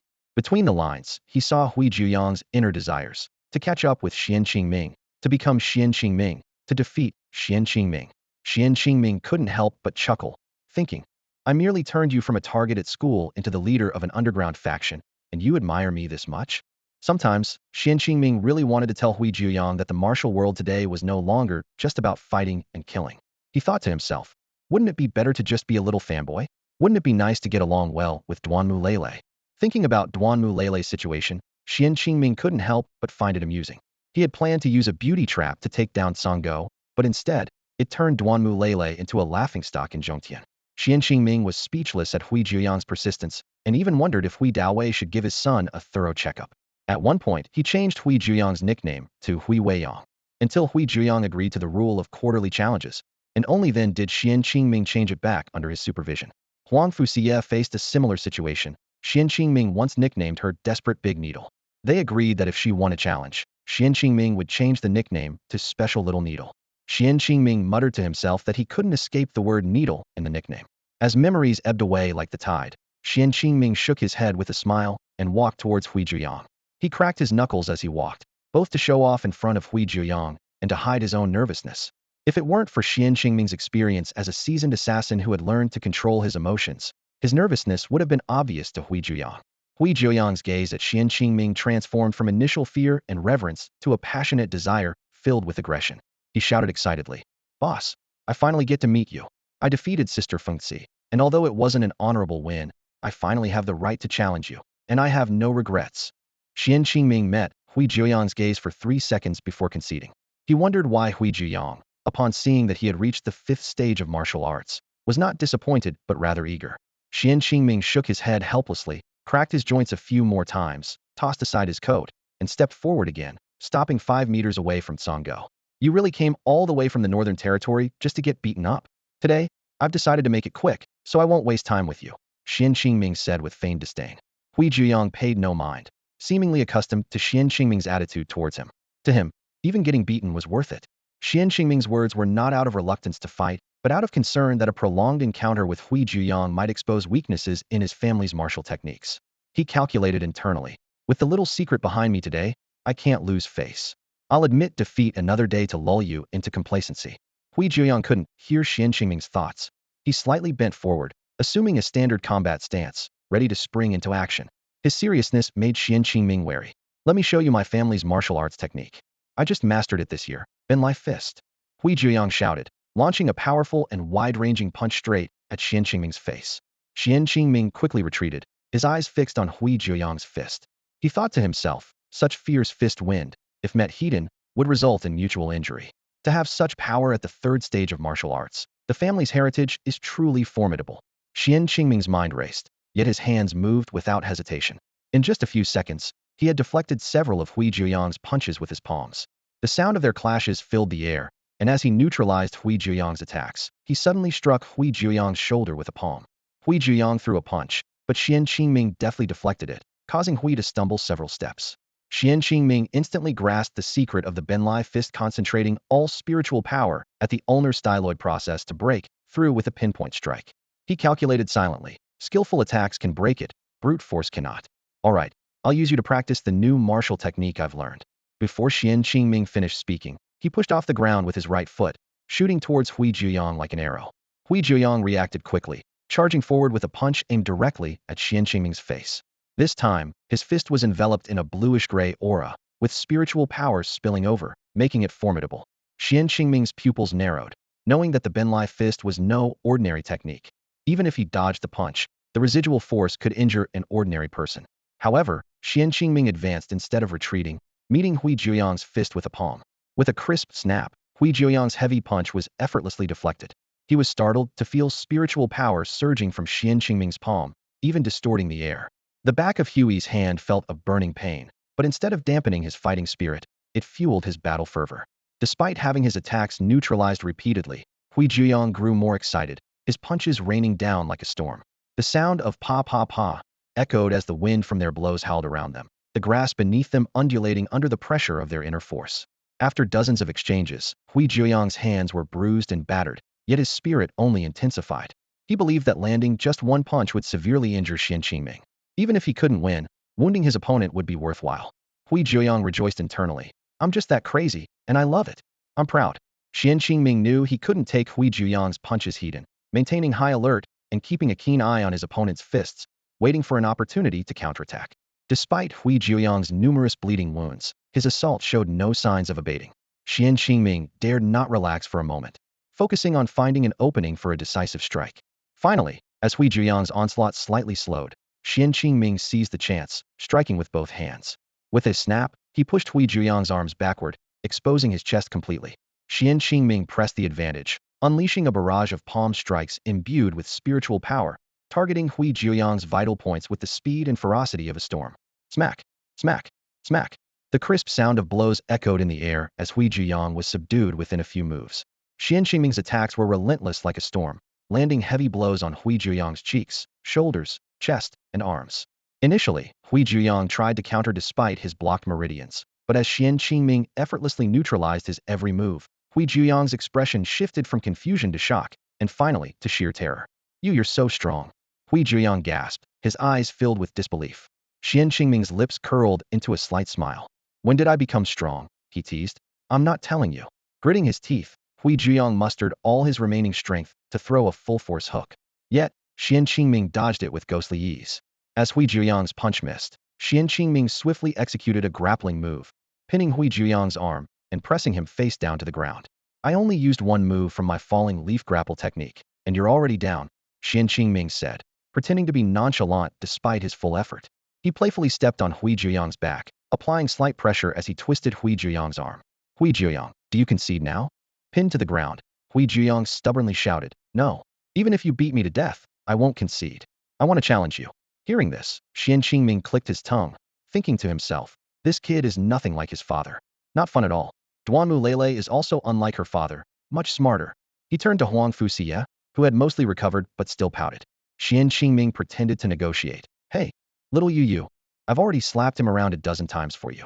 We're all colleagues here, and I've dislocated his arms too. He's just a kid, so promise me you won't poke him with needles later, okay? Despite being only a year older than Hui Jiuyang, Xuan Qingming treated him like a child. Hui Jiuyang seemed used to this, as this big brother often spoke in such a manner. Xuan Qingming, your father is my good brother, so you should be calling me uncle. Xuan Qingming continued. I'm actually raising your status, you know? Huang Fuxie rolled her eyes at Xuan Qingming and turned her head away, saying indifferently, do whatever you want tonight. Understood. Xuan Qingming didn't dwell on the deeper meaning behind Huang Fuxie's words and quickly thought of a way to get Hui Jiuyang out of there. He suddenly applied force, dislocating Hui Jiuyang's arms. Ah! Hui Jiuyang exclaimed, then surprisingly showed a relieved expression and couldn't help but thank Xuan Qingming in a low voice. Boss, you're the best. But next time, I'll challenge you again. Song Go was indeed tough, but his words and actions were infuriating to the extreme. His taunting remarks completely enraged Xuan Qingming, who ruthlessly kicked Song Go right on the backside. The force of the kick was enough to make Song Go's eyes widen like saucers as he fell to the ground. I've got hemorrhoids. Song Go cried out in pain, his voice filled with grievance and unwillingness. Nearby, Hui Jiuyang, already nursing dislocated arms, couldn't even reach to soothe his aching spots. He struggled to hold back tears as he staggered to his feet. Xuan Qingming coldly warned, you deserved it. Next time, I'll make sure to kick you properly. Hui Jiuyang involuntarily tensed at the threat, and a couple of tears escaped his eyes, realizing that Xuan Qingming was genuinely furious this time. Huang Fuxie, overhearing their exchange, shot Xuan Qingming a glare before putting away her silver needles. She calmly remarked, once I'm better, I'll make sure to give you a jab. Seeing this, Xuan Qingming stepped forward and delivered another kick to the bent-over Hui Jiuyang, lifting him off the ground. Get lost, he barked harshly. At this point, Hui Jiuyang was covered in bruises and cuts, with blood seeping through his clothes. Yet, after standing up, he seemed to regain some strength. He wobbled as he stood, his hands limp at his sides, and bowed respectfully to both Huang Fuxie and Xuan Qingming. Thank you, Fengxi sister, for sparing me. For not stabbing me. Hui Jiuyang forced out. I'll get out of here. Once you've calmed down, I'll come back to apologize. Noticing the glint of silver in Huang Fuxie's hand, Hui Jiuyang hastily turned to Xuan Qingming. Leader, just wait, I'll be back. He sneaked a glance at Huang Fuxia, only to meet her gaze, causing his pupils to shrink in fear. Hey, I'm leaving now. With that, Hui Jiuyang fled like a startled zombie, his limp arms flailing as he sprinted away at an astonishing speed, disappearing at the far end of the golf course. Once he reached a grove, two outer members of Zhongtian were already waiting for him. They quickly helped Hui Jiuyang reset his dislocated arms. Unable to resist, he touched his backside, only to find his hand covered in blood. Boss, what? What did the boss do to you? One of the outer members stammered. Hui Jiuyang didn't answer, but instead climbed into a nearby car. Quick, he urged. While the boss is keeping Fengxi at bay for us, we need to make a run for it. That last punch I threw hit Fengxi hard, and the spiritual energy must have wreaked havoc inside her. It's a miracle she didn't throw up. I hate needles. Drenched in cold sweat, Hui Jiuyang kept his hands under his sore backside, clearly terrified. The two outer members, hearing this, quickly jumped into the car with him. The MPV roared like a sports car as it sped towards the expressway leading to Shuiqing, as if fleeing for their lives. On the road, one of the outer members nervously asked, Brother Go, do you think Fengxi's sister will just let us off that easily this time? At this moment, Hui Jiuyang was sitting on a towel. He took the cigar from his mouth, blew out a smoke ring, and, with a worried expression, stared out the window at the rapidly retreating trees, lost in thought. Song Go sighed, contemplating how he would gauge the leader's mood the next day. He resolved that if Feng Xi was still upset, he would challenge her to a fair duel once she had recovered. After all, Song Go was well aware of his own abilities and acknowledged that the previous encounter, which granted him the opportunity to challenge Xuan Qingming, was somewhat lacking in honor. Meanwhile, Xuan Qingming stood obsequiously by Huang Fuxia's car door, holding a tablet and showing her the surveillance footage of Song Go's escape from the field. With exaggerated flair, he said, Haha, our little Yeye's reputation precedes her, making Song Go and his gang flee in terror. Feeling smug, Xuan Qingming thought to himself that he had just dealt with a dog gang himself. He coolly leaned on the car's pillar and ran a hand through his hair, grinning as he asked, My dear little Yeye, are you still upset? Although the car's screen could play the surveillance video, Xuan Qingming believed that personally presenting the tablet to Huang Fuxia showed more sincerity. He silently cursed, Hui Jiuyang, you fool, I'm always the one cleaning up your mess. Sure enough, Huang Fuxia was amused by Xuan Qingming's flattery. However, Xuan Qingming, in his vanity, believed she was charmed by his good looks. He silently vowed to demand some compensation from Hui Jiuyang.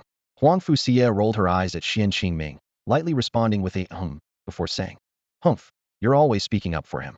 This time, I won't chase him down, but if he dares to take advantage of my illness again, I'll make sure he regrets it.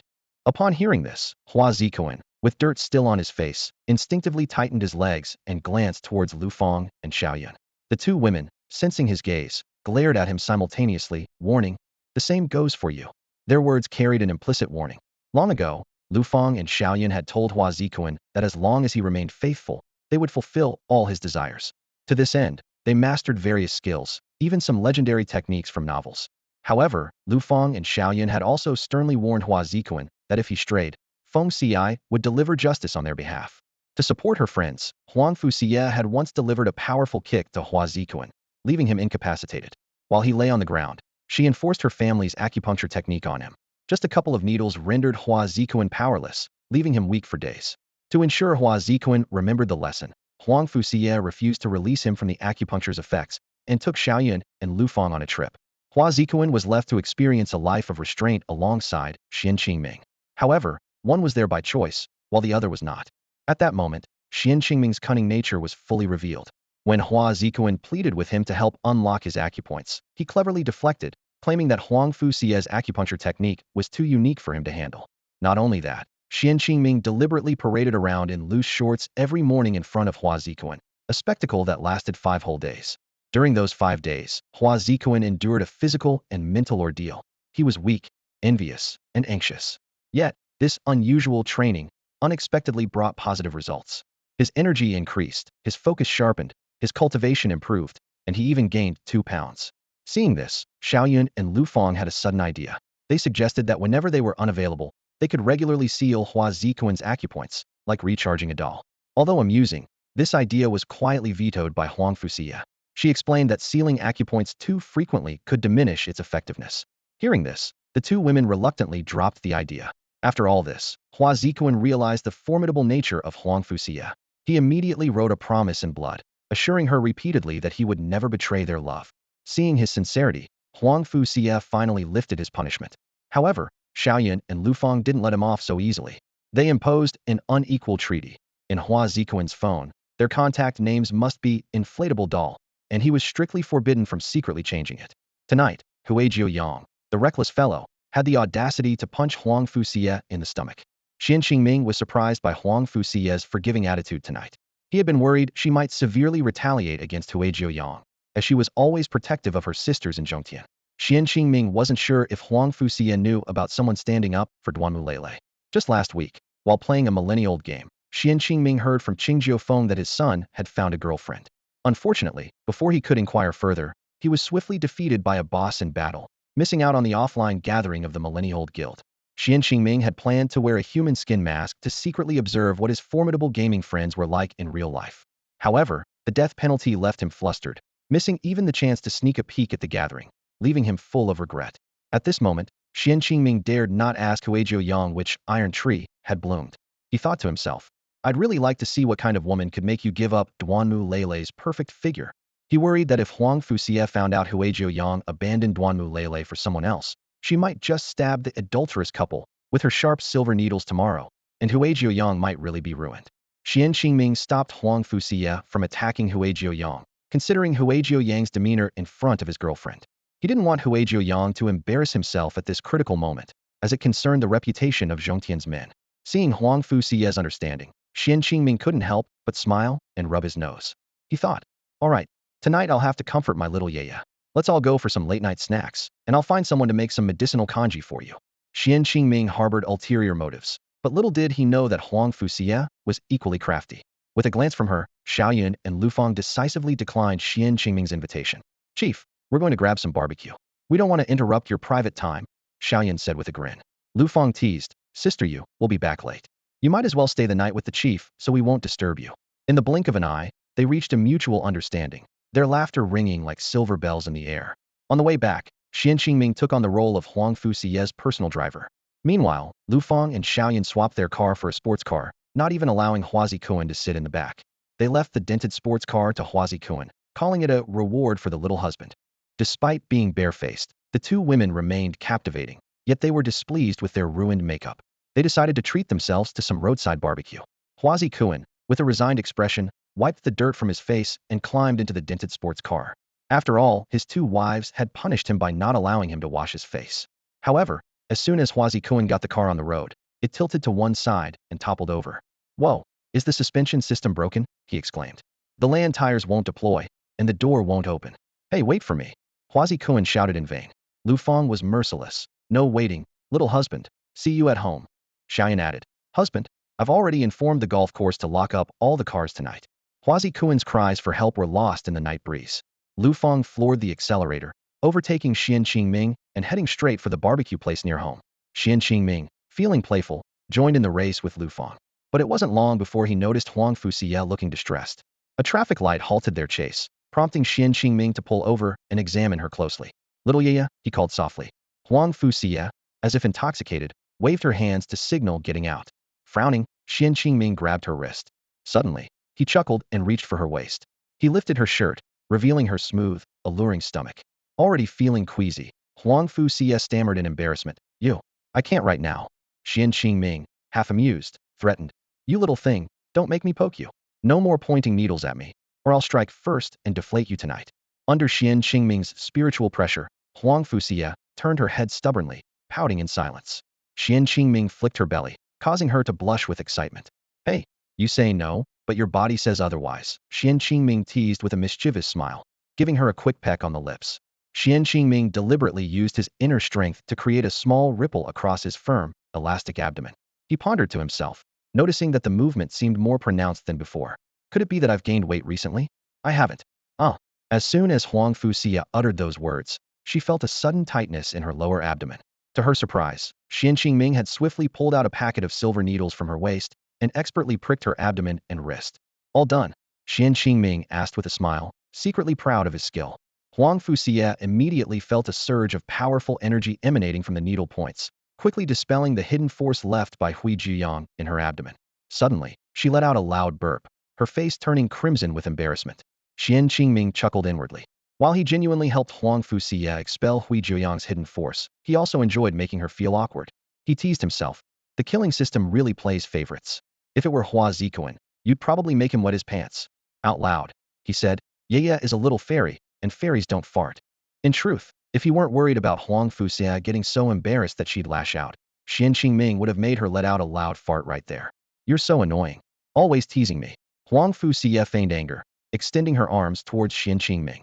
She thought to herself, oh please. You've seen me in all sorts of awkward situations. Do you really think I'm blushing for real this time? Playing hard to get really works. Prepared for the unexpected attack, Xuan Qingming skillfully blocked Huang Fuxia's mouth with one hand, while swiftly removing the needles with the other, preventing any chance of retaliation. Though she was immobilized, Xuan Qingming knew she might resort to extreme measures, as she had done reckless things before. Moi. Xuan Qingming felt her lips and tongue moving against his palm, and, amused, gently pushed her head back. Just as Huang Fuxia was about to reach out again, Xuan Qingming had already created some distance. Let's go. He hit the accelerator, causing Huang Fuxia to be jolted back against the seat. Feeling the rush of wind, Huang Fuxia wasn't angry. Instead, she was exhilarated and looked at Xuan Qingming with excitement. You're so bad, but I really like it. She began to act restlessly, attempting to sneak up on or hug Xuan Qingming. However, every time she made a move, Xuan Qingming would sharply turn the wheel, throwing her off balance. Thus, a small convertible swerved back and forth on the road, triggering 3 electronic police robots to administer breath tests and take photos. Ultimately, Xuan Qingming ended up with 2 fines. Xuan Qingming felt secretly relieved, unaware that a bigger problem was brewing. The streets were lined with surveillance cameras, and he feared no one would believe his explanation. Huang Fuxia seemed oblivious to anything unusual. Instead, she took the opportunity to cling tightly to Xuan Qingming's arm. Seizing the moment when Xuan Qingming was fined for a violation, she lightly kissed his cheek. The electronic police captured the scene, adding another half-ticket to his fine. Huang Fuxia regarded the photo of the fine as a treasure, exclaiming excitedly, This is our first car photo. I need to keep it safe. Come on, let's take another one. Before Xuan Qingming could react, she had already pushed him against the car door, her body almost crossing over the central console. The in-car camera clicked continuously as Huang Fuxia struck a series of bold and suggestive poses. Xuan Qingming couldn't help but swallow hard. Following his gaze, Huang Fuxia noticed how her neckline was teasingly visible under the moonlight. Even she found it quite alluring. With a bewitching smile, she deliberately shook Xuan Qingming's arm, making his cheeks flush even more. Xuan Qingming hurriedly shouted, Get away from me. Now. Immediately. But the scent of Huang Fuxia was making him dizzy, and he could barely keep a grip on the steering wheel. He considered finding a place to pull over, but Huang Fuxia ignored his pleas and, as the road narrowed ahead, she leaned directly onto him. At that moment, several high-powered convertible sports cars suddenly sped towards them from the opposite lane. Meanwhile, Xuan Qingming noticed another sports car had somehow caught up from behind, tailing them closely. Oh no, Xuan Qingming thought. These two groups don't seem coordinated, yet here I am caught in the middle.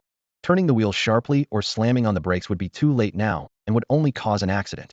Xuan Qingming could only steer with one hand and use the other to push Huang Fuxia away from him. As Xuan Qingming's small convertible passed by the oncoming high-powered convertible, he was startled to see the driver in the same position except Xuan Qingming was pushing, while the other was pressing.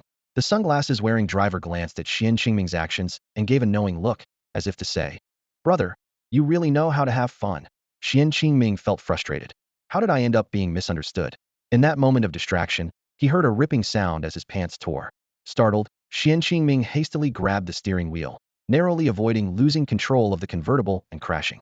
No, please, he lamented internally. Beep beep. The sports car following closely behind honked in warning, seemingly scolding Xuan Qingming for not focusing on driving on such a narrow road. Xuan Qingming had no choice but to grit his teeth and accelerate, hoping to drive to a more open area to stop. At this point, he desperately wished to escape this embarrassing situation. Xuan Qingming was fuming with anger, silently cursing the damn navigation system. He was annoyed, wondering why he chose the route prioritizing distance. This regulated road required low-altitude flying, which was driving him crazy. The small convertible bumped through the air, startling several vehicles following a high-powered convertible in the opposite convoy. As they passed each other, the drivers' faces showed relief. The driver of sports car number 2 thought, in the middle of the night, and someone is having more fun than me. The driver of sports car number 3 frowned. This guy's driving skills are lacking. If you're not good, just use autopilot. It's too dangerous. Meanwhile, the female driver of sports car number 4 muttered to herself, This girl is so carefree. I'd be willing to switch for a handsome guy in the passenger seat. Seeing the road ahead widen, Xuan Qingming immediately pulled over to let the disturbed sports cars overtake. As the drivers passed him, They too showed a look of realization, shaking their heads at encountering such a reckless person. Suddenly, Xuan Qingming felt unwell and quickly pulled over to a secluded spot. Fighting the comfortable sensation, he pulled the flushed-faced Huang Fuxia upright. "Get up, how many times has it been?" "This isn't good," he said sternly. Huang Fuxia licked her lips, complaining. "Stingy, I'm so weak now, and you won't even let me replenish my energy." Xuan Qingming hurriedly stopped her from getting closer, saying, "Enough. Just 2 more streets, and we'll reach my regular noodle stall. I'll have Uncle Chan cook you some noodles. The supplements there are genuine." Just as he finished speaking, Xuan Qingming suddenly felt a chill below and frowned. "Check the front trunk for spare sportswear." Seeing Huang Fuxia still eager, Xuan Qingming sighed. "Is this all you think about when we're together?" Huang Fuxia muttered. "I'm a doctor. Isn't it okay to study your unique body structure?" Xuan Qingming firmly refused. "Absolutely not before you're 20. It's detrimental to your cultivation. Then can I at 20? Huang Fuxia didn't wait for Xuan Qingming to answer, nimbly flipping to the front of the car, her long legs sparking imagination. "Quick, unlock it, or do you still want to change pants?" Just as Xuan Qingming was about to respond, Huang Fuxia continued. "Actually, even if I give you most of my cultivation, it wouldn't be a big deal." "Absolutely not." Xuan Qingming interrupted sternly, his expression serious and cold. Startled by his gaze, Huang Fuxia grumbled. "Humph, if you don't agree, you don't have to glare at me. Aren't you afraid I'll end up with someone else?" Huang Fuxia flipped over and effortlessly landed next to Xuan Qingming, casually tossing him a tracksuit. Her eyes sparkled with excitement, and her tone was teasing. "All right, I believe you now. From today on, you'll stay next door. Every time I go to the underwater retreat to train, you'll have to come along." Before Xuan Qingming could respond, Huang Fuxia excitedly leaned in and pecked his cheek. Her voice was full of joy. "Hooray! I knew you couldn't bear to leave me. You should just put a leash on me and keep this little pup by your side every day." Xuan Qingming quickly turned his face away, hurriedly changing clothes to avoid Huang Fuxia's increasingly bold remarks. He thought to himself that he had been in close contact with her many times now. If he continued to feign indifference, people might really start to question if something was wrong with him. Reflecting on Huang Fuxia's long-standing affection for him and their genetic compatibility, Xuan Qingming couldn't help but feel a bit guilty. He decided to be honest about his boundaries tonight. Xuan Qingming knew that if he engaged with Huang Fuxia too soon, his powerful, heaven-devouring technique would inevitably absorb most of the spiritual energy from her body, which seemed almost tailor-made for him. This form of taking was something neither of them could prevent, regardless of their willingness. This was why he had desperately resisted Huang Fuxia during their first intimate encounter, which had left him with psychological scars. At that moment, the voice of the slaughter system echoed in Xuan Qingming's mind. "Xuan Qingming, do you think it's easy for me? You deserve it. You're wasting a perfectly good opportunity for power." Xuan Qingming ignored the system's complaints, focusing on changing his clothes. He could feel Huang Fuxia's intense gaze and could only turn his back to her with determination. Seeing this, Huang Fuxia grumbled discontentedly. "You're so annoying, pretending not to care when you obviously can't resist my charms. I've never even thought about monopolizing you. I just want the sisters of Zhongtian to be able to beat me." Xuan Qingming had just pulled up his pants when he heard this, breaking out in a cold sweat. He turned to meet Huang Fuxia's gaze, his expression firm. She reluctantly blinked, but eventually nodded happily. "Fine, I'll wait. I've waited this long already. What's a little more time?" she said playfully. "And what about the other 2 conditions?" Xuan Qingming continued. "Second, no using silver needles to scare me. I'm still a bit resistant to you, so give me some time to ease my psychological pressure." Upon hearing this, Huang Fuxia chuckled and deliberately took the small pouch of silver needles from her waist, strapping it to her arm. She mischievously said, "You'll have to keep looking at this pouch of silver needles, and I'll occasionally gesture with them until you get used to it. Besides, the needle technique I'm using now is the one you taught me, so what exactly are you afraid of?" With her playful gaze, Xuan Qingming suddenly felt enlightened. He couldn't help but give a wry smile. "Ah, I see I've been overthinking things. All right, we'll keep the second and third parts for another time when you misbehave, and then we'll come up with a different punishment to deal with you." Hearing Xuan Qingming suddenly change his mind, Huang Fuxia was initially quite upset. However, when words like punishment and command reached her ears, her submissive side was instantly triggered, and she couldn't help but feel a tinge of excitement and anticipation. She nodded repeatedly, her eyes sparkling with an unusual light. Xuan Qingming, sensing the ambiguity in his words, shivered slightly. He quickly pressed the accelerator, causing Huang Fuxia's head to gently bump against the seat, and changed the subject. "Let's go. Time for a late-night snack." Unknowingly, under Huang Fuxia's influence, Xuan Qingming began to grow accustomed to the role of master. This unusual feeling sometimes led him to fantasize about Huang Fuxia, even giving him a sense of accomplishment. Yet, whenever these thoughts began to spread, The presence of that packet of silver needles always pulled him back to reality, preventing him from indulging further. Soon, they spotted Zhenbo's stall. Xuan Qingming parked the car at a distance, allowing Huang Fuxia to hold onto his arm as they slowly walked towards Zhenbo's stall. Zhenbo had noticed them as soon as they got out of the car. Though he appeared to be casually stirring the soup, his eyes were fixed on Huang Fuxia, particularly the silver needle pouch glinting under the streetlights on her arm. Several thoughts crossed Zhenbo's mind. Could it be someone from the Mo family? No, the girl's aura is quite different from Qingming's. Wait, how does her constitution complement Qingming's? Could it be? Hold on, how has Qingming's cultivation improved so rapidly? While Zhenbo was deep in thought, Xuan Qingming had already brought Huang Fuxia to the food stall. Good evening, Zhenbo. I heard there's a new soup flavor these days. Xuan Qingming greeted warmly. Zhenbo looked up suddenly, pretending he'd just noticed them, and teased. Hey, kid, you're here. I was wondering why I hadn't seen you for so long. Turns out you've been dating. He gave Huang Fuxia an amused glance. She tightened her grip on Xuan Qingming's arm with excitement and smiled warmly at Zhenbo, as if to say, you've got a keen eye. Hello, Zhenbo. Qingming told me your soup is particularly delicious, so he brought me here to satisfy my cravings, Huang Fuxia said sweetly. Xuan Qingming quickly added, haha, we've been dating for a while. She's here to see me today. Zhenbo, I'll have the new flavor, and get her a low oil, low salt dish. She's not feeling too well these days. Got it. Zhenbo chuckled, retrieving 2 small pots from the cart, filling them with broth from the large pot, and starting to cook. As various ingredients were added, a rich aroma filled the air. As soon as Huang Fuxia caught the scent, she frowned and looked at Zhenbo warily. Meanwhile, Zhenbo was also scrutinizing the pair, especially Huang Fuxia, with interest. Hey Qingming, is that a set of silver needles on your girlfriend's wrist? Is she a traditional Chinese medicine practitioner? Zhenbo asked curiously. I've got a stiff neck today, could she give me a couple of acupuncture treatments? Xuan Qingming immediately agreed. Sure, Zhenbo, you've got a good eye. My little Yia's acupuncture skills are amazing. She'll have you feeling better in no time. He nudged Huang Fuxia, who was still holding his arm, indicating that she should help Zhenbo with a couple of needles. Huang Fuxia reluctantly let go of Xuan Qingming's hand and walked towards Zhenbo. She thought to herself, how long has it been since I last held Qingming's hand? No, I should say it's been too long since I held my dear brother's hand. Really? Uncle, please lower your collar a bit so your neck is exposed. Yes, just cook the noodles as usual. Leave the rest to me, Huang Fuxia instructed as she deftly took out silver needles. With practiced skill, she inserted a few needles while channeling a bit of her internal energy. In less than a minute, she finished and removed the needles. She used disposable silver needles from her arm pouch, sparing her the trouble of recycling them, and tossed them directly into the trash bin next to Zhenbo. However, when her gaze fell upon the food items in the trash bin, a sense of alertness surged within her. She turned, looking at Zhenbo with puzzlement. Little girl, come, take a look at what good things I've put in the soup. Zhenbo seemed to notice her gaze, stepped aside, and gestured for Huang Fuxia to check the stove. Following Zhenbo's gesture, Huang Fuxia looked into the pot, her pupils slightly widening. She instinctively started to speak. There's.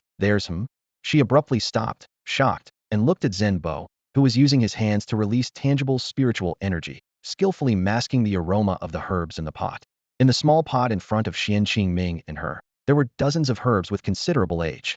The youngest was several decades old, and although the others weren't extremely rare, herbs of such age hardly circulated in the market. Coming from a family of medical experts, Huang Fuxia's ability to identify herbs was impeccable, even without full family training.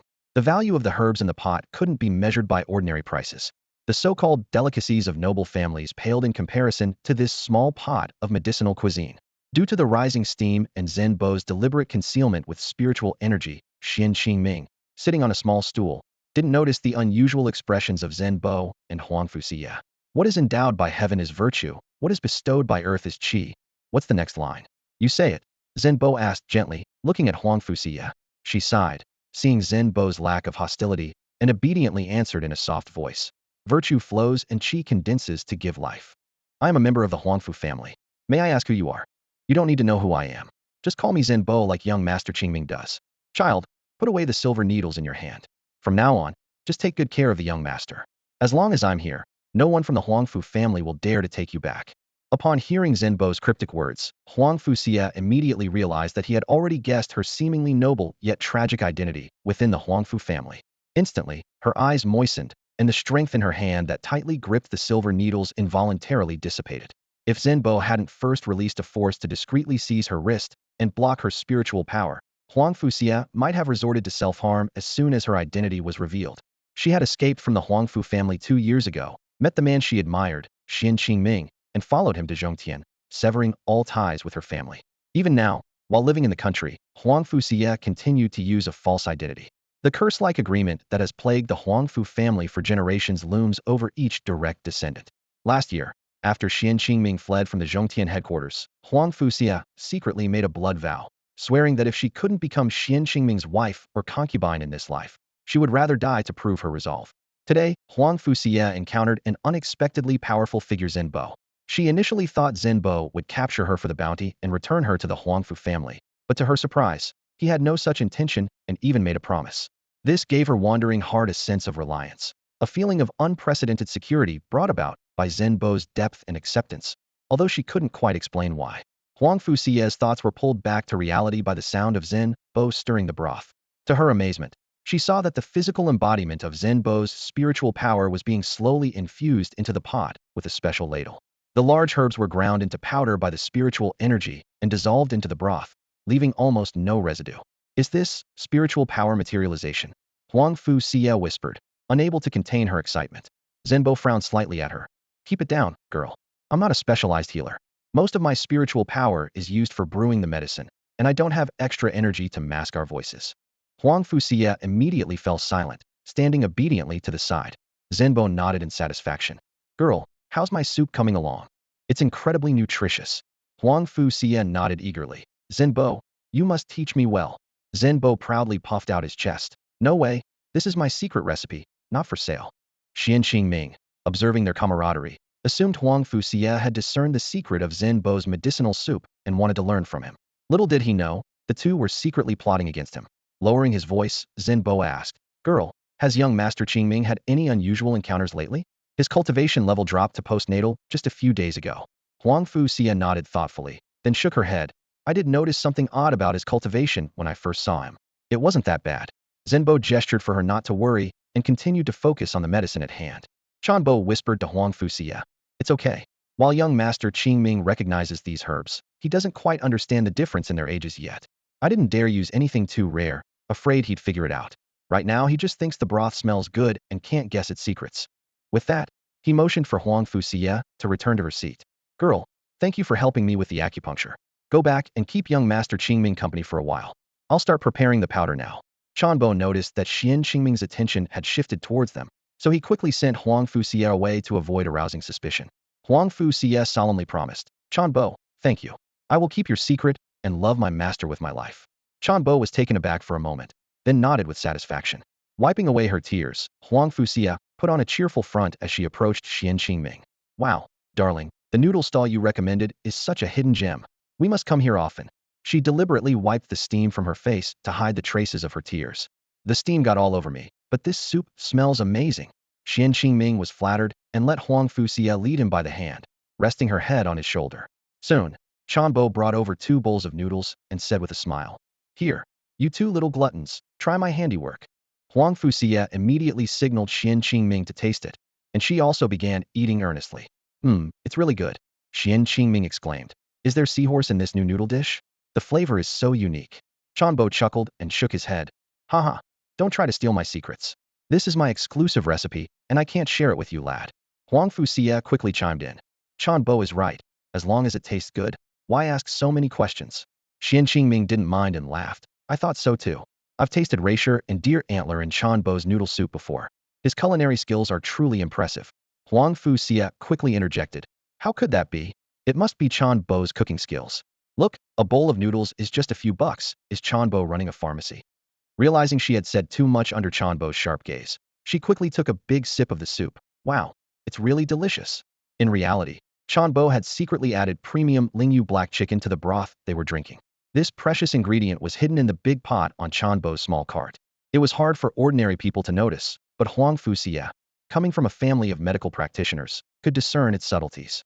However, since the taste of Lingyu black chicken is similar to that of ordinary black chicken, and Chanbo cleverly masked it with other herbs, Xuan Qingming remained oblivious. After leaving the Huangfu family, Huangfu Xie rarely encountered such precious herbs and ingredients. Today, thanks to Xuan Qingming, she had the rare opportunity to taste such a delicacy. Just a small piece of Lingyu black chicken could be exchanged for a luxury house in the city center. illustrating its immense value. Xuan Qingming stood in front of the noodle stall, savoring the delicious food with a satisfied expression. Though he was knowledgeable about herbs, he knew nothing about their ages, nor had he delved into the background of the mysterious Chan Bo Huangfu Sa stood beside him, shaking her head silently, thinking that her master had outsmarted himself this time.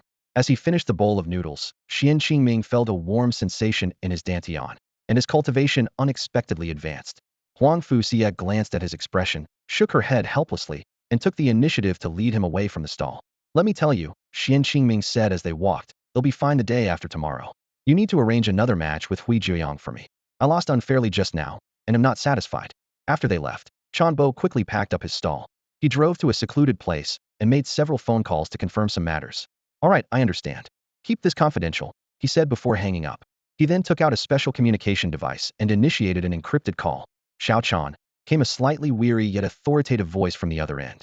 Master, Qingming's cultivation has recovered, and he has steadily entered the 5th level of the Chengwu realm, Bo reported respectfully. What? In just a few days? Even our family's ancestral swallowing heaven technique can't achieve such speed. How is this possible? The elder's voice was filled with surprise and excitement. Yes, master. Today, the young master was accompanied by a girl from the Huangfu family.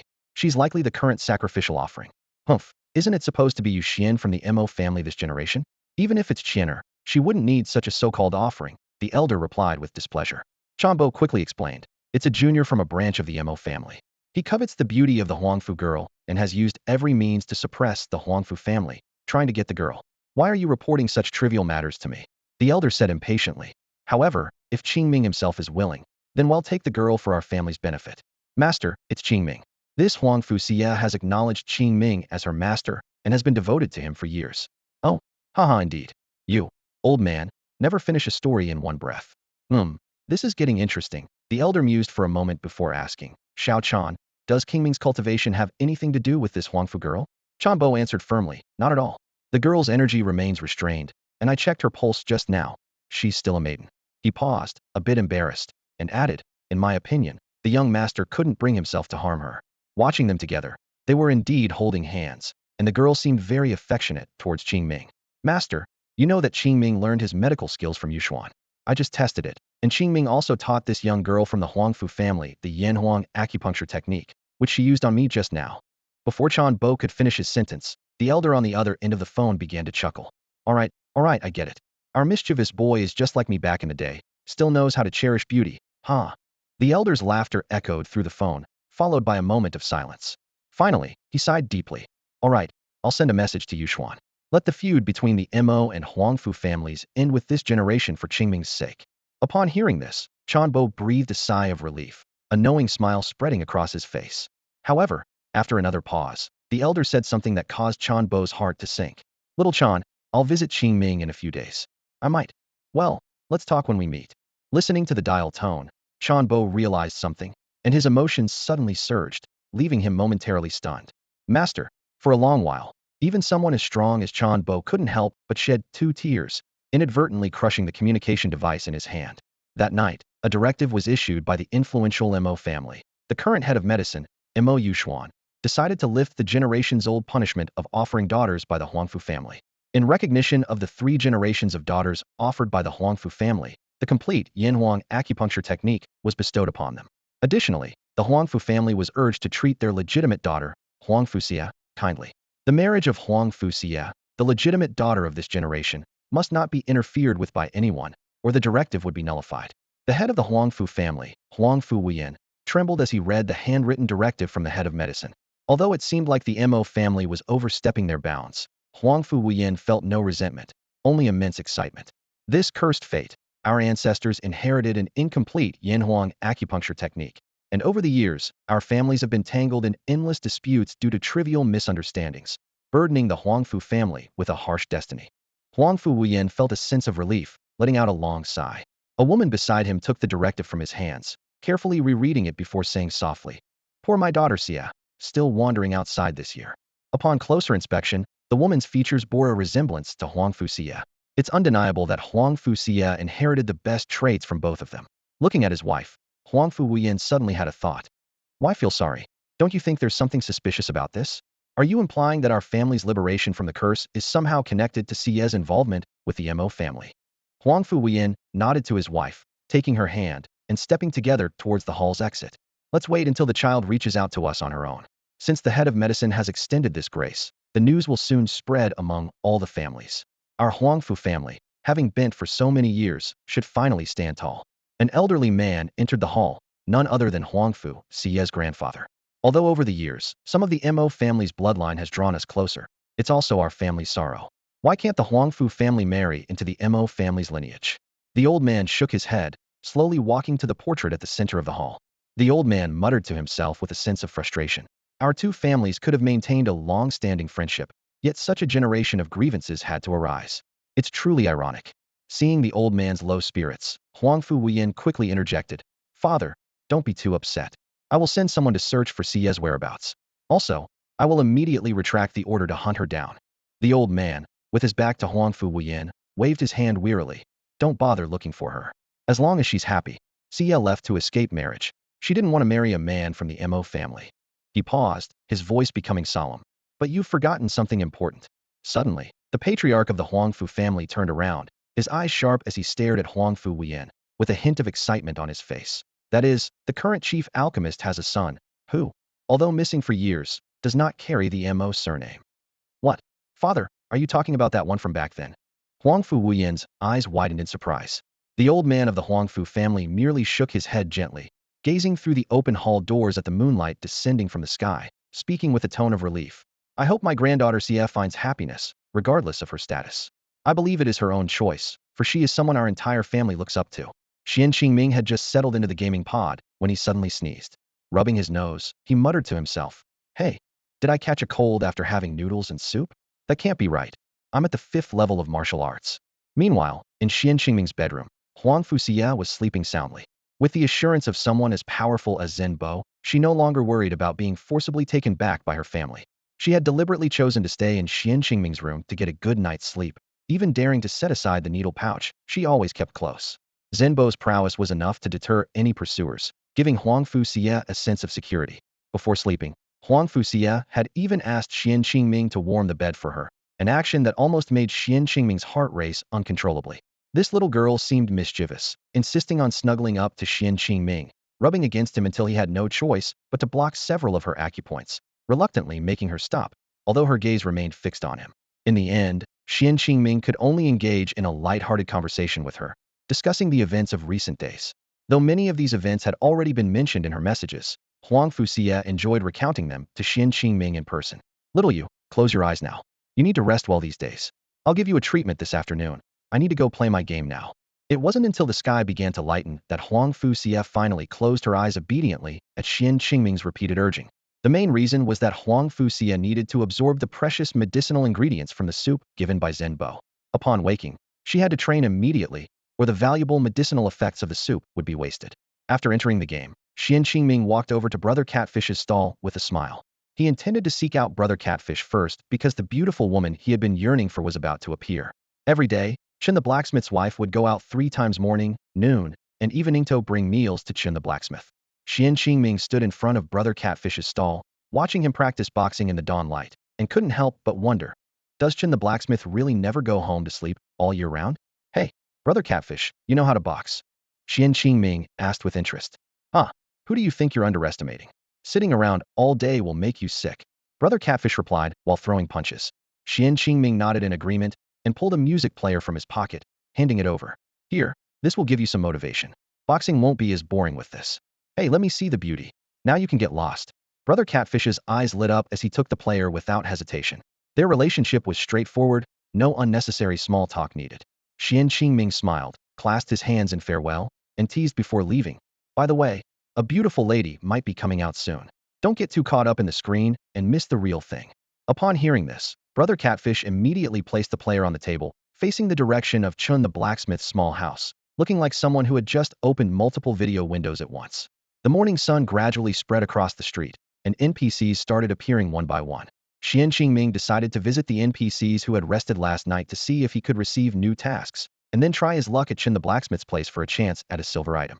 After all, he was already a level 9 player, and maybe leveling up would trigger new quests. As he passed by a small stool, Granny Lee waved at him. "Child, my legs aren't what they used to be. Could you help me gather some little Lingji mushrooms for medicine?" Iron level quest.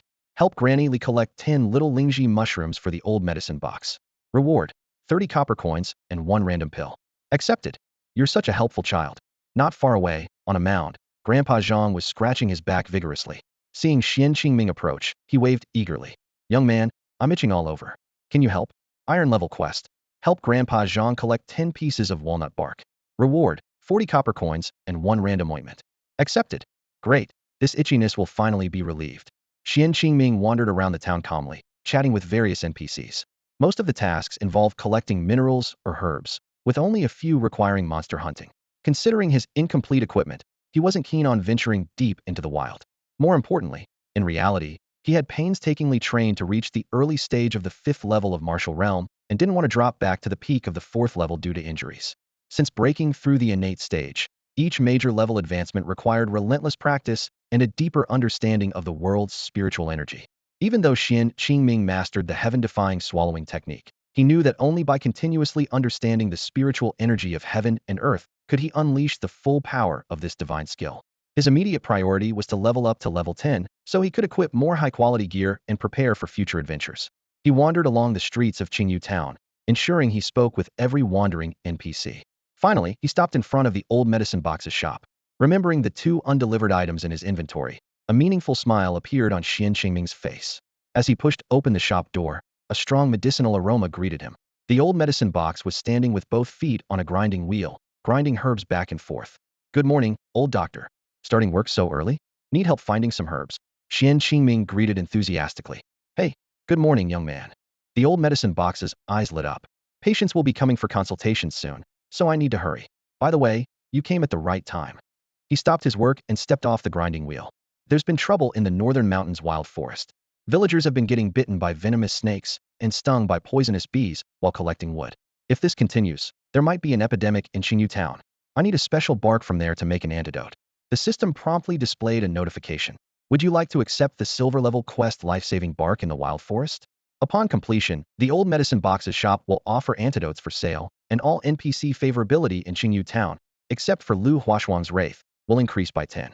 Without hesitation, Xuan Qingming accepted the quest. The task required collecting 20 pieces of bark from the shadowy trees in the wild forest, and upon completion, he would receive 3 bottles of high-efficiency recovery potion. Of course, I'm willing to help. It's my duty to rid Qingyu Town of the plague, Xuan Qingming readily agreed. The old medicine box was overjoyed. Great. I knew someone who loves medicine must love life. I knew I wasn't wrong about you. The system indicated that the old medicine box's favorability increased by 10, also triggering a hidden quest. Xuan Qingming silently marveled at the peculiar logic of the game, but then the old medicine box presented another task. To completely eradicate the plague, we also need the gall of venomous snakes and the stingers of poisonous bees, the old medicine box added. The system then displayed a silver-level task: venomous snake's gall and poisonous bee's stinger. The task required hunting 20 venomous snakes in the damp mountain valley for their gall and killing 20 giant poisonous bees in the dense forest for their stingers. Each subtask completion would earn 3 silver coins. Seeing this familiar task combination, Xuan Qingming couldn't help but silently recite. The green bamboo snake's mouth, the yellow bee's stinger. Neither of them is truly poisonous, but the heart of a woman can be the most dangerous. Xuan Qingming abruptly turned off the blur effect of the gaming pod, his sharp gaze sweeping towards the door of his gaming room through the semi-transparent canopy. A sly smile crept onto his lips as he thought to himself. Isn't there a little Fengxi sleeping in my bedroom right now? Her sting is far more potent than any green snake or wasp. Meanwhile, Fengxi in the bedroom had just finished absorbing the supplements from the Zen master's soup. She lazily turned over, her long legs inadvertently wrapping around Xuan Qingming's blanket. Bringing her nose close to it, she took a deep breath and murmured contentedly, smells so nice. The game system timely popped up a reminder. The regular monsters required for the tasks, the gall of the serpent, and the sting of the wasp, are all level 11 and above. It is recommended that players increase their level before attempting these quests. Xuan Qingming, having learned his lesson, quickly reactivated the pod's fogging effect and swiped the game reminder down. Upon careful reading, he keenly spotted something intriguing. At the very bottom of the reminder, a line of small text caught his attention. Players completing 2 additional hidden tasks within level 11 have a chance to receive the old medicine box's hidden reward. Hidden reward, huh? Xuan Qingming's gaze shifted to the old medicine box, suddenly finding it particularly endearing. His eyes sparkled with mischief, making the old medicine box feel a twinge of unease. The old medicine box muttered to itself, Hey, does this kid have some strange fetish? No way, I need to prescribe him some tonics to boost his vitality.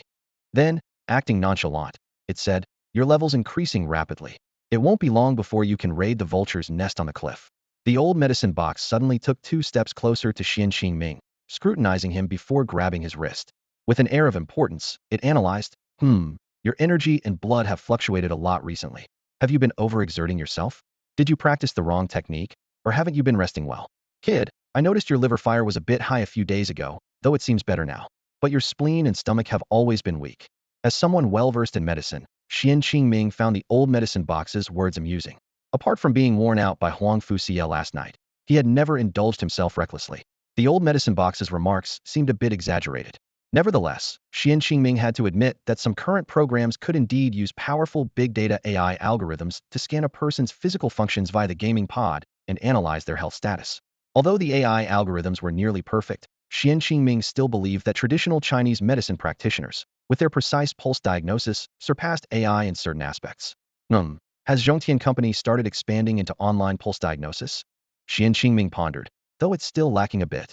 Even so, he had to acknowledge that, aside from the subtle implication of kidney deficiency, the old medicine box's analysis was remarkably accurate, closely matching his actual condition. The old medicine box continued. Kid, you don't have a girlfriend yet, do you? I think you need some herbal remedies to adjust your body, so your future life can be happier.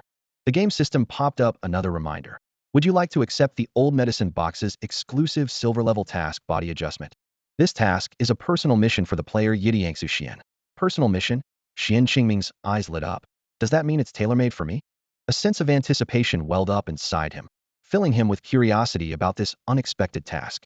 Xuan Qingming was utterly confused by old medicine box's words and wondered to himself. I thought my young energy was quite sufficient. What's with this old doctor? Really strange. He instinctively rubbed his nose, feeling a bit uneasy without the usual banter from the killing system. Although the task seemed odd, Xuan Qingming decided to accept it. The task details appeared in his mind. Old medicine box believed Xuan Qingming lacked young energy and hoped he could become a real man. The task required him to obtain the cores of 10 tentacle vines and slay 2 male boss monsters to acquire special organs. The reward was a body-tempering pill. Suddenly, Xuan Qingming had a spark of inspiration. He took out 2 thin, dried pieces of cured meat from his storage and handed them to old medicine box. Old doctor, I think I've already got this. How about giving it to you first? Seeing the cured meat, old medicine box's attitude changed immediately, and he looked at Xuan Qingming with newfound respect. The game prompt showed that old medicine box's favorability towards Xuan Qingming increased by 15 points, and an additional benefit was triggered, allowing Xuan Qingming to purchase potions at an 8.5 discount from old medicine box. Good lad, I knew you weren't ordinary. You can easily take down those 2 bosses, old medicine box praised. Seizing the opportunity, Xuan Qingming opened the potion shop and bought several level 7 health and mana potions. Considering possible unknown situations, he also added some level 10 potions. Before leaving, old medicine box advised, young man, you must quickly go to North Mountain and eliminate 10 tentacle vines. Be cautious of their agile and unpredictable abilities. After bidding farewell to old medicine box, Xuan Qingming headed to the blacksmith shop. Upon seeing him, Chen the blacksmith smiled and said, Hey, kid, you came at the right time. With a wave of his hand, 2 items appeared in Xuan Qingming's Storagio wolf fang necklace and bracelet. Seeing Xuan Qingming's surprise, Chen the blacksmith explained good-naturedly, you happened to bring more wolf fangs, so your sister-in-law made an extra bracelet. Take it, don't be shy. The game prompt indicated that Xuan Qingming had obtained the wolf fang necklace and bracelet, and the wolf fang necklace task was thus completed. Xuan Qingming gazed at the 2 pieces of gear in his hands, his eyes sparkling with excitement. The wolf fang necklace, a gold-tier item, reduces slow effects by 5, increases illumination range by 3, and restores 10 spirit points per kill. It requires a level 9 to wear. The wolf fang bracelet, a silver-tier item, boosts attack speed by 1 and increases damage by 5, requiring a level 8 to wear. Wow, gold-tier gear! Xuan Qingming exclaimed. And I can wear it at level 9. Awesome. He felt a surge of gratitude. Thanks, sis-in-law. Thanks, brother Chun. Eagerly, he put on the necklace and bracelet. A flash of light shimmered, casting a subtle glow around his neck. He struck a few cool poses and snapped some selfies, quickly hiding the dazzling appearance of the gear. Looking at the photos, Xuan Qingming couldn't help but smile. With no other gear on his upper body, he looked like a big shot with a chunky gold chain and a flashy watch. Those poses reminded him of his old days in the bombastic gang, leading his underlings into all sorts of trouble. Looking sharp, he chuckled. Gotta send these photos to those booze hounds. With that, He sent the selfies to Qingjiu Yongfeng and Qingjin Wasa, adding a message. Hey, you too. Take a good look when you're online. Check out your big bro, all decked out in gold and silver. Don't idolize me too much. I'm just a legend. Before leaving, Xuan Qingming glanced over Chun the blacksmith's wares, decisively picking up the newly refreshed silver gear of the Dia, finely crafted helmet with 15 defense, 10 accuracy, and 5 range defense, wearable at level 9. A little gem, he thought happily. 3 attributes, and only level 9 required. Even if I outgrow it, it'll be perfect transition gear for the juniors. Bidding farewell to Chun the blacksmith, Xuan Qingming set off toward the mountainous area north of Qingyu town. He quickly reviewed his status. Player, Yidiyangsu Xian. Level, LV8. Health, 330. Spirit, 200. Attack, 14. Defense, 9. Evasion, 33. Currently equipped. Finely crafted helmet, wolf fang necklace, floral arm guards, wolf fang bracelet, reinforced ordinary iron gloves, exquisite dagger, 19 wolves chasing the rabbit, river father's blessing, heavy iron boots. Xuan Qingming nodded in satisfaction. With these gear boosts, his stats far surpassed those of players at his level. Even with level differences, completing tasks wouldn't be too challenging. Looks like I can start on the North Mountain quests, he mused. As he stepped onto the clay road leading to North Mountain, Xuan Qingming couldn't help but recall the Beaver Dam incident. The anger of the innocent players who got caught up in it still echoed in his ears, making him acutely aware of the consequences of his actions. The game AI by Xuan Company is impressively lifelike. The mountain path, after a heavy rain, remained treacherously muddy, and Xuan Qingming's heavy iron boots only made things worse. He moved cautiously, knowing that a single misstep could send him sliding on the slick ground. The forest was teeming with packs of level 5 monkey creatures, designed by Xuan Company with particularly annoying traits. They specialized in ambushing isolated or weakened low-level players. As Xuan Qingming made his way through, he witnessed numerous players slipping in the mud, only to be swarmed by these monkeys. Fortunately, his level exceeded theirs by 3, allowing him to avoid becoming a target.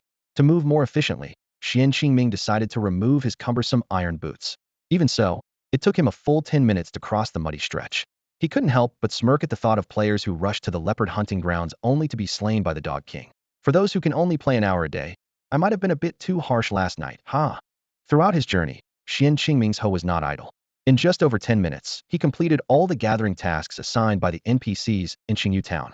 His inventory was filled with various herbs and ores. He planned to stockpile resources to avoid making a special trip later. While the northeastern and northwestern forests near Qingyu town were vibrant with life, the northern woods presented a stark contrast. Even on a sunny morning, this forest felt eerie. Jagged rocks jutted from the ground, and Xuan Qingming couldn't help but wonder if some strange creatures lurked in the crevices. As he prepared to venture deeper into the barren forest, some oddly shaped wildflowers caught his eye among the rocks. Let's see what we've got here, he said, swinging his hoe at the first flower. The game immediately prompted. Player Edian Xian has slain a man-eating flower, gaining 50 experience points. The system then reminded him. Due to using a regular hoe to slay the man-eating flower, the host will not receive any slaughter points. I don't need experience. Xuan Qingming muttered in frustration. If the system weren't updating, he would surely be mocked by that pesky slaughter system again. This time, he didn't get any slaughter points and ended up with unwanted experience points, which was quite disappointing. Just as he was brooding over this, he suddenly realized something and quickly took a big step back. Poof! In an instant, a massive petal bloomed in front of Xuan Qingming. A sharp, corrosive smell assaulted his senses, making his eyes water. Where he had just been standing, a monstrous carnivorous plant snapped its gaping maw at the air. Good thing this genius is quick on his feet, Xuan Qingming thought, still shaken, as he stared at the plant that had suddenly expanded to hundreds of times its size. A split second slower, and my head would have been in that stinky mouth. The plant before him was terrifyingly grotesque. Its blood-red petals resembled lurid lips, lined with rows of razor-sharp white teeth, like the fangs of a shark. Though it lacked eyes, a thick tongue occasionally darted out, licking the petal-like lips, sending shivers down his spine. Damn, this is definitely the handiwork of a twisted artist. AI couldn't come up with something this disgusting. Xuan Qingming instinctively licked his dry lips, then spat on the ground in disgust. The gaping maw had narrowly missed his scalp as it lunged skyward. He had dodged just in time, but didn't dare test the plant's damage potential. With a mouth that size, one bite could send him straight back to the city in a flash of white light. Xuan Qingming examined the creature, noting the stark contrast between its slender stem and the massive petal head. Suddenly, he recalled how the Venus flytrap worked and realized, so that's it. This gaping mouth must secrete some strong digestive or toxic fluid. The mission required him to obtain the plant's toxin, and this feast of the carnivorous plant likely referred to players being devoured by several such suddenly enlarged plants. Just imagining the scene of being surrounded and bitten by multiple jaws made Xuan Qingming shiver. You ugly thing. Can those licorice-like stems really stretch and retract? He wondered aloud, stepping forward cautiously and then quickly retreating, repeating the process several times. Sure enough, the plant's stem extended and contracted with his movements, spring-like, reaching for his legs. From a distance, Xuan Qingming looked like a cheeky rascal, constantly provoking and teasing the giant carnivorous plant. Hey, you big trumpet flower, your stem really can stretch and retract at will. Perhaps the large-headed man-eating plant was dizzy from Xuan Qingming's constant shaking or infuriated by his taunts, but suddenly, it launched a ferocious attack. With a series of whoosh sounds, corrosive saliva shot towards Xuan Qingming like arrows. Xuan Qingming was agile and managed to dodge each attack in time. The saliva that missed him landed on the surrounding weeds, instantly corroding them into blackened patches with a hissing sound and plumes of smoke. He noticed a 3-second gap between each spit and teased, wagging his finger. Can't you spit any faster? However, his smugness disturbed another nearby dormant man-eating plant. Xuan Qingming watched as the bud swelled to the size of the first one, ready to attack. He gulped and quickly leaped back, narrowly avoiding the ambush of the second plant. When the second plant stretched its neck to bite him, Xuan Qingming countered with a powerful palm strike. Thud! The hit landed on the plant's mouth, producing a sound like a blunt object striking hollow metal. Though it retreated, he dared not provoke the second plant further and quickly apologized. Hey, sorry for the disturbance. Go back to sleep. Focusing on the first plant's attacks, Xuan Qingming dodged numerous saliva shots but eventually couldn't evade one, which grazed his arm. Noticing the black hole forming on his arm, he quickly realized, hey, this damage isn't from poison, it's pure corrosion. Once his health regenerated thanks to the game's mechanics, he seized the opportunity during the plant's spitting interval to slash twice at its side. However, the strikes only caused insignificant damage, barely affecting its health, as if he were merely giving it a bath. Xuan Qingming then understood why the system recommended being at level 11 to tackle the man-eating plant feast. His critical hits only reduced its health by 10 points, making it a tough challenge for a level 12 monster. More troubling was the plant's versatile attack and defense capabilities. Xuan Qingming observed that when it extended its neck to attack, its thick lips became as hard as metal, and when spitting, it entered a berserk state. This flexible and varied attack style made him cautious about lingering in the rocky area. Humph, revenge can wait 10 years. Big mouth, I really can't handle you now, but I'll be back once I've leveled up. Though this sounded like an excuse, it was the only way Xuan Qingming could console himself at the moment. If the slaughter system were awake right now, it would definitely add a translation for Xuan Qingming. I'll be back. Xuan Qingming crouched behind a rock, carefully assessing his skills and equipment. His powerful throwing knives were sharp, but he only had 20 of them, and the bloodthirsty plant ahead had at least 200 health points by conservative estimates. Worse, due to the significant level difference, his attacks would suffer from a noticeable damage reduction. Even if he used all his skills in succession, it would be difficult to defeat it quickly. Next time, I'll stab you to death. Xuan Qingming gripped his dagger, making a threatening gesture toward the uniformly LV-12 carnivorous plant from a distance. Abandoning the idea of forcing his way through, he started to employ his explorer's knack for finding cracks skills. His seemingly reckless back-and-forth jumping earlier was actually a test of the plant's attack range. Xuan Qingming looked up to carefully observe the terrain and quickly mapped out a perfect detour route in his mind. Like a nimble eel, he twisted and turned his way through several patches of the carnivorous plant's territory, finally reaching a grassy hillside. Hey, if I get taken out by a small monster here, wouldn't all that danger I faced earlier be for nothing? That would be too tragic. Xuan Qingming muttered to himself, unaware he had already stirred up big trouble. Last night, he inadvertently led to the downfall of a group of players, including several LV-5 and LV-6 experts. These players were initially following their leader to hunt leopards and had narrowly escaped an ambush by a LV-7 lynx spirit, only to meet their end at the hands of a canine king that Xuan Qingming had attracted. Overnight, the players' hatred for him had skyrocketed. Fortunately, no one saw his ID clearly, otherwise he might be treated like a pariah, much like the infamous blood-spilling sword. Unaware of all this, Xuan Qingming continued to explore. As the rocky ground beneath him began to level out, he knew that crossing the hill ahead would bring him to the forest's edge, where important quest clues were likely hidden. In the game's world, quest coordinates weren't directly marked. The system only provided a general direction, adding to the challenge of exploration. Just as he prepared to quicken his pace, something unusual on the ground ahead caught his attention. Irregular holes dotted the rock's surface, resembling the random punctures a mischievous child might make with an umbrella in wet cement. Having learned from his previous ambush by the carnivorous plant, Xuan Qingming was particularly cautious this time. He bent down to pick up a stone and carefully flicked it toward the ground ahead. If the slaughter system was conscious at this moment, it would retort. You really are asking for it. As soon as the stone hit the ground, it bounced twice, and suddenly, with a sharp crack, a slender, whip-like stem shot out from a hole in the rocky surface. In the blink of an eye, it smashed the stone midair into pieces, sending debris raining down on Xuan Qingming like a storm. It happened so quickly that Xuan Qingming didn't even have time to dodge, only feeling a sharp pain on his cheek. A system notification flashed. Tentacle Vine LV10. Xuan Qingming felt a stir in his heart. This creature was one level higher than him. Theoretically, a small monster of this level shouldn't pose much of a threat to players. He immediately moved forward and struck a basic attack on the exposed tentacle vine, then agilely stepped back diagonally, just in time to avoid its counterattack. Such low defense, there's hope, Xuan Qingming thought with delight. Although his finely crafted dagger had strong attack power, the tentacle vine's defense was indeed low for a creature one level above him. Encouraged by the initial success, Xuan Qingming's confidence grew. He initially thought the tentacle vine couldn't leave its hole and planned to whittle it down like teasing a carnivorous plant, attacking during its pauses. However, just as he prepared to strike again, the tentacle vine unexpectedly detached itself from the hole. It moved like a leaping tendril, bending in the middle and propelling itself off the ground, shooting towards Xuan Qingming like a bullet. Damn! Wave palm! Xuan Qingming exclaimed. Two damage numbers appeared above their heads simultaneously. Without checking his damage, he immediately launched a counterattack against the tentacle vine that had been pushed back. Against such a fragile monster, the best defense was a strong offense. I'll slash you, Xuan Qingming shouted, charging forward with a gust of wind sword strike before the tentacle vine could attack again. After several intense exchanges, with his health down by a tenth, he finally succeeded in killing the tentacle vine. Even though victory was near, Xuan Qingming still felt a lingering fear. The way the tentacle vine shot towards him was eerily similar to Miss Fengxi's needle-like projectiles, truly terrifying. A system notification sounded. Host received 10 slaughter points. Gasping for breath, Xuan Qingming bent down to inspect the tentacle vine's corpse. A game reminder popped up. Player received 1x tentacle core, 1x tough vine. Current body conditioning task completion 110 tentacle core. Besides the quest items, what other goodies are there? Xuan Qingming pondered. No matter what, the slaughter points are the biggest gain for me. He picked up another stone and threw it into the distance, successfully luring out another slumbering tentacle vine. Humph. Luckily, they're all level 9 wild monsters. Otherwise, it wouldn't be so easy to take you down.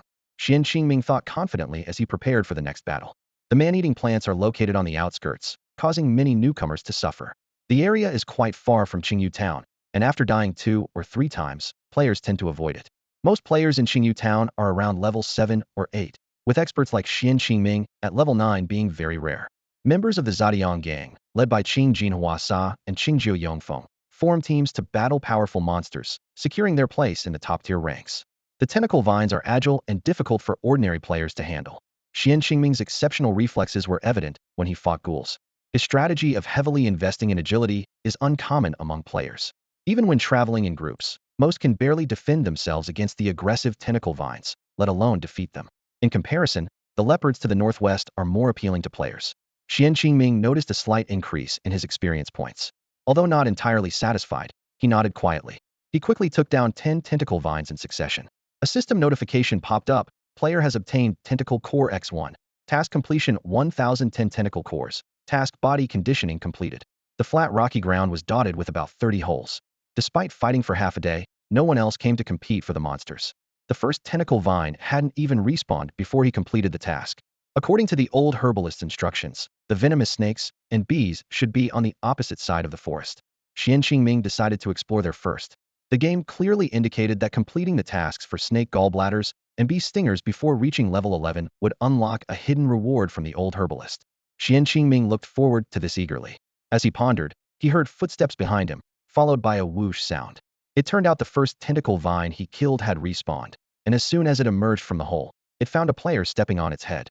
The vine unceremoniously aimed for the player's crotch. Tentacle vine, what on earth? How dare you mess with the wrong person? The player exclaimed in surprise. Xuan Qingming watched as the tentacle-like vines relentlessly wrapped around Bubishi's legs. What the heck is this thing? Grandma. Bubishi wailed in terror, his legs entangled by the tendrils, his face a mask of fear, clearly startled out of his wits. Xuan Qingming frowned as he observed the scene. Images of classic mythical creatures from ancient dramas surfacing in his mind. These tentacle vines did bear a resemblance. At the same time, he tilted his head, curiously sizing up Bubishi, puzzled. How is this guy only at level 5? More baffling was how he managed to escape the man-eating flowers and get here. Is this luck or misfortune? I just came to gather some honey for Mr. Liu. I can't fight you. Please don't stab me. Bubashi cried out in despair, waving his arms frantically in an attempt to break free from the tentacles. However, Bubashi's level was far too low compared to the tentacle vines, and he was quickly overpowered, vanishing in a flash of white light as he returned to the city. Xuan Qingming's lips twisted into an awkward expression, unsure how to react. After hearing Bubashi's cries, he silently concluded, this guy deserved what he got. It seems that pitiful people have their own despicable traits, still willing to help the vengeful spirit of Mr. Liu Huashuang with his task. Truly a stubborn determination. With no other players around, the tentacle vines slowly retracted into their holes. Xuan Qingming, now quite a distance from the first hole, didn't want to waste time on these hard-to-kill tentacle creatures, so he quickly made his way toward the hillside. A sparse cluster of withered trees dotted the slope, marking the location specified in his quest. Xuan Qingming didn't know that Bubashi had managed to avoid the man-eating flowers because his task only pointed to the location of the honey. Meanwhile, Xuan Qingming's route was based on the sequence of tasks, following each location step by step according to the task prompts. Along the way, Xuan Qingming swung his hoe, casually gathering some herbs and minerals. Before long, he climbed the slope and reached the withered forest at the hilltop.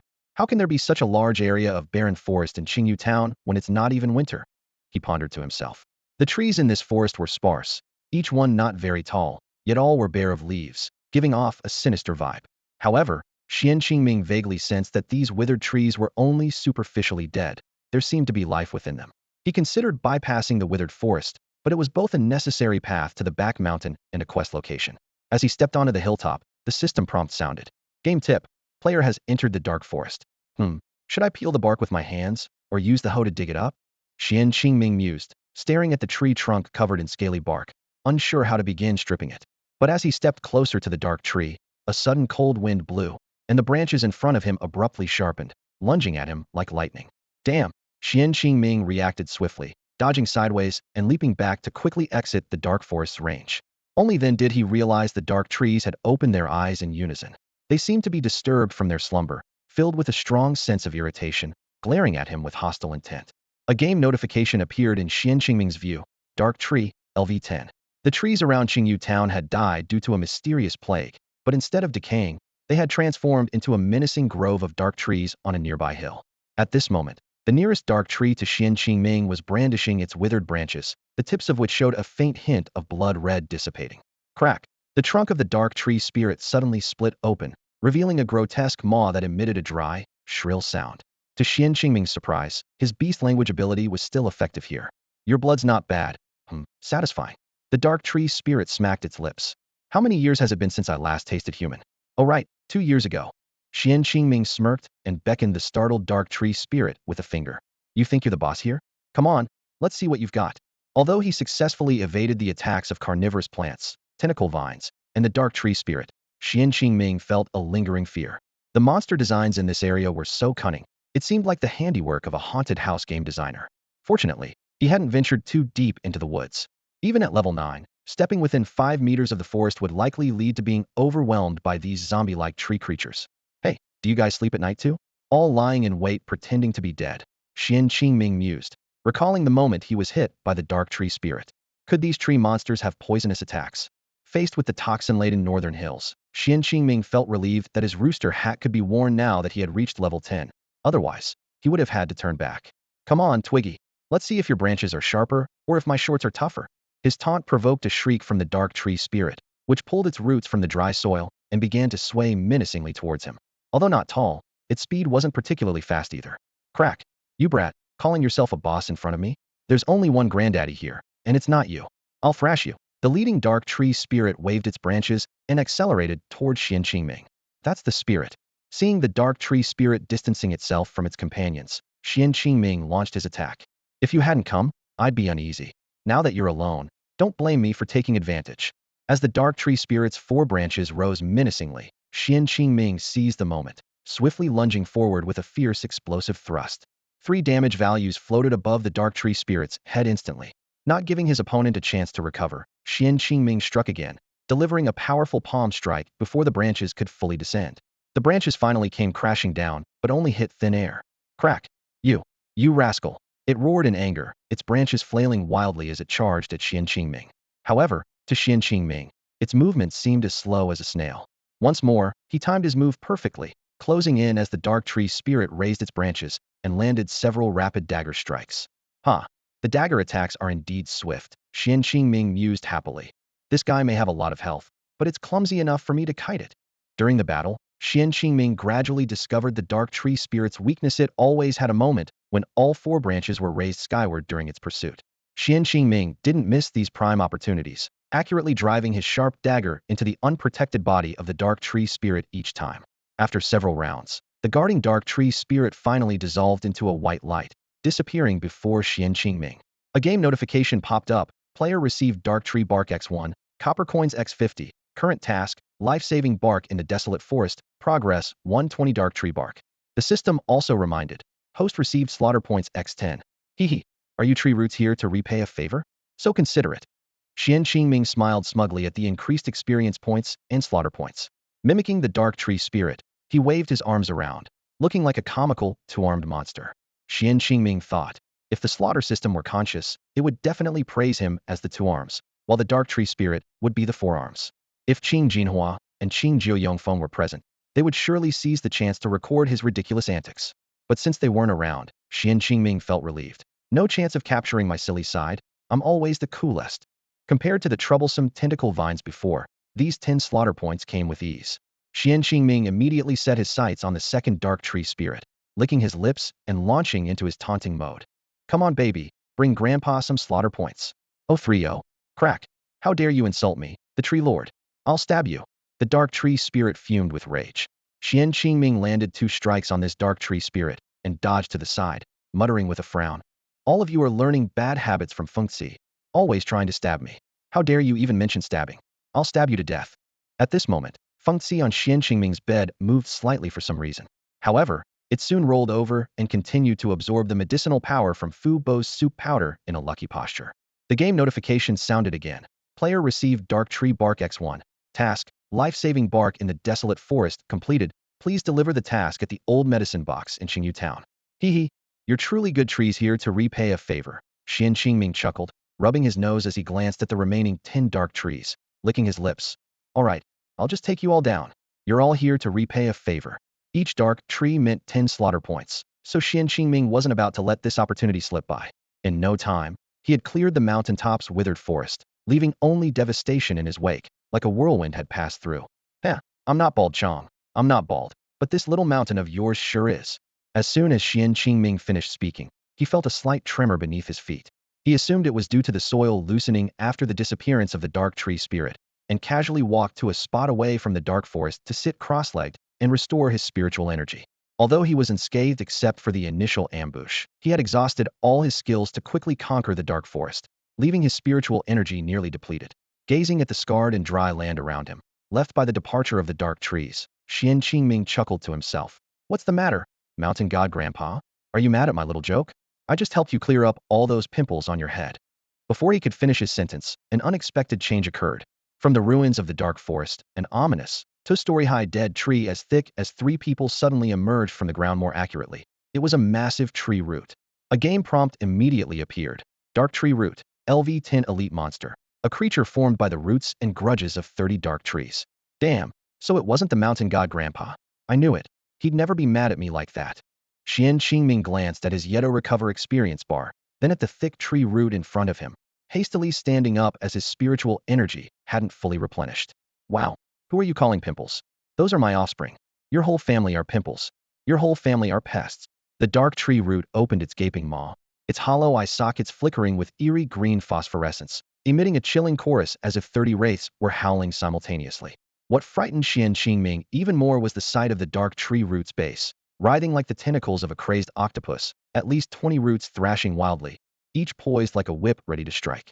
By his calculations from the 30 dark trees he had previously vanquished, this composite entity should possess a full 30 roots, and its attacks would certainly carry even more potent toxins. Xuan Qingming deftly dodged an attacking root, his eyes quickly scanning the surroundings before sprinting toward a nearby rocky slope riddled with crevices.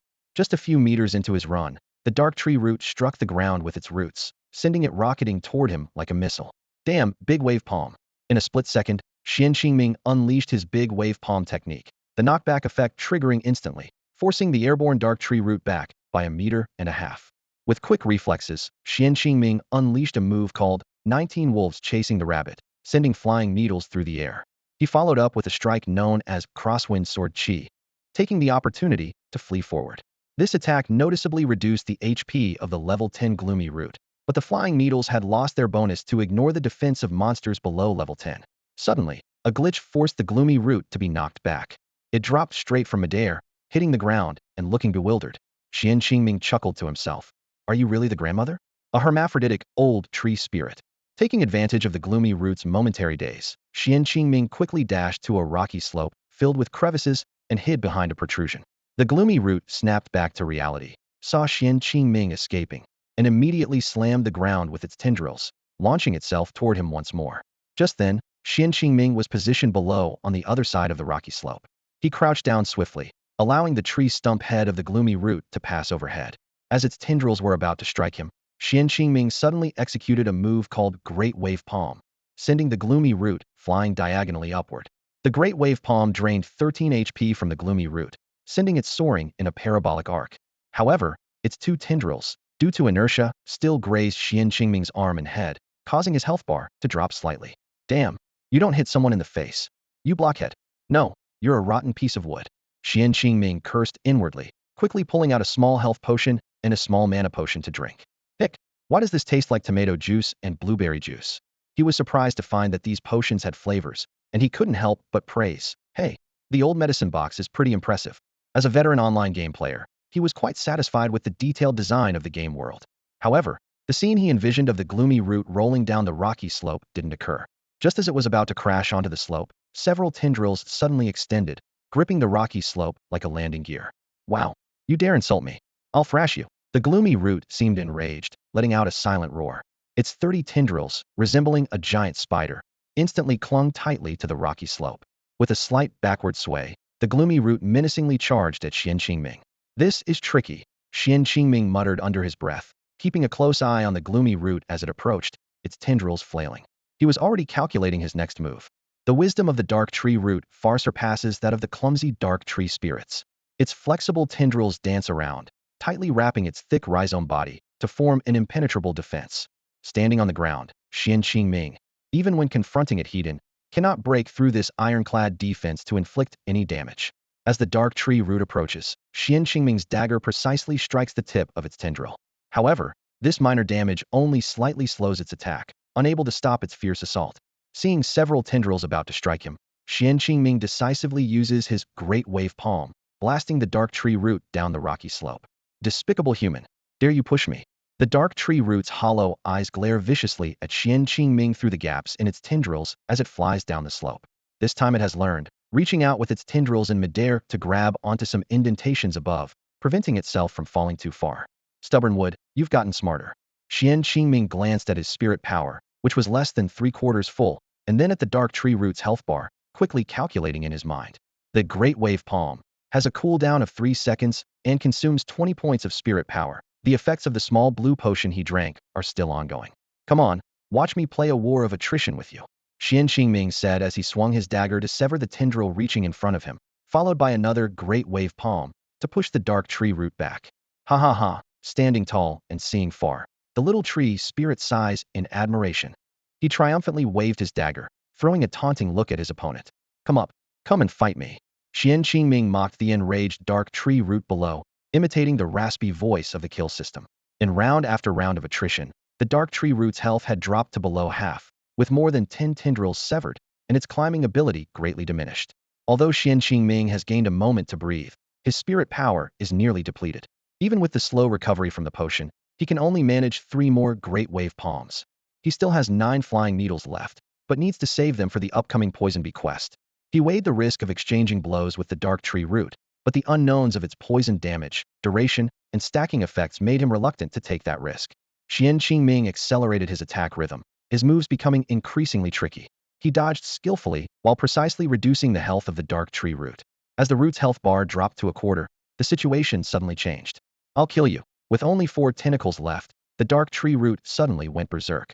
A game warning immediately popped up. The Dark Tree Root has entered a frenzy state and will launch unexpected attacks. Players must be cautious.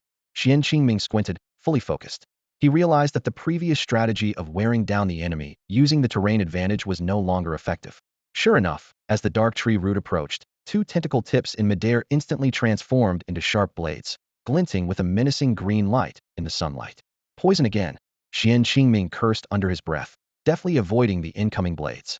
Instead of retreating, he moved forward quickly to the side of the root, slashing continuously. The root quickly turned its blades to counterattack, but Xuan Qingming had already slipped behind it, striking hard at the supporting tentacles. A crisp snapping sound rang out, and Xuan Qingming was delighted to find he had actually severed one tentacle, while another was severely damaged. As the root lost balance and leaned to one side, he swiftly ran toward a rocky slope. However, just as the root rolled a short distance, a tender new tentacle suddenly sprouted from underneath, clinging to the rocky slope like a suction cup, stabilizing its form. Xuan Qingming was astonished. Is this the 31st tentacle? Can it regenerate? Before he could finish speaking, the root, seemingly enraged, glared fiercely at Xuan Qingming. Don't run, I'll chop you up. I'll poison you. It roared hysterically, suddenly spewing a jet of dark green light. Frightened, Xuan Qingming quickly rolled down the slope, his body aching from the rocks. This thing has gone completely mad, he gasped, seeing the root, with its remaining two tentacles, leaping toward him. The newly grown tender tentacle kept contracting and expanding, making the root resemble a giant spring, but also limiting its movement direction and speed. Xuan Qingming seized the opportunity, circling behind a protruding rock pillar. Just as the root attempted to mimic his move around the pillar, Xuan Qingming suddenly leaped out from the back, slashing at the supporting tentacle below the root. If successful, this strike would dramatically alter the course of the battle. A massive amount of damage numbers floated above the head of the dark root. This enormous creature lost its balance and instinctively transformed its two attacking tentacles into support points, attempting to stand upright. Xuan Qingming didn't have time to ponder why his strike was so powerful. Seizing the opportunity, he lunged at the dark root with his dagger, which had its back turned to him. The dark root reacted swiftly, nimbly turning around while spewing a green beam from its mouth. Xuan Qingming, quick on his feet, used his wave palm skill to create distance, narrowly avoiding the deadly attack. A moment's delay, and he might have perished in the dark root's flames. Suddenly, a large hole cracked open on the dark root's head, spewing green flames that scorched everything around. The creature let out a pitiful howl, as if complaining, I just grew this, and I haven't even used it yet. I'll kill you. Using its remaining tentacles, the dark root rotated like a turret, aiming the flame hole on its head at Xuan Qingming. The green toxic fire attacked him again, prompting Xuan Qingming to exclaim, Damn, how can your head shoot fire? And why is this fire poisonous? Ignoring the pain from its severed tentacles, the dark root agilely turned around and unleashed its recently cooled down green light-spitting skill. Now, it was like a dual-barreled toxic turret, capable of spewing potent corrosive toxins from both its head and mouth. Worse still, the damage from these toxins could stack. Watching his health rapidly decline, Xuan Qingming knew the situation was dire. Without hesitation, he executed his final move, explosive thrust, pouring all his attacks into it. Simultaneously, his hand clutched the 19 wolves chasing rabbits buckle at his waist, ready to activate this last lifeline at any moment. In this life-and-death moment, the dark root finally dissipated into a white light. Xuan Qingming sighed with relief, quickly releasing his grip and looking regretfully at the 6 remaining life-saving needles at his waist. He exhaled deeply, mocking himself. Phew, can't we avoid these close calls every time? I almost bit the dust again. As Xuan Qingming was being corroded by the toxins, with his health dropping to a 10th, a white light flashed. The disappearance of the dark root brought him valuable experience points, finally leveling him up to LV10. This timely upgrade saved him from being completely consumed by the toxins. A game notification flashed across Xuan Qingming's screen, displaying a series of loot information. The elite monster, Dark Root, had been successfully defeated, yielding the core of a 1,000-year-old dark tree, a vial of dark tree essence, a vine-entwined arm shield, and 15 silver coins. Simultaneously, the system discreetly informed him that he had earned 1,000 slaughter points. Xuan Qingming felt a surge of joy, but didn't log off immediately to check his progress. Instead, he tapped his fingers in the air, summoning 3 pieces of equipment from his inventory, the Rooster Crest hat, Wolf Ring, and Howl Ring. Instantly, 3 beams of light enveloped him, especially bright above his head. Even though no one was around, Xuan Qingming instinctively concealed the glow. At that moment, he looked like a humanoid battle rooster. Unable to hold back his laughter, he muttered to himself, Oh wow, I really do look like a big rooster now. Haha, I am the legendary Chicken King. He proudly admired his new appearance and even struck a Chicken King pose for the virtual camera. In his mind, he could almost hear the slaughter system's playful quip, Chicken King? More like Chicken Overlord. Yes, you're the most domineering, We should call you Chicken Overlord. Xuan Qingming playfully flapped his arms, not actually taking flight, but the action made him more immersed in the character. Then, he reverted his appearance back to the system's default, reflecting on the three newly equipped treasures. Rooster Crest Hat, a gold-tier item, offers 30 defense, 5 confusion resistance, 5 paralysis resistance, and 10 poison resistance, with a level requirement of LV10. Wolf Ring, a silver-tier item, increases attack speed by 5, reduces recovery time after being attacked by 5, and boosts minimum damage by 2, with a level requirement of LV10. Howl Ring, a silver-tier item, inflicts rabid virus damage, with a 10 chance to poison the target, dealing 5 poison damage per second, and adds 20 spirit and 30 health, with a level requirement of LV10. Xuan Qingming calculated that with 2 gold-tier items as helmet and necklace plus the bonuses from these rings, he felt confident he could face the dark route again on even ground without relying on terrain advantages. He glanced regretfully at the newly acquired arm shield, wondering, if I wear gauntlets, can I still use this shield? Never mind, I'll deal with that later. First, let's tackle the venomous bee and snake tasks. With his new gear equipped, Xuan Qingming felt invigorated. He checked his task notifications and strode confidently down the slope. The dense forest ahead was the designated area for collecting venomous snake gallbladders and bee stingers. However, as he approached the thick woods, a sense of unease crept in. These trees are so lush. Could they be relatives of those dark tree spirits? Xuan Qingming hesitated, taking a few cautious steps forward. The impenetrable forest made him wary. If these towering trees were also minor enemies, he might soon find himself surrounded by awakened tree spirits. After a moment of hesitation, Xuan Qingming made up his mind and pulled an ordinary hoe from his backpack. Better to earn some slaughter points than scare myself to death here, he reassured himself. With a mix of suspicion and determination, Xuan Qingming swung the hoe, chopping down a sturdy tree in one blow. The game immediately displayed a notification. Player obtained with X10, Camellia Tree Seeds, X50. The system added a special note. Players are advised not to misuse divine tools to alter the map, as it may disrupt game balance. Hey, it really was just an ordinary ancient tree. Could this would actually be worth something? Xuan Qingming sheepishly rubbed his nose and apologized to the game's AI system. With that burden off his mind, he swiftly made his way deeper into the forest, not considering any potential use for the tea tree seeds. Before long, his surroundings opened up to reveal a breathtaking sea of flowers. Each bloom was enormous, with blossoms as large as a wash basin. Had there been any photo-loving ladies around, they would have undoubtedly been excitedly snapping selfies amidst the flowers. However, Xuan Qingming cautiously stopped to observe, as he noticed an unusual figure across the flower field. There was a large, plump bee joyfully rolling in the pollen, its size astonishingly as big as a teddy dog. The giant bee was rubbing pollen onto itself while greedily devouring it.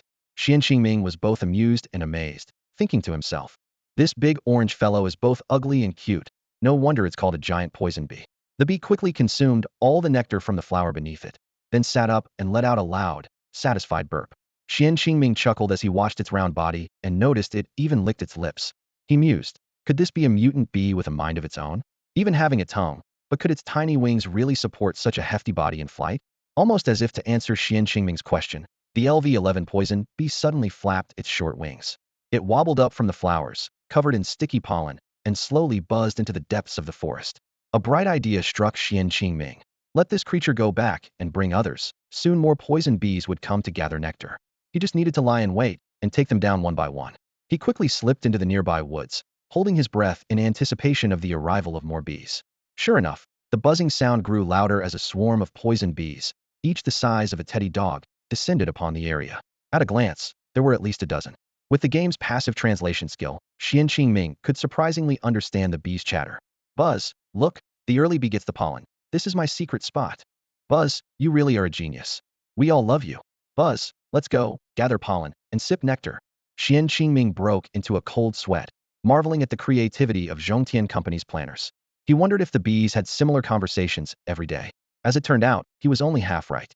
According to later player statistics, these quirky dialogues had at least dozens of variations, though similar scenarios did occasionally appear. Nonetheless, Xuan Qingming wasn't interested in delving into the mysteries of AI dialogue. He quietly made his way toward the direction the bees had come from, planning to ambush the chubby creatures in the dense forest.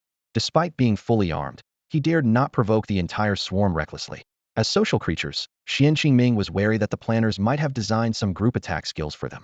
With this caution in mind, he carefully lay in wait among the trees, ready for the right moment to strike. Xuan Qingming stroked his chin, intently observing the swarm of venomous bees before him. Interesting. You bees communicate without dancing. Is this an advancement of the times or a genetic mutation? He nimbly hid behind a large tree, waiting for a returning venomous bee to pass by. When the moment was right, he sprang from the foliage, his weapon aimed directly at the bee's abdomen. With the enhancement from the ring of the wolf, his attack speed increased significantly, dealing over 150 damage. The bee was killed before it even had a chance to react. A system notification popped up. Acquired venomous bee stinger X1, unprocessed pollen X1, copper coins X60, and the task progress updated to 120. Additionally, he earned 10 slaughter points. This success boosted Xuan Qingming's confidence. He chose to set an ambush on the bee's return path to the hive, patiently waiting for the pollen-gathering bees to come back. Whenever a lone bee passed by, he repeated the same tactics to take it down. BZZ, I'm full. I'm heading back now. BZZ, see you later. As one bee after another fell, the system continuously notified him of gained slaughter points. Time passed, and when Xuan Qingming's kill count reached over a dozen, the other bees in the flower field finally noticed something was wrong. BZZ, why aren't they coming out after returning? One bee asked in confusion. Soon, the remaining bees began to travel in groups. Xuan Qingming pondered. Now they're teaming up? But why didn't they do this from the start? He didn't act recklessly, but waited for the right moment. When two bees traveling together passed by, he swiftly took out the one at the back, then used the momentum of his explosive thrust to immediately deal with the second bee. Although the second bee was alert and ready to fight back, a flash of cold steel from Xuan Qingming's hand successfully struck it down. Watching a lone bee fly towards the hive, Xuan Qingming breathed a sigh of relief. Let it go back and report. He gently touched the throwing knives at his waist, weapons he had been reluctant to use, saving them for this task of eliminating venomous bees. Even during the fierce battle with the dark tree roots, he had refrained from using these valuable consumables. Xuan Qingming was well aware that the venomous bees were small creatures capable of flight. He held his throwing knife tightly, careful not to waste it on ambushing a passing bee, fearing that he might provoke an attack from a swarm. From the recent battle, Xuan Qingming gained some understanding of the bees' attack patterns. He crouched down to closely examine the bee carcasses that hadn't yet vanished.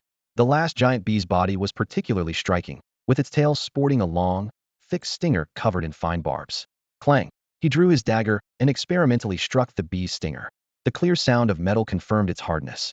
Interesting game design, he thought to himself. These bees should be harmless in a neutral state, but once in attack mode, their stingers seem to appear out of nowhere. After inspecting the bodies, Xuan Qingming cautiously followed a lone, fat bee, suspecting it was heading towards the hive. As he moved forward, he suddenly felt something unusual underfoot and quickly sidestepped. A few steps further, he realized the ground beneath him rose and fell with each step. Something's wrong with this place. Without hesitation, Xuan Qingming retreated in the direction he came from. After just a couple of steps back, he instinctively swung his knife upwards. A level 11 thick venomous snake launched a surprise attack from the tree, and although he dodged in time, the snake's fangs grazed his shoulder. A system notification popped up.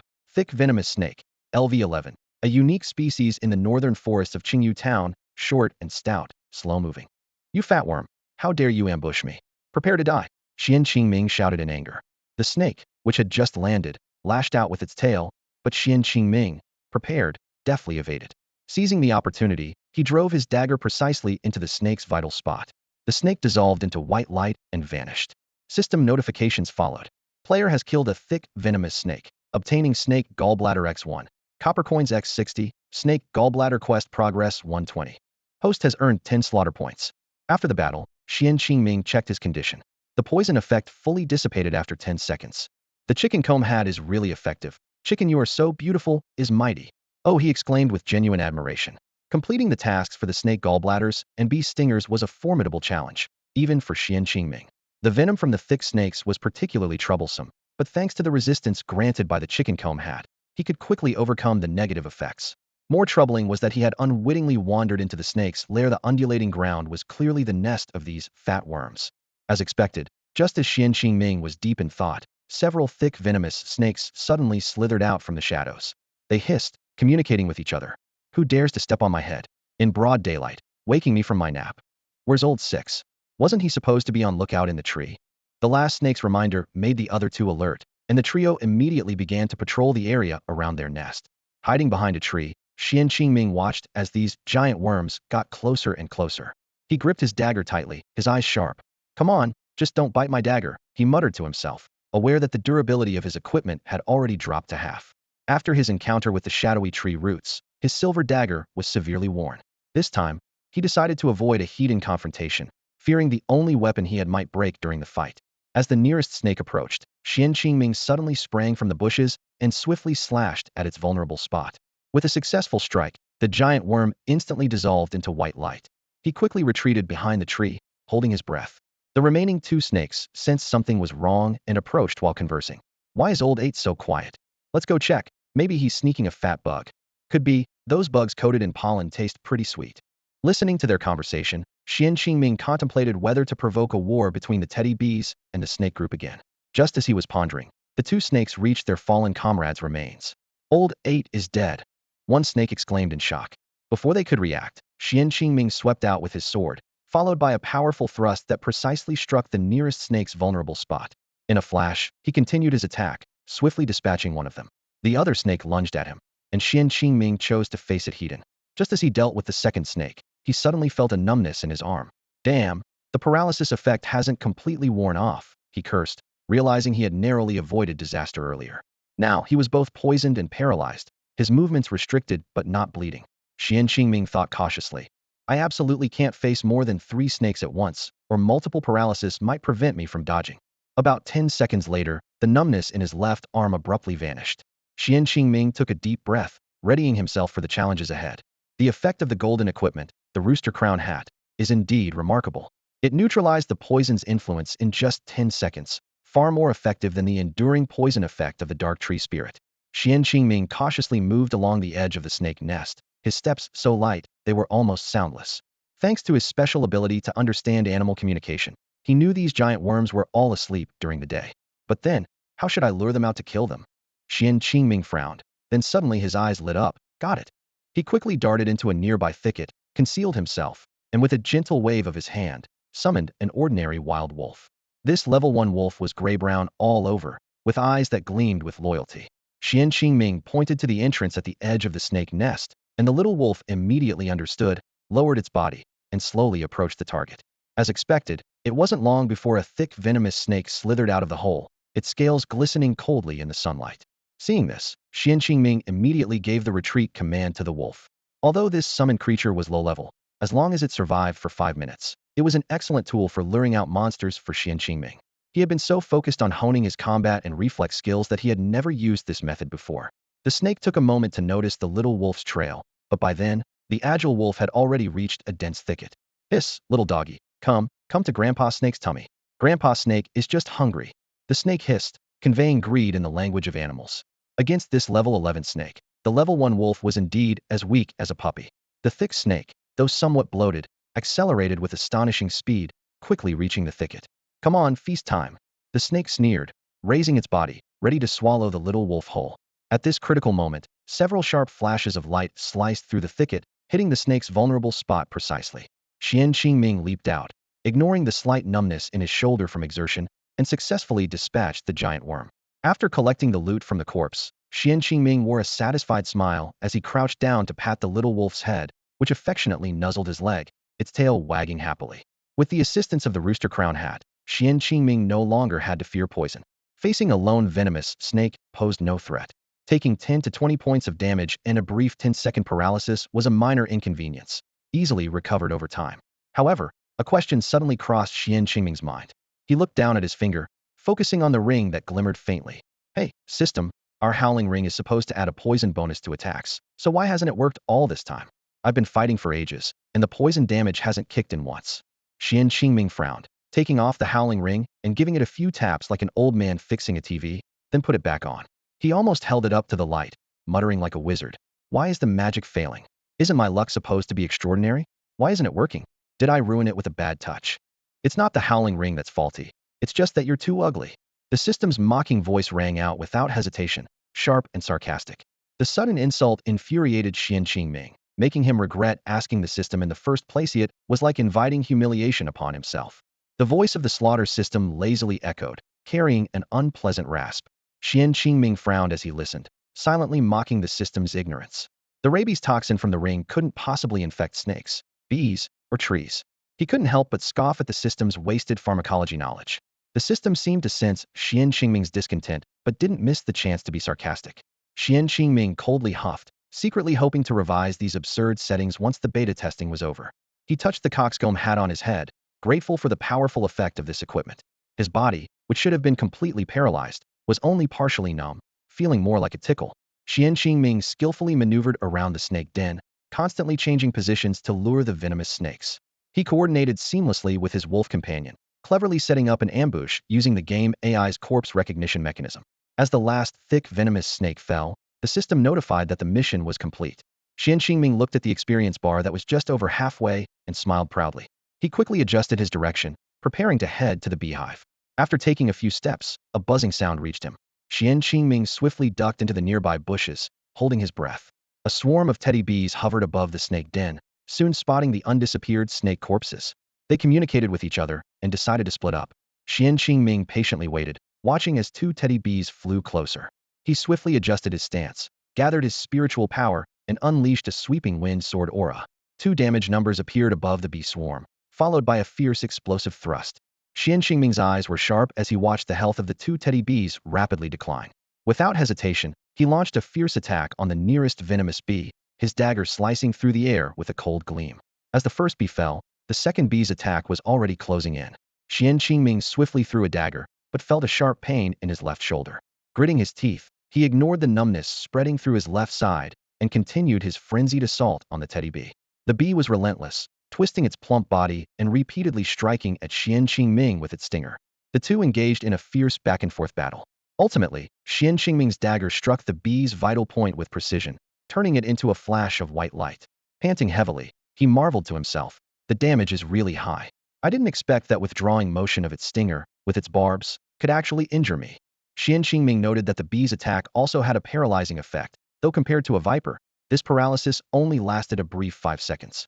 The game system promptly reminded him. Player has obtained Venomous Bee Stinger X1, Unprocessed Pollen X1, Copper Coins X60, Venomous Bee Stinger Quest Completion, 1620. Hidden in the bushes, Xuan Qingming sat cross-legged to briefly recover his strength. He pondered, I can't remain passive like this. The last teddy bee mentioned there's a leader in the hive. I need to take care of the remaining teddy bees first. Assessing his experience points, Xuan Qingming weighed the pros and cons. Defeating the remaining 4 teddy bees might not allow him to level up, but directly challenging the Bee King, even if successful, would result in leveling up. This would then hinder the perfect completion of the Old Medicine Box quest when dealing with teddy bees of the same level. Carefully avoiding the snake nest, Xuan Qingming navigated toward the flower cluster nearby. The sight before him was amusing. Several teddy bees were feasting without a care. As he contemplated his next move, one teddy bee suddenly flew towards him. Bees easy, I'm full.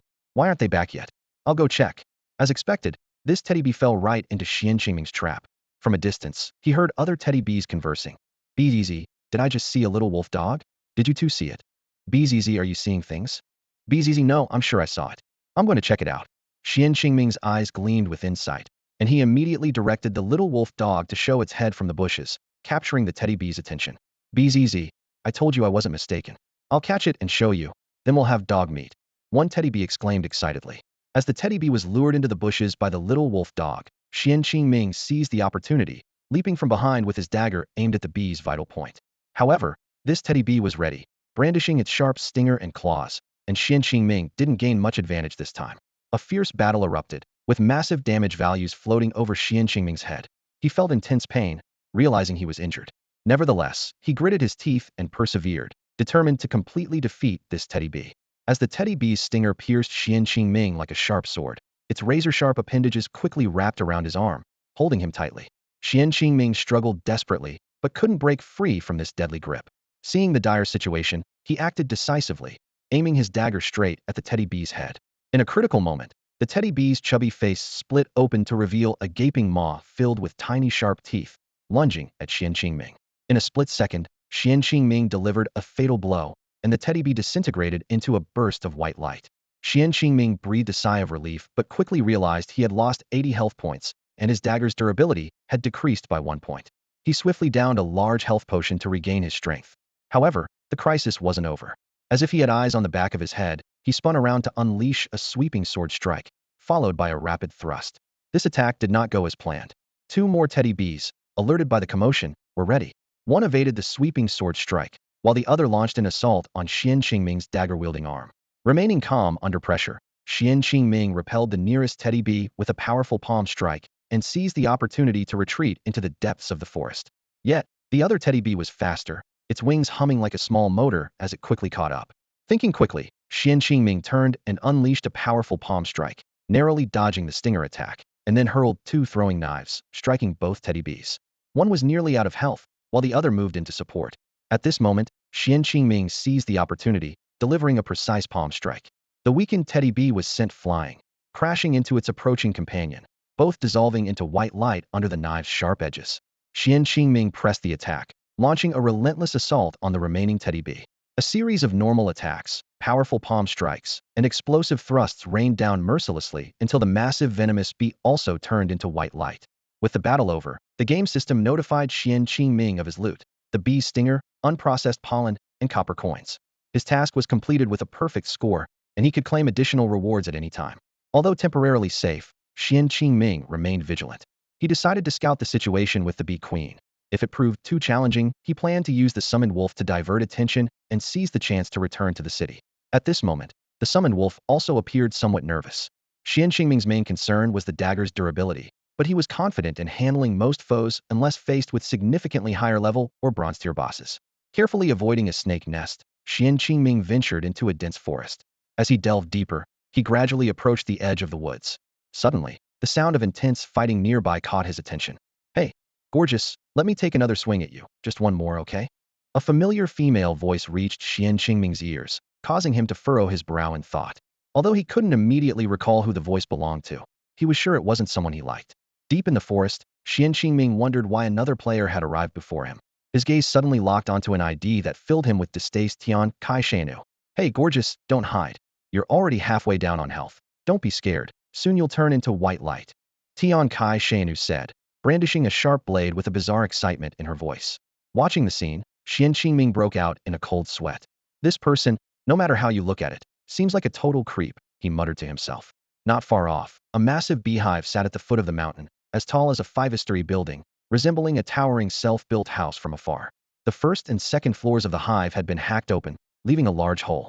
Next to Tian Kai Shanu, a corpulent queen bee with a few short wings struggled to support itself. Above the queen bee's head floated the title, LV12 Bronze Boss Snake-tailed Queen Bee. Her round face naturally carried a blush, and she had a pair of buns on her head, unmistakably a queen. The snake-tailed queen bee had a thick snake-like tongue that flicked out occasionally. She had 3 pairs of short wings on her back, but they were currently bound by some force against the smooth mountain wall, unable to move. "Buzz, just kill me already. Don't pin me down and not finish the job. Are you reluctant to use your spiritual power?"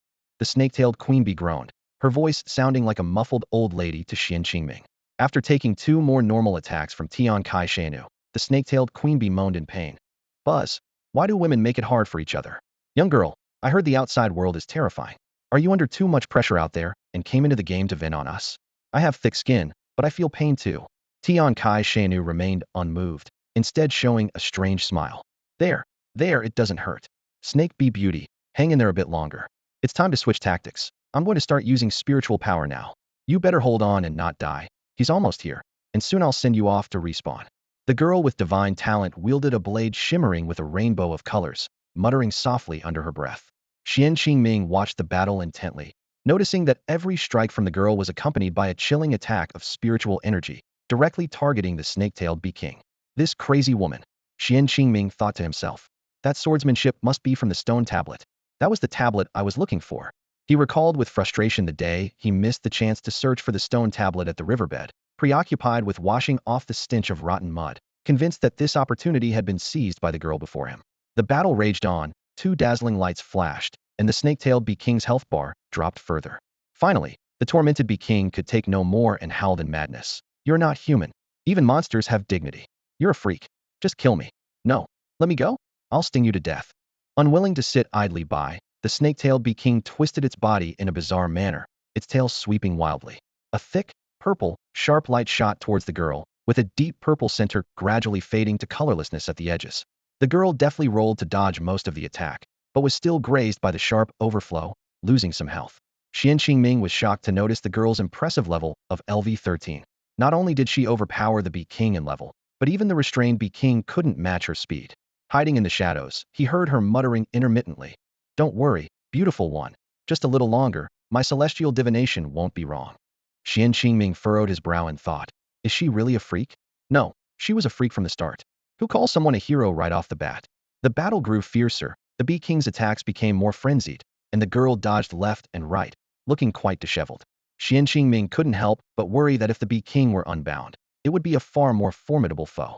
The Bee King's tail continued to shoot purple light, while the girl's sword strikes frequently targeted her opponent. Meanwhile, she kept consuming blue fruits. Xuan Qingming noticed that each time she swallowed a fruit, her spiritual energy bar quickly refilled to the maximum.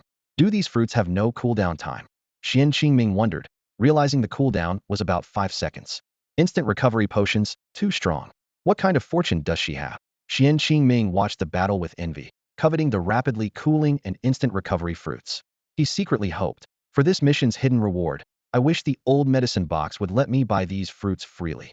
Old medicine box, why not just sell my old bones to you as well? An elderly voice echoed with resignation. What's it got to do with me? That's fruit. I can't make it. In the heat of battle, the snake-tailed queen bee's health dropped rapidly to 2/5, and her attacks grew increasingly frenzied. In contrast, the young prodigy girl wore an excited expression, her sword's glow constantly striking the opponent. Xuan Qingming watched from the sidelines, muttering to himself, Damn, this woman is insane.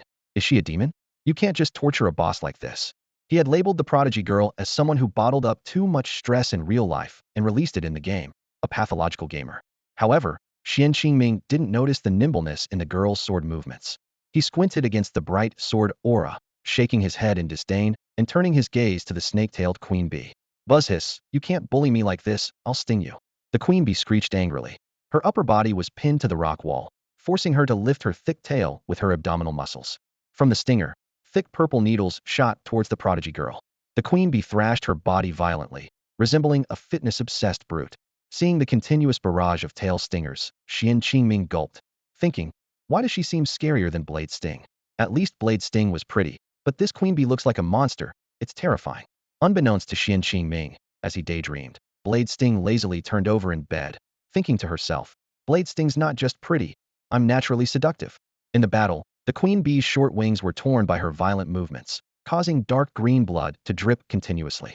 Damage numbers popped up above her head, clearly from the bleeding caused by her torn wings. Watching the back and forth, Xuan Qingming excitedly cheered them on silently. Come on, big worm. Oh no, big bee, sting her. Little minx, give it your all. Yes, just like that. Use your spirit power to cut her. As he watched both health bars deplete, he almost shouted out loud. When the queen bee's health dropped to 1/3, she suddenly whipped her tail around like a propeller, creating a fierce wind. Buzz hiss, rain of needles, I'll sting you to death. Countless poison needles shot towards the prodigy girl. Seeing that the prodigy girl couldn't avoid the rain of needles, Xuan Qingming couldn't help but feel pleased, his face breaking into a smile. Xuan Qingming crouched in the bushes, his eyes fixed on the battle unfolding not far away. The young prodigy was fiercely battling the snake-tailed bee queen, and the situation was dire. Just as the bee queen was about to strike, the prodigy suddenly summoned a massive shield, retreating into its protection in an instant. Xuan Qingming watched in amazement as the remarkable shield effortlessly withstood the bee queen's relentless needle-like attacks. Although the prodigy's health dropped by nearly 100 points, the shield's defense was truly impressive. Xuan Qingming couldn't help but covet such a treasure, thinking how wonderful it would be to possess it. Despite being level 13, the prodigy's current state was noticeably weak. Xuan Qingming calculated that if he could take her down now, the shield might just drop. He coldly thought that she was nothing more than a nemesis in his fate. The snake-tailed bee queen, enraged by its futile attacks, let out a hoarse roar. The prodigy, undeterred, taunted from behind her shield. Come on, if you dare, I'll take you on. Xuan Qingming keenly noticed a berserk symbol appear on the bee queen's status icon. He secretly rejoiced, thinking the prodigy probably wouldn't last much longer. Once she was sent back to the city, the bee queen's kill point would be his for the taking. At that moment, the bee queen's body underwent a startling transformation. Its thick tail split into two, each adorned with a purple stinger. Xuan Qingming was stunned, his mind racing with strange associations. He held his breath, waiting for the right moment. Finally, with a crisp clap, the prodigy seemed to sense something and glanced toward the bushes where Xuan Qingming was hiding. He hurriedly shifted, not noticing her left hand rapidly manipulating something. Moments later, the prodigy smiled with delight and took a few steps closer to the bushes, calling out loudly. Come out, hero, I've seen you. Knowing it was pointless to hide any longer, Xuan Qingming reluctantly stood up with a frown. Don't call me hero, it's too strange. Thanks, though, he said with irritation. As soon as Tian Kai's words fell, Xuan Qingming's expression turned dark. His eyes locked onto her with a chilling, murderous intent. If looks could kill, Tian Kai would have perished several times over. What about being an orphan? You have no right to use that word to insult me, Xuan Qingming said through gritted teeth, quickly shifting into a battle stance. A sharp dagger appeared in his hand, gleaming menacingly. Though Xuan Qingming would never normally strike a woman, Tian Kai had crossed the line by repeatedly provoking him and using the term orphan to humiliate him, something he could not tolerate. The word orphan had always been a sensitive trigger for him, as he was unsure if his parents had died during the raid when he was 5. Those who dared to call him that in the past had all met gruesome ends, even if it meant facing punishment in the water prison. Now, Xuan Qingming was ready to risk the game's penalties to eliminate Tian Kai. He knew well that attacking players below level 15 in the world of Guanjia was strictly forbidden. Striking recklessly could result in negative repercussions, possibly being struck by lightning and sent back to the novice village, along with a significant deduction in his kill points. As he pondered whether to unbind from the system to avoid penalties, an unexpected system notification flashed silently before him. The system is updating, and the host cannot unbind. Rest assured, after the upgrade, the system will transform you completely.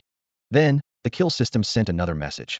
You bad master, I'm updating for you, and you want to betray me? You can't just abandon me. Xuan Qingming was taken aback by the sudden system messages, especially the cheeky emoticon that made him frown and rub his eyes. He raised his dagger, pointing it at Tian Kai, while internally responding to the system. Fine, I won't switch. But if I'm not satisfied after the update, I will. The system only replied with a WW emoji. Xuan Qingming shook his head, choosing to ignore the system's reaction, realizing it only had limited communication capabilities for now. Refocusing on Tian Kai, his eyes filled with menace, he said, try saying that again. At that moment, a scream pierced the tense atmosphere. Ah!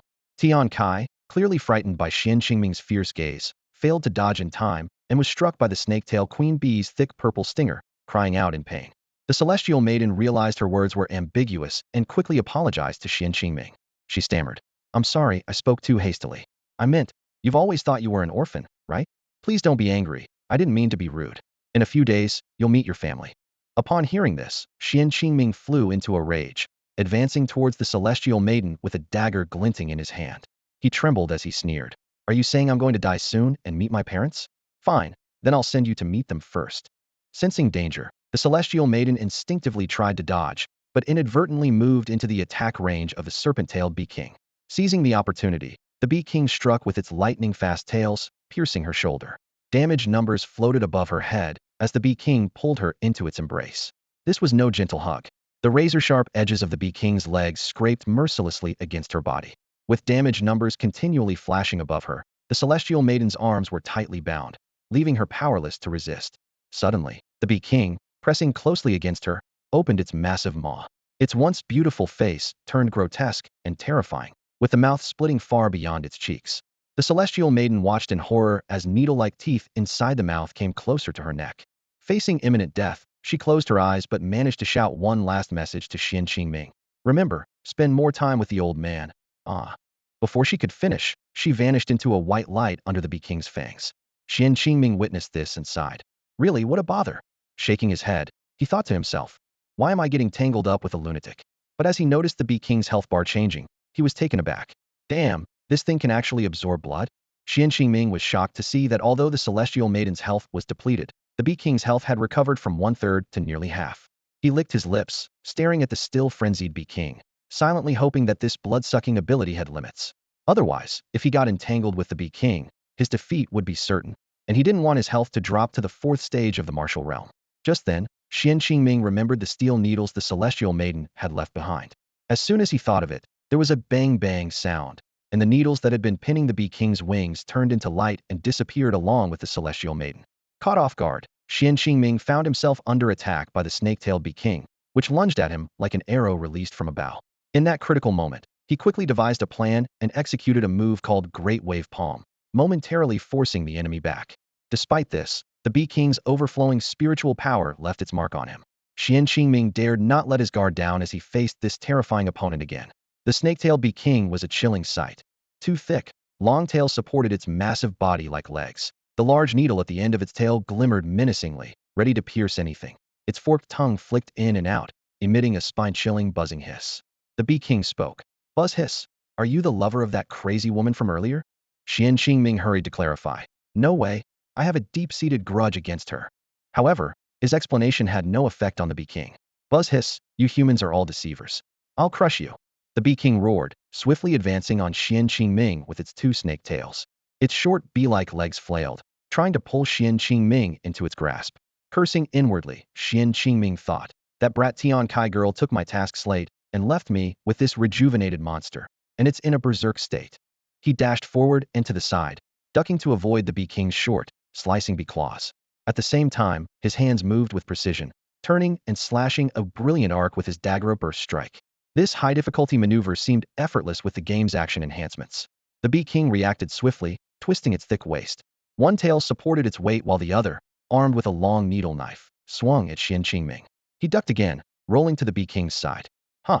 Xuan Qingming shouted, his dagger shooting out like lightning, aiming at the tail that supported the Bee King. Bang! The dagger clashed against the Bee King's scales, sparking. This critical hit made the Bee King roar in anger. The Bee King's body shifted. The tail that had been raised now supported its weight, while the tail Xuan Qingming had struck, armed with the needle knife, aimed directly at his head. With quick reflexes, Xuan Qingming swiftly evaded the fierce attack from the snake-tailed Bee King.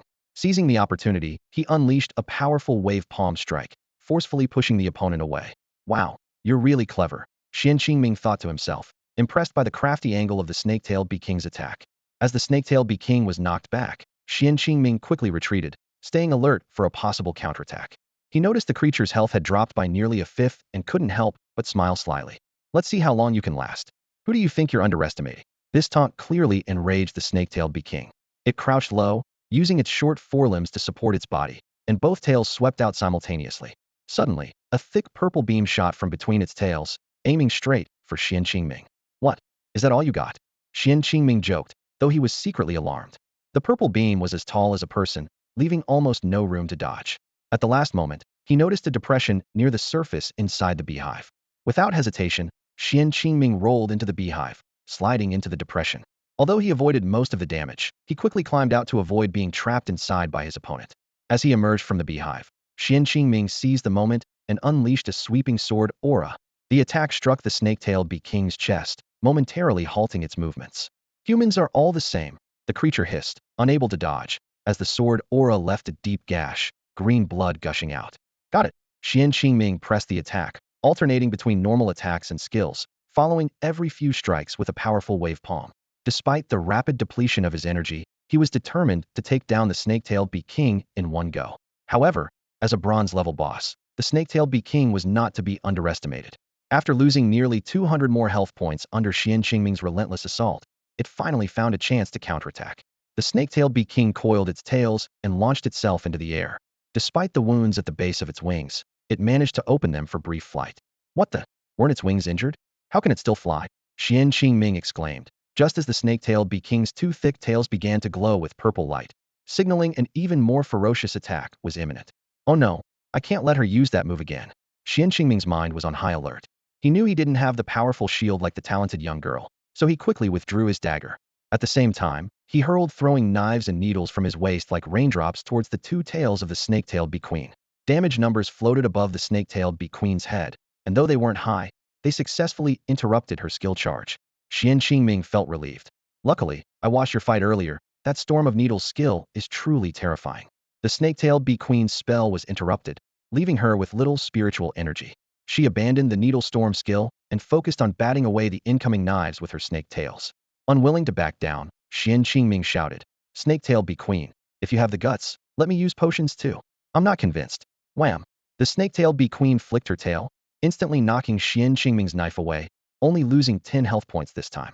With the snake-tailed Bee Queen prepared, Xuan Qingming's knives were almost useless. Another knife flew towards the snake-tailed Bee Queen, but she caught it steadily with her two tails. Due to the game mechanics, she still lost 5 health points in cooperation. Buzz, you pesky human, I'll give it back to you. The snake-tailed Bee Queen exerted force with both tails, flinging the knife back at Xuan Qingming. Despite his desperate attempts to dodge, even taking a fall, the knife grazed his backside. Seeing Xuan Qingming's bleeding rear, the snake-tailed Bee Queen squinted and laughed. Buzz, a little knife for your butt. Xuan Qingming, unsure if the snake-tailed Bee Queen was given a quirk by the GM, flushed with embarrassment and anger. He thought, the damage is too high. I can't let her cut me with a knife again. In a hurry, Xuan Qingming gulped down 2 potions as the snake-tailed Bee Queen swooped in, her short wings roaring like a sports car. Thinking quickly, Xuan Qingming rolled away just as she lunged, causing her to miss. Then, using his last few points of spiritual energy, Xuan Qingming unleashed a series of attacks: wind slash, explosive thrust, throwing knives, needles, and a powerful palm strike, finally hitting the snake-tailed bee queen's wings. Buzz, it hurts. The snake-tailed bee queen's left wing was torn, green blood gushing out. Xuan Qingming's last two needles pierced the base of the short wing. Haha, let's see how arrogant you are now. Before Xuan Qingming finished speaking, the snake-tailed bee queen plummeted to the ground. At this point, Xuan Qingming had only 30 points of spiritual energy and 2 knives left, while the snake-tailed bee queen's health was under 1/10. Seeing her round body wriggling on the ground, trying to get up, Xuan Qingming took the opportunity to throw his 2 knives, then charged with his dagger. The 2 knives hit the snake-tailed bee queen's front and back, but Xuan Qingming's dagger attack missed as she suddenly shouted, "Buzz, have you ever seen a tail sting from the sky?" The twin-tailed queen bee darted above Xuan Qingming in an instant, her tail spinning like a propeller, eerily changing direction as she charged straight at him. "Take that!" Xuan Qingming shouted angrily, unleashing a powerful wave palm strike. The force was like a tide, pushing the queen bee away. Seizing the opportunity, he hurled his dagger, which sliced through the air like a shooting star. The game's notification sounded. Player has lost the equipped exquisite dagger. Xuan Qingming was secretly pleased. Almost forgot. I can turn anything into a dart. The residual force of the wave palm pushed the descending queen bee another meter upwards. The nearly worn-out dagger found its mark, embedding itself in her chest. The wave palm is truly a glitch among glitches, even able to repel the formidable physical attack of the queen bee. Xuan Qingming thought smugly. However, an unexpected turn of events occurred. The queen bee's body fell directly towards Xuan Qingming. Damn, what kind of game design is this, where even corpses can fall on you? Xuan Qingming muttered in frustration as he pushed the queen bee's body aside. He cautioned himself. Almost got too cocky. This queen bee is indeed a tough composite boss, with poison, paralysis, and healing abilities. Truly a handful. Game notifications continued to chime. Player has defeated the bronze-level boss queen bee, receiving the Snake King's Gall X1, complete Snake King Skin X1, Snake-Tail Dagger Pair X1, regaining owned equipment, exquisite dagger, and earning 5 silver coins. Host has defeated the bronze-level boss queen bee. Since other players injured this boss, the exact number of kill points will be awarded after system updates. Xuan Qingming grumbled. Humph, you lousy system, updating so slowly. The slaughter system seemed to have emotions too. Bad master. Missing me now, huh? I won't hurry. Looking at the equipment in his hand, Xuan Qingming mused. A bronze-level boss only dropped 1 item. Could it be a golden item? His thoughts were a bit naive, forgetting that the snake-tail daggers come in pairs. At this moment, unable to find someone to appraise the equipment, he decided to complete the carnivorous flower task before returning to find Brother Catfish. After all, the Feast of the Carnivorous Flower task offered a generous reward of 5 silver coins. After cleaning up the battlefield, Xuan Qingming approached the queen bee's damaged hive. He thought to himself, let's see if there's any honey inside. I'm going to be a big bear. However, just as he was about to crawl into the large hole in the hive, a mysterious force gently pushed him back. The damaged entrance began to repair itself. Could it be that the hive is refreshing because I killed the queen bee? Xuan Qingming wondered, tapping the hive and finding it as solid as a fortress wall. So he took out his wall-busting tool, a simple hoe. Xuan Qingming swung the hoe, striking the hive forcefully. 80. 80. With 2 strikes, the hive actually collapsed. Large chunks fell, and Xuan Qingming dodged to avoid getting covered in honey and propolis. The game notification sounded again. Player has obtained Royal Jelly X6, Strong Propolis X9, Strange Egg X1. Xuan Qingming leaned against the rock wall and suddenly felt something hard pressing into his back.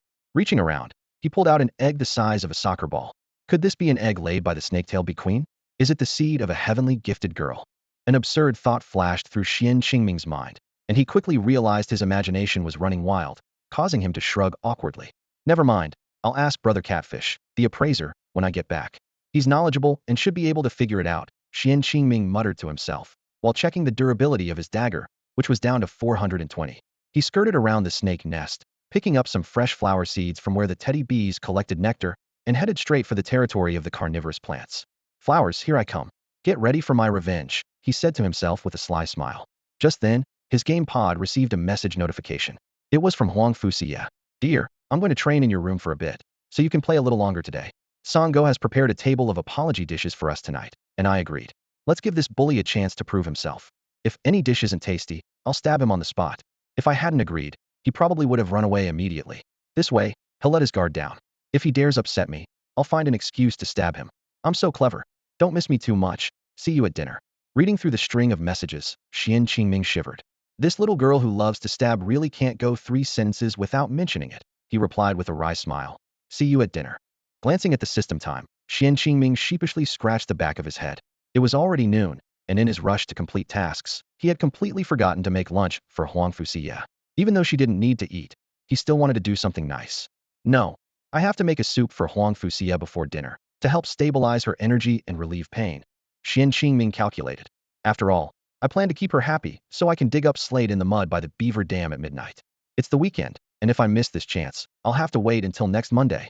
With that, Xuan Qingming channeled his embarrassment and guilt over forgetting lunch into his attack on the carnivorous plants. Hey, you loudmouths, stop sleeping. It's noon, wake up and party, he shouted, thrusting his dagger forward. The carnivorous plant in front of him, not yet fully awake, lost 66 health points in an instant. A sharp glint flashed in Xuan Qingming's eyes as he continued his assault without pause. He was no longer the under-equipped novice he had been at level 9. With his level 11 status and several decent pieces of equipment, Xuan Qingming confidently chose to face the man-eating flower heathen. During the battle, he skillfully dodged the corrosive saliva the flower sprayed at him, and whenever its stems tried to entangle him, he deftly evaded them. As long as I don't venture into their colony, I'm safe soloing one of these, Xuan Qingming thought to himself.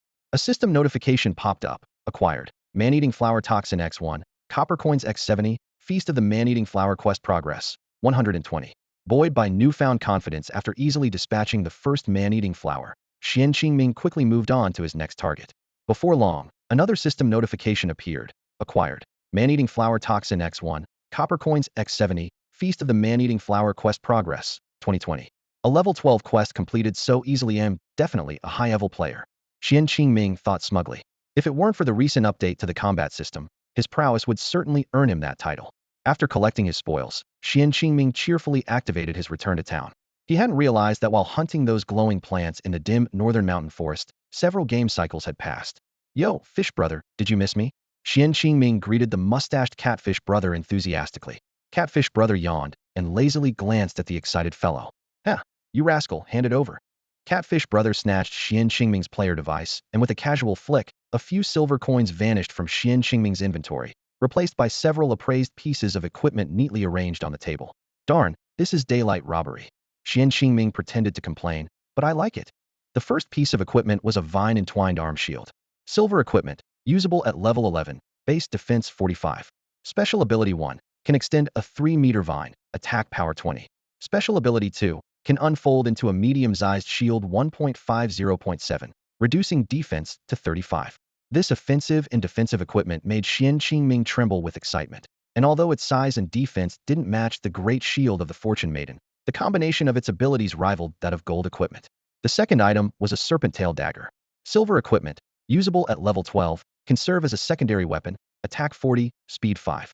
Special ability, the twin daggers can combine into a single-handed sword, becoming a primary weapon, attack 50, armor penetration 5, speed 3. Xuan Qingming was flushed with excitement, rubbing his hands as he looked at Catfish Brother with a dreamy expression. This was the gear combination he had always dreamed of. What the heck? Don't look at me like that. It's gross. Brother Catfish shuddered as if he'd seen a ghost, feeling uncomfortable under Xuan Qingming's intense gaze. He jolted and squatted on the chair like a startled cat. This scene was caught by a few players passing by at a distance. Is the NPC scared? What's going on? Look over there. Someone attacked the NPC. I want to see how the enforcement team handles this player. The whispers grew louder as they approached. Hearing the commotion, Xuan Qingming quickly covered his face with his hand. Damn Catfish, you did this on purpose. Seeing more and more players gathering around, he hurriedly hid his ID and dashed towards the old medicine chest shop. Come on, even if I had any thoughts, would I really go for a catfish? You? Gross. Xuan Qingming thought to himself, filled with a torrent of curses, as he quickly disappeared around the street corner out of sight. Luckily, he had hidden his ID just in time, so as long as he didn't interact with other players, his One Blood Xian title wouldn't be exposed. What are you staring at? Never seen a handsome guy before. If you keep crowding around, I won't appraise for you. Brother Catfish shooed the onlookers away with a few words. As the players dispersed, a graceful woman walked over from afar. Haha, beautiful, haha. Brother Catfish watched Chin the blacksmith's wife enter a small house, his eyes gradually clearing up. Humph, you rascal, I knew you were up to no good next. Luckily, I was clever enough not to let you ruin my moment. It turned out Brother Catfish went through all that trouble just to quietly admire Mrs. Chun returning home. Embarrassed to admit it, he played mind games with Xuan Qingming instead. Xuan Qingming, you scoundrel. Moment? More like nonsense. Or should I say, you're full of it. At this point, Xuan Qingming had no idea of Brother Catfish's thoughts. He was already at the old medicine chest shop turning in tasks. Several game notifications popped up. Completed the silver level task, life-saving bark in the wild forest, gaining permission to sell antidote potions at the old medicine chest shop. Xuan Qingming's favorability with all NPCs in Qingyu Town, except for Lu Huashuang's spirit, increased by 10 points. Completed the black iron level task, help Granny Li gather 10 small Lingji mushrooms, earning 30 copper coins and a beauty pill. Completed, help Grandpa Zhang collect 10 walnut tree barks, earning 30 copper coins and a power pill. Completed Snake Gull and Bee Stinger tasks, each earning 3 silver coins. Completing these tasks before level 11 also unlocked a hidden reward from the old medicine chest. Oh, young man, you actually did it.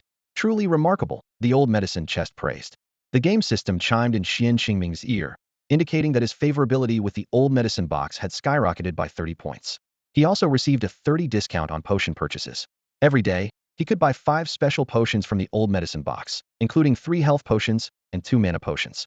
As Xuan Qingming's level increased, the quality of potions he could purchase would also improve. The old medicine box squinted, revealing a mysterious smile. Young man, I have a reward for you. I want you to meet a good friend of mine. He's been wandering around here lately. The system immediately popped up a task prompt. Would you like to accept the bronze level quest Clue of the Medicine King? The reward is a gold level quest chain, Legend of the Medicine King. Xuan Qingming raised an eyebrow in surprise, thinking, huh? The old medicine box is really generous. What kind of amazing reward is this? Although he was a bit puzzled by the generous task reward, he didn't hesitate to accept it. The system then provided more detailed task instructions. A mysterious figure will be wandering around the forest near Qingyu Town. Players need to explore the forest east of the village on their own.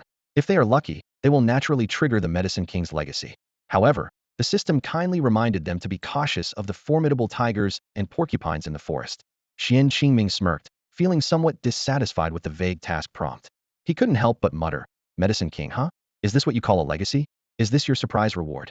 Unexpectedly, as soon as he finished speaking, the old medicine box excitedly looked at him and exclaimed, hey, you actually know my friend is called the Medicine King? Why not go find him? The system immediately prompted, player has triggered the Clue of the Medicine King hint, gaining 3 favorability with the old medicine box. Please proceed to the village's eastern forest to find the Medicine King. Xuan Qingming was bewildered. Is it really that simple? He quickly opened the task tracker, and sure enough, a general direction appeared, making him laugh and cry at the same time. Well then, thank you, old medicine box uncle, Xuan Qingming said, using an affectionate nickname to show their close relationship. Previously, he wouldn't have addressed the old medicine box like this, but their relationship had clearly grown closer. Before leaving, Xuan Qingming didn't forget to check the old medicine box's shop. As expected, 2 rows of special potions were prominently displayed for him to purchase. The system notification sounded again. Player spent 750 copper coins and received LV10 High Efficiency Health Potion X3 and LV10 High Efficiency Mana Potion X2. LV10 High Efficiency Health Potion instantly restores 200 health points with a 30-second cooldown. LV10 High Efficiency Mana Potion instantly restores 100 mana points with a 30-second cooldown. Xuan Qingming was in high spirits, secretly calculating. With such powerful effects, a potion costing only 200 copper coins is an absolute bargain. Then, with a playful attitude, he checked out the beauty pill and the mighty pill. The names of these 2 medicines amusingly reminded him of the fake medicines in the martial arts world. Beauty pill keeps you forever young, increases players' mana capacity by 10 upon use, bound and non-tradable. Mighty pill keeps you strong in old age, increases players' health capacity by 20 upon use, bound and non-tradable. Xuan Qingming was amazed by the effects of these 2 medicines. Although the names sounded unreliable, the effects were genuine. He began to look forward to the upcoming adventure and was filled with curiosity about meeting the Medicine King. Xuan Qingming weighed the pills in his hand, furrowing his brow, and asked the old medicine box, Old sir, these 2 pills have such miraculous effects. Why are they named so casually? Could it be that even the Medicine King finds it difficult to craft such powerful pills? The old medicine box's eyes lit up, and he excitedly grabbed Xuan Qingming's hand, his voice trembling slightly with excitement. Good lad, you actually noticed. I knew it. Anyone who completes my task before level 11 is no ordinary person. Xuan Qingming was taken aback, thinking to himself, am I having such good luck today? Did I inadvertently do something extraordinary? Huang Fu Xie chuckled from the side. So, I helped you a bit, shouldn't you reward me properly?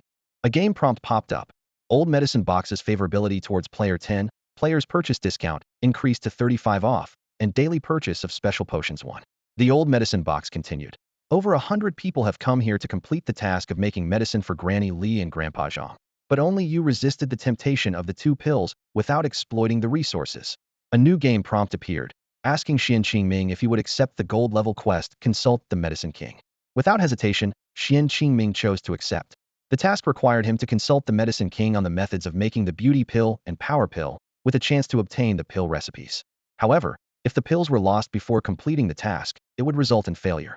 Looking at the old medicine box's goatee, Xuan Qingming felt a surge of affection and wished he could style it nicely for him. He tried to coax more tasks from the endearing old herbalist, but, despite his efforts, no new tasks or prompts were triggered. Today has been lucky enough, Xuan Qingming thought. It's time to bother Brother Catfish. He checked the time and estimated that there wouldn't be any players at the square waiting to see him make a fool of himself, deciding it was the perfect time to visit Brother Catfish. However, he hadn't gone far when he encountered Granny Li. She warmly said, "Good child, thank you for bringing back the herbs for me. Could you help Granny bring back some knitting needles?" The game immediately prompted, asking Xuan Qingming if he would accept the bronze-level quest, help Granny Li fetch knitting needles. Knowing that bronze-level tasks were not simple, he gladly accepted. The task required him to pluck 20 long quills from the ghost-faced porcupine tails in the east of the village, with a reward of 1 sensory stone upon completion. Xuan Qingming was secretly surprised. These porcupines in Qingyu Town not only have ghost faces, but their quills also lack barbs and can actually be used as knitting needles. After walking a few more steps, Xuan Qingming ran into Grandpa Zhang.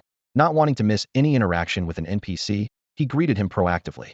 Grandpa Zhang enthusiastically put his arm around Xuan Qingming and whispered in his ear, "Good lad. Thanks to you, I'm not itchy anymore. By the way, can you get some tiger bones for me? Now that I'm healed, I want to make some medicinal wine." With that, he winked towards Granny Li at the alley's end. Xuan Qingming immediately understood and readily agreed. "We're both men, I get it. Leave it to me." Shamelessly, he elevated his own status by a notch with that statement. A game prompt appeared as Xuan Qingming accepted the bronze-level quest, help Grandpa Zhang get some tiger bones. The task required extracting 20 pieces of pure yang tiger bones from the silver tiger in the east of the village, with a reward of 1 sensory stone upon completion. Seeing Xuan Qingming's willingness, Grandpa Zhang patted him on the shoulder appreciatively, displaying a look that said, "You know what I mean." Xuan Qingming followed Zhang Dai's suggestive gaze and couldn't help but give him a thumbs up. Li Dian still radiated charm. No wonder Zhang Dai was so captivated. Xuan Qingming thought to himself that he should discuss the amount of tiger bone with the old medicine box before handing in the task, so as not to overexert Zhang Dai. At the same time, he was curious about the effects of the sensing stone. After wandering around for a bit, Xuan Qingming arrived at Qin the blacksmith's to repair his throwing knives and the 19 wolves chasing a rabbit belt. The repair cost nearly 1 silver coin, which pained him. Qin the blacksmith explained with a smile, "It's mainly because the fine needles in the belt are expensive. If it were Chio the leatherworker, he could only fix the leather surface." Xuan Qingming stroked his chin thoughtfully. "So, if the belt's durability drops, I need to find Chio the leatherworker for repairs? 2 people for 1 piece of equipment." He pondered over the gloves that Chio the leatherworker was making and wondered whom he should approach for repairs. As an experienced beta tester, he decided to report this issue to the developers. Suddenly, Qin the blacksmith clapped his hands excitedly. "Oh right. There are porcupines and hedgehogs in the forest east of the village. If you can get their quills, I can help upgrade the flying needle attack of your belt." A game prompt appeared, asking Xuan Qingming if he wanted to accept this silver-level quest. Considering that even if the belt was replaced, it could still sell for a good price, he chose to accept. The quest objective was to collect 20 porcupine quills and 1 life-saving needle from a hedgehog. Xuan Qingming was quite intrigued by this mysterious, life-saving needle, but Qin the blacksmith didn't elaborate further and turned back to focus on the unfinished equipment in the furnace. After bidding farewell to Qin the blacksmith, Xuan Qingming found Yin Dashui in the square and upgraded 2 skills, Explosive Thrust and Horizontal Wind Sword Chi. Explosive Thrust could now emit a sword light that split into 2 beams, while Horizontal Wind Sword Chi, an advanced version of the Drawsword style, could sweep across enemies within a 3-meter wide range in front. The skill has a range of 5 meters, a cooldown of 15 seconds, and deals damage equal to the player's weapon attack power plus 20. Currently, it cannot penetrate enemies and consumes 50 mana points. The next level requirement is level 13, where the attack power will increase by 25 points and will be able to penetrate 2 enemies. Commander Yun frowned at Xuan Qingming, his tone carrying a hint of reproach. "You, young man, you must not have been focusing on your sword practice these days. I'm warning you, if you don't hurry up and find the stone tablet, the one that just grew back will be snatched away by someone else." Hearing this, Xuan Qingming couldn't help but shrink his neck. The first stone tablet had indeed been snatched by the prodigy girl, which left him uneasy. He had already put that psychologically unstable woman on his blacklist, determined to avoid her. Seeing this, Commander Yun's tone softened. Remember, once you get the stone tablet, come to me immediately. I might be able to give you some tips. Xuan Qingming quickly thanked him and then approached Brother Biao. As soon as Brother Biao saw him, he waved with a smile. Hey, kid, you're really something. You've completed the task I set at just level 11. A game notification popped up. Player has completed the Carnivorous Plant Feast quest with perfect completion, earning a Poison Refinement Manual X1 and 7 silver coins. Eager to learn the Poison Refinement Manual, Xuan Qingming discovered he needed to be level 13 to use it. He looked at Brother Biao with a hint of resentment. Brother Biao, since I can't use the Poison Refinement Manual now, could you help me level up the Everlasting Dart skill? Brother Biao shook his head helplessly. Kid, it's not that I won't help you, but leveling up the Everlasting Dart skill is beyond my ability. You can only enhance this skill through the Assassin's Faith quest chain. Seeing Xuan Qingming's disappointed expression, he added, however, once you reach level 13, if you encounter the Medicine King, you can ask him about the potency levels of poisons. Xuan Qingming nodded, growing more curious about the oft-mentioned Medicine King. After bidding farewell to Brother Biao, he turned towards Lei Dazhuang. Unfortunately, due to level restrictions, he was still unable to upgrade the Great Wave Palm skill. Lei Dazhuang also didn't have any new tasks for him. So Xuan Qingming said goodbye to the 3 beginner mentors and headed straight for Brother Catfish's stall. Along the way, Xuan Qingming grumbled through gritted teeth. That scoundrel, making me run back here again. One day, I'm going to pluck those 2 whiskers of yours, or at least have someone braid them. However, as he approached Brother Catfish's stall, he quickly put on a nonchalant expression and said with a cheerful smile, Hey, I guess Madam Chun is taking her nap now. So my friend, do you have some time? Catfish gave Xuan Qingming a sideways glance, resting one hand on his chin while tapping the table with the other, as if hinting at something. Xuan Qingming got the message, quickly pressing the screen of his player onto the table and placing the mysterious egg on the surface. Let's see what this is, Xuan Qingming said. Catfish's reaction was unexpected. He was momentarily stunned, then stared at Xuan Qingming as if he'd seen a ghost, stammering. Where did you steal this from? He leaned in to examine the egg's patterns closely, afraid of missing any detail. And it's even a male, impressive. Just as Xuan Qingming was about to ask, Catfish waved a finger in front of him. 1 gold coin, no bargaining. I'll teach you how to hatch it from the start, and I guarantee you'll be satisfied. Xuan Qingming was shocked, glancing at the egg in disbelief, his mouth twitching as he asked, This thing? You're talking money with me given our relationship? Talking money, Catfish insisted. Can it be cheaper? No bargaining, that's the lowest price. Then I won't look. Xuan Qingming pretended to grab the player and leave. Surprisingly, Catfish didn't stop him, even covering his eyes to avoid looking at the player. Xuan Qingming hesitated, then handed the player to Catfish without activating it. Catfish, give me some information. Catfish sneaked a peek at the player, then glanced at Xuan Qingming with a hint of resentment before lowering his voice. I'll give you a hint. Let's just say, this egg doesn't belong here, not even to this world, got it? Xuan Qingming quickly secured the strange egg, nodding seriously. So, this isn't an egg from the snake-tailed queen bee? Nonsense, Catfish scoffed. That thing's just a lowly creature of the sewers, incomparable to this. If I'm right, this must have been accidentally brought out by some ancestor of that venomous snake. Catfish patted Xuan Qingming's shoulder, speaking earnestly. 1 gold coin, and I'll tell you how to hatch this, whatever it is, and how to raise it. Consider it my testimony for you. So, do you still think a gold coin is too much? Xuan Qingming was so swayed by Catfish's words that he nodded involuntarily. Not expensive, really not expensive. If this thing hatches into a dragon, I'll go and secretly film Madam Chun taking a bath for you. What? No deceit. Catfish's eyes lit up. Suddenly, a game notification popped up. Player, do you accept the gold level quest to secretly film Madam Chun bathing? Quest reward. Catfish becomes your follower. If the quest fails, Blacksmith Chin's favor drops to the lowest. Catfish's favor goes to 0. Quest completion deadline. 10 days. Xuan Qingming hesitated. Catfish, do you really trust me that much? Catfish laughed and said, absolutely. If you succeed, I'll acknowledge you as the boss. But if you get caught, I'll pretend I don't know you. Xuan Qingming stared at the sleazy-looking Catfish brother, feeling as if a herd of wild horses was stampeding through his mind. He mused to himself, if I really did something like this, wouldn't I be as low as you? No, this should be called stealing fragrance from the shadows without leaving a trace. At that moment, the game system prompted, would you like to accept the task of secretly photographing Madam Chun bathing? Upon completion, Catfish Brother will offer free appraisal services and can be directed to appraise for others at a fee. Additionally, players will receive the Stealing Fragrance from the Shadows title. Faced with such a tempting offer, Xuan Qingming's moral compass crumbled instantly. He even considered that if the game system issued a warning, he could abandon the task later. After all, in the past while playing Millennium, there had been players who mischievously took inappropriate photos of NPCs, and the game always issued a warning first, only punishing those who persisted. After careful consideration, Xuan Qingming decided to accept the task. Catfish Brother was thrilled, grabbing Xuan Qingming's shoulders and shaking him wildly. Yes, I knew my good brother, the one with the most potential, would do it. The game then prompted Catfish Brother's favorability towards the player 10. Xuan Qingming, annoyed, rolled his eyes at Catfish Brother, slapped his hands away, and logged off directly, covering his face. Catfish Brother, caught off guard, suddenly realized the player and the game player had disappeared. He gritted his teeth. Huh? Where did it go? Hey, you brat, come back here. In the end, Catfish Brother could only sit down, looking dejected and lament. Ah, such a fine lady. How could she end up with such a scruffy, unkempt man? He smacked his lips a couple of times and returned to his half-dead state, propping his head up and squinting at Shin the blacksmith's house. After leaving the game, Xuan Qingming didn't rush out of the game pod. Suddenly, a familiar voice rang out. Master, waha, this handsome system has been updated, and I'm finally back. The raspy voice reminded Xuan Qingming of a classic line from a movie. I'm back. The system prompt then appeared. Slaughter system update complete. Powerful features will gradually unlock. Please explore them on your own. Faced with the enthusiasm of the slaughter system, Xuan Qingming chose silence.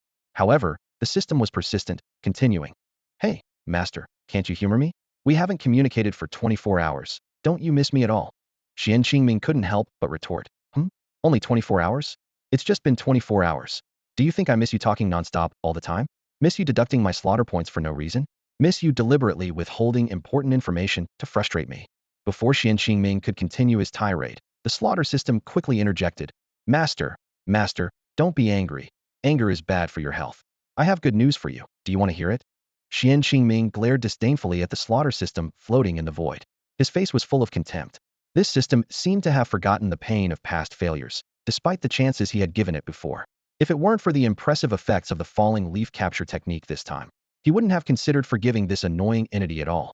Interestingly, the more Xuan Qingming ignored this masochistic system, the more eager it seemed to please him. It began to eagerly introduce its new features. Firstly, every time the system shop opens, it will offer 2 items that can be purchased with 10 times the slaughter points, as well as 1 premium item. New items will unlock once you have redeemed 100 of each regular item or accumulated enough slaughter points. Xuan Qingming nodded slightly, but wasn't in a hurry to check out the shop's contents. He wanted to hear more about what this secretive system had to say. After all, he had suffered quite a bit because of it before. Let's talk about cultivation. Xuan Qingming went straight to the point. After all, the initial purpose of playing the game is to improve cultivation. How do slaughter points enhance cultivation? The system's voice suddenly turned exceptionally serious. The enhancement of your cultivation through slaughter points will be directly linked to your perception of the world's spiritual energy and your own martial path. In short, if your perception is lacking, the effect of using slaughter points from this system to enhance your cultivation will be significantly reduced. Xuan Qingming frowned slightly, but nodded noncommittally. The system continued to explain. In the future, the ratio of slaughter points gained from killing monsters to the time spent cultivating will remain at 1 minute. However, each time you use slaughter points to enhance cultivation, there will be certain limitations. At this point, the system's voice took on a sly tone, making Xuan Qingming instantly wary. Starting from the innate stage, your daily cultivation enhancement using this system will be limited to 2 small substages. Xuan Qingming narrowed his eyes. Although advancing by 2 small substages a day wasn't slow, if he were to defeat powerful elite monsters and bosses beyond his level, this speed of improvement would seem insufficient. Sensing Xuan Qingming's doubts, the system proactively added. However, if you kill elite monsters that are more than 3 levels above your own, you can break through up to 3 small substages per day. Killing bosses more than 2 levels above your own allows for a breakthrough of up to 4 small substages per day. Any excess slaughter points gained on that day will automatically be used to enhance one of your physical abilities. As for breaking through major stages, that requires a perfect understanding of the world's spiritual energy. Hearing this, Xuan Qingming suddenly sat up, angrily pointing upward and shouting, "Perfect understanding of the world's spiritual energy, my ass. With these changes, I might as well just train on my own." The system hurriedly explained, "Dear host, you can't say that. I'm doing this to encourage you to truly grasp the state of unity with nature and man. Do you consider yourself a fool?" Xuan Qingming was left speechless. To be honest, over the years, because of the slaughter system's golden finger, he had indeed become extremely lazy in his cultivation. However, the system's slightly sarcastic remarks unexpectedly spurred him. Clenching his fists, a flash of determination crossed Xuan Qingming's eyes, as if he had made up his mind to prove that he was not the fool the system claimed him to be. Shut up, I'm a genius. Xuan Qingming boasted proudly, but then frowned and asked, wait, can the conversion ratio of this 1-minute cultivation time increase with improved insight? The slaughter system chuckled with a touch of smugness. I knew you'd ask that, kid. Fortunately, this genius was prepared. I'm quite the clever one. Of course not. The system continued. Think about it. If your understanding is spot on and you manage to kill a boss above your level, you might just break through from the Chengwu realm to the Liuguang realm. Hearing this, Xuan Qingming swallowed hard. He quickly calculated in his mind. Killing the double bosses this time earned him 200,000 slaughter points. With the cultivation time conversion, that's equivalent to 10 years of training. If his insight into cultivation were sharp and he got lucky enough to kill a boss above his level, he might just ascend and leap to a higher realm. However, Xuan Qingming wasn't swayed by this tempting prospect. He fell into deep thought. Ever since breaking through to the innate stage, his perception of the world and spiritual energy had become increasingly clear. A desire to actively cultivate was growing within him. I can't rely solely on the game to improve my cultivation, Xuan Qingming resolved silently. I must visit the underwater courtyard more often every month.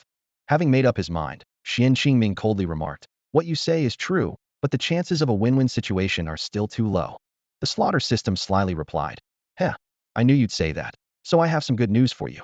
Oh, Xuan Qingming raised an eyebrow, showing interest. Seeing this, the slaughter system explained more proudly, from now on, after earning slaughter points, any surplus each day can potentially enhance your physique. In short, after gaining slaughter points, if you're lucky enough to strengthen your physical abilities and meridian endurance, it'll extend the time you can practice the devouring heaven technique. Xuan Qingming was so thrilled by this news that he couldn't help but tremble with excitement. Even extending the devouring heaven technique's practice time by just 1 minute was incredibly valuable to him, let alone enhancing his physical abilities. He recalled his initial intention of having Hua Zikuan modify the gaming pod to strengthen his physique. Now achieving this without deliberate training was an unexpected bonus. Despite his inner excitement, Xuan Qingming maintained a calm exterior and continued to probe. These features are just part of the system upgrade, right? Hand over the compensation I deserve, especially since I just killed. Before he could finish, the slaughter system hurriedly interjected. Master, there's another piece of good news. After this update, I've applied to unlock system missions for you. These tasks will activate based on your real-life encounters. The current mission is a side quest. Would you like to check it out? Yes, Xuan Qingming answered decisively. The prospect of activating system missions gave him a sense of living a game-like life, and the thought alone was exhilarating. Xuan Qingming stared at the system task description, his brow furrowing involuntarily. The slaughter system, meanwhile, snickered mischievously. Heh, I like this task. The system prompt sounded. Host, do you accept the side quest reject temptation? Task requirement. Refuse Huang Fuxie's advances once within 10 days, preventing her from winning you over. Task reward. The falling leaf grapple technique will be upgraded to heaven grade level C, and you will receive a complete inheritance. Upon hearing the reward, Xuan Qingming couldn't help but gasp. However, when he saw the penalty for failure, he nearly flipped the cockpit. Deduct the falling leaf grapple? You tricky system, are you deliberately making this difficult for me because you don't want to lose this martial skill? He calculated in his mind that although Huang Fuxie was currently unwell, she might recover in a few days. His safe period was limited, and after that, there was a risk of being overpowered. That crazy woman might not wait for the agreed day. The slaughter system teased maliciously. Oh great host, haven't you always had little Ye under control? Why the sudden lack of confidence? Xuan Qingming was at a loss for words. He didn't actually want to reject Huang Fuxie, as they had reached a certain understanding the previous night. More importantly, in 7 days, it would be Huang Fuxie's 20th birthday. From that day on, if Xuan Qingming guided things properly, not only would Huang Fuxie not lose her cultivation, but they might even experience a surge in power together. The two had discussed this multiple times, and Xuan Qingming had no way out. Huang Fuxie was thrilled about it, wanting to give Xuan Qingming an unforgettable surprise on her 20th birthday. Xuan Qingming was also considering giving her a birthday gift, thinking, isn't the most precious gift myself? Ultimately, Xuan Qingming couldn't resist the system's temptation and reluctantly accepted the task. He thought to himself, I'll just take it one step at a time, and if worst comes to worst, I'll sneak away for a few days. Seeing this, the slaughter system quickly added, my dear host, you should seize the moment when it's time to act. Even if the task fails, won't you still win the beauty's heart? Isn't love between a man and a woman delightful? If there's nothing else, I'll go rest now, bye. However, before the slaughter system could finish, Xuan Qingming interrupted coldly. You may forget, but I won't. Stay put and tell me, where's my compensation? And don't tell me that the slaughter points earned from the recent updates don't count. The sudden alertness of the slaughter system left Xuan Qingming puzzled. He frowned, wondering if something had gone wrong with this guy today. Why had it suddenly become so cautious, yet couldn't forget about compensation? Xuan Qingming sighed and said helplessly, "Well, I guess I have to come clean." He placed his hands on his hips, staring directly at where the system resided in the void, speaking with a hint of impatience. "Dear host master, about your compensation, hurry up. You mentioned that killing a boss across levels can increase my cultivation by 4 minor stages. I'm going to kill the ghoul soon, so boost my cultivation now." The slaughter system seemed to have anticipated Xuan Qingming's words. It smacked its lips twice before leisurely responding. "Hostmaster, you originally could have earned 1 million slaughter points for defeating a level 12 bronze boss 2 levels higher." Upon hearing this number, Xuan Qingming wasn't surprised. He quickly calculated in his mind. Based on the level and rarity of the boss, he should have indeed received 1,000,101 million slaughter points. The slaughter system paused for a moment and, seeing Xuan Qingming not responding, continued with a guilty tone. "But before defeating this monster, you had help from other players, so this time you earned 100,000 slaughter points." "What?" Xuan Qingming raised his fist angrily, gesturing towards the air, and shouted, "Are you trying to mess with me? How dare you cut my slaughter points like this? I want to switch to another system." The slaughter system hurriedly explained, "Listen to my explanation. First, with the help of that player called Tiankai Girl, you thoroughly understood the boss's skills and weaknesses. Second, Tiankai Girl delayed the boss for you to arrive and helped you succeed in the kill. Third, the egg buried in the hive was a treasure she left for you, which will be useful in the future." Hearing these explanations, Xuan Qingming furrowed his brow even more. Each sentence hit him like a storm, causing waves of shock in his mind, each higher than the last. Xuan Qingming instinctively said, "You mean that unlucky girl Tiankai wasn't wrong and she helped me voluntarily?" The slaughter system quickly responded, "But don't waste time thinking about this. She'll come looking for you soon. And she's not unlucky. She might be your lucky star." Hearing this, Xuan Qingming felt as if his fate was being toyed with. Combined with the two things Tiankai Girl had said to him, he felt an inexplicable discomfort, a desire to escape, yet a reluctance to accept. This feeling reminded him of the helplessness that gnawed at him like a bone-devouring maggot during his time in the bloodthirsty organization. A lucky star?" Xuan Qingming snorted coldly. "Get out of here. She's my natural nemesis. Nothing good comes from her help." Even if Tiankai Girl's assistance came from good intentions, Xuan Qingming was unwilling to accept it or succumb to the whims of fate. Sensing Xuan Qingming's resistance, the slaughter system quickly changed the subject. "Hostmaster, you shouldn't speak of her that way, but I can't discuss this matter further, or I might really be in trouble. Let's move on to the next issue." Xuan Qingming raised an eyebrow at this. Whether or not the slaughter system truly couldn't reveal more about Tiankai Girl, he understood that it was deliberately trying to gloss over the issue of the 100,000 slaughter points. Su Qingming shifted his tone, a sharp glint in his eyes. He addressed the slaughter system hovering in the void with a calm yet assertive voice. "All right then, let's move on to the next issue. With an additional 100,000 slaughter points, my cultivation should advance by 4 minor stages, correct?" The slaughter system hesitated briefly, as if in a dilemma. It replied with uncertainty, "Well, this system can only enhance your cultivation by 2 minor stages." "What?" Su Qingming's voice rose sharply, his brows furrowing in clear dissatisfaction with the response. Sensing Su Qingming's displeasure, the slaughter system quickly added, "I've done my best to negotiate. Now, with the 100,000 slaughter points, your cultivation has reached the 7th stage of the innate realm, complete perfection. This should be enough for you to exact revenge on that ghoul." Before the words had fully settled, a surge of pure spiritual energy erupted within Su Qingming. He took a deep breath, feeling the power coursing through him, and a satisfied smile appeared on his face. "Ah, that's nice." A glint of coldness passed through Su Qingming's eyes as he murmured to himself, "Ghoul, you bastard, prepare yourself. Every debt you owe me, I'll reclaim with precision." Recalling his time in the bloodthirsty organization, Su Qingming's expression darkened. During those days, he and Lu Xingyun endured unimaginable torment, not only physical pain, but also psychological destruction, including real-life PUA obedience training and indoctrination into servitude. To retain even a shred of clarity amidst such overwhelming adversity, Su Qingming and Lu Xingyun undoubtedly demonstrated extraordinary resilience. Initially, when planning their escape, they intended to take 10 people with them. However, due to various reasons, only the 2 of them managed to break free. Su Qingming sighed, his gaze drifting to the now semi-transparent canopy, muttering, "Cowardice, betrayal, sacrifice. It's hard to look back. Ghoul, you're merely the first interest payment I'm reclaiming from Bloodthirsty. All they owe us will be settled eventually." As Su Qingming was lost in thought, the slaughter system interrupted with its grating voice. "Heh, heh. With your unparalleled talent, Master, you'll eventually eliminate bloodthirsty and dominate the assassin world. Su Qingming's lips curled into a cold smile. Spare me the flattery. I'm only an A-level assassin now, with S-level and other unknown ranks above me. Don't think you can fool me. He raised a finger and wagged it slightly in the air. Enough stalling. You mentioned earlier that there are limits to daily synchronization of slaughter points to enhance cultivation. So, the excess from cultivation enhancement will randomly boost one of my physical abilities, right? Spill it. If you keep me waiting, I'll switch systems. The system quickly responded. After 2 rounds of 300,000 slaughter points enhancing your cultivation, the compensation for the host is as follows. The host receives a preliminary meridian expansion enhancement. You can now practice the Devouring Heaven technique 4 times a month without external aid or medication, once every 7 days, with each session lasting 4 hours. Su Qingming nodded in satisfaction. Now that's more like it, much better. Xuan Qingming sighed inwardly, frustrated with the slaughter system. If he had known it would be like this, why waste so many words on this stingy fellow? No, calling him stingy was too generous. He was more like a miserly rooster. After all, he had enhanced his cultivation to the peak of the 7th level of the martial realm. At this moment, Xuan Qingming was all smiles, his face full of surprise.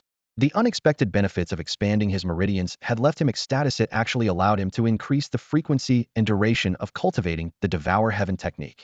Such an opportunity would undoubtedly propel his cultivation forward rapidly. With the thought of confronting the ghoul hidden within the year, Xuan Qingming felt no more apprehension.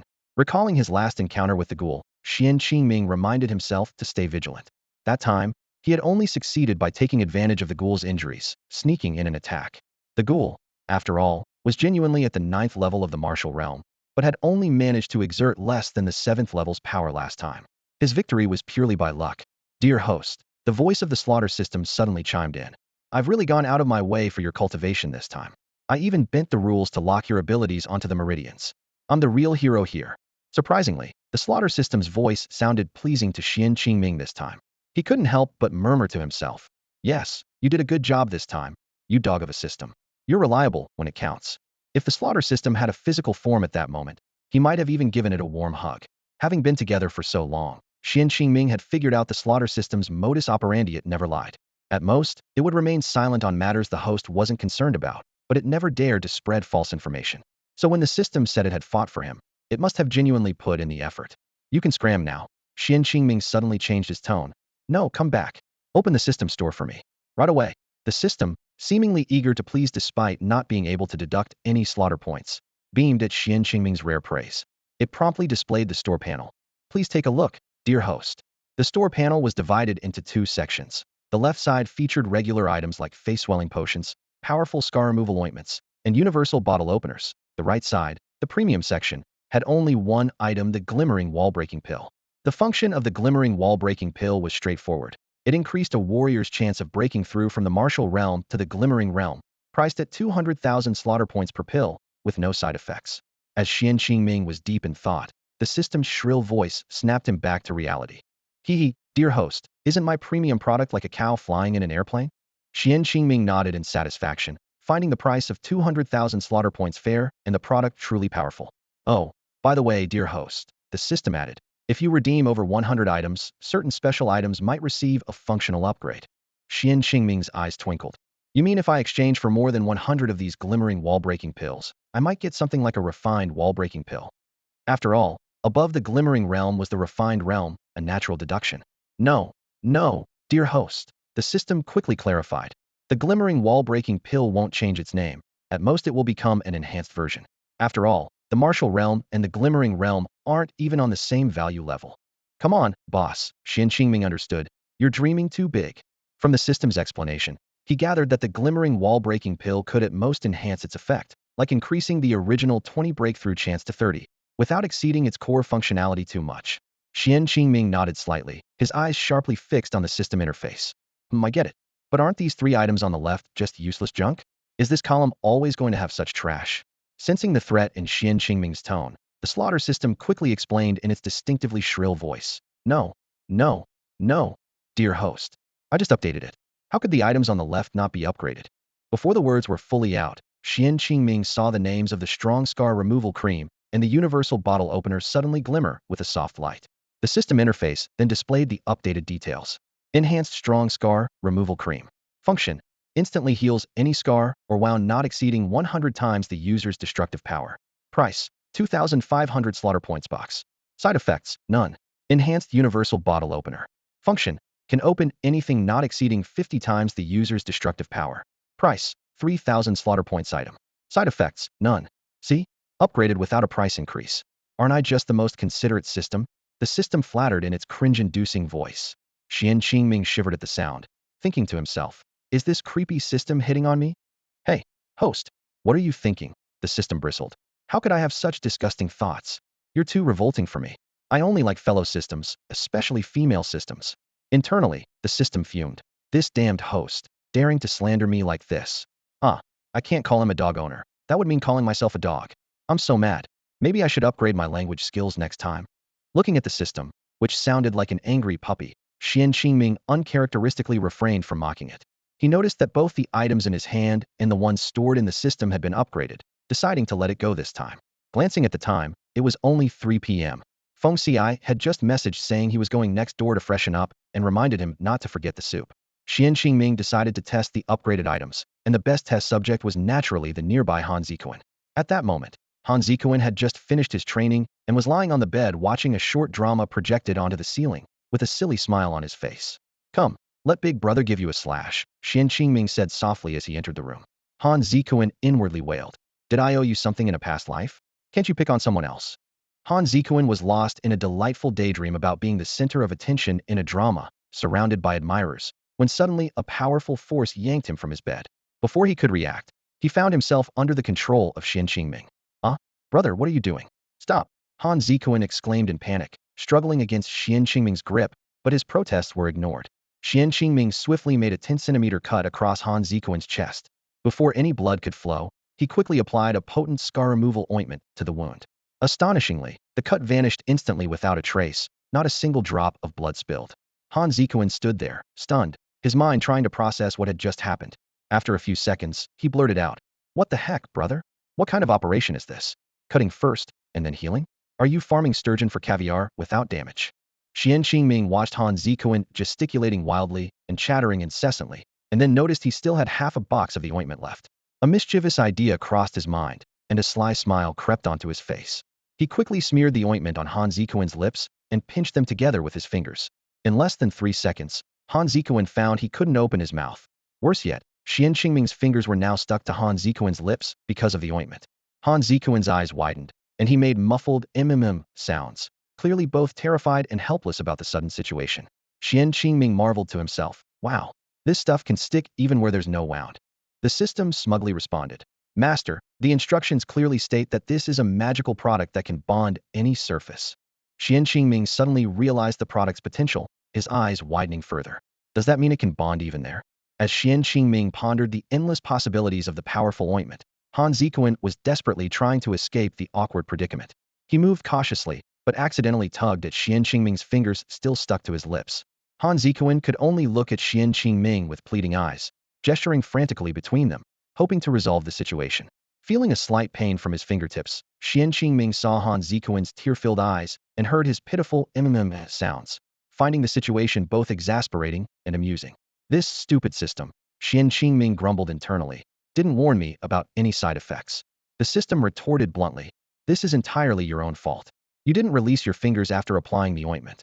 Simply put, the glue dried quickly, and you reacted slowly, so you got stuck. The killing system made a tooting sound, seemingly shaking its head in disappointment at Xuan Qingming's predicament. Xuan Qingming, growing impatient, felt a surge of annoyance. The system continued in a mocking tone. Master, why don't you just ask me nicely? I might tell you a way out. Get lost. I've got my own clever ideas. Xuan Qingming snapped back, suddenly struck by inspiration. He conjured a bottle opener and gestured to Hua Zikuan. Hey, Zikuan, let's give this a try. Don't be scared. Seeing this, Hua Zikuan's eyes widened in fear, and tears began to well up. He stepped back in panic, but it pulled painfully at the part that was stuck, distorting his face with pain. Despite the agony, he waved his hands frantically, making muffled sounds of pleading. Suddenly, losing control, Hua Zikuan let out a sneeze that blew a bubble of snot, splattering all over Xuan Qingming's hand.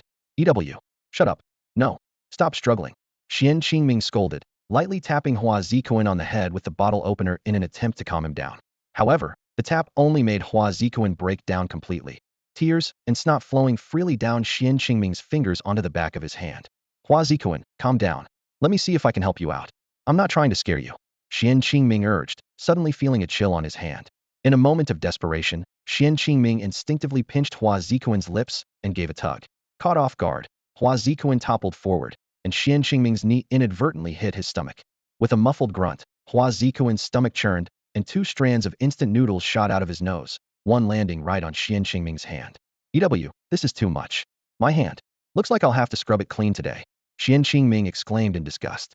Poor Hua Zikuan couldn't even complain, as the noodles blocked his nostrils, leaving him struggling to breathe. Seeing this, Xuan Qingming quickly reminded him. Hua Zikuan, I'm already struggling here.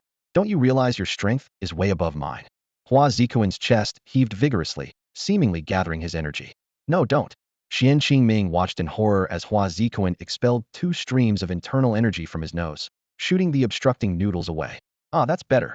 Hua Zikuan exhaled with relief. A soft plop was heard as one of the noodles landed squarely on Xuan Qingming's left ear. Nima, Hua Zikuan, don't you chew your noodles? That noodle hung straight out of your mouth like the blacksmith, Chen's wife's earring. Xuan Qingming was dumbfounded, instantly petrified. He regretted deeply. Had he known this would happen, he would have never used Hua Zikuan for the experiment. Xuan Qingming silently vowed that next time he had something good, he'd let Hua Zikuan's brother try it out. He would never touch this dirty thing again. Hua Zikuan rolled his eyes and shakily lifted his bent arm, pointing tremblingly at Xuan Qingming. Tears welled up in his eyes once more, though it was unclear if they were from frustration or anger at Xuan Qingming. Hua Zikuan, I hate you. You're not human. Hua Zikuan mumbled incoherently. Although Xuan Qingming couldn't understand the exact words, he could guess from Hua Zikuan's tone. He disdainfully flicked the noodle off his ear and looked at the half-dead Hua Zikuan with a speechless expression. Despite feeling guilty, Xuan Qingming's face still showed disdain. Hua Zikuan's nostrils continued to emit a stream of white water, making him look extremely pathetic. Xuan Qingming sighed and said, All right, just hold on. Don't move this time, and let me know if it hurts. Hua Zikuan replied with difficulty. My mouth is closed now. How can I make a sound? With that, he gagged again. Seeing this, Xuan Qingming quickly warned, You better not move, or I'll cut you somewhere else. And if you dare spray what's in your mouth on me, I'll cut off what's below and stick it to your mouth with that scar cream. I'll make sure you're always exposed. Upon hearing this, Hua Zikuan immediately shut his eyes tightly, not daring to look at Xuan Qingming again, clenching his teeth obediently.